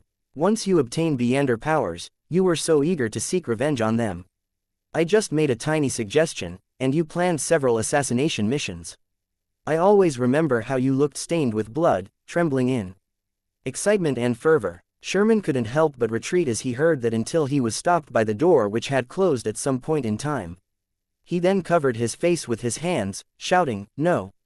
I have nightmares every night, dreaming of them surrounding me, covered in blood. They chase after me, bite me." Pa! The paper bag fell to the ground as the long loaves of bread were scattered. The stack of newspapers happened to drop just beside them. "This is very normal." Trissa cut off Sherman. "This is a necessary psychological change for an assassin. Think about it. Didn't you wish to kill them when they were bullying you?" "Yes," Sherman answered hesitantly. Trissa then chuckled. "Just treat it as self-defense when being bullied, thus, killing them." Her speech had a natural allure that made one wish to listen and believe. Sherman rapidly calmed down and nodded. "From this point of view, it does seem much better." Upon hearing that, Trissa's dimples appeared as she teasingly added, besides, they weren't your match when they were alive, so what's there to be afraid of when they're dead? Even if they become ghosts or specters, it's nothing. You just need to seriously complete the ritual and consume one more potion, and then you'll be able to burn all those souls to oblivion. But I can't bear seeing people turn ugly, crazy, and evil under my acts of instigation. Sherman still seemed rather unwilling. Trissa indiscernibly curled the ends of her lips as she said with her smile maintained, those are evil thoughts they had to begin with. It has nothing to do with you. Even without you, those evil thoughts will erupt at specific moments and situations. Also, the missions I arranged for you are all related to the gangs. Aren't you most aware of what those people are like? Getting them to fracture and kill one another is mercy and kindness for people like you and the innocent people of East Borough. Sherman subconsciously widened his mouth, swallowing the words he was just about to say. He instantly fell silent. Trissa's eyes swept past him and continued with a soothing voice, you're just one step away from your target. As long as you complete the remaining ritual, you can drink the third potion to completely become a woman. When that happens, you can use the name Charmaine that you've already picked for yourself. What a nice sounding name it is, isn't it? Then, you can leave Backland as a woman, heading for Midseashire or Daisy Bay where you can begin a brand new life. You will no longer have anything to do with this place. Yes, you will definitely be filled with charm. Many excellent men will court you, and you can choose the one you like the most and are most satisfied with, walking down the aisle in a cathedral. You will have bubbly kids, and you can bring them up to be healthy children. You can bring them to Winter County for skiing, Daisy Bay for holidays, and to the hunting grounds, which are pleasures that only nobles have. Didn't you say that you were willing to do anything to regain your true self? Sherman's lips quivered, and after pursing them tightly for a while, he separated them and said, Ma'am Trissa, I understand. I will proceed according to your instructions. After saying that, he seemed to lose all his strength as he stumbled to the ground. He subconsciously reached out to hold onto a coat rack beside him. During this process, his gaze happened to sweep past the stack of newspapers. It had already spread apart, revealing a particular report. Tycoon from Daisy, Mr. Dwayne Dantes, shows interest in purchasing the Larryway Steel Company, believing that it has excellent profitability and a promising future. Sir, are you really planning on buying Larryway Steel Company? Enyuni asked while walking upstairs at 160 Bachland Street. Dwayne Dantes shook his head and smiled. That news is just pure fabrication. I've only met the owner of the Larryway Steel Company, Mr. Phil LaRivie, at a ball last week and had a chat. By the side, Butler Walter heaved a sigh of relief as he warned, Sir, the Larryway Steel Company is indeed seeking a buyer. There are quite a number of people who are considering the option. That also means that this piece of news was released by the reporters under Phil's instructions so that he can sell it at a better price. Klein nodded in thought. He entered the room with the half balcony and prepared to head up above the gray fog. He wanted to use Enyuni's praying point of light to see any abnormalities at Hazel's place. This was something that he had been doing daily for the past few days. Chapter 1000, Prelude. In the grand palace above the gray fog. Through Enyuni's prayer point of light, Klein saw the scene inside his valet's room. As his vision pulled out and slowly extended out, he began taking in all of Bachland Street. Among buildings covered in fresh flowers and grass, Intis parasol trees that shielded the sunlight slowly swept past. There were slow-moving carriages that were elegantly or beautifully adorned, and youths dashing quickly on bikes. Finally, Klein locked onto Unit 39 Member of Parliament Matched's residence. He then lowered his field of view and began observing every animal and human to see if there was any black-haired, black-eyed, monocle-wearing man. Phew, there's no switching or grafting of fate. Nearly 10 minutes later, Klein heaved a sigh of relief. At this moment, a carriage drove into Matched's residence and stopped at their doorstep. A young lady with curly black-green hair and bright, dark brown eyes alighted from a carriage. It was none other than Hazel who had returned home. She was wearing a dark green dress that didn't expose her shoulders. Her lips were slightly pursed, and she wore a relaxed look with a hint of joy. Upon seeing Hazel in such a state, Klein's heart skipped a beat. This was definitely abnormal. From Klein's point of view, the rat demigod had only two outcomes after meeting Amon's avatar. She either had a trump card and managed to escape successfully at the cost of being heavily injured, or she had turned into a Beyonder characteristic to strengthen Amon's avatar. And regardless of the outcome, there was no way Hazel could find her teacher. She would definitely be in grief and pain, feeling dispirited and sad. So how could she be relaxed and happy? With her taking the risk to head to the manor in the suburbs to inform her teacher, she's not a cold and selfish person. Her present state indicates that she has confirmed that her teacher, that rat demigod, is fine. She has even been rewarded, perhaps obtaining all kinds of knowledge about the supernatural world. This is in conflict with my theory of the rat demigod's outcome. No, it's not in conflict. Once you eliminate the impossible, whatever remains, no matter how improbable, must be the truth. Klein leaned back into his seat and came to a conclusion.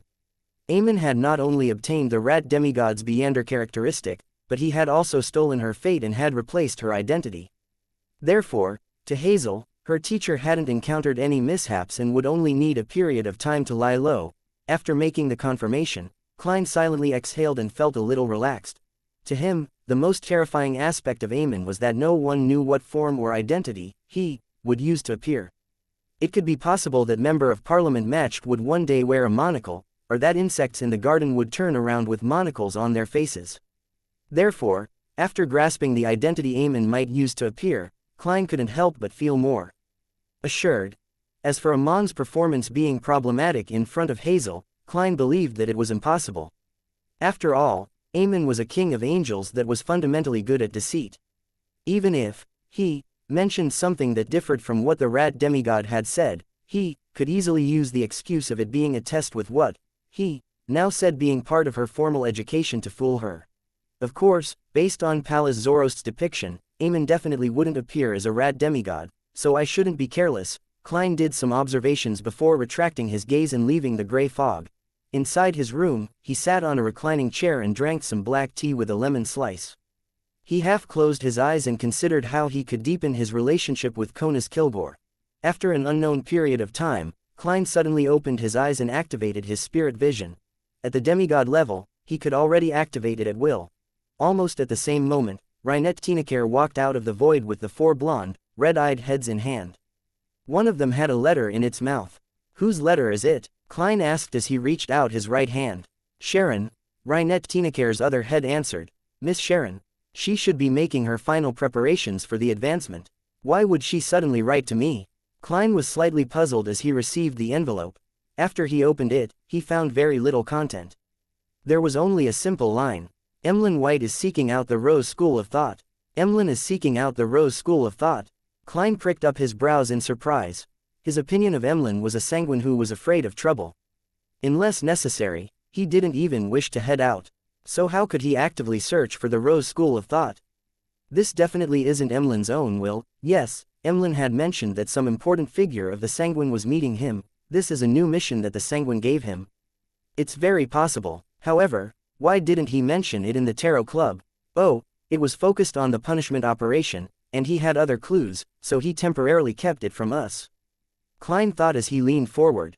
Under the watch of Miss Messenger's 8 eyes, he took out a piece of paper and a fountain pen from his coffee table. He wasn't curious about Emlyn's clues, because it was an obvious matter.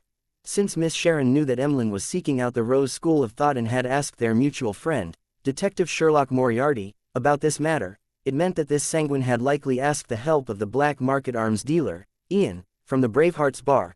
This also meant that, in Emlyn's previous commissions, he must have noticed Sharon or Marriage. Otherwise, it was impossible for him to mention the Rose School of Thought to an ordinary person. I don't know enough about the apothecary pathway. I can't determine how Emlyn discovered a wraith or zombie. Klein crossed his right leg as he placed the letter on his thigh and began scribbling. This is likely a mission the Sanguine's upper echelons gave Emlyn. They hate the Rose School of Thought members who believe in the primordial moon, and they have directed this anger at the other factions of the Rose School of Thought. Upon writing this, Klein paused and added, I suspect that the Mother Tree of Desire has the intention of encroaching onto the authority of the Moon Domain, but I'm unsure why the primordial moon believers would join the Rose School of Thought. This secret existence seems to have a very complicated relationship with the Mother Tree of Desire. They are at odds, but they have also cooperated.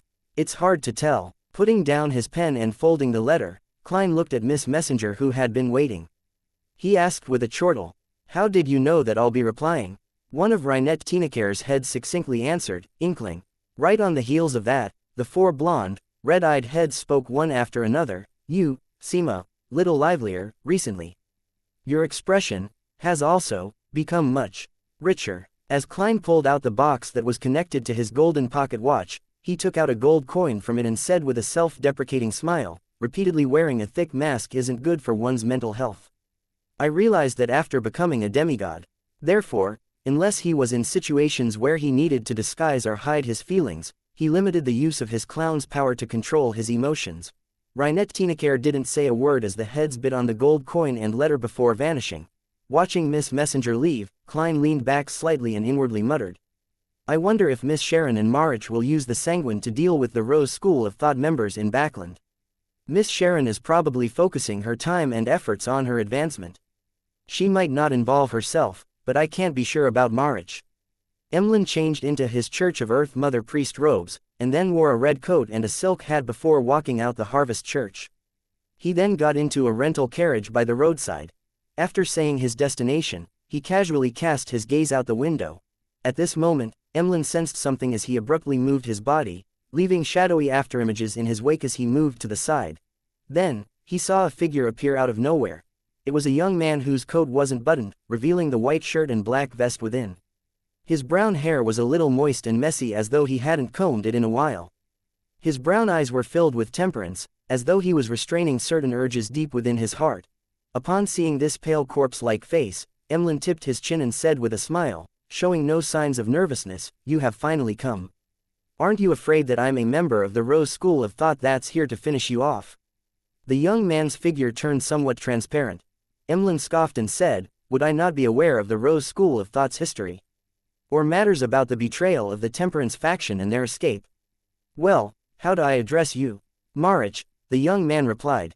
"Is this the information you received from the upper echelons of the Sanguine?" Emlyn was taken aback as he tsked. "You are smarter than I thought."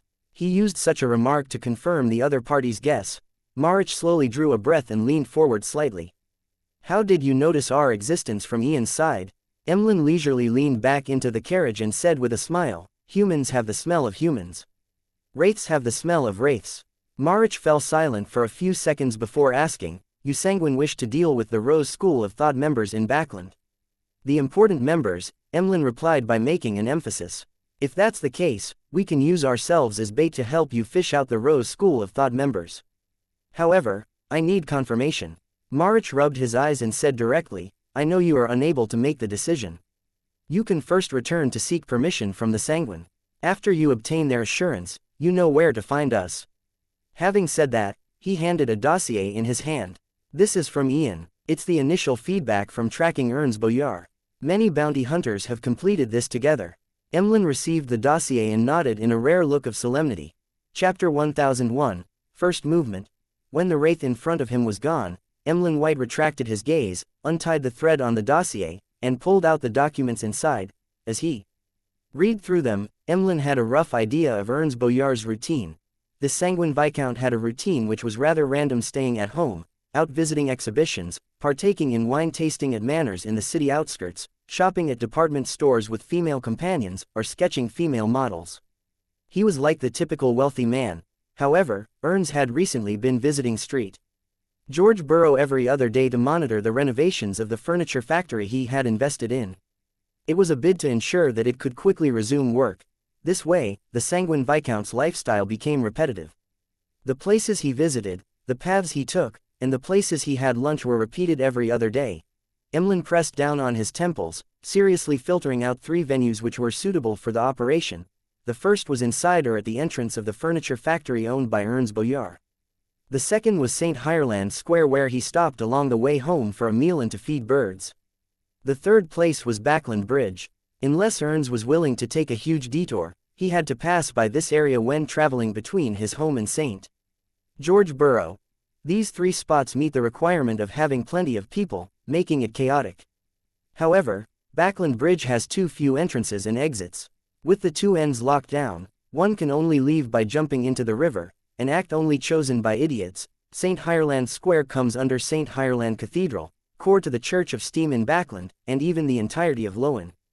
It's akin to the Second Holy See.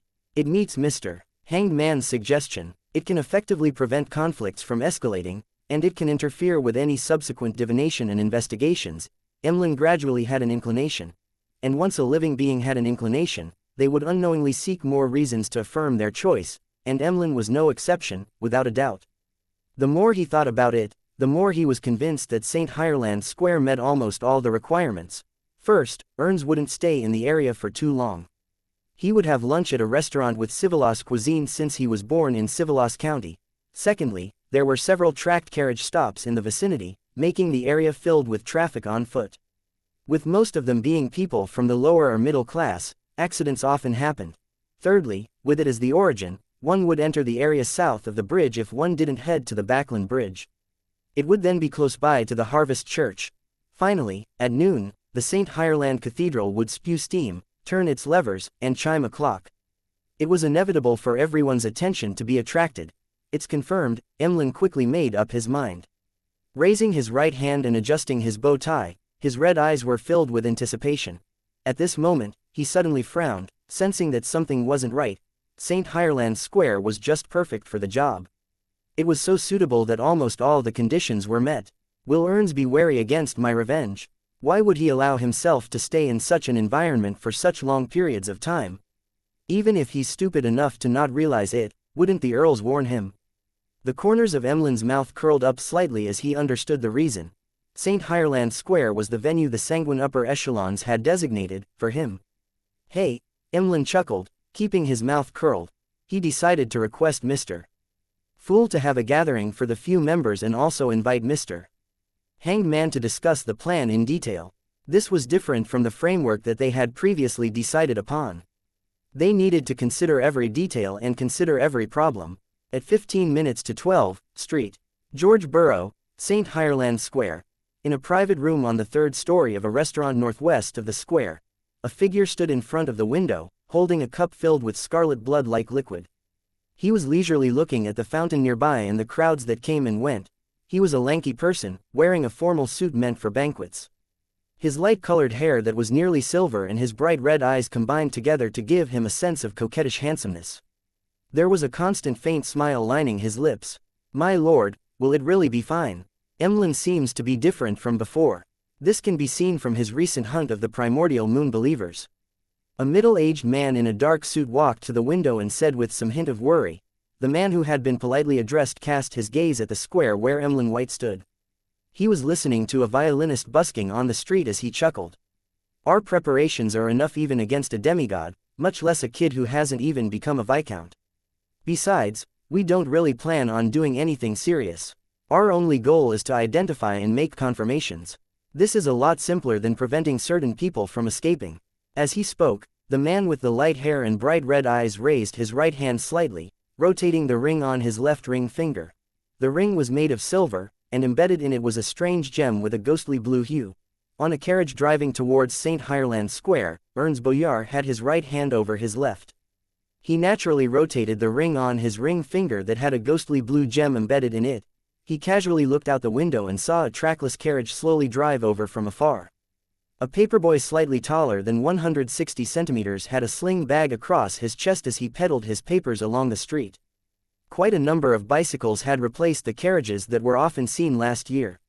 They darted through the crowds in St. George Borough. Here, the number of workers wearing light blue or grayish-blue uniforms with hats had far exceeded the number of people in formal suits and top hats. Ernst retracted his gaze as he chuckled. He had no fear about what would happen next. He even looked forward to. He believed that he had made enough preparations. He wore Oath of Rose on his left hand. It allowed him to share what he saw, heard, and smelled with Earl Mistral from a distance away. It made sure that nothing would go wrong while ensuring that their objective was met. In his inner pocket where his silver pocket watch was, there was a moon paper figurine. These could suffer a single lethal blow or an attack that targeted his soul body. It ensured that he wouldn't suffer any serious injuries or death within a short span of time. He also wore alcohol nemesis, a diamond brooch. It kept him brimming with energy with lucidity in his thoughts. It raised his resistance against spells that acted on the body of heart and mind. By his waist was a belt named Moonlight Sash. It could effectively reduce sun and lightning damage. These mystical items were the accumulation of Ernst's wealth or were bestowed by Earl Mistral. It made sure that Ernst was a target that could hardly be quickly finished off or controlled. With the Sanguine Viscount's natural resistance against nightmare-type influences, Ernst was nearly without weakness. Even against a demigod, He could put up a fight as long as the latter didn't reveal their mythical creature form. The only problem is that the negative effects of all these mystical items are quite excessive.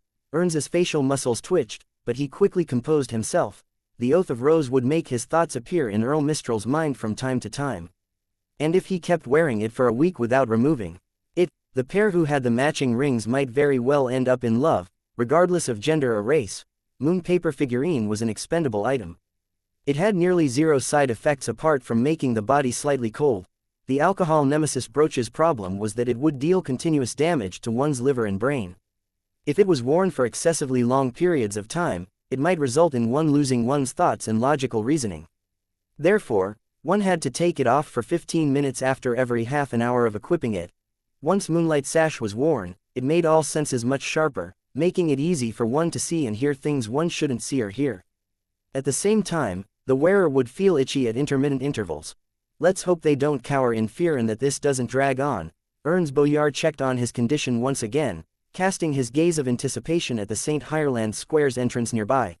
On the other end of St. Hireland Square, Emlyn White, who was taking in the sights of the buskers on the streets, suddenly looked up at a bird that flew over. Following that, he raised his hand to press down on his top hat. Bowing his head slightly, he briskly walked to the middle of the square, approaching the fountain. In this process, Emlyn's figure kept moving as he mixed into the crowd. However, this failed to avoid Earl Mistral's tracking. This sanguine earl with silver hair rotated the ghostly blue gem ring on his left ring finger and coldly said, "Take note." At the entrance of St. Hireland Square, Ernst Boyard grew increasingly pumped. He knew that the operation was about to come finally. Emlyn still chose St. Hireland Square after all.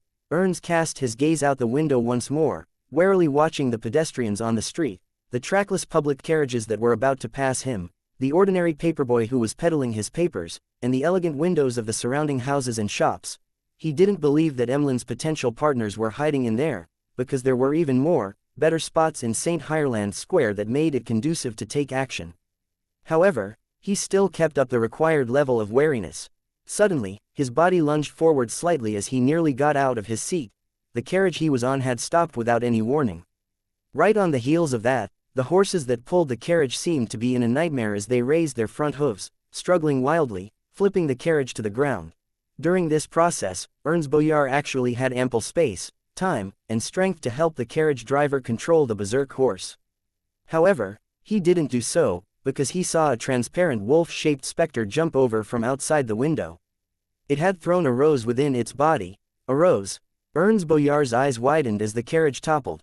He hurriedly jumped to the side and out the carriage as he made an illusory and incorporeal black chain extend out of the void. It wrapped around the wolf-shaped specter. With a soft poof, the wolf-shaped specter dissipated without a struggle. And when Ernst Boyard found his footing, he stood there motionless, his eyes turbid. He had already been pulled into a deep sleep. In a trackless public carriage that passed him by, a black-haired, green-eyed young man wore a thin trench coat. His back was facing the middle of the street as he focused on reading a notebook with a green bronze hardcover. Around him, the other passengers were either reading the papers or chatting. Some were looking out only to see the berserk horse quickly recover. With a whoosh, the black-haired, green-eyed man flipped the page of the notebook. The trackless carriage continued forward and gradually distanced itself. Chapter 1002, Second Movement. St. Hireland Square, in the northwestern corner, at the third story of a restaurant. When the wolf specter with the rose appeared in front of Ernst Boyard, the silver-haired, scarlet-eyed minstrel retracted his gaze from Ernst Boyard. Darkness suffused from behind him as countless tiny bats flew within. Bribe. Just as this sanguine earl silently muttered this single word, he saw the toppled carriage, heard the neighing of the horse, and smelled all kinds of smells. However, he wasn't able to instantly find the origin of the disturbance and accident. At this moment, his vision, darkened as his eyes, seemed to lose the ability to take in light. The din in his ears also halted. Earl Mistral chortled inwardly as he immediately fused with the bats behind him, rematerializing beside Ernst Boyard. Suddenly, in his black vision, a point of light appeared. This point of light rapidly expanded as it grew brighter and brighter. A golden figure with 12 pairs of pitch-black wings walked out of it. The pairs of wings spread out, blanketing Mistral's vision, causing light and darkness to mix. This created mysterious and complicated symbols that didn't differentiate themselves within the golden figure. It was both holy and corrupted, both light and dark. Angel. Mistral's pupils widened slightly as he couldn't help but take a step back, terminating his previous thoughts. In confusion, Ernst Boyar rapidly snapped awake when he saw a pair of limpid eyes that resembled crystalline gems or a lake. He felt a copy of the newspapers being stuffed into his hand. In those emerald green eyes were ripples. Deep within the emanating ripples were twirls of a vortex that seemed to suck in the soul of anyone who lay their eyes on them. Ernst Boyar instantly became engrossed in it as he couldn't move his eyes away. Then, he heard a gentle and ethereal female voice in his ears. "Take this newspaper and follow Emlyn White. Take this newspaper and follow Emlyn White." This voice was layered as it resounded within Ernst Boyar's ears. It drilled into his brain, sinking deep into his heart. Ernst Boyar nodded in a daze, sensing that there was more, but he couldn't hear it clearly. The paperboy with a sling bag diagonally across his shoulders swiftly turned around and agilely passed through the bicycles, mixing into the crowd that came and went. This boy had a pretty face. His messy hair drooped down and hid his brows. As he walked, he took off a black fishnet glove that he had worn at some point in time, stuffing it into his sling bag filled with newspapers. As the wind blew, his clothes shrank as a spot on. His exposed arm protruded out. A few seconds later, Ernst Boyar suddenly jumped back from where he stood, doing so as though he had been trying to dodge something. No good. I was influenced by a nightmare's ability. Just as he found his footing, his pupils dilated as he looked around his surroundings in a state of high alert, prepared for any impending attacks. Although Ernst Boyar was perplexed about how easily he was pulled into a dream, he knew that it wasn't time to consider the details. What followed next was key. He couldn't afford to be distracted. A few bicycles passed him as they used their bells to warn the gentleman in the middle of the road to make way. Ernst Boyar narrowed his eyes as he glared at him, his muscles under his clothes ready to deliver their might. These few bicycles circled around him as the pedestrians came and went, some slowing down their footsteps and pointing their fingers. Gong. Gong. Gong. 12 gongs were heard as the white steam spewed out from the chimneys of St. Ireland Cathedral. The holy hymns of praise resounded as the gears and levers got to work. On the square, everyone stopped in their footsteps. At that holy moment, they either closed their eyes in prayer or were listening silently, regardless of whether they were believers of the god of steam and machinery or not. Only the pigeons that were being fed flew up and soared into the sky. Gong gong. Gong. As the gongs sounded, no one moved. Even Earl Mistral, who was inside a private room at the restaurant, stood there motionless with a heavy expression. His vision had already recovered, but all he saw was workers wearing grayish-blue or light blue clothes and bicycles of the same make. Apart from that, he discovered nothing. Furthermore, Ernst Boyar hadn't been injured at all. Of course, he had guessed that the paperboy was problematic from the newspaper in the Sanguine Viscount's hand. However, he didn't attempt to carry out a pursuit. Clearly, the power that had borrowed the level of an angel didn't belong to a low or mid-sequence Beander. This also meant that Emlyn White's faction had at least a demigod hidden in the vicinity. Mistral believed that once he took action, he was bound to be stopped or even incur a retaliation. In a situation of being easily detected while not knowing where his opponents were hiding, Mistral believed that it spelled trouble. Carrying out a pursuit in such cases only exacerbated the matter. Furthermore, to the Sanguine, this was only a test. If the faction backing Emlyn had mobilized a demigod, they could detain that powerhouse thanks to Ernst Boyar's protective measures. And through Oath of Rose, Mistral could confirm the attacker's identity. They had never thought of escalating the matter into an intense conflict. In their plans, it only involved Earl Mistral stopping the other party to prevent Ernst Boyar from suffering any harm. In the present situation, they had lost the initiative. To forcefully carry out a pursuit might highly likely result in a demigod's battle. And in Backland, around St. Ireland Cathedral, this was equivalent to suicide. Besides, to Mistral, since the other demigod hadn't personally taken action and had only provided auxiliary help, to personally take action and make a pursuit would be a loss of decorum and an insult to his reputation as a sanguine earl. Humph. I want to see what happens next. Mistral's facial muscles twitched as he rotated the ghostly blue ring on his left hand once more. After the 12 gongs, Emlyn started walking again. He circled past the fountain and arrived at the other end of St. Ireland Square amidst the landing pigeons. He then saw Ernst Boyar, who had his back hunched slightly, afraid to even move half a step. He saw the toppled carriage, the horse that was flicking its tail, and the carriage driver who wore a look of pain. Emlyn walked over, took out a wallet, and pulled out £100. He handed it to the carriage driver and said, "This is your compensation." Ah, the carriage driver wore a blank but pleasantly surprised look. The rental carriage wasn't his. He was only an ordinary employee. After the carriage was damaged because of the horse being startled, he experienced a brief moment of feeling the pinch. Following that, it was anxiousness and despair that ruled over his mind. Based on the so-called contract and other similar accidents he had seen over the years, he was responsible for all of this. This meant compensation from him and, with his income and family situation, meant bankruptcy. During that short moment, all kinds of thoughts had surfaced in the carriage driver's mind. They were mainly of three types. One was to scare the frozen gentleman and get him to pay compensation. This prevented his family from falling apart, with his children having to slave away at the factories at a young age. Another option was to immediately bring the horse to a gangster and sell it. Then, he would return home and leave Backland with his wife and children. The last option was to arrange for his family to move from the place they rented. He would then plead with the owner of the carriage, hoping that he could repay it in installments. If the person wasn't agreeable, he would rather be thrown into jail than reimburse him a single penny. Now, having £100 suddenly hit him left his mind groggy. He was at a loss for words. £100 was enough to buy a brand new rental carriage and even more. Emlyn ignored the carriage driver and looked at Ernst. "Everything's fine now, aren't you the biggest problem? How can it be fine with you here?" Ernst lampooned as he rotated the ring with the ghostly blue gem on his left hand. For some unknown reason, he felt that he should believe Emlyn White and even approach him. Emlyn shot a glance, suddenly turned around, and walked briskly into an alley. Ernst subconsciously opened up his stride and followed closely behind. He kept holding onto the newspaper in hand. The two sanguine moved at extremely fast speeds, with one running and the other chasing. However, they didn't dare reveal anything extraordinary.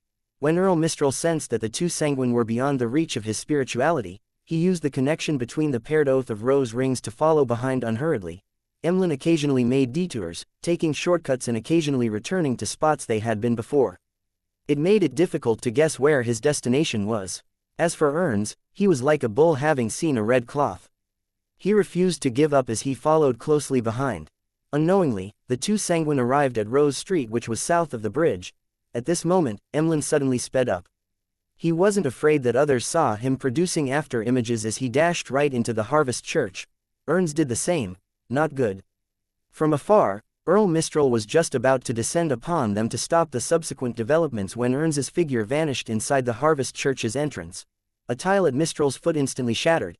After entering the cathedral, Ernst came to a realization. He then saw a figure wearing a brown priest robe stand up at the front of all the rows of pews. He appeared like a mountain. At the same time, the entire cathedral turned heavy as if it was a jail. It seemed to fuse with the land itself. Ernst's mind buzzed immediately as another voice sounded in his mind. "After you awaken from the first hypnosis, throw all the items on you to Emlyn White." Amidst shuffling sounds, Ernst took off his sash, threw out the brooch, and slammed the various items towards Emlyn White. This included his silver pocket watch and a wallet filled with cash. The newspaper in his hand fell to the ground, throwing out a paper card that was stuffed within. On the paper card was the goddess of justice sitting on a chair and holding a sword and scale. It was the tarot card, Justice. Chapter 1003, Ritornello. After throwing everything other than his clothes, Ernst Boyar was stunned for a moment before he snapped to his senses. "What am I doing? What did I do?" This sanguine viscount finally recalled the matters he had deliberately forgotten. Those pair of emerald green, limpid eyes. A psychological cue. No, hypnosis. Ernst Boyar looked around in anger and irresistible horror, instinctively taking in the situation he was in. His gaze then landed on the mountain-like figure. He saw Father Utravsky with his thin and sparse brows. Instantly, Ernst Boyar had all sorts of thoughts run through his mind and collide with one another. He quickly came up with one intense thought. He didn't put up any resistance, and he immediately said, "I'll come here to do a month of volunteer work." Emlyn's predicament had long been spread amongst the sanguine in Backland. Ernst Boyar was well aware of Father Utravsky and knew that, even if he were to put up a fight, it was difficult for him to escape the fate of doing volunteer work. He might as well surrender and choose conditions that were more beneficial to him. At the very least, I shouldn't have any cues planted in my mind and end up converting my faith to Earth Mother. This thought flashed through Ernst's mind. He discovered a lantern in Utravsky's hand, and inside it was a strange candle that seemed to be covered in human skin with protruding lumps. Under the candlelight's faint illumination, Ernst's pupils widened again. He only had one thought on his mind remaining as it kept resonating. Another psychological cue. At that moment, he felt the gloominess thicken in his heart. All right, Utravsky nodded and agreed to Ernst Boyar's request. Emlyn held back his smugness and pleased smile. He then looked at the items he had caught, looking like a farmer who had just reaped a bountiful harvest. In a private room on the third story of a restaurant northwest of the square, the lights darkened as a huge shadow appeared. Tiny bats flew out of the darkness and quickly clumped together. Smoke rose up as the silver-haired, scarlet-eyed Earl Mistral appeared at the spot where the bats had appeared. Everything around him had been restored to normal. His servant, a middle-aged man in a dark formal suit, immediately stepped forward and asked with a bow, "My lord, are you having your meal now?" He couldn't tell if things had happened smoothly, or if something had gone wrong, much less about the success of the outcome from the Earl's face. However, he didn't dare inquire. Mistral nodded and said, "Yes." He walked to the table with a composed look, took off the ring with the ghostly blue gem, and sat down without showing a chink in his disposition. It was as though he had headed out to feed the pigeons. This rich smell is rather unique, but it's not bad. In the private room neighboring Earl Mistral, Klein was wearing a very ordinary face as he commented on the civilized cuisine delicacy, lamb tripe. This punishment operation was an attempt by the few members of the Tarot Club, one that didn't need the world or Mr. Fool's interference, but considering how Miss Justice and the Moon Emlyn had zero experience in such matters and lacked experience in other matters, he had come to the area incognito as a final safeguard.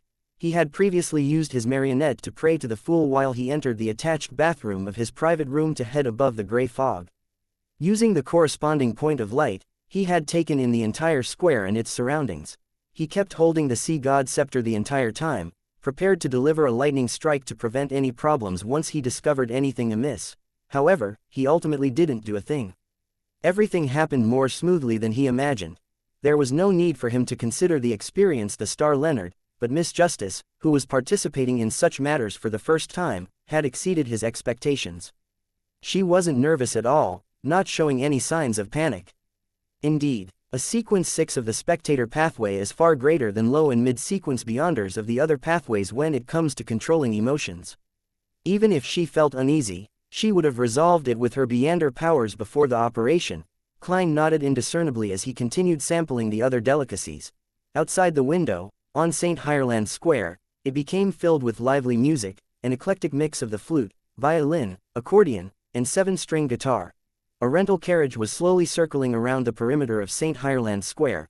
Leonard Mitchell, who was prepared to return to the north bank of the Backland Bridge, took one look at the pigeons in the middle of the square before asking with a suppressed voice, "Old man, what's your take regarding the outcome of this operation?"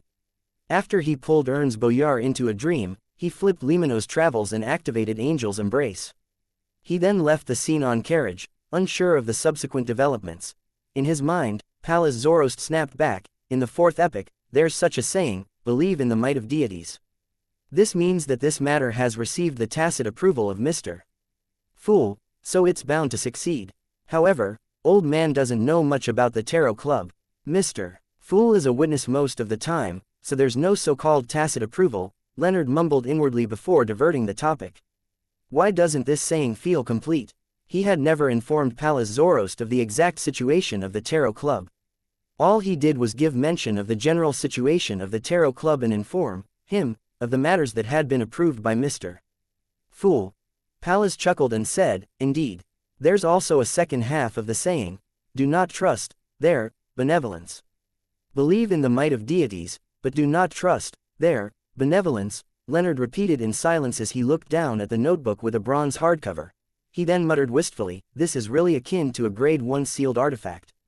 Furthermore, resolving its negative effects is relatively simple. Before this operation, consideration was given to the fact that beyonders of the pathway involving the moon domain, as well as the darkness, had relatively stronger resistance against nightmare-related effects. Leonard had originally planned on borrowing Creeping Hunger from the world Klein Moretti. However, after some subsequent discussion, Miss Magician mentioned the traits of Limino's travels, giving him a better option. Hence, Klein, who was originally responsible for Angel's Embrace, lent him Creeping Hunger for 3 hours. Various useful Beander powers were recorded, such as bribe, weaken. This is something from the Abraham family, Pallas Zoroast said with a sigh. Leonard had long known of this as he nodded indiscernibly. He then asked, "Old man, do you have the means of weakening or controlling the negative effects of the mystical item I previously mentioned?"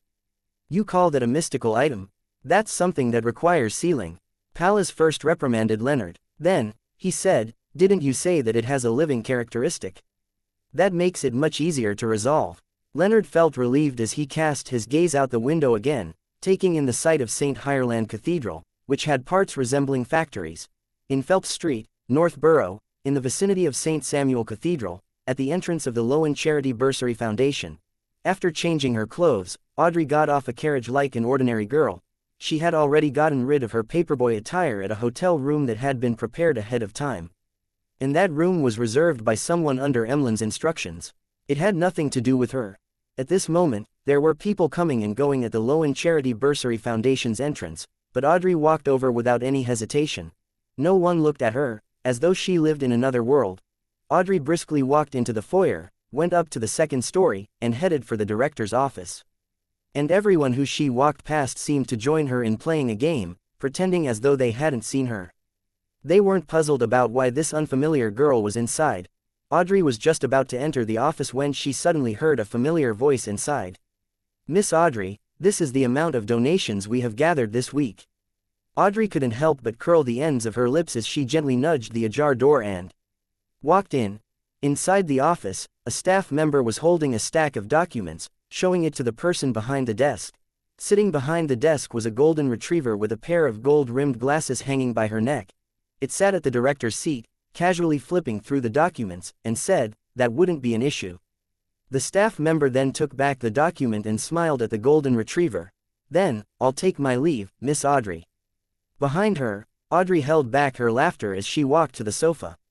She silently watched the staff member leave without interrupting the golden retriever from reading the other documents. Susie seriously read the different documents, afraid that something wrong would happen to her acting, thus, affecting Audrey's matters. After a while, she suddenly looked around in puzzlement. "Audrey, are you back? How did you notice?" Audrey stood up from the sofa and appeared within Susie's sights. For this operation, she had specially spoken to Susie. She got the latter to replace her at work in the Lowen Charity Bursary Foundation. Then, with the golden retriever in tow, she hypnotized all the staff members who would interact with her that day, making them treat Susie as Audrey. As for any possible visitors, she told her staff that there would only be guests in the afternoon. And the signal to snap out of the hypnosis was the cathedral bells at 2 in the afternoon. Susie jumped off the chair after seeing Audrey, saying in exasperation, "It's almost 2. "That's right." Audrey inwardly made a silly face as she rushed into the small lounge and changed into her clothes. She then used Lai's flame-controlling powers to bum her previous disguise. After returning to her office and sitting at her seat, she felt completely relaxed. She clasped her hands together and lightly pursed her lips. To be frank, she had always been nervous. However, she had successfully cast Placate on herself before the operation, preventing any slip-ups. It's quite interesting now that I reminisce over it. We even discussed how we would compensate those who were affected. Audrey, well done. A smile beamed on the blonde, green-eyed beauty as it grew brighter. After this operation, she realized that her hypnotist potion had digested by a significant amount. Furthermore, she had also confirmed one thing. The mystical item, Hand of Horror, which came with bribe, charm worked perfectly with hypnosis. Yes, I also learned that Mr. Moon's name is Emlyn White. He didn't bother hiding the matter, because he had to tell me. Otherwise, we wouldn't have achieved our goals. Yes. Perhaps just giving the name of the cathedral was enough, but that will still expose his identity. I'm still feeling some anxiety. I was too stiff when hypnotizing. I actually used words that were too direct during the first level of hypnosis. Audrey cast Placate on her slightly agitated feelings as she reviewed the entire operation, hoping that she could draw from the experience and lessons of today. Gong. Gong. St. Samuel Cathedral's bells chimed, indicating that it was 2 in the afternoon. Many staff who were inside 22 Phelps Street at the Lowen Charity Bursary Foundation had their bodies tremble after hearing it. Following that, they continued with their work as though nothing had happened. Amidst the cathedral's bells, Klein, who had transformed back into Dwayne Dantes, once again walked to 160 Bachland Street's balcony and took in the situation of Match's house. At this moment, a carriage passed by his residence's entrance and drove to the end of the street. Suddenly, Klein felt his perception trigger as a scene surfaced in his mind. A gray rat was leaning against the carriage's window, leisurely watching the street scenery. Chapter 1004, Third Movement. He moved at an adequate pace, doing so as though he had been repeating this entire process like a daily routine. Locking the bathroom's door, Klein took 4 steps counterclockwise and passed through the gray fog filled with ravings and roars, finally taking his seat on the high-back chair of the fool. And before this, he made his valet, Enuni, who was standing by the corridor, softly pray to sea god Calvetua. Using the corresponding point of light, he beckoned for the sea god's scepter and began expanding his vision. He then locked onto the carriage that was driving towards Match's residence, 39 Bachland Street. And this time, the person leaning against the glass window and leisurely taking in the scenery was no longer a gray rat but a young man wearing a silk top hat and black trench coat. He had black hair and black eyes. His face was thin with a broad forehead. He wore a crystal monocle and had a faint smile on his lips. He was none other than the blasphemer, the angel of time, son of the creator, Amen. Although Klein was already mentally prepared, his anxiety made his entire body feel chilly.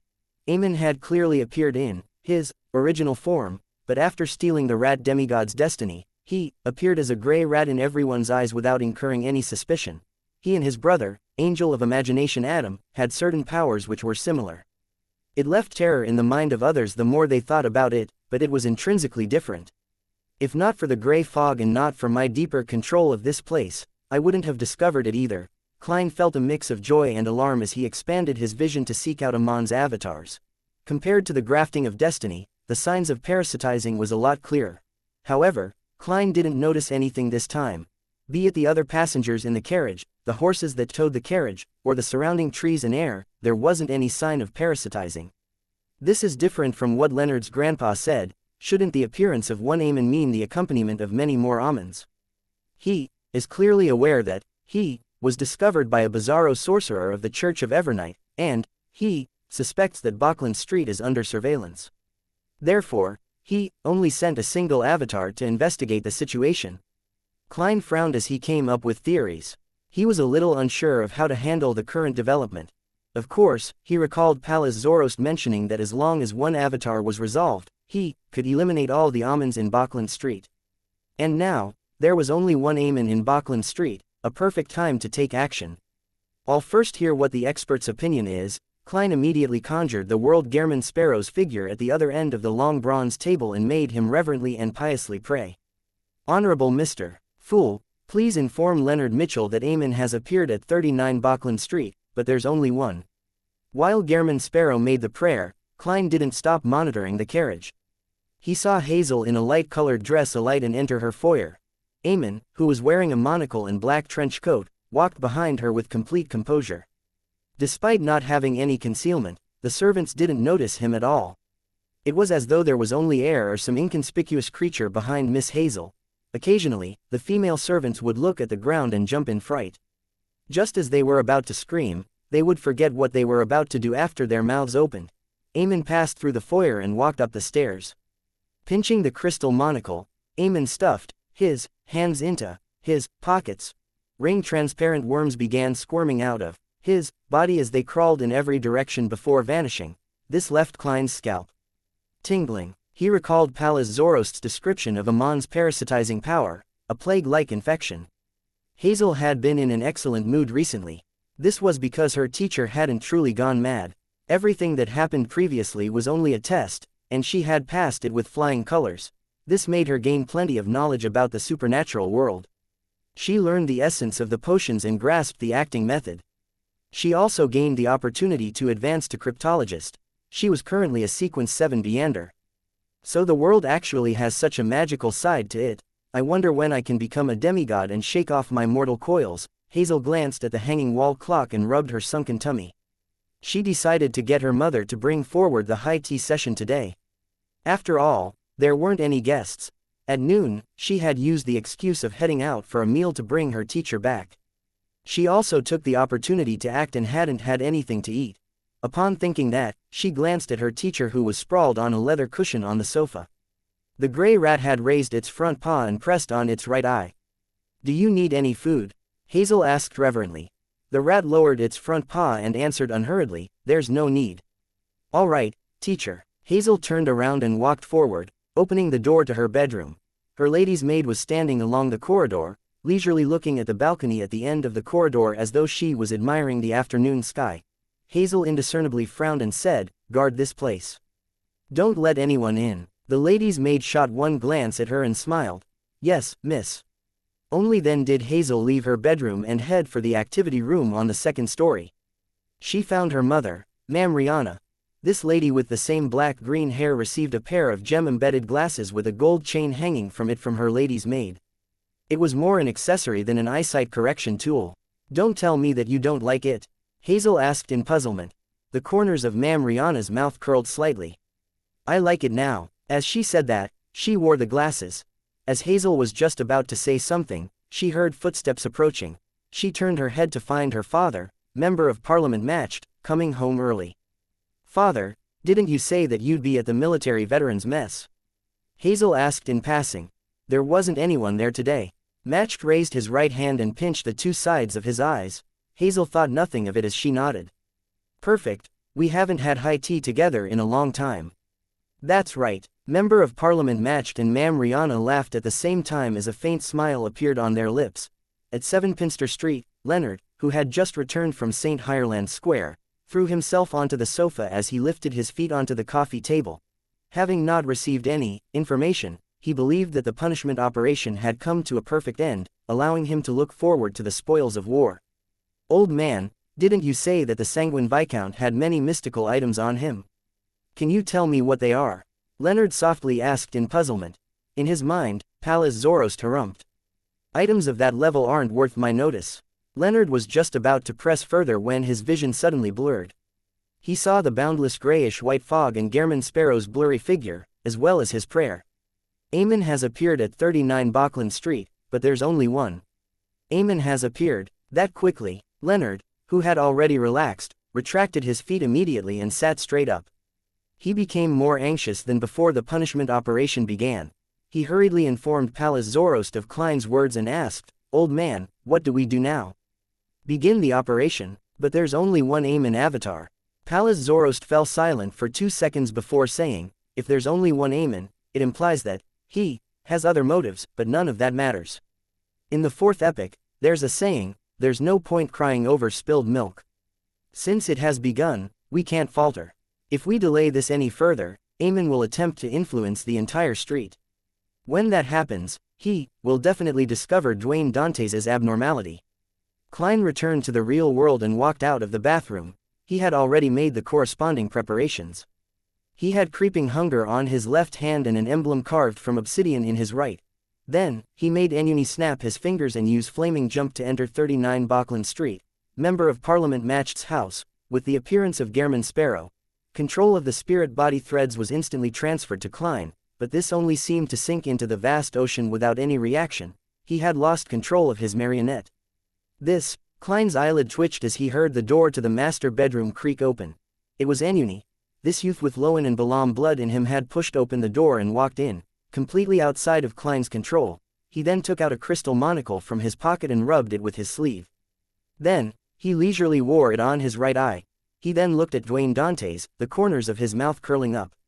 "Found you." The mood in the bedroom froze as Ennuni, who was pinching on the monocle, continued, "Flora Jacobs' destiny was filled with too many abnormalities, and they mainly came from this street.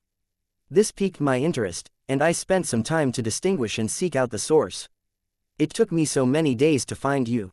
I'm no stranger to this mirror, and I can control it, but I've never seen it ingratiate itself so much towards one person.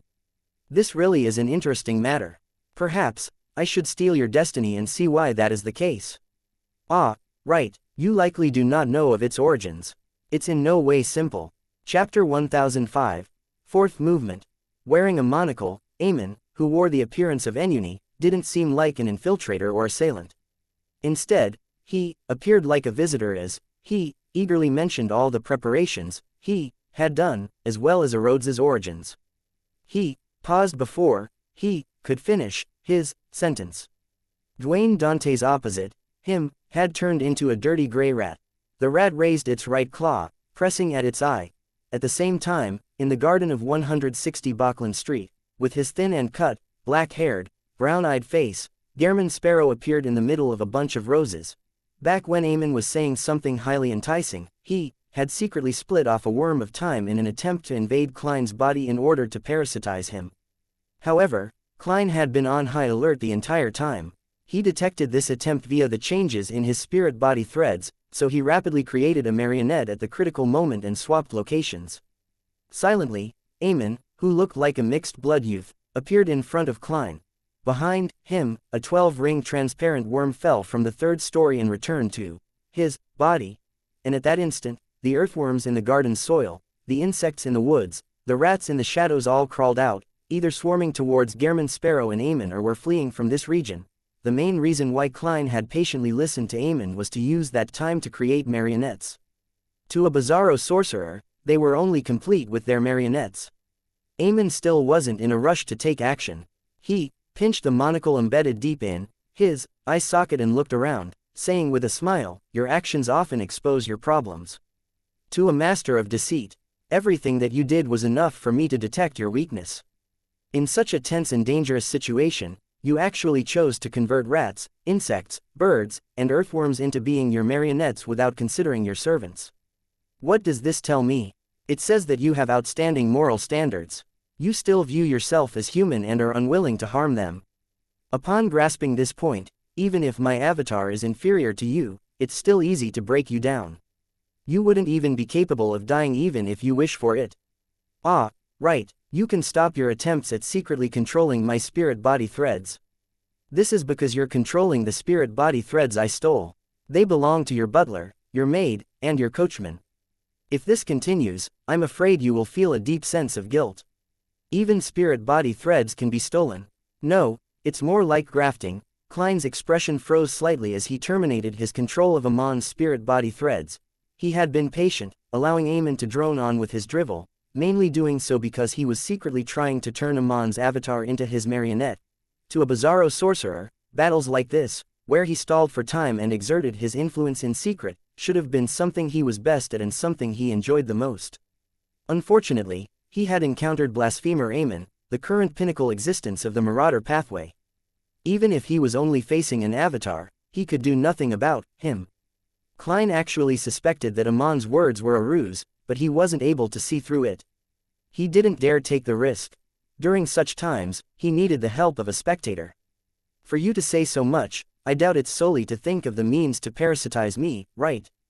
You should know that, before severely injuring me, it's very difficult to parasitize a bizarro sorcerer who can see spirit-body threads, Klein calmly said as he wore Gehrman Sparrow's face. Eamon immediately chortled. You've finally noticed it, you're trying to steal my destiny. Klein swapped locations with a marionette once again, constantly making his actual body appear in different corners of the garden. No, Eamon shook his head, keeping his hands in his pockets while leisurely saying with a smile, if a magic mirror like Erodes is willing to listen to your instructions and deliberately ingratiate itself towards you, it means that you aren't as simple as I imagined. I'm not a Beander of the Tyrant pathway, so I wouldn't be so rash as to directly steal your destiny. Heh, I suddenly have a feeling that directly replacing you would result in something I don't wish to see happening. How did you know Erodes is ingratiating itself? Flora Jacob's destiny shouldn't have something like that. Klein appeared on a tree. His different marionettes continued changing their locations. Eamon pulled out one hand and pinched his chin and said, didn't I say why? I spent time to gather information and seek out the source. Oh, I went to the Church of Steam and had a chat with Erodes. It wasn't too frank, and it was willing to be tortured by me rather than reveal your true origins. Unfortunately, that was inside the Church of Steam, otherwise, I would have directly parasitized it and learned of everything. Even living sealed artifacts can be parasitized. If Erodes strictly abided by the rules, based on its answers in the past, he isn't too sure of my actual situation and only has certain guesses. Klein's eyes widened. Just as he was about to say something, he heard Eamon laugh and say, you really don't seem to be in a rush. What are you waiting for? Do you not know that my Pathways Sequence 2's name is Trojan Horse of Destiny? Although I'm only an ordinary avatar, I do have some powers that I can use. such as tinkering with your destiny, making certain errors appear for a certain period of time. For instance, no one will notice it no matter how much you cry for help. Heh. That also means that, even if you were to trigger the Evernight emblem in your hand, you will only be able to get the effects of concealment, and you will not be able to transmit your intentions of seeking help, regardless of your prior agreements. Also, even if you were to shout for help or create an explosion, the pedestrians and servants in the room wouldn't be able to hear a thing. This is the reason why I was talking so much. For an ordinary avatar, certain matters take time. Alright, it's your turn to answer my question. Klein didn't answer as he kept switching positions with his marionettes. However, Eamon kept appearing in front of him as they continued their conversation. At this moment, he made one of his marionettes ask, "Since you've already completed the controlling of destiny, why aren't you taking action? You also seem to be waiting." Before this Gehrman Sparrow, who was a thin, paper figurine, could finish his sentence, there was a strong gust of wind from afar. Leonard, in a black trench coat and a black silver inlaid cane in hand, flew to Bachland Street. Klein, who had appeared to Amon's side, immediately said, "This is what I've been waiting for." As he said that, he triggered the Evernight emblem that he had been clasping tightly. Simultaneously, he snapped his left hand's fingers, igniting the tallest tree in the garden, making its scarlet flames soar into the sky. And this huge, obvious bonfire, that would have been noticeable at a glance from across the street, was noticed by no one, be it the maids wiping the windows on the first story or the pedestrians strolling beneath the Intis parasol trees. Even in midair, Leonard Mitchell ignored this scene, rushing for 39 Bachland Street at high speeds. And at this moment, Pallas Zorost's slightly aged voice sounded in this Red Gloves' mind. "Turn back, head to Unit 160. Although Leonard was puzzled, his experienced self didn't ask why when it came to supernatural matters. He immediately swung the direction word of the sea pointed and changed directions. In the garden of 160 Bachland Street, Eamon raised his head as he pressed the crystal monocle on his right hand, chuckling. "This is also what I've been waiting for." He ignored Gehrman Sparrow as his smile grew obvious. He continued speaking in irresistible delight, to be able to discover the abnormalities of fate in this region. "It's him, Pallas." As he spoke, this blasphemer changed his actions and adjusted his monocle. At this moment, a strange gloom fell over the entire street. It was as though the entire place had been separated from reality, turning into a secret. In the activity room of 39 Bachland Street, Hazel looked out the window and muttered in puzzlement, "Is it about to rain?" This wasn't anything important, so she retracted her gaze and reached out her hand onto the 3-layered tray for high tea. Then, she saw her father, Member of Parliament Matched, strangely open his right palm. Glimmers of light condensed out of thin air, forming into a crystal monocle in his palm. Matched then wore this monocle on his right eye. This, Hazel had already sensed something amiss as she frantically looked at the others in the room. Her mother, Ma'am Rihanna, took off the accessory on her nose and wore a monocle that she had taken out of somewhere. The servants standing beside her all took out a similar monocle and wore it on their right eye. Hazel stood up instinctively as she retreated repeatedly, toppling the chair over in the process. This sound alarmed everyone in the room. Matched, Rihanna, and the servants turned their heads to look at Hazel. Bit by bit, a smile suffused the comers of their lips. Hazel broke down as she let out a shrill scream. This scream passed through the house and through the garden, drawing the attention of the pedestrians on the streets. At this point, Eamon had already lowered his right hand from his monocle. Looking at the figure in midair, he said with a smile, "Pallas, it's already 1350 of the 5th epoch. The technique of relying on the gathering of avatars to raise one's level is already outdated." Behind him, Klein didn't waste any time as he reached into his pocket as though he was drawing a gun while he made creeping hunger turn transparent. A transparent book condensed in front of him. However, Eamon simply raised his hand and the glove vanished. However, along with the human-skinned glove's disappearance, Gehrman Sparrow also did. Landing in Amon's palm wasn't a glove but a rat that had died after becoming a marionette. On the other side of Eamon, Klein, who wasn't wearing a hat but was wearing a shirt and vest, appeared. He then threw out the item he had previously taken out, and he threw it at his target. It was a paper crane. Chapter 1006, Finale and Ending. It was an ordinary paper crane, bursting into scarlet red flames just as it flew out, scattering ashes in the process. Eamon, who had been looking up into the sky, suddenly turned his head and looked at the paper crane, who was a vessel of flames. He then raised his palm again. A cold glint had lit up in the eye beneath the monocle. Suddenly, the flames on the paper crane's surface vanished. Klein and his ability to swap locations with his marionette vanished. Likewise for flame controlling, flaming jump, and air cannon. In that instant, he had 6 Beyonder powers stolen, 4 of which were rather important ones. If Eamon was able to make a few more thefts, then Klein might have even turned into an ordinary person. This was theft at the angel level. Amidst the extinguishing flames, the paper crane slowly floated. Backland Drive. Aaron's house, in a black pram, wrapped in silver silk, while Osepton rubbed his mouth and eyes, grumbling, "Life is just so hard." Before he finished his sentence, he took out what looked like a cane from somewhere. It was embedded with clear gems. Pure bright light lit up, illuminating the calendar in the room clearly.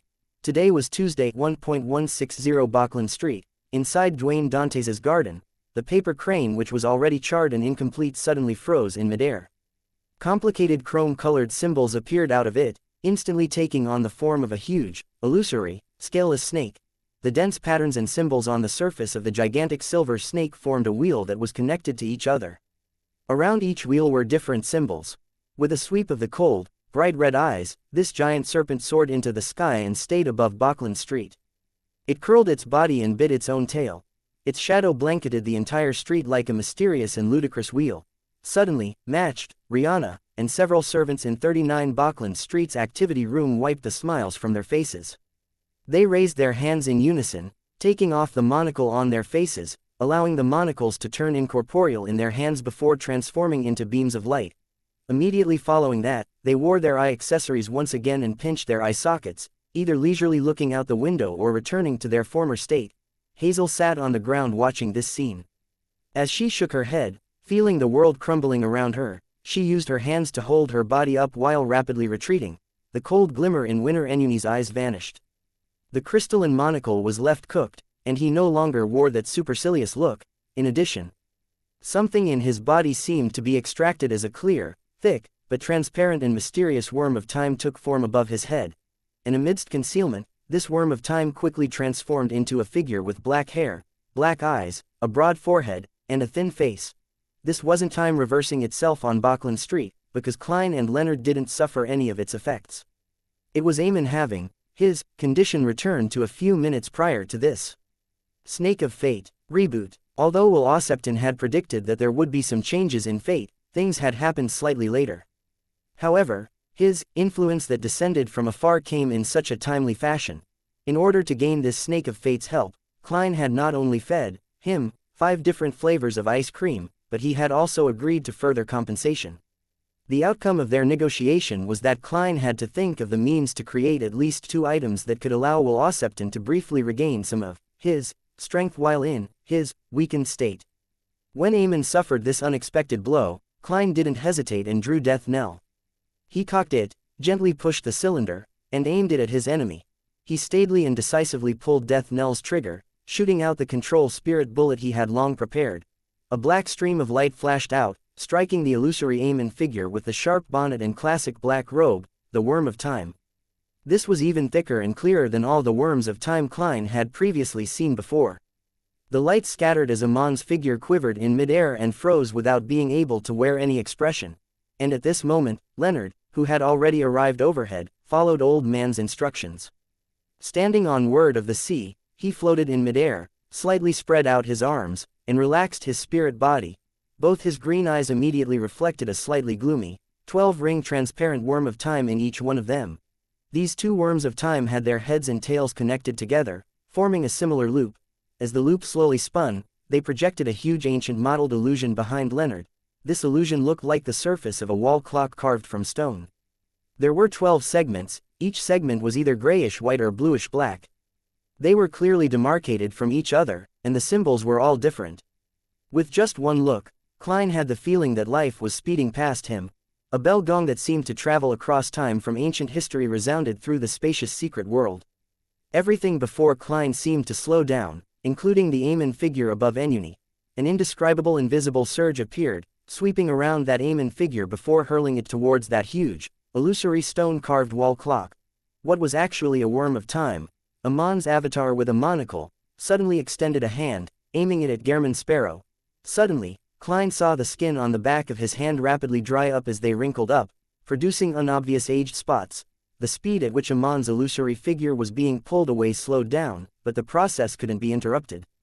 Finally, it contracted into the form of a ringed worm and was thrown towards the illusory, ancient stone-carved wall clock behind Leonard. Another bell gong sounded as the grayish-white and bluish-black clock's surface had an additional mottled hand. This hand quickly rotated a few segments, speeding up the sound of the gongs. Inside 39 and 160 Bachland Street, all kinds of resplendent glimmers of light flew out, pulled and attracted by that ancient, illusory, stone-carved wall clock. Law of Beander characteristics convergence.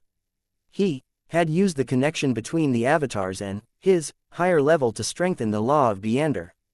Characteristic convergence. Several streams of light from different spots in Bachland flew over. After everything calmed down, Klein's current appearance appeared in his mind. He had more white hair than black. His forehead and the corners of his mouth and eyes were covered with obvious wrinkles. His skin had sagged with several aged spots.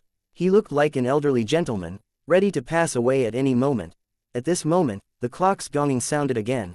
The grayish-white hand on the ancient, illusory stone-carved wall clock began spinning counterclockwise. 1 tick, 2 ticks, 3 ticks. Klein saw his skin rapidly recover its luster as the spots faded and vanished. In just seconds, he recovered his original appearance. Life had seemed to begin flowing in him again. Powers at the angel level are almost godlike. I only suffered some repercussions of it, and I nearly died of old age. I wonder if I can revive under such conditions. Klein observed his condition and hurriedly looked up and said to Leonard Mitchell, "How should the people parasitized by Amon be rescued?" At this moment, the ancient, illusory clock behind Leonard rapidly faded away, turning into glimmers of light that drilled back into his body. Leonard cocked his head slightly as though he was listening to something. After a while, he said, "The Beander characteristics of the worms of time in them have been sucked out. The remaining parts have either been absorbed or have some remnants left behind.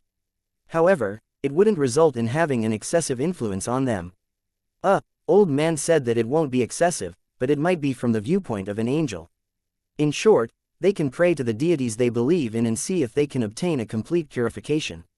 However, without them explaining what exactly happened, the deities might not give a response. If you're afraid of any remnant effects, you can consider guiding them to pray to, that existence. All the items that come from that will be yours. Perhaps having personally experienced a battle at the angel level, and having seen the snake of fate's spectral form, Leonard's agitation and trembling could hardly be suppressed in an instant. The people on this street are basically the believers of the goddess, so how can I get them to pray to the fool? I don't wish to be thrown into the foggy town. The goddess is very aware of this matter. They will likely receive a response if they were to pray to her. Then, I can get Her Eminence Ariana to return the worms of time that they cough out to me. I can give her some. As Klein's thoughts raced, he secretly heaved a sigh of relief. He then asked in passing, will there be any side effects after a complete purification? Although he had some experience from Little Sun, this youth of the City of Silver wasn't an ordinary person. After listening for a moment, Leonard said, a little. As it's a deeper level of parasitizing, even if ordinary people were to experience a full recovery, there will be some level of influence left on them, such as them liking to wear monocles. All right, head back first. Leave the rest to me. Klein nodded and was glad that the parties involved in this battle weren't the kinds with obvious destructive might. Otherwise, it might not only be Bachland Street, but all of North Borough might not be left intact. In Pritz Harbor, a black-haired, black-eyed, thin-faced young man wearing a monocle rode on a bicycle as he leisurely returned home. He wore an obvious smile as he opened the letterbox and took out the newspapers and letters inside. After entering the house, the young man pinched the monocle on his right eye while tearing open the letters, reading their contents as he walked. This continued until he found a letter without any name on it. If all connection to us in Bachland is lost, it means that Palace Zoroast might very well be hidden in the vicinity of North Borough's Bachland Street. Don't ask us why we're taking such risks. Life often requires some excitement, joy, and anticipation. One author's note: to make the plot run smoothly, the details of a tarot gathering was skipped. As for Will's prediction, a deviation happened because of Amon's ability to bore through fate. Chapter 1007, Dealing with the Aftermath. On 160 Bachland Street, After watching Leonard fly out of the world of concealment with the word of the sea in one hand, Klein turned his attention back onto his surroundings. He first observed Winner Enuni. He originally imagined that he couldn't use the marionette that had been parasitized by Aemon, but to his surprise, he realized that he could control his spirit body threads again. Klein was first stunned before he came to a realization. When Snake of Fate Will Osepton used Reboot to reverse Amon's condition in time, it also made the things he parasitized experience similar changes. Hence, Enuni had turned back into his marionette. As expected of the strongest power of a Monster Pathways Sequence 1, Klein heaved a sigh of relief before allowing his figure to fade away from where he stood. He teleported back to his master bedroom, leaving a bunch of marionettes around to defend against any accidents. Right on the heels of that, Klein entered the bathroom and headed above the gray fog. He used Enuni's prayer light and began observing the entire street with the sea god scepter in hand. Without a doubt, his focus was on his residence in Unit 39. He found Butler Walter, Housekeeper Tanaja, Member of Parliament Matched, Mam Rihanna, and many servants having remnant signs of being parasitized. They appeared somewhat in a daze.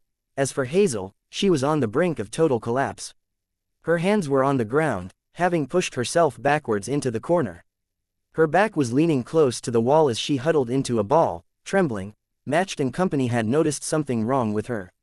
They surrounded her in concern, hoping to know why. However, Hazel would scream loudly whenever they attempted to approach her. She would resist violently, so all they could do was stand meters away, wearing a panicked and helpless look. During this process, they would, from time to time, nudge their glasses or pinch their eye sockets. This only served to leave Hazel even more horrified. She appeared to be on the brink of losing control. Klein felt horrified when he saw this scene above the gray fog. He imagined a scene. Daddy Aemon, Mommy Aemon, Maid Aemon, Footman Aemon were circling around Hazel, trying to soothe her nerves but were helpless. They wore the same expression and the same monocle with different clothes. Even if Hazel were to hold out and not lose control, she would definitely develop mental problems. At the very least, she would be in a half-crazy state. Klein's thoughts raced as he lowered the sea god scepter and returned to the real world. Bachland Street and the several streets remained enshrouded in darkness. It exuded a serene, tranquil, and profound feeling. This was a world that had already turned into a secret. Klein took down a hat, wore it on his head, and teleported to a director's office in 22 Phelps Street, Lowen Charity Bursary Foundation. Audrey had already changed into a light green dress and was daydreaming with a fountain pen in hand, reminiscing over every detail of the punishment operation in the afternoon. Susie, on the other hand, had gone out for a stroll. Suddenly, this noble lady sensed something and looked up. A black-haired, brown-eyed, thin-faced figure with cut facial features was rapidly reflected in her emerald, limpid eyes. This figure wore a white shirt, black vest, black trousers, and black leather boots. He had a cold expression. His body was bent slightly as he held one hand over his top hat. Audrey was first taken aback before she recalled who this person was. Gehrman Sparrow.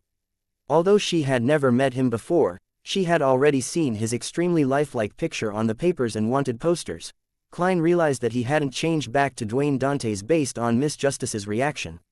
However, he wasn't too mindful of that. He released his hand from his top hat and straightened his body.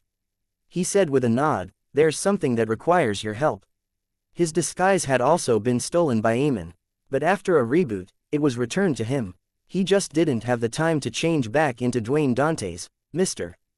World, who's already a demigod, needs my help. He's in need of therapy because of some mental problem. No, it doesn't seem to be the case. Audrey pursed her lips as she put down her fountain pen in anticipation and curiosity. She stood up and gave a serious reply. Klein didn't waste any time and walked over. Grabbing her by the arm, their figures faded away as they vanished from the spot. Instantaneously, they appeared outside the activity room at 39 Bachland Street. This is teleportation. Audrey's eyes turned slightly as she instinctively wanted to ask something. However, when she felt the heavy atmosphere and the screams, her face immediately wore a solemn look. "There's a patient," she asked without much doubt. It's really easy to talk to a spectator. There's no need for much explanation, Klein tersely acknowledged and said, "Yes, she encountered a supernatural incident and suffered a terrible fright. She's on the brink of losing control. Do you have the means to not be seen by the people inside?" There was no need for him to say his last sentence. as a large-scale illusion was enough to resolve the problem. Furthermore, after receiving the blessings of concealment, ordinary people likely didn't retain much of their corresponding memories. However, after witnessing Adam's powers of invisibility, Klein was rather curious if Miss Justice had such skills at Sequence 6. Mr. World is feeling curious. That's really rare. He doesn't seem to be wearing a thick mask and has changed to a thinner one. He's a really good patient who heeds medical advice. Audrey's chin moved slightly as she nodded. As she spoke, she glanced at Gairman Sparrow, who reached out for the handle and pushed open the door after receiving her response. Member of Parliament Matched and Ma'am Rihanna completely ignored this beautiful girl as they discussed in a panic about hiring a doctor. As for Hazel, she remained curled in a corner, trembling vigorously like an abandoned baby animal. Miss Hazel, as a senior spectator, Audrey didn't have the problem of forgetting others. She observed Hazel's condition and frowned slightly. She turned her head and said to Gairman Sparrow, Mr. Sparrow, can you briefly explain what she encountered? Only with sufficient knowledge can I quickly resolve the problem. Klein was already prepared as he quickly and succinctly explained, she's a Beander of the Marauder Pathway, a student of a demigod who had nefarious thoughts. Her teacher attracted blasphemer Amon's avatar and ended up getting herself killed. Her destiny and identity were stolen. As such, Amon infiltrated her family, parasitizing her parents and servants. Just now, while we were eliminating Amon's avatars, she realized that her parents and servants had all turned into Amon. She didn't know that was Amon, but she understood that it was a strange existence. If you have anything you wish to understand at a deeper level, things which do not involve the psychological treatment, you can always ask during the next gathering. Blasphemer Amon, Mr. World and company have eliminated Amon's avatar again. No avatars. Audrey was somewhat shocked as she instinctively glanced at Matched and company. She couldn't imagine that they had once been parasitized by Amon and had turned into him. To have everyone parasitized, Audrey recalled Mr. World's words and felt more afraid the more she thought about it. She felt her entire body turn cold as she couldn't help but think of herself if she were in Hazel's shoes. This left her somewhat stifled as she subconsciously cast placate on herself. Is the supernatural world always this cruel and terrifying, or is it just occasionally? After calming down, Audrey muttered softly. She didn't wait for the world Gairman Sparrow's reply, because from what she had seen at the tarot gathering, she knew the answer very well, always. Looking back at Hazel, Audrey walked over, filled with pity. She crouched down and first used placate. Hazel looked up blankly and saw a perfect, flawless face, as well as that pair of emerald-like eyes. At that instant, she seemed to return to the ball of that previous night, having witnessed this lady descend like an angel. She instantly calmed down. She saw ripples rise up in that pair of limpid, green eyes. They were serene, calm, and deep. There's no need to be afraid. Calm down. Everything is already over. Audrey used hypnosis to directly communicate with Hazel's body of heart and mind. She heard hysterical screams and the horror that was taller than mountains and deeper than the ocean. Taking into account Hazel's condition and encounter, she quickly came up with a plan for treatment. She directly hypnotized Hazel and made her forget today's encounter and the existence of her teacher. She was only capable of vaguely remembering her identity as a Beander and other general knowledge. Hazel gradually calmed down before she slowly fell asleep. After you awaken, that terrifying experience will no longer exist, and I was never here. Audrey used a gentle voice to complete the last step of the hypnosis. Following that, she slowly got up and observed Hazel for a few seconds. She pursed her lips and whispered without turning her head, I made her temporarily forget the corresponding memories, but that memory remains. It's just hidden deep down. In future gatherings, I'll continue treating her, guiding her to slowly remember and accept this memory. Only then can her mental problem be completely resolved. Otherwise, perhaps a familiar action or sentence will jolt her awake. She will then break down once again, and perhaps it will result in a direct loss of control. Miss Justice is becoming more and more professional. Klein sighed as he asked cautiously, then you will have to hypnotize all the people who were parasitized. They are not to show any hobbies that don't originally belong to them, like the wearing of monocles.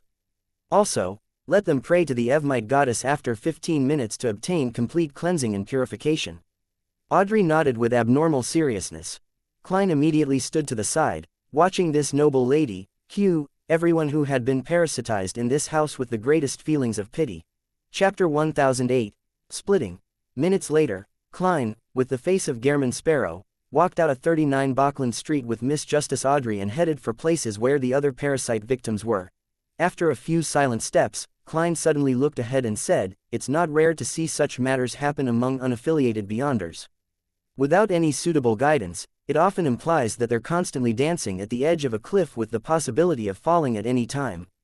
Audrey tersely acknowledged and said after a few seconds, "I know. Compared to before, I'm not as. She deliberated for a moment before breaking into a grimacing smile, as though she had found a suitable adjective she required to mock herself. "Naive. Phew," she then exhaled without hiding it as she looked ahead. "If I had known that the mysterious world was so cruel and terrifying last June, I might not have raised the request of becoming a Beyonder." Klein turned his head slightly and took a look at the noble lady's face.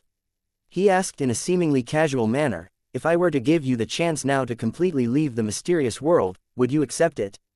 Audrey was taken aback as she slowly pursed her lips and said, "No." After giving such a response, she seemed to relax a little as she smiled and continued, "Under the premise of knowing how cruel and terrifying the mysterious world is, the me from last June would have given up being a Beyonder. But the me of this year wouldn't. This might be the price of growing up. I understand what you're getting at." Klein continued forward at the same pace as he said, "After those victims are completely purified, a number of them will spit out worms of time. They can be used to create fate siphon charms. It's a demigod-level item that can switch the fate between two parties for a short period of time. When the time comes, I'll give you one as payment for today's treatment." Audrey was about to decline it before she fell silent again.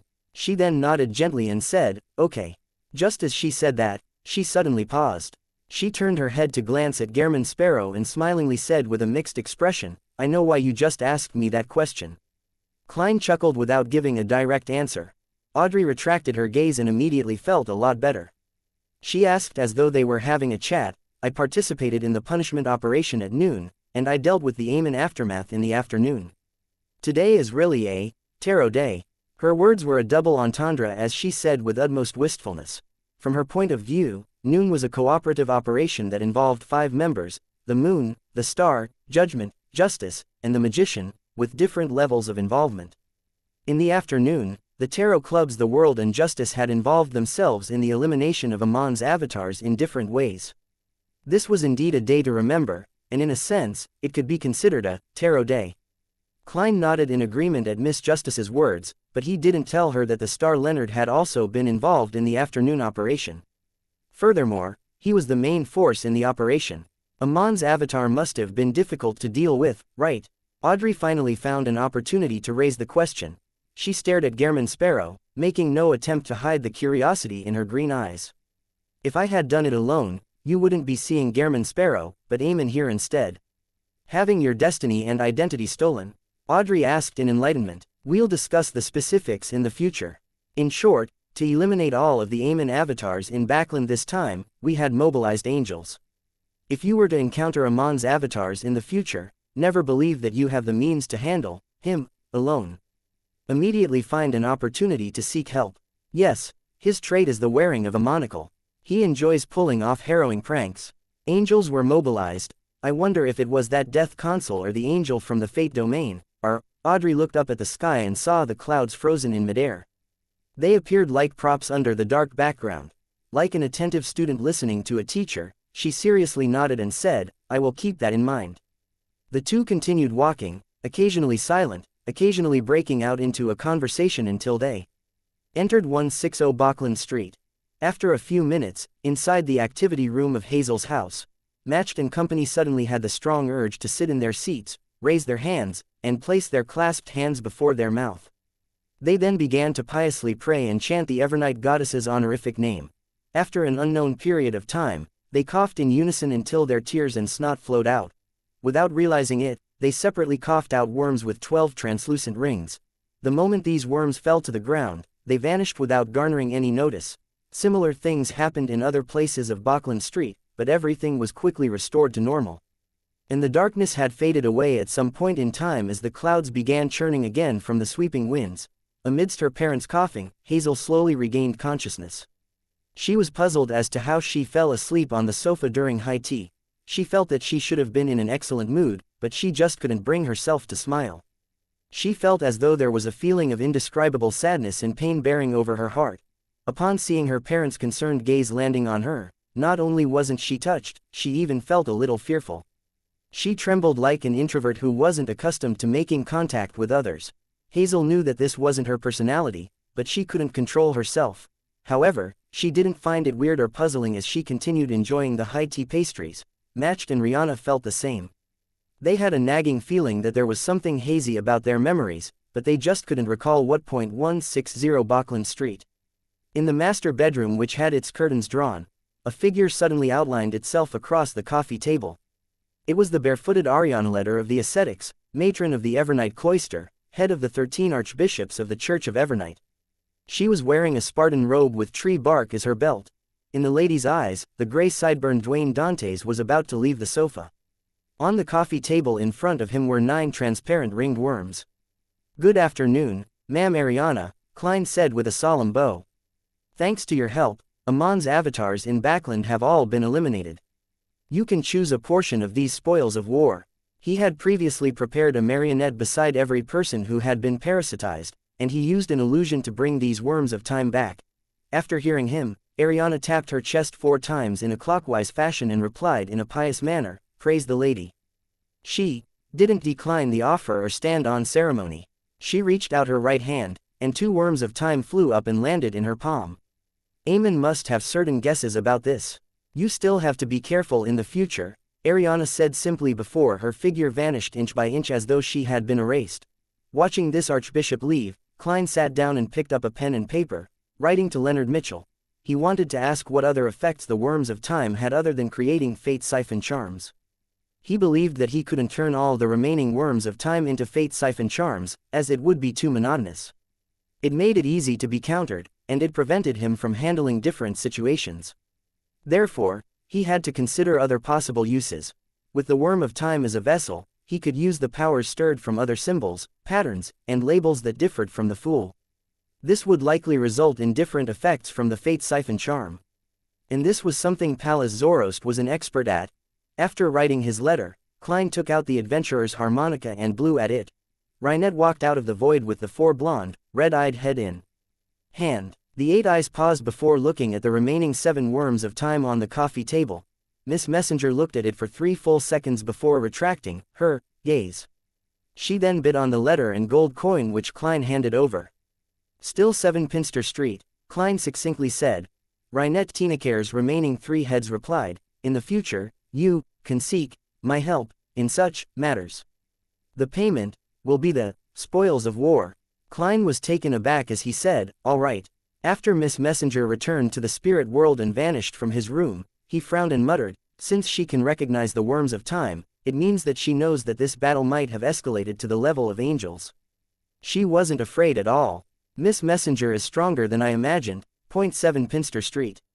Leonard received Klein's letter from Rynette Tinacare's mouth. He still felt a hint of excitement as he eagerly unfolded the letter and read it. After the messenger left, he immediately asked with a suppressed voice, "Old man, there should be other ways to create charms, right?" Just now, Pallas Zoroast had given him 2 worms of time from Eamon as today's reward for the risk he took. In Leonard's mind, the slightly aged voice replied with a smiling tone, "Of course, once I sleep for a while and digest what we received this time, I'll teach you. It wouldn't take too long. Also, do not go to Bachland Street any time soon." "Why?" Leonard asked in surprise. Pallas Zoroast chuckled and said, "All of Amon's avatars in Backland have been eliminated, and it is in no way a trivial matter. The number of people who can do that is just a handful. So, do you think he will have some guesses?" Leonard's nerves tensed up again. Pallas continued, "However, there's no need to be too worried. His true body wouldn't be able to enter Backland, and having recovered quite significantly, I don't have to be too worried about his avatars. In addition, I've found a piece of information from Flora Jacob from his memory fragments. Somewhere in Backland hides the treasure of the Jacob family. We shall wait until the end of the year for the gathering. There, we will seek out and cooperate with the other descendants of the Jacob family to excavate that treasure trove to share the items inside. When that happens, even if Eamon gathers a large number of avatars, raising it to almost the level of a sequence 1, there's no way he can truly defeat me." Heh. To ensure balance, Dwayne Dantes can also be involved in it. Chapter 1009. Payment is always exacted for what's bestowed. Leonard immediately felt very relieved when he heard Old Man Pallas.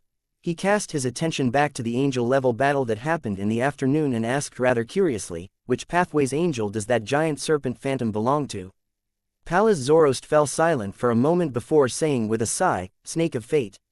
The counselor of the life school of thought. A sequence 1 angel. I never expected him to join them. Counselor of the life school of thought. He has also become a blessed of Mr. Fool. The corresponding card is the Wheel of Fortune. Leonard's eyes widened as he realized that Mr. Fool's faction seemed comparable to the 7 Orthodox churches. It was truly unfathomable. Death Consul, Snake of Fate, Incomplete Messenger, there are 3 angels under Mr. Fool. It's no wonder Klein was able to become a demigod so quickly. Just how long has it been, and I've already been embroiled in a battle at the angel level. It's really unimaginable how things will develop in the future.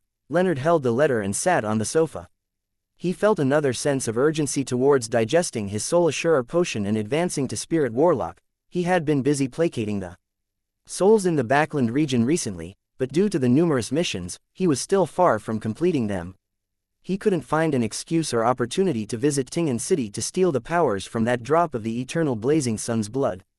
Furthermore, the arrival of Amon's avatars had been quicker than he had expected. Emlyn White, who had changed into a brown priest robe, stood in front of a long table with candle stands. He watched Ernst Boyar working hard at wiping the altar before he raised his right hand and casually pointed to the side. Left side. That spot's dirty. Ernst Boyar, who also wore the clergyman attire of the Earth Mother, shot an angry look at Emlyn, but he still listened to his instructions and re-wiped the area he hadn't wiped seriously. I know you're very mad. It's how I felt when I learned that you deliberately hid key information from the ancient castle intel you sold me, Emlyn said with a smile, completely unfazed by his glare. Also, I forgot to inform you. I'm also a Viscount. It happened last week. Sanguine Viscounts corresponded to the Moon Pathways Sequence 5 Scarlet Scholar. The advancement ritual required the illumination of the full moon. Apart from that, one had to gather different metals, gems, and Beander creature blood that represented the different moon phases. It was rather complicated. However, Emlyn had long obtained the promise from the sanguine upper echelons that a free advancement ritual would be held for him. He could advance easily once the full moon came. As for the digestion of potions professor, he had completed digesting it without putting too much effort into it. This was because he often taught commoners who were willing to learn at the Harvest Church to learn about herbs and medicine, and even combinations of some special potions. And apart from usually collecting dolls, researching history, and doing volunteer work at the cathedral, he loved thinking about the different potions and considering how they could be used in different battle situations. You're a Viscount. Ernst Boyar abruptly stood up straight as he wore a flabbergasted look. Among the sanguine, as they were all long-lived, they had quite a huge population. The number of Beander characteristics was limited, so advancing was a very difficult endeavor. One had to be in a long line before they had the opportunity to advance. However, Emlyn White had only been a Baron for half a year. Ernst remembered that it took him 6 years to go from Baron to Viscount. This was because his father had suffered an attack from artificial vampires. His passing left him the inheritance. Of course, Emlyn's smug smile grew obvious, but he remained restrained. I obtained a sequence 5 Beander characteristics from artificial vampires. Ernst Boyar looked at Emlyn, momentarily at a loss for words. He felt that he had suffered a heavier blow than needing to do volunteer work at the Harvest Church. Your expression is rather interesting. Emlyn tsked and said, perhaps one day, you'll have to address me as Lord when I become an Earl. Preposterous. What arrogance. Ernst blurted. I'm already very humble. I didn't mention I would become a Duke or even a Princeps. How am I to be the Sanguine's Messiah without being an angel? Besides, in our tarot club, Mr. World has already advanced to become a demigod. Ma'am Hermit won't take much longer. This will definitely be a club filled with demigods. Emlyn chortled without arguing with Ernst like he usually would. He took on an attitude that whatever Ernst said was beneath him. Of course, he also understood that the advantage the Sanguine had after the Scarlet Scholar stage no longer existed. Becoming an Earl was in no way easier than an artificial vampire advancing to Shaman King. The digestion of the Scarlet Scholar potion is still relatively simple. All one needs to do is sincerely like the moon, worship the moon, and study the moon. This is what most sanguine do usually, however, the corresponding ritual is in the hands of the demigods. Without their approval, even if I were to obtain a shaman king Beander characteristic from the sun, I won't be able to become an earl. Emlyn might be arrogant, but he knew very clearly what was required of him subsequently. There were two core powers of Scarlet Scholar. First, it was to create an environment that was advantageous to them. When the enemy wasn't good at spirituality or things related to the spirit world, they could create the effects of the full moon. On the contrary, they would also make the moon vanish if necessary. Second, it was to gain an instantaneous blink and a spectral form state under a certain area of the moon's illumination. Even if they were smashed to bits by an enemy, they could still reform themselves under the moonlight, and the strength of these powers was derived from one's comprehension and research of the moon domain as Scarlet Scholars. As for the strengthening of darkness-related spells, the enhancements of potion effects, and the resistance towards nightmare-like influences, they were just supplementary. Ernst was enraged by Emlyn's attitude. Just as he was about to speak again, he saw the mountain-like half-giant, Utravsky, walk out from behind the cathedral. He hurriedly bent his back and bowed his head as he continued cleaning the altar. Emlyn White also picked up his cloth and the candle stand, wiping its surface with great proficiency. In the silent atmosphere, he thought of something. If he were to leave the Harvest Church now, would the upper echelons of the Sanguine force him to hand over the mystical items and supernatural props he obtained from Ernst? This, I really have no reason to reject their request, because some of the items don't belong to Ernst in the first place. Emlyn thought about it seriously and decided to return to the room later. He would set up a ritual and sacrifice the spoils of war he received to Mr. Fool. When the time came, he could split it with the other members like the Star and Justice. Oath of Rose cannot be sacrificed. It's only one part of the pair. Whoever obtains it will be discovered and identified by the wielder of the other ring. I'll just treat it as a spoil of war. I'll hand it over to Marquis Nibs tonight. I should be able to exchange it for some rewards. As for the rest, I won't participate in the splitting. Emlyn very quickly came up with a plan. As for whether the sanguine upper echelons would bear a grudge over this, he wasn't too worried. This was because he would also mention in passing about the cooperation that the Rose School of Thought's Temperance faction had requested while handing over the Oath of Rose. This matter had happened last week. He had planned on informing the sanguine upper echelon, but in the few mini-gatherings, the Hanged Man had advised him to do so after the punishment operation. It would accentuate his importance and mitigate any anger or resentment, striking with a stick, and offering a carrot. At that moment in time, Emlyn suddenly had a deeper understanding of the suggestion. 160 Bachland Street. Inside Dwayne Dantes' bedroom, the spoils of war received are pretty good. A diamond brooch that can raise one's energy and maintain lucidity while resisting spells that act on the body of heart and mind. A paper figurine that can prevent any fatal damage and psychic piercing. A belt that can produce sun and lightning damage. A wallet that contains more than 300 pounds. After receiving the sacrifice and returning to the real world, Klein silently sighed as he sat in front of his study desk. He then took out a transparent maggot. Upon seeing this maggot, he felt his head ache, recalling the pain of having his soul-body fracture. This was a worm of spirit that he had fractured from himself. It was to be made into the payment given to Snake of Fate Will Osepton. He already had an idea on how to replicate the item which could briefly allow someone to restore their strength. It was to use the worm of spirit as a vessel and copy the complete symbol from before to garner a response from the mysterious space above the gray fog. For this, the outcome of his divination was that it would be rather successful. That item's true essence is actually one of the powers of the Seer Pathways Sequence 3, Scholar of Yore. To borrow a portion of one's power from one's past self, responding with the Fool's identity would definitely work.